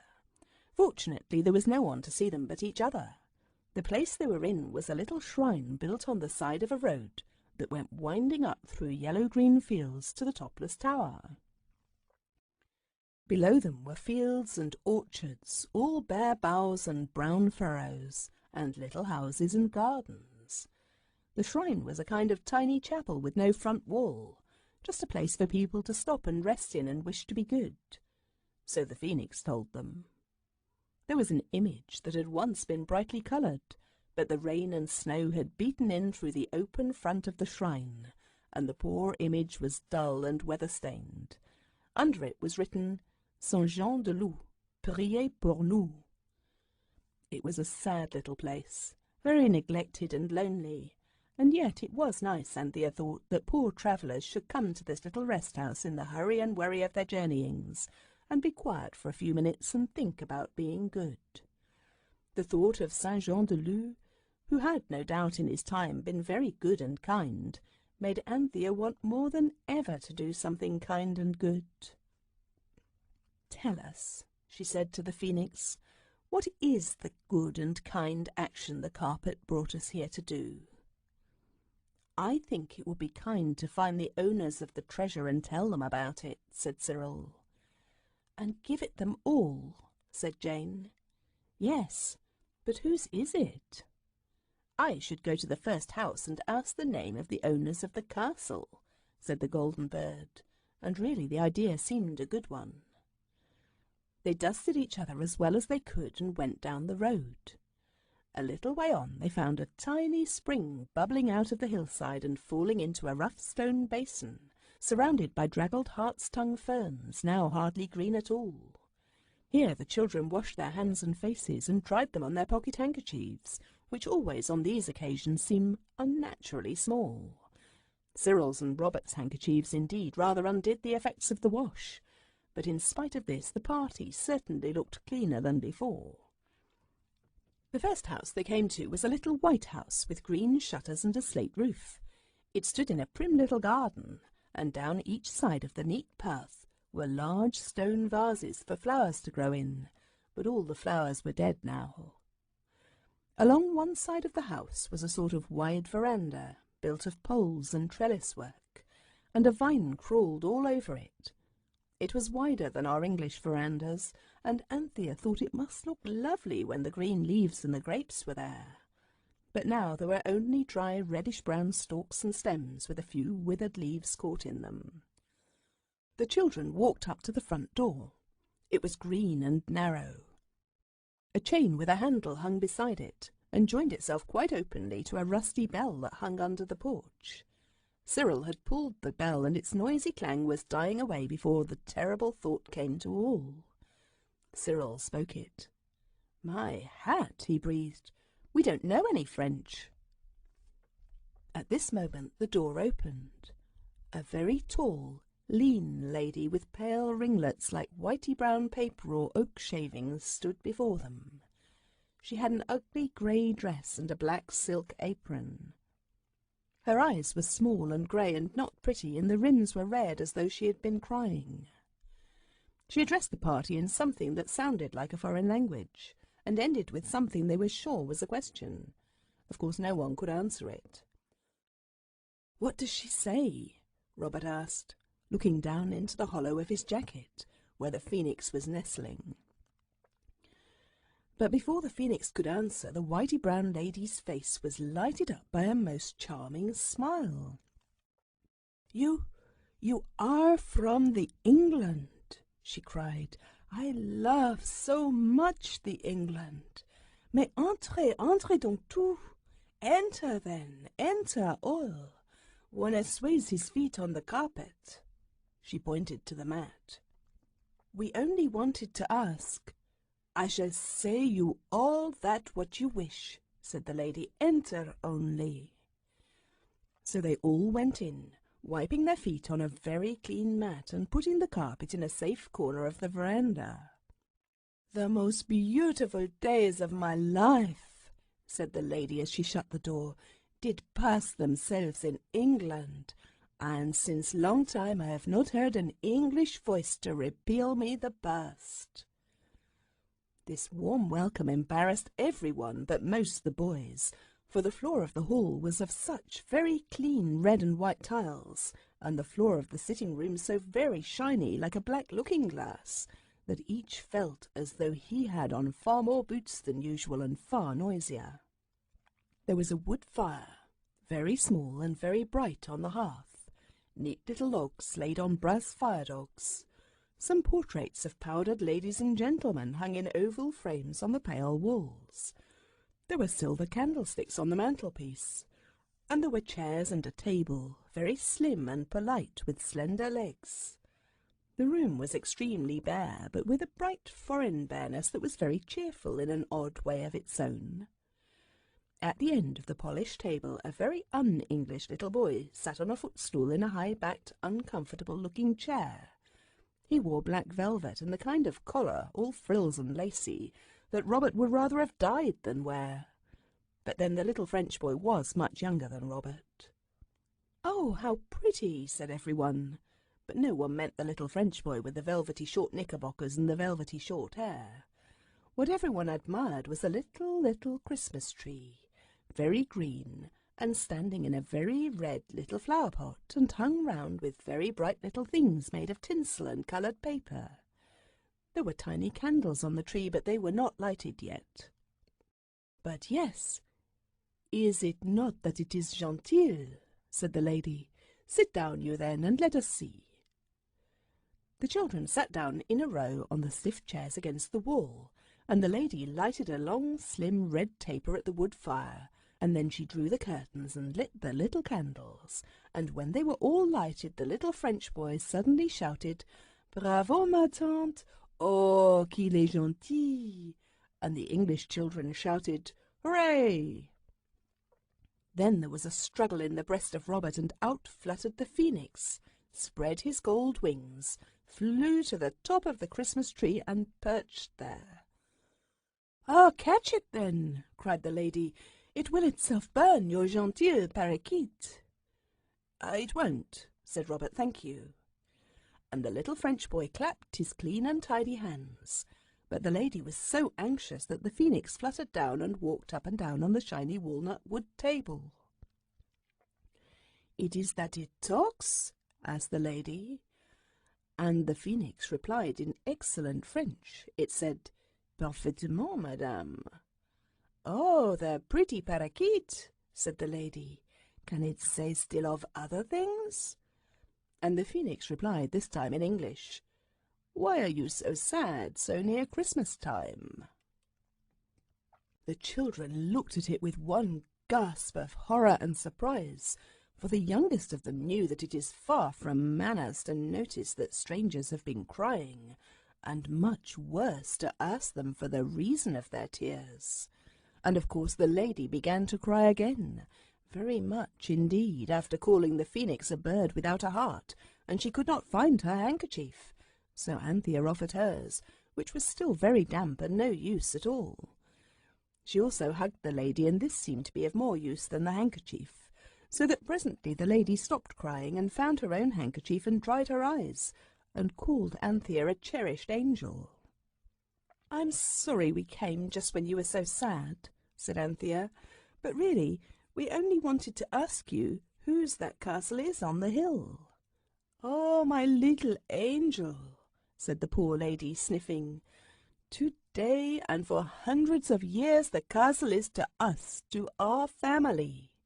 Tomorrow it must that I sell it to some strangers, and my little Henri, who ignores all, he will not have never the lands paternal. But what will you do?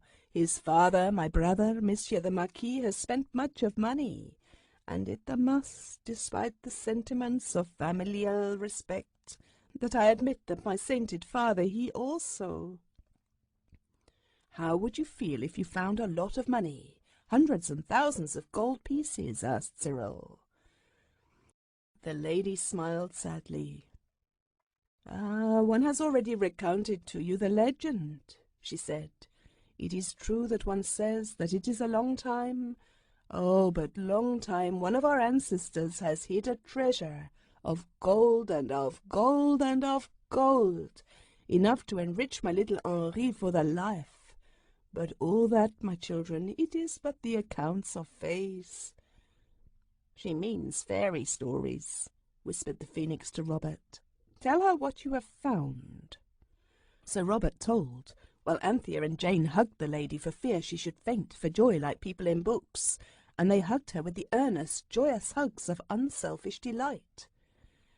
"It's no use explaining how we got in," said Robert, when he had told of finding the treasure, "because you would find it a little difficult to understand, and much more difficult to believe.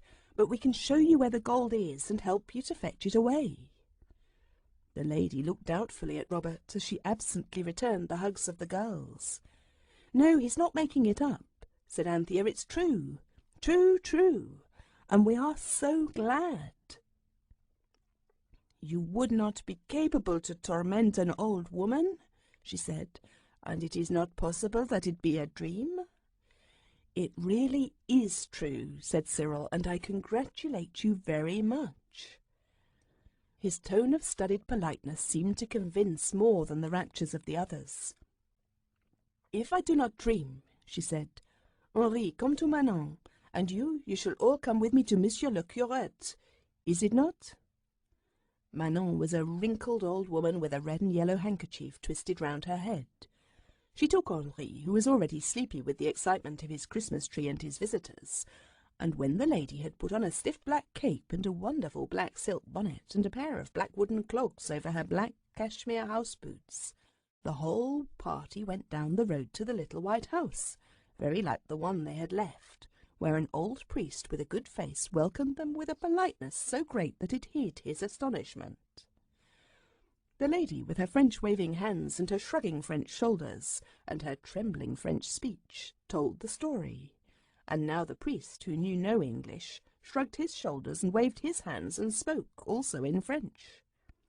"He thinks," whispered the phoenix, "that her troubles have turned her brain. What a pity you know no French." "I do know a lot of French," whispered Robert indignantly, "but it's all about the pencil of the gardener's son and the penknife of the baker's niece, nothing that anybody ever wants to say." "If I speak," the bird whispered, "he'll think he's mad too." "Tell me what to say." "C'est vrai, monsieur, venez donc voir," said the phoenix. And then Robert earned the undying respect of everybody by suddenly saying very loudly and distinctly, "C'est vrai, monsieur, venez donc voir."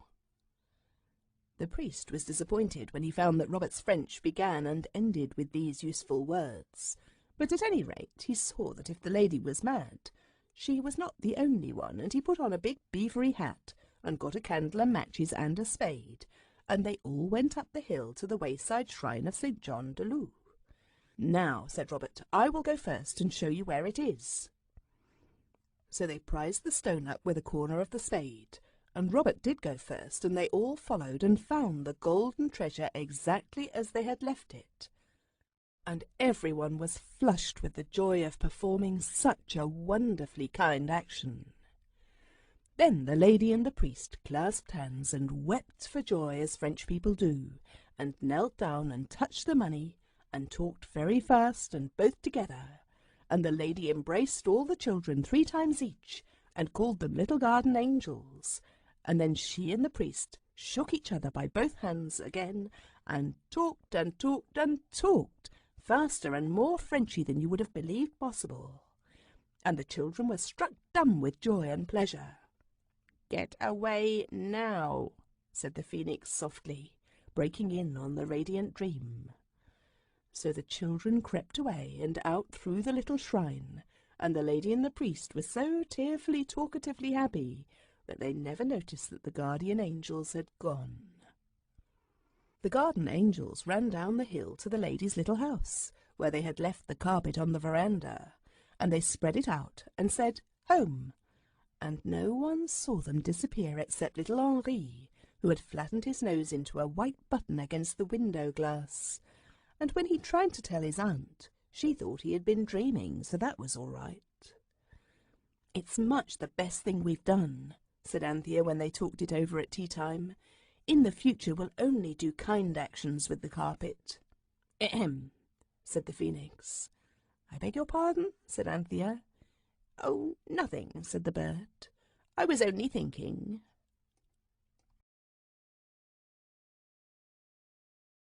Chapter 7.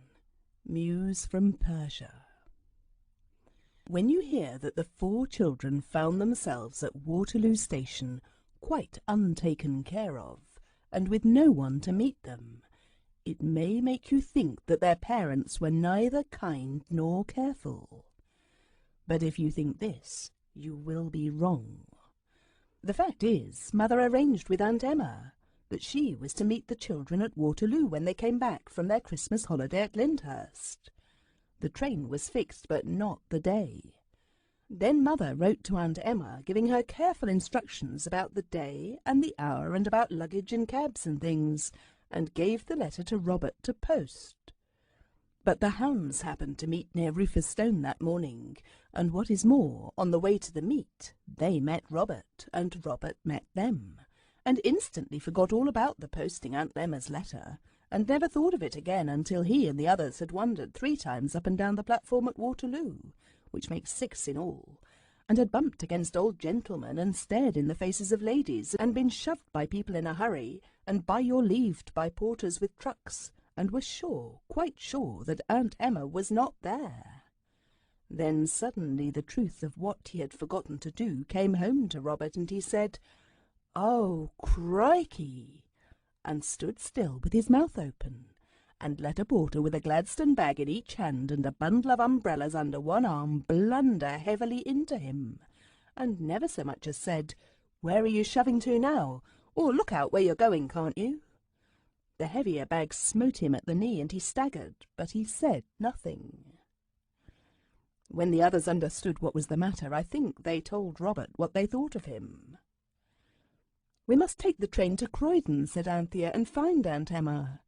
"Yes," said Cyril, "and precious pleased those Jevonses would be to see us and our traps."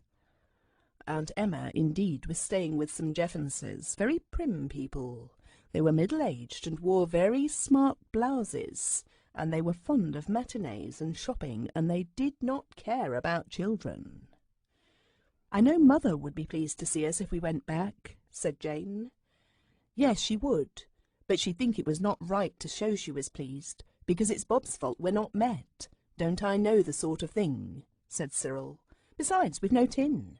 No, we've got enough for a growler amongst us, but not enough for tickets to the New Forest. We must just go home.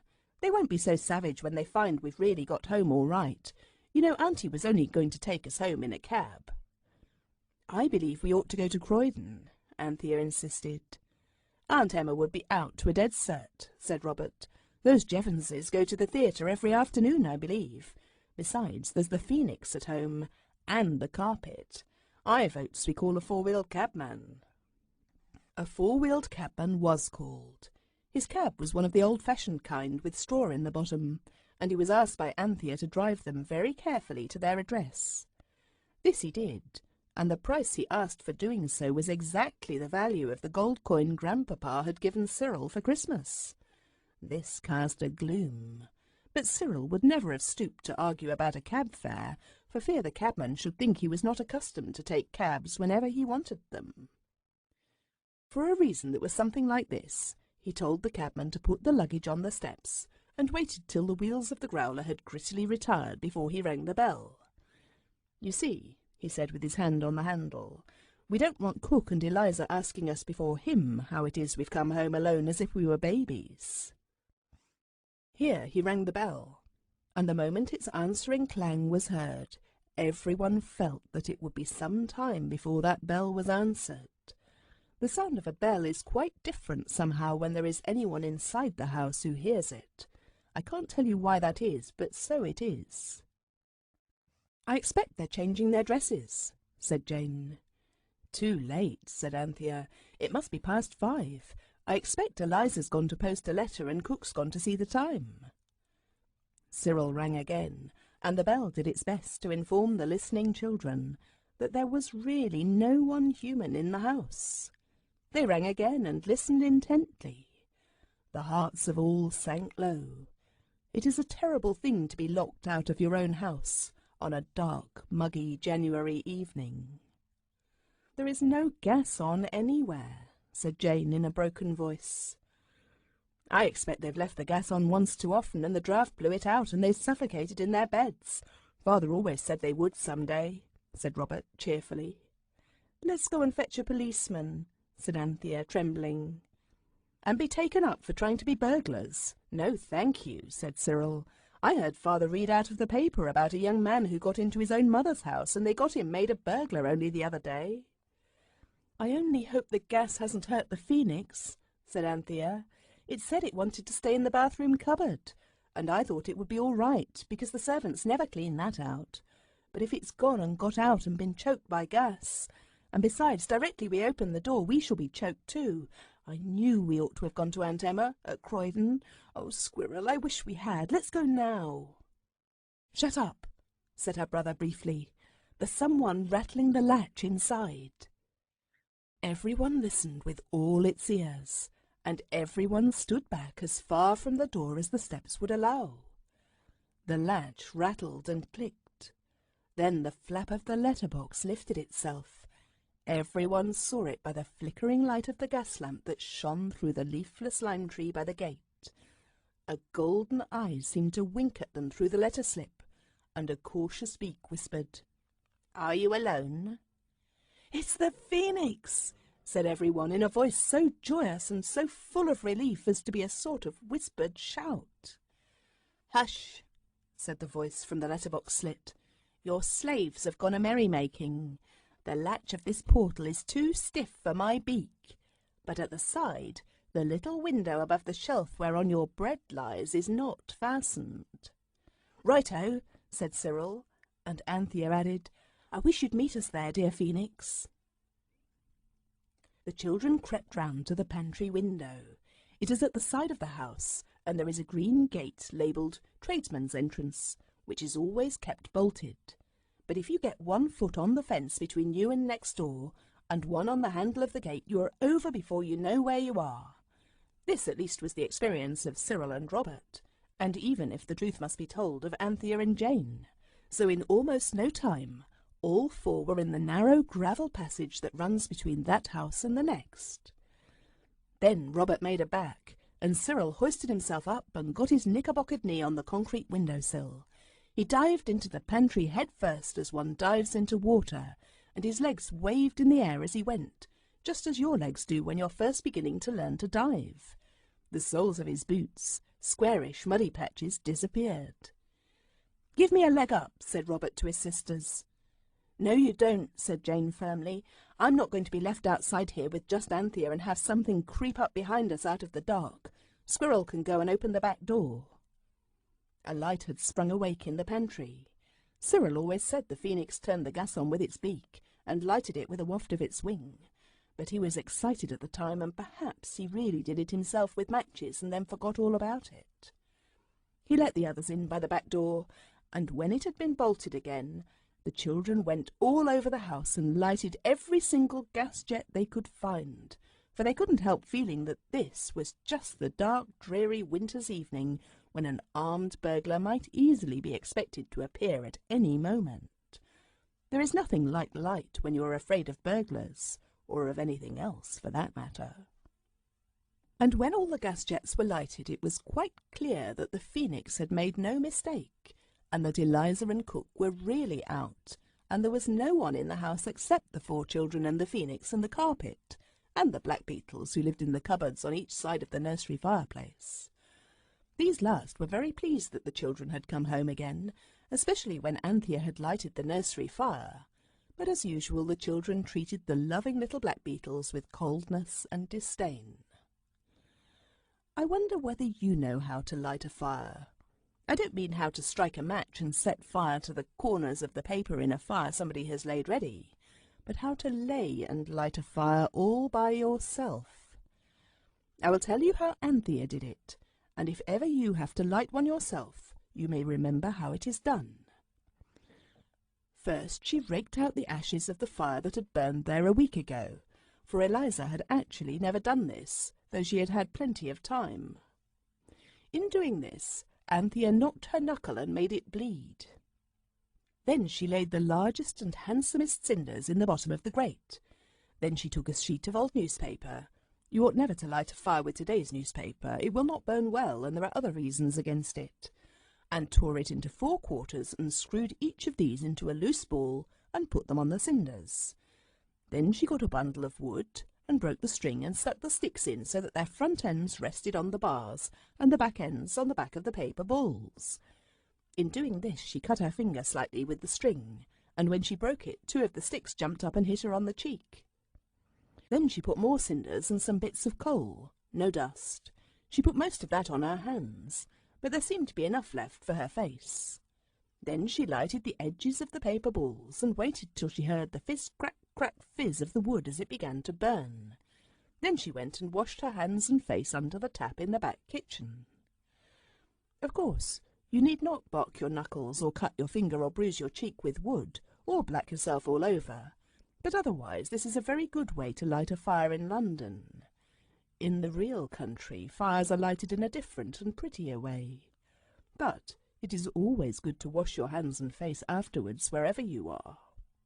While Anthea was delighting the poor little blackbeetles with the cheerful blaze, Jane had set the table for, I was going to say tea, but the meal of which I am speaking was not exactly tea. Let us call it a tea-ish meal. There was tea, certainly, for Anthea's fire blazed and crackled so kindly that it seemed to be affectionately inviting the kettle to come and sit upon its lap. So the kettle was brought and tea made, but no milk could be found, so everyone had 6 lumps of sugar to each cup instead. The things to eat, on the other hand, were much nicer than usual. The boys looked about very carefully and found in the pantry some cold tongue, bread, butter, cheese, and part of a cold pudding, very much nicer than cook ever made when they were at home. And in the kitchen cupboard was half a Christmassy cake, a pot of strawberry jam, and about a pound of mixed candied fruit with soft, crumbly slabs of delicious sugar in each cup of lemon, orange, or citron. It was indeed, as Jane said, a banquet fit for an Arabian night. The Phoenix perched on Robert's chair and listened kindly and politely to all they had to tell it about their visit to Lyndhurst, and underneath the table, by just stretching a toe down rather far, the faithful carpet could be felt by all, even by Jane, whose legs were very short. "Your slaves will not return tonight," said the Phoenix. "They sleep under the roof of the cook's stepmother's aunt, who is, I gather, hostess to a large party tonight in honour of her husband's cousin's sister-in-law's mother's 90th birthday." "I don't think they ought to have gone without leave," said Anthea, "however many relations they have, or however old they are. But I suppose we ought to wash up." "It's not our business about the leave," said Cyril firmly, "but I simply won't wash up for them. We got it, and we'll clear it away, and then we'll go somewhere on the carpet. It's not often we get a chance of being out all night. We can go right away on the other side of the equator to the tropical climes and see the sun rise over the great Pacific Ocean." "Right you are," said Robert. "I always did want to see the Southern Cross and the stars as big as gas lamps." "Don't," said Anthea very earnestly, "because I couldn't. I'm sure Mother wouldn't like us to leave the house, and I should hate to be left here alone." "I'd stay with you," said Jane loyally. "I know you would," said Anthea gratefully, "but even with you I'd much rather not." "Well," said Cyril, trying to be kind and amiable, "I don't want you to do anything you think's wrong, but—" He was silent. This silence said many things. "I don't see," Robert was beginning, when Anthea interrupted. "I'm quite sure. Sometimes you just think a thing's wrong, and sometimes you know, and this is a no time." The Phoenix turned kind, golden eyes on her and opened a friendly beak to say, "When it is, as you say, a no time, there is no more to be said, and your noble brothers would never leave you." "Of course not," said Cyril rather quickly, and Robert said so too. "I myself," the Phoenix went on, "am willing to help in any way possible. I will go personally, either by carpet or on the wing, and fetch you anything that you can think of to amuse you during the evening. In order to waste no time, I could go while you wash up. Why," it went on in a musing voice, "does one wash up teacups and wash down the stairs?" "You couldn't wash stairs up, you know," said Anthea, "unless you began at the bottom and went up feet first as you washed. I wish Cook would try that way for a change."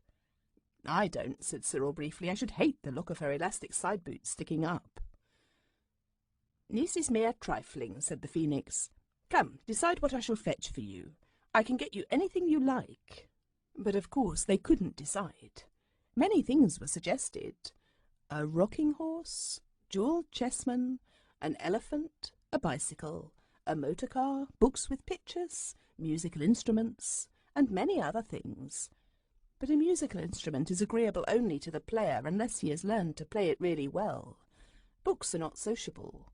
Bicycles cannot be ridden without going out of doors, and the same is true of motor cars and elephants. Only 2 people can play chess at once with one set of chessmen, and anyway it's very much too much like lessons for a game. And only one can ride on a rocking horse. Suddenly, in the midst of the discussion, the Phoenix spread its wings and fluttered to the floor, and from there it spoke. "I gather," it said, "from the carpet that it wants you to let it go to its old home where it was born and brought up, and will return within the hour laden with a number of the most beautiful and delightful products of its native land." "What is its native land?" "I didn't gather, but since you can't agree and time is passing and the tea things are not washed up." "I votes we do," said Robert. "It'll stop all this jaw anyway, and it's not bad to have surprises. Perhaps it's a Turkey carpet and it might bring us Turkish delight." "Or a Turkish patrol," said Robert. "Or a Turkish bath," said Anthea. "Or a Turkish towel," said Jane.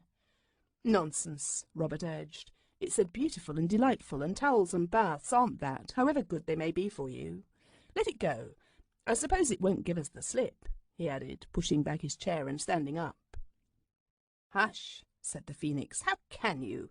Don't trample on its feelings just because it's only a carpet." "But how can it do it, unless one of us is on it to do the wishing?" asked Robert. He spoke with a rising hope that it might be necessary for one to go, and why not Robert? But the Phoenix quickly threw cold water on his newborn dream. "Why, you just write your wish on a paper and pin it to the carpet." So a leaf was torn from Anthea's arithmetic book, and on it Cyril wrote in large round hand the following: "We wish you to go to your dear native home and bring back the most beautiful and delightful productions of it that you can, and not be gone long, please. Signed, Cyril, Robert, Anthea, Jane." Then the paper was laid on the carpet. "Writing down, please," said the Phoenix. "The carpet can't read a paper whose back is turned to it any more than you can." It was pinned fast, and the table and chairs having been moved, the carpet simply and suddenly vanished, rather like a patch of water on a hearth under a fierce fire. The edges got smaller and smaller, and then it disappeared from sight.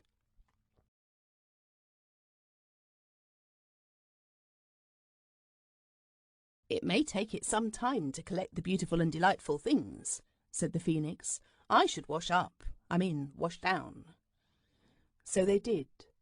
There was plenty of hot water left in the kettle, and everyone helped, even the Phoenix, who took up cups by their handles with its clever claws and dipped them in the hot water, and then stood them on the table ready for Anthea to dry them. But the bird was rather slow, because, as it said, though it was not above any sort of honest work, messing about with dishwater was not exactly what it had been brought up to.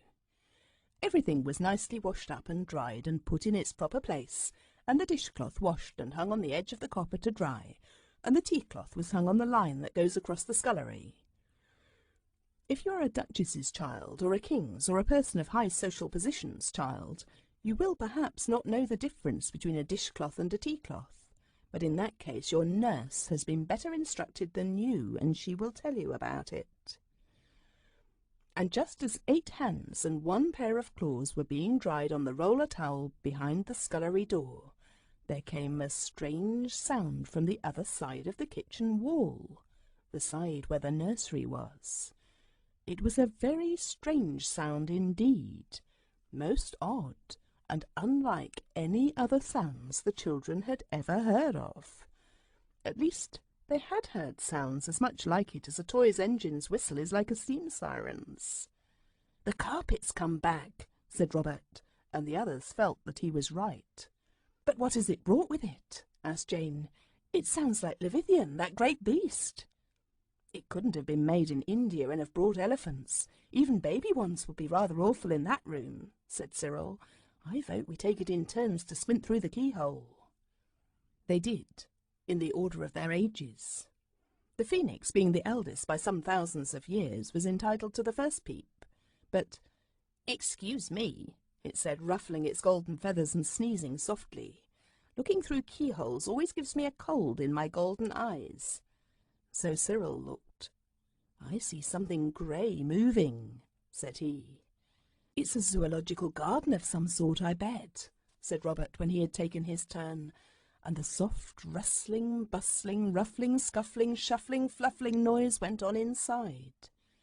"I can't see anything," said Anthea. "My eye tickles so." Then Jane's turn came, and she put her eye to the keyhole. "It's a giant kitty cat," she said, "and it's asleep all over the floor." "Giant cats are tigers. Father said so." "No, he didn't. He said tigers were giant cats. It's not at all the same thing." "It's no use sending the carpet to fetch precious things for you if you're afraid to look at them when they come," said the Phoenix sensibly. And Cyril, being the eldest, said, "Come on," and turned the handle. The gas had been left full on after tea, and everything in the room could be plainly seen by the 10 eyes at the door. At least, not everything, for though the carpet was there, it was invisible because it was completely covered by the 199 beautiful objects which it had brought from its birthplace. "My hat," Cyril remarked. "I never thought about it being a Persian carpet." Yet it was now plain that it was so, for the beautiful objects which had been brought back were cats, Persian cats, grey Persian cats, and there were, as I have said, 199 of them, and they were sitting on the carpet as close as they could get to each other. But the moment the children entered the room, the cats rose and stretched and spread and overflowed from the carpet to the floor, and in an instant the floor was a sea of moving, mewing pussishness, and the children with one accord climbed to the table and gathered up their legs, and the people next door knocked on the wall, and indeed no wonder, for the mews were Persian and piercing. "This is pretty poor sport," said Cyril. "What's the matter with the bounders?" "I imagine that they are hungry," said the Phoenix, "if you were to feed them." "We haven't anything to feed them with," said Anthea in despair, and she stroked the nearest Persian back. "Oh, pussies, do be quiet, we can't hear ourselves think." She had to shout this entreaty, for the mews were growing deafening, and it would take pounds and pounds worth of cat's meat. "Let's ask the carpet to take them away," said Robert, but the girls said no. "They're so soft and pussy," said Jane. "And valuable," said Anthea hastily. "We can sell them for lots and lots of money." "Why not send the carpet to get food for them?" suggested the Phoenix, and its golden voice came harsh and cracked with the effort it had to make to be heard above the increasing fierceness of the Persian mews. So it was written that the carpet should bring food for 199 Persian cats, and the paper was pinned to the carpet as before. The carpet seemed to gather itself together, and the cats dropped off it as raindrops do from your mackintosh when you shake it, and the carpet disappeared. Unless you have had 199 well-grown Persian cats in one small room, all hungry and all saying so in unmistakable mews, you can form but a poor idea of the noise that now deafened the children and the Phoenix. The cats did not seem to have been at all properly brought up. They seemed to have no idea of its being a mistake in manners to ask for meals in a strange house, let alone to howl for them. And they mewed, and they mewed, and they mewed, and they mewed, till the children poked their fingers into their ears and waited in silent agony, wondering why the whole of Camden Town did not come knocking at the door to ask what was the matter, and only hoping that the food for the cats would come before the neighbours did, and before all the secret of the carpet and the Phoenix had to be given away beyond recall to an indignant neighbourhood. The cats mewed and twisted their Persian forms in and out, and unfolded their Persian tails, and the children and the Phoenix huddled together on the table. The Phoenix, Robert noticed suddenly, was trembling. "So many cats," it said, "and they might not know I was the Phoenix. These accidents happen so quickly, it quite unmans me." This was a danger of which the children had not thought. "Creep in," cried Robert, opening his jacket. And the Phoenix crept in, only just in time, for green eyes had glared, pink noses had sniffed, white whiskers had twitched, and as Robert buttoned his coat, he disappeared to the waist in a wave of eager grey Persian fur, and on the instant the good carpet slapped itself down on the floor, and it was covered with rats. 398 of them, I believe, 2 for each cat. "How horrible!" cried Anthea. "Oh, take them away!" "Take yourself away," said the Phoenix, "and me." "I wish we'd never had a carpet," said Anthea in tears. They hustled and crowded out of the door and shut it and locked it. Cyril, with great presence of mind, lit a candle and turned off the gas at the main. "The rats will have a better chance in the dark," he said. The mewing had ceased. Everyone listened in breathless silence. We all know that cats eat rats. It is one of the first things we read in our little brown reading books. But all those cats eating all those rats, it wouldn't bear thinking of. Suddenly Robert sniffed in the silence of the dark kitchen where the only candle was burning all on one side because of the draught. "What a funny scent," he said. And as he spoke, a lantern flashed its light through the window of the kitchen. A face peered in and a voice said, "What's all this row about? You let me in." It was the voice of the police. Robert tiptoed to the window and spoke through the pane that had been a little cracked since Cyril accidentally knocked it with a walking stick when he was playing at balancing it on his nose. It was after they had been to a circus. "What do you mean?" he said. "There's no row. You listen. Everything's as quiet as quiet." And indeed it was. The strange, sweet scent grew stronger, and then the phoenix put out its beak. The policeman hesitated.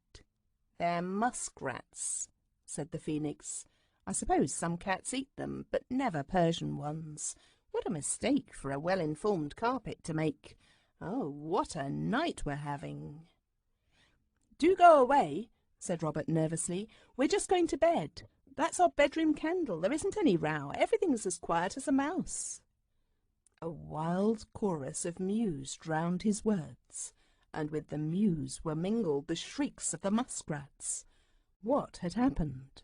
Had the cats tasted them before deciding that they disliked the flavour? "I'm a-coming in," said the policeman. "You've got a cat shut up there." "A cat," said Cyril. "Oh, my only aunt, a cat." "Come in then," said Robert. "It's your own lookout. I advise you not. Wait a shake, I'll undo the side gate." He undid the side gate, and the policeman very cautiously came in. And there in the kitchen, by the light of one candle, with the mewing and the screaming going like a dozen steam sirens, 20 waiting on motor cars, and 100 squeaking pumps, 4 agitated voices shouted to the policeman 4 mixed and wholly different explanations of the very mixed events of the evening. Did you ever try to explain the simplest thing to a policeman?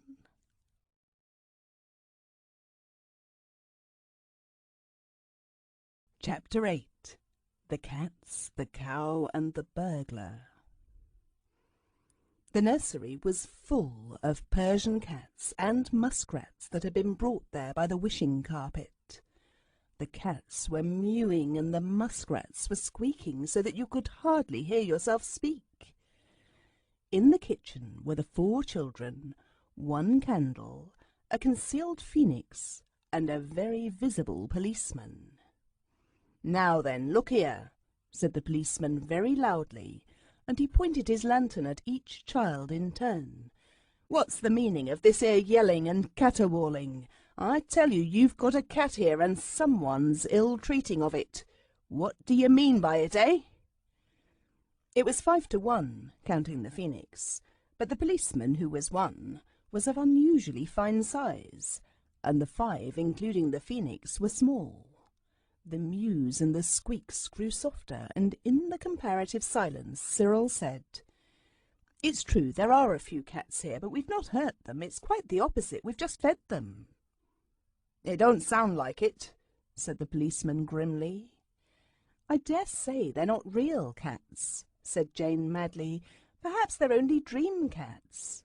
"I'll dream cat you, my lady," was the brief response of the force.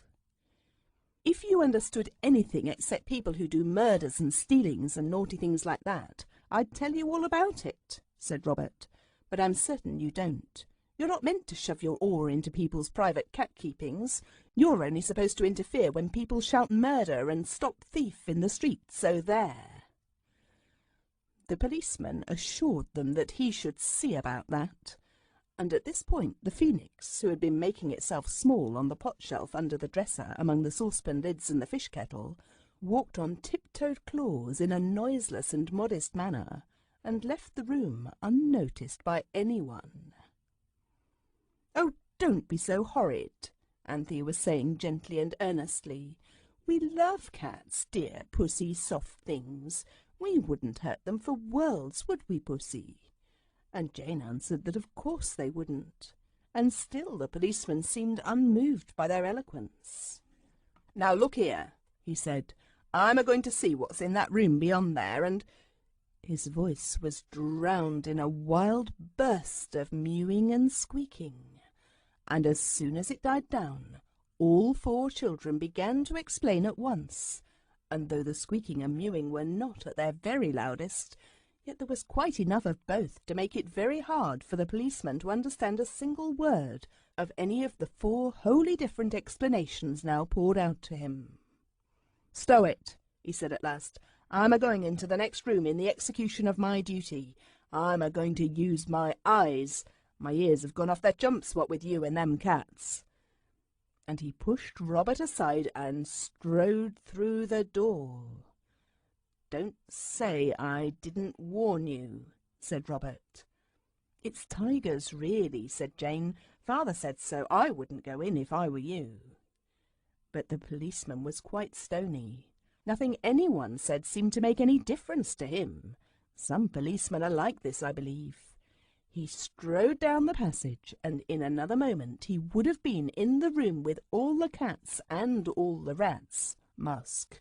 But at that very instant a thin, sharp voice screamed from the street outside, "Murder! Murder! Stop thief!" The policeman stopped with one regulation boot heavily poised in the air. "Eh?" he said, and again the shrieks sounded shrilly and piercingly from the dark street outside. "Come on," said Robert. "Come and look after cats while someone's being killed outside." For Robert had an inside feeling that told him quite plainly who it was that was screaming. "You young rip," said the policeman. "I'll settle up with you by. And he rushed out, and the children heard his boots going weightily along the pavement, and the screams also going along rather ahead of the policeman, and both the murder screams and the policeman's boots faded away in the remote distance. Then Robert smacked his knickerbocker loudly with his palm and said, "Good old Phoenix! I should know its golden voice anywhere." And then everyone understood how cleverly the Phoenix had caught at what Robert had said about the real work of a policeman being to look after murderers and thieves and not after cats, and all hearts were filled with admiring affection.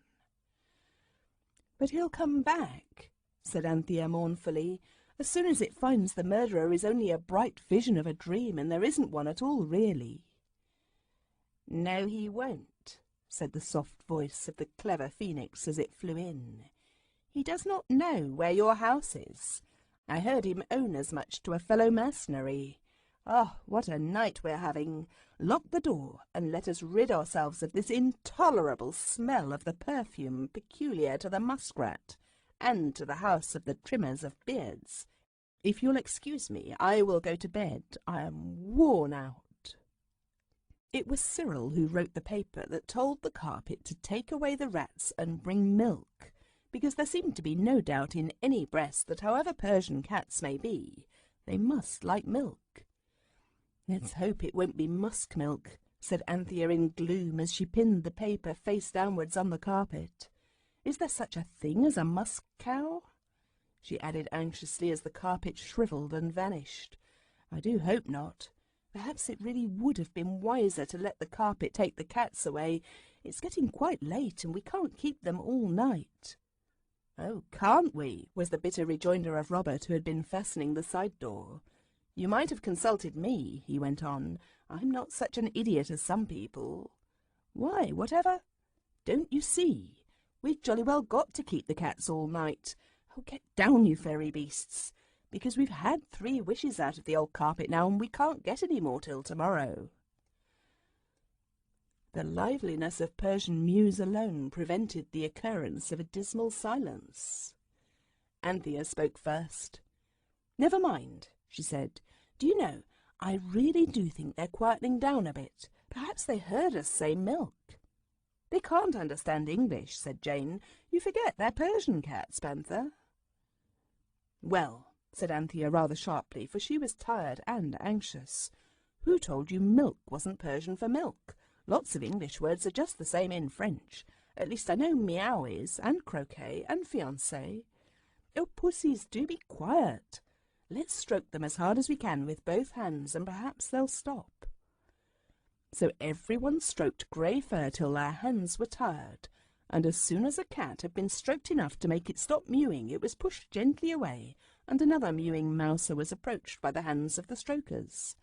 And the noise was really more than half purr when the carpet suddenly appeared in its proper place, and on it, instead of rows of milk cans or even of milk jugs, there was a cow.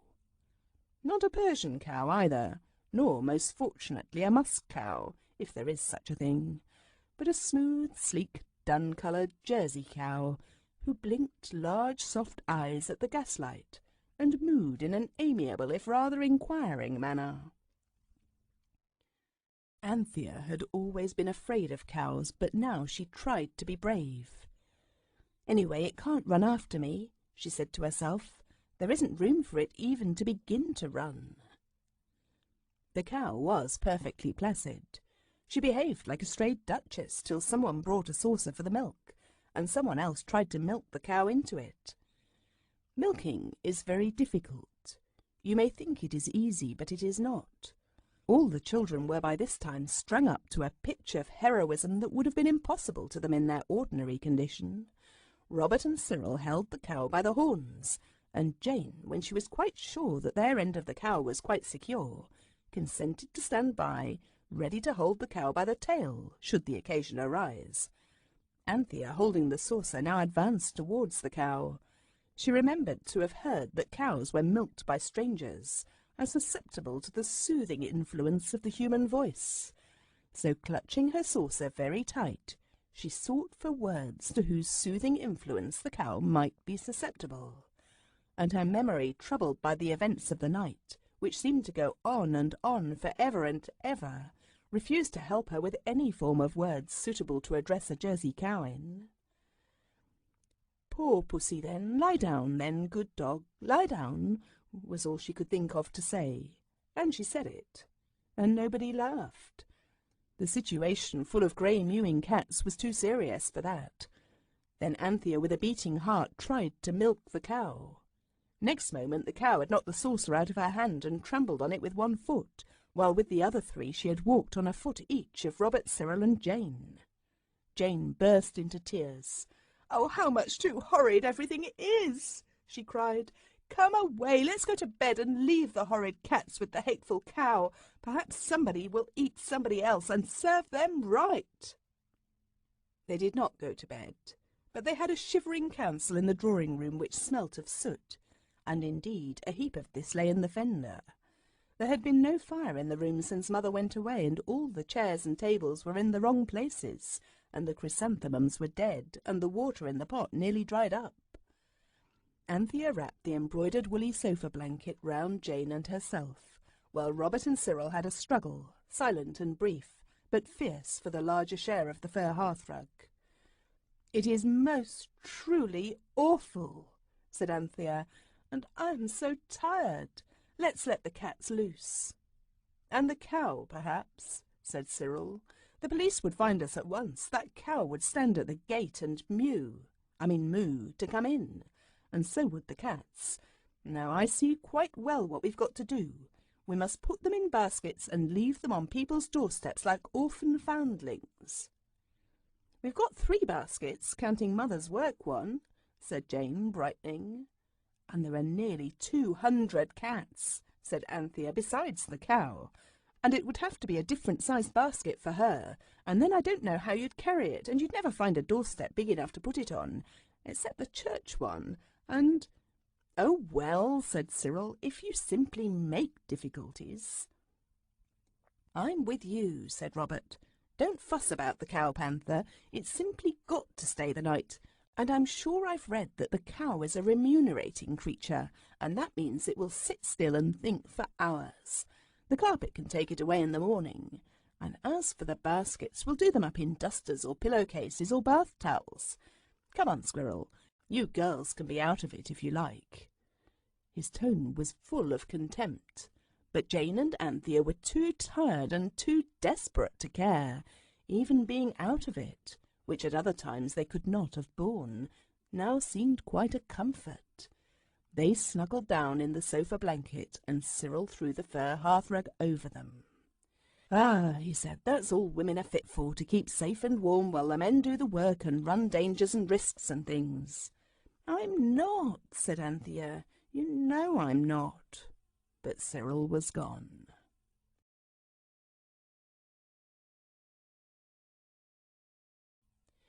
It was warm under the blanket and the hearthrug, and Jane snuggled up close to her sister, and Anthea cuddled Jane closely and kindly, and in a sort of dream they heard the rise of a wave of mewing as Robert opened the door of the nursery.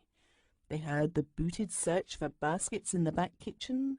They heard the side door open and close, and they knew that each brother had gone out with at least one cat. Anthea's last thought was that it would take at least all night to get rid of 199 cats by twos. There would be 99 journeys of 2 cats each and 1 cat left over. "I almost think we might keep the 1 cat left over," said Anthea. "I don't seem to care for cats just now, but I dare say I shall again some day." And she fell asleep. Jane was also sleeping. It was Jane who awoke with a start to find Anthea still asleep. As in the act of waking she kicked her sister, she wondered idly why they should have gone to bed in their boots, but the next moment she remembered where they were. There was a sound of muffled, shuffled feet on the stairs. Like the heroine of the classic poem, Jane thought it was the boys, and she felt quite wide awake, and not nearly so tired as before. She crept gently from Anthea's side and followed the footsteps. They went down into the basement. The cats, who seemed to have fallen into the sleep of exhaustion, awoke at the sound of the approaching footsteps and mewed piteously. Jane was at the foot of the stairs before she saw it was not her brothers, whose coming had roused her and the cats, but a burglar. She knew he was a burglar at once, because he wore a fur cap and a red and black charity check comforter, and he had no business where he was. If you had been stood in Jane's shoes, you would no doubt have run away in them, appealing to the police and neighbours with horrid screams. But Jane knew better. She had read a great many nice stories about burglars, as well as some affecting pieces of poetry, and she knew that no burglar will ever hurt a little girl if he meets her when burgling. Indeed, in all the cases Jane had read of, his burglarishness was almost at once forgotten in the interest he felt for the little girl's artless prattle. So if Jane hesitated for a moment before addressing the burglar, it was only because she could not at once think of any remark sufficiently prattling and artless to make a beginning with. In the stories and the affecting poetry, the child could never speak plainly, though it always looked old enough to in the pictures, and Jane could not make up her mind to lisp and talk baby even to a burglar. And while she hesitated, he softly opened the nursery door and went in. Jane followed, just in time to see him sit down flat on the floor, scattering cats as a stone thrown into a pool splashes water. She closed the door softly and stood there, still wondering whether she could bring herself to say, "What's you doing here, Mr. Wobber?" and whether any other kind of talk would do. Then she heard the burglar draw a long breath, and he spoke. "It's a judgment," he said. "So help me, Bob, if it ain't. Oh, here's a thing to happen to a chap. Makes it come home to you, don't it, neither? Cats and cats and cats. There couldn't be all them cats, let alone the cow, if she ain't the moral of the old man's daisy. She's a dream out of when I was a lad. I don't mind her so much. Here, Daisy! Daisy!" The cow turned and looked at him. "She's all right," he went on. "Sort of company, too, though them above knows how she got this downstairs parlour. But them cats, oh, take 'em away, take 'em away! I'll chuck the whole show. Oh, take 'em away!" "Burglar!" said Jane close behind him, and he started convulsively and turned on her a blank face whose pale lips trembled. "I can't take those cats away." "Lor, lummy!" exclaimed the man, "if here ain't another on 'em. Are you real, miss, or something I'll wake up from presently?" "I am quite real," said Jane, relieved to find that a lisp was not needed to make the burglar understand her. "And so," she added, "are the cats." "Then send for the police, and I'll go quiet, for you ain't no realer than them cats. I'm done, Spunchuck, out of time. Send for the police. I'll go quiet. One thing, there'd not be room for half them cats in no cellars I ever see." He ran his fingers through his hair, which was short, and his eyes wandered wildly round the roomful of cats. "Burglar," said Jane kindly and softly. "If you didn't like cats, what did you come here for?" "Send for the police," was the unfortunate criminal's only reply. "I'd rather you would, honest, I'd rather."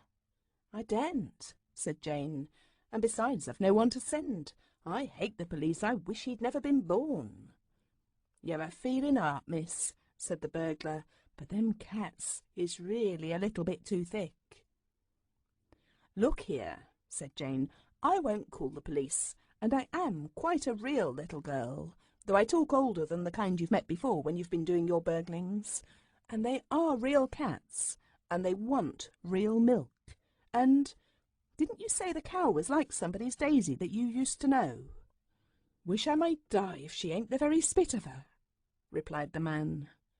"Well, then," said Jane, and a thrill of joyful pride ran through her, "perhaps you know how to milk cows." "Perhaps I does," was the burglar's cautious rejoinder.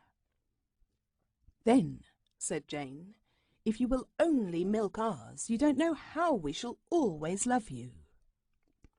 The burglar replied that loving was all very well. "If those cats only had a good, long, wet, thirsty drink of milk," Jane went on with eager persuasion, "they'd lie down and go to sleep as likely as not, and then the police won't come back. But if they go on mewing like this, he will, and then I don't know what will become of us, or you either." This argument seemed to decide the criminal. Jane fetched the washbowl from the sink, and he spat on his hands and prepared to milk the cow. At this instant boots were heard on the stairs. "It's all up," said the man desperately. "This is a plant. Here's the police." He made as if to open the window and leap from it. "It's all right, I tell you," whispered Jane in anguish. "I'll say you're a friend of mine, or the good clergyman called in, or my uncle, or anything. Only do milk the cow. Oh, don't go. Oh, thank goodness it's only the boys." It was, and their entrance had awakened Anthea, who, with her brothers, now crowded through the doorway. The man looked about him like a rat looks round a trap. "This is a friend of mine," said Jane. "He's just called in, and he's going to milk the cow for us. Isn't it good and kind of him?" She winked at the others, and though they did not understand, they played up loyally. "How do?" said Cyril. "Very glad to meet you. Don't let us interrupt the milking." "I shall have a head and a half in the morning and no bloomin' error," remarked the burglar. But he began to milk the cow. Robert was winked at to stay and see that he did not leave off milking or try to escape, and the others went to get things to put the milk in, for it was now spurting and foaming into the washbowl, and the cats had ceased from mewing and were crowding round the cow, with expressions of hope and anticipation on their whiskered faces. "We can't get rid of any more cats," said Cyril, as he and his sisters piled a tray high with saucers and soup plates and platters and pie dishes. "The police nearly got us as it was. Not the same one, a much stronger sort. He thought it really was a foundling orphan we'd got. If it hadn't been for me throwing the 2 bags of cats, slapping his eye and hauling Robert over a railing and lying like mice under a laurel bush, well, it's jolly lucky I'm a good shot, that's all. He pranced off when he got the cat bags off his face, thought we'd bolted, and here we are. The gentle samishness of the milk swishing into the hand-bowl seemed to have soothed the burglar very much. He went on milking in a sort of happy dream, while the children got a cap and ladled the warm milk out into the pie dishes and plates and platters and saucers, and set them down to the music of Persian purrs and lappings. "It makes me think of the old times," said the burglar, smearing his ragged coat cuff across his eyes, "about the apples in the orchard at home, and the rats at threshing time, and the rabbits and the ferrets, and how pretty it was seeing the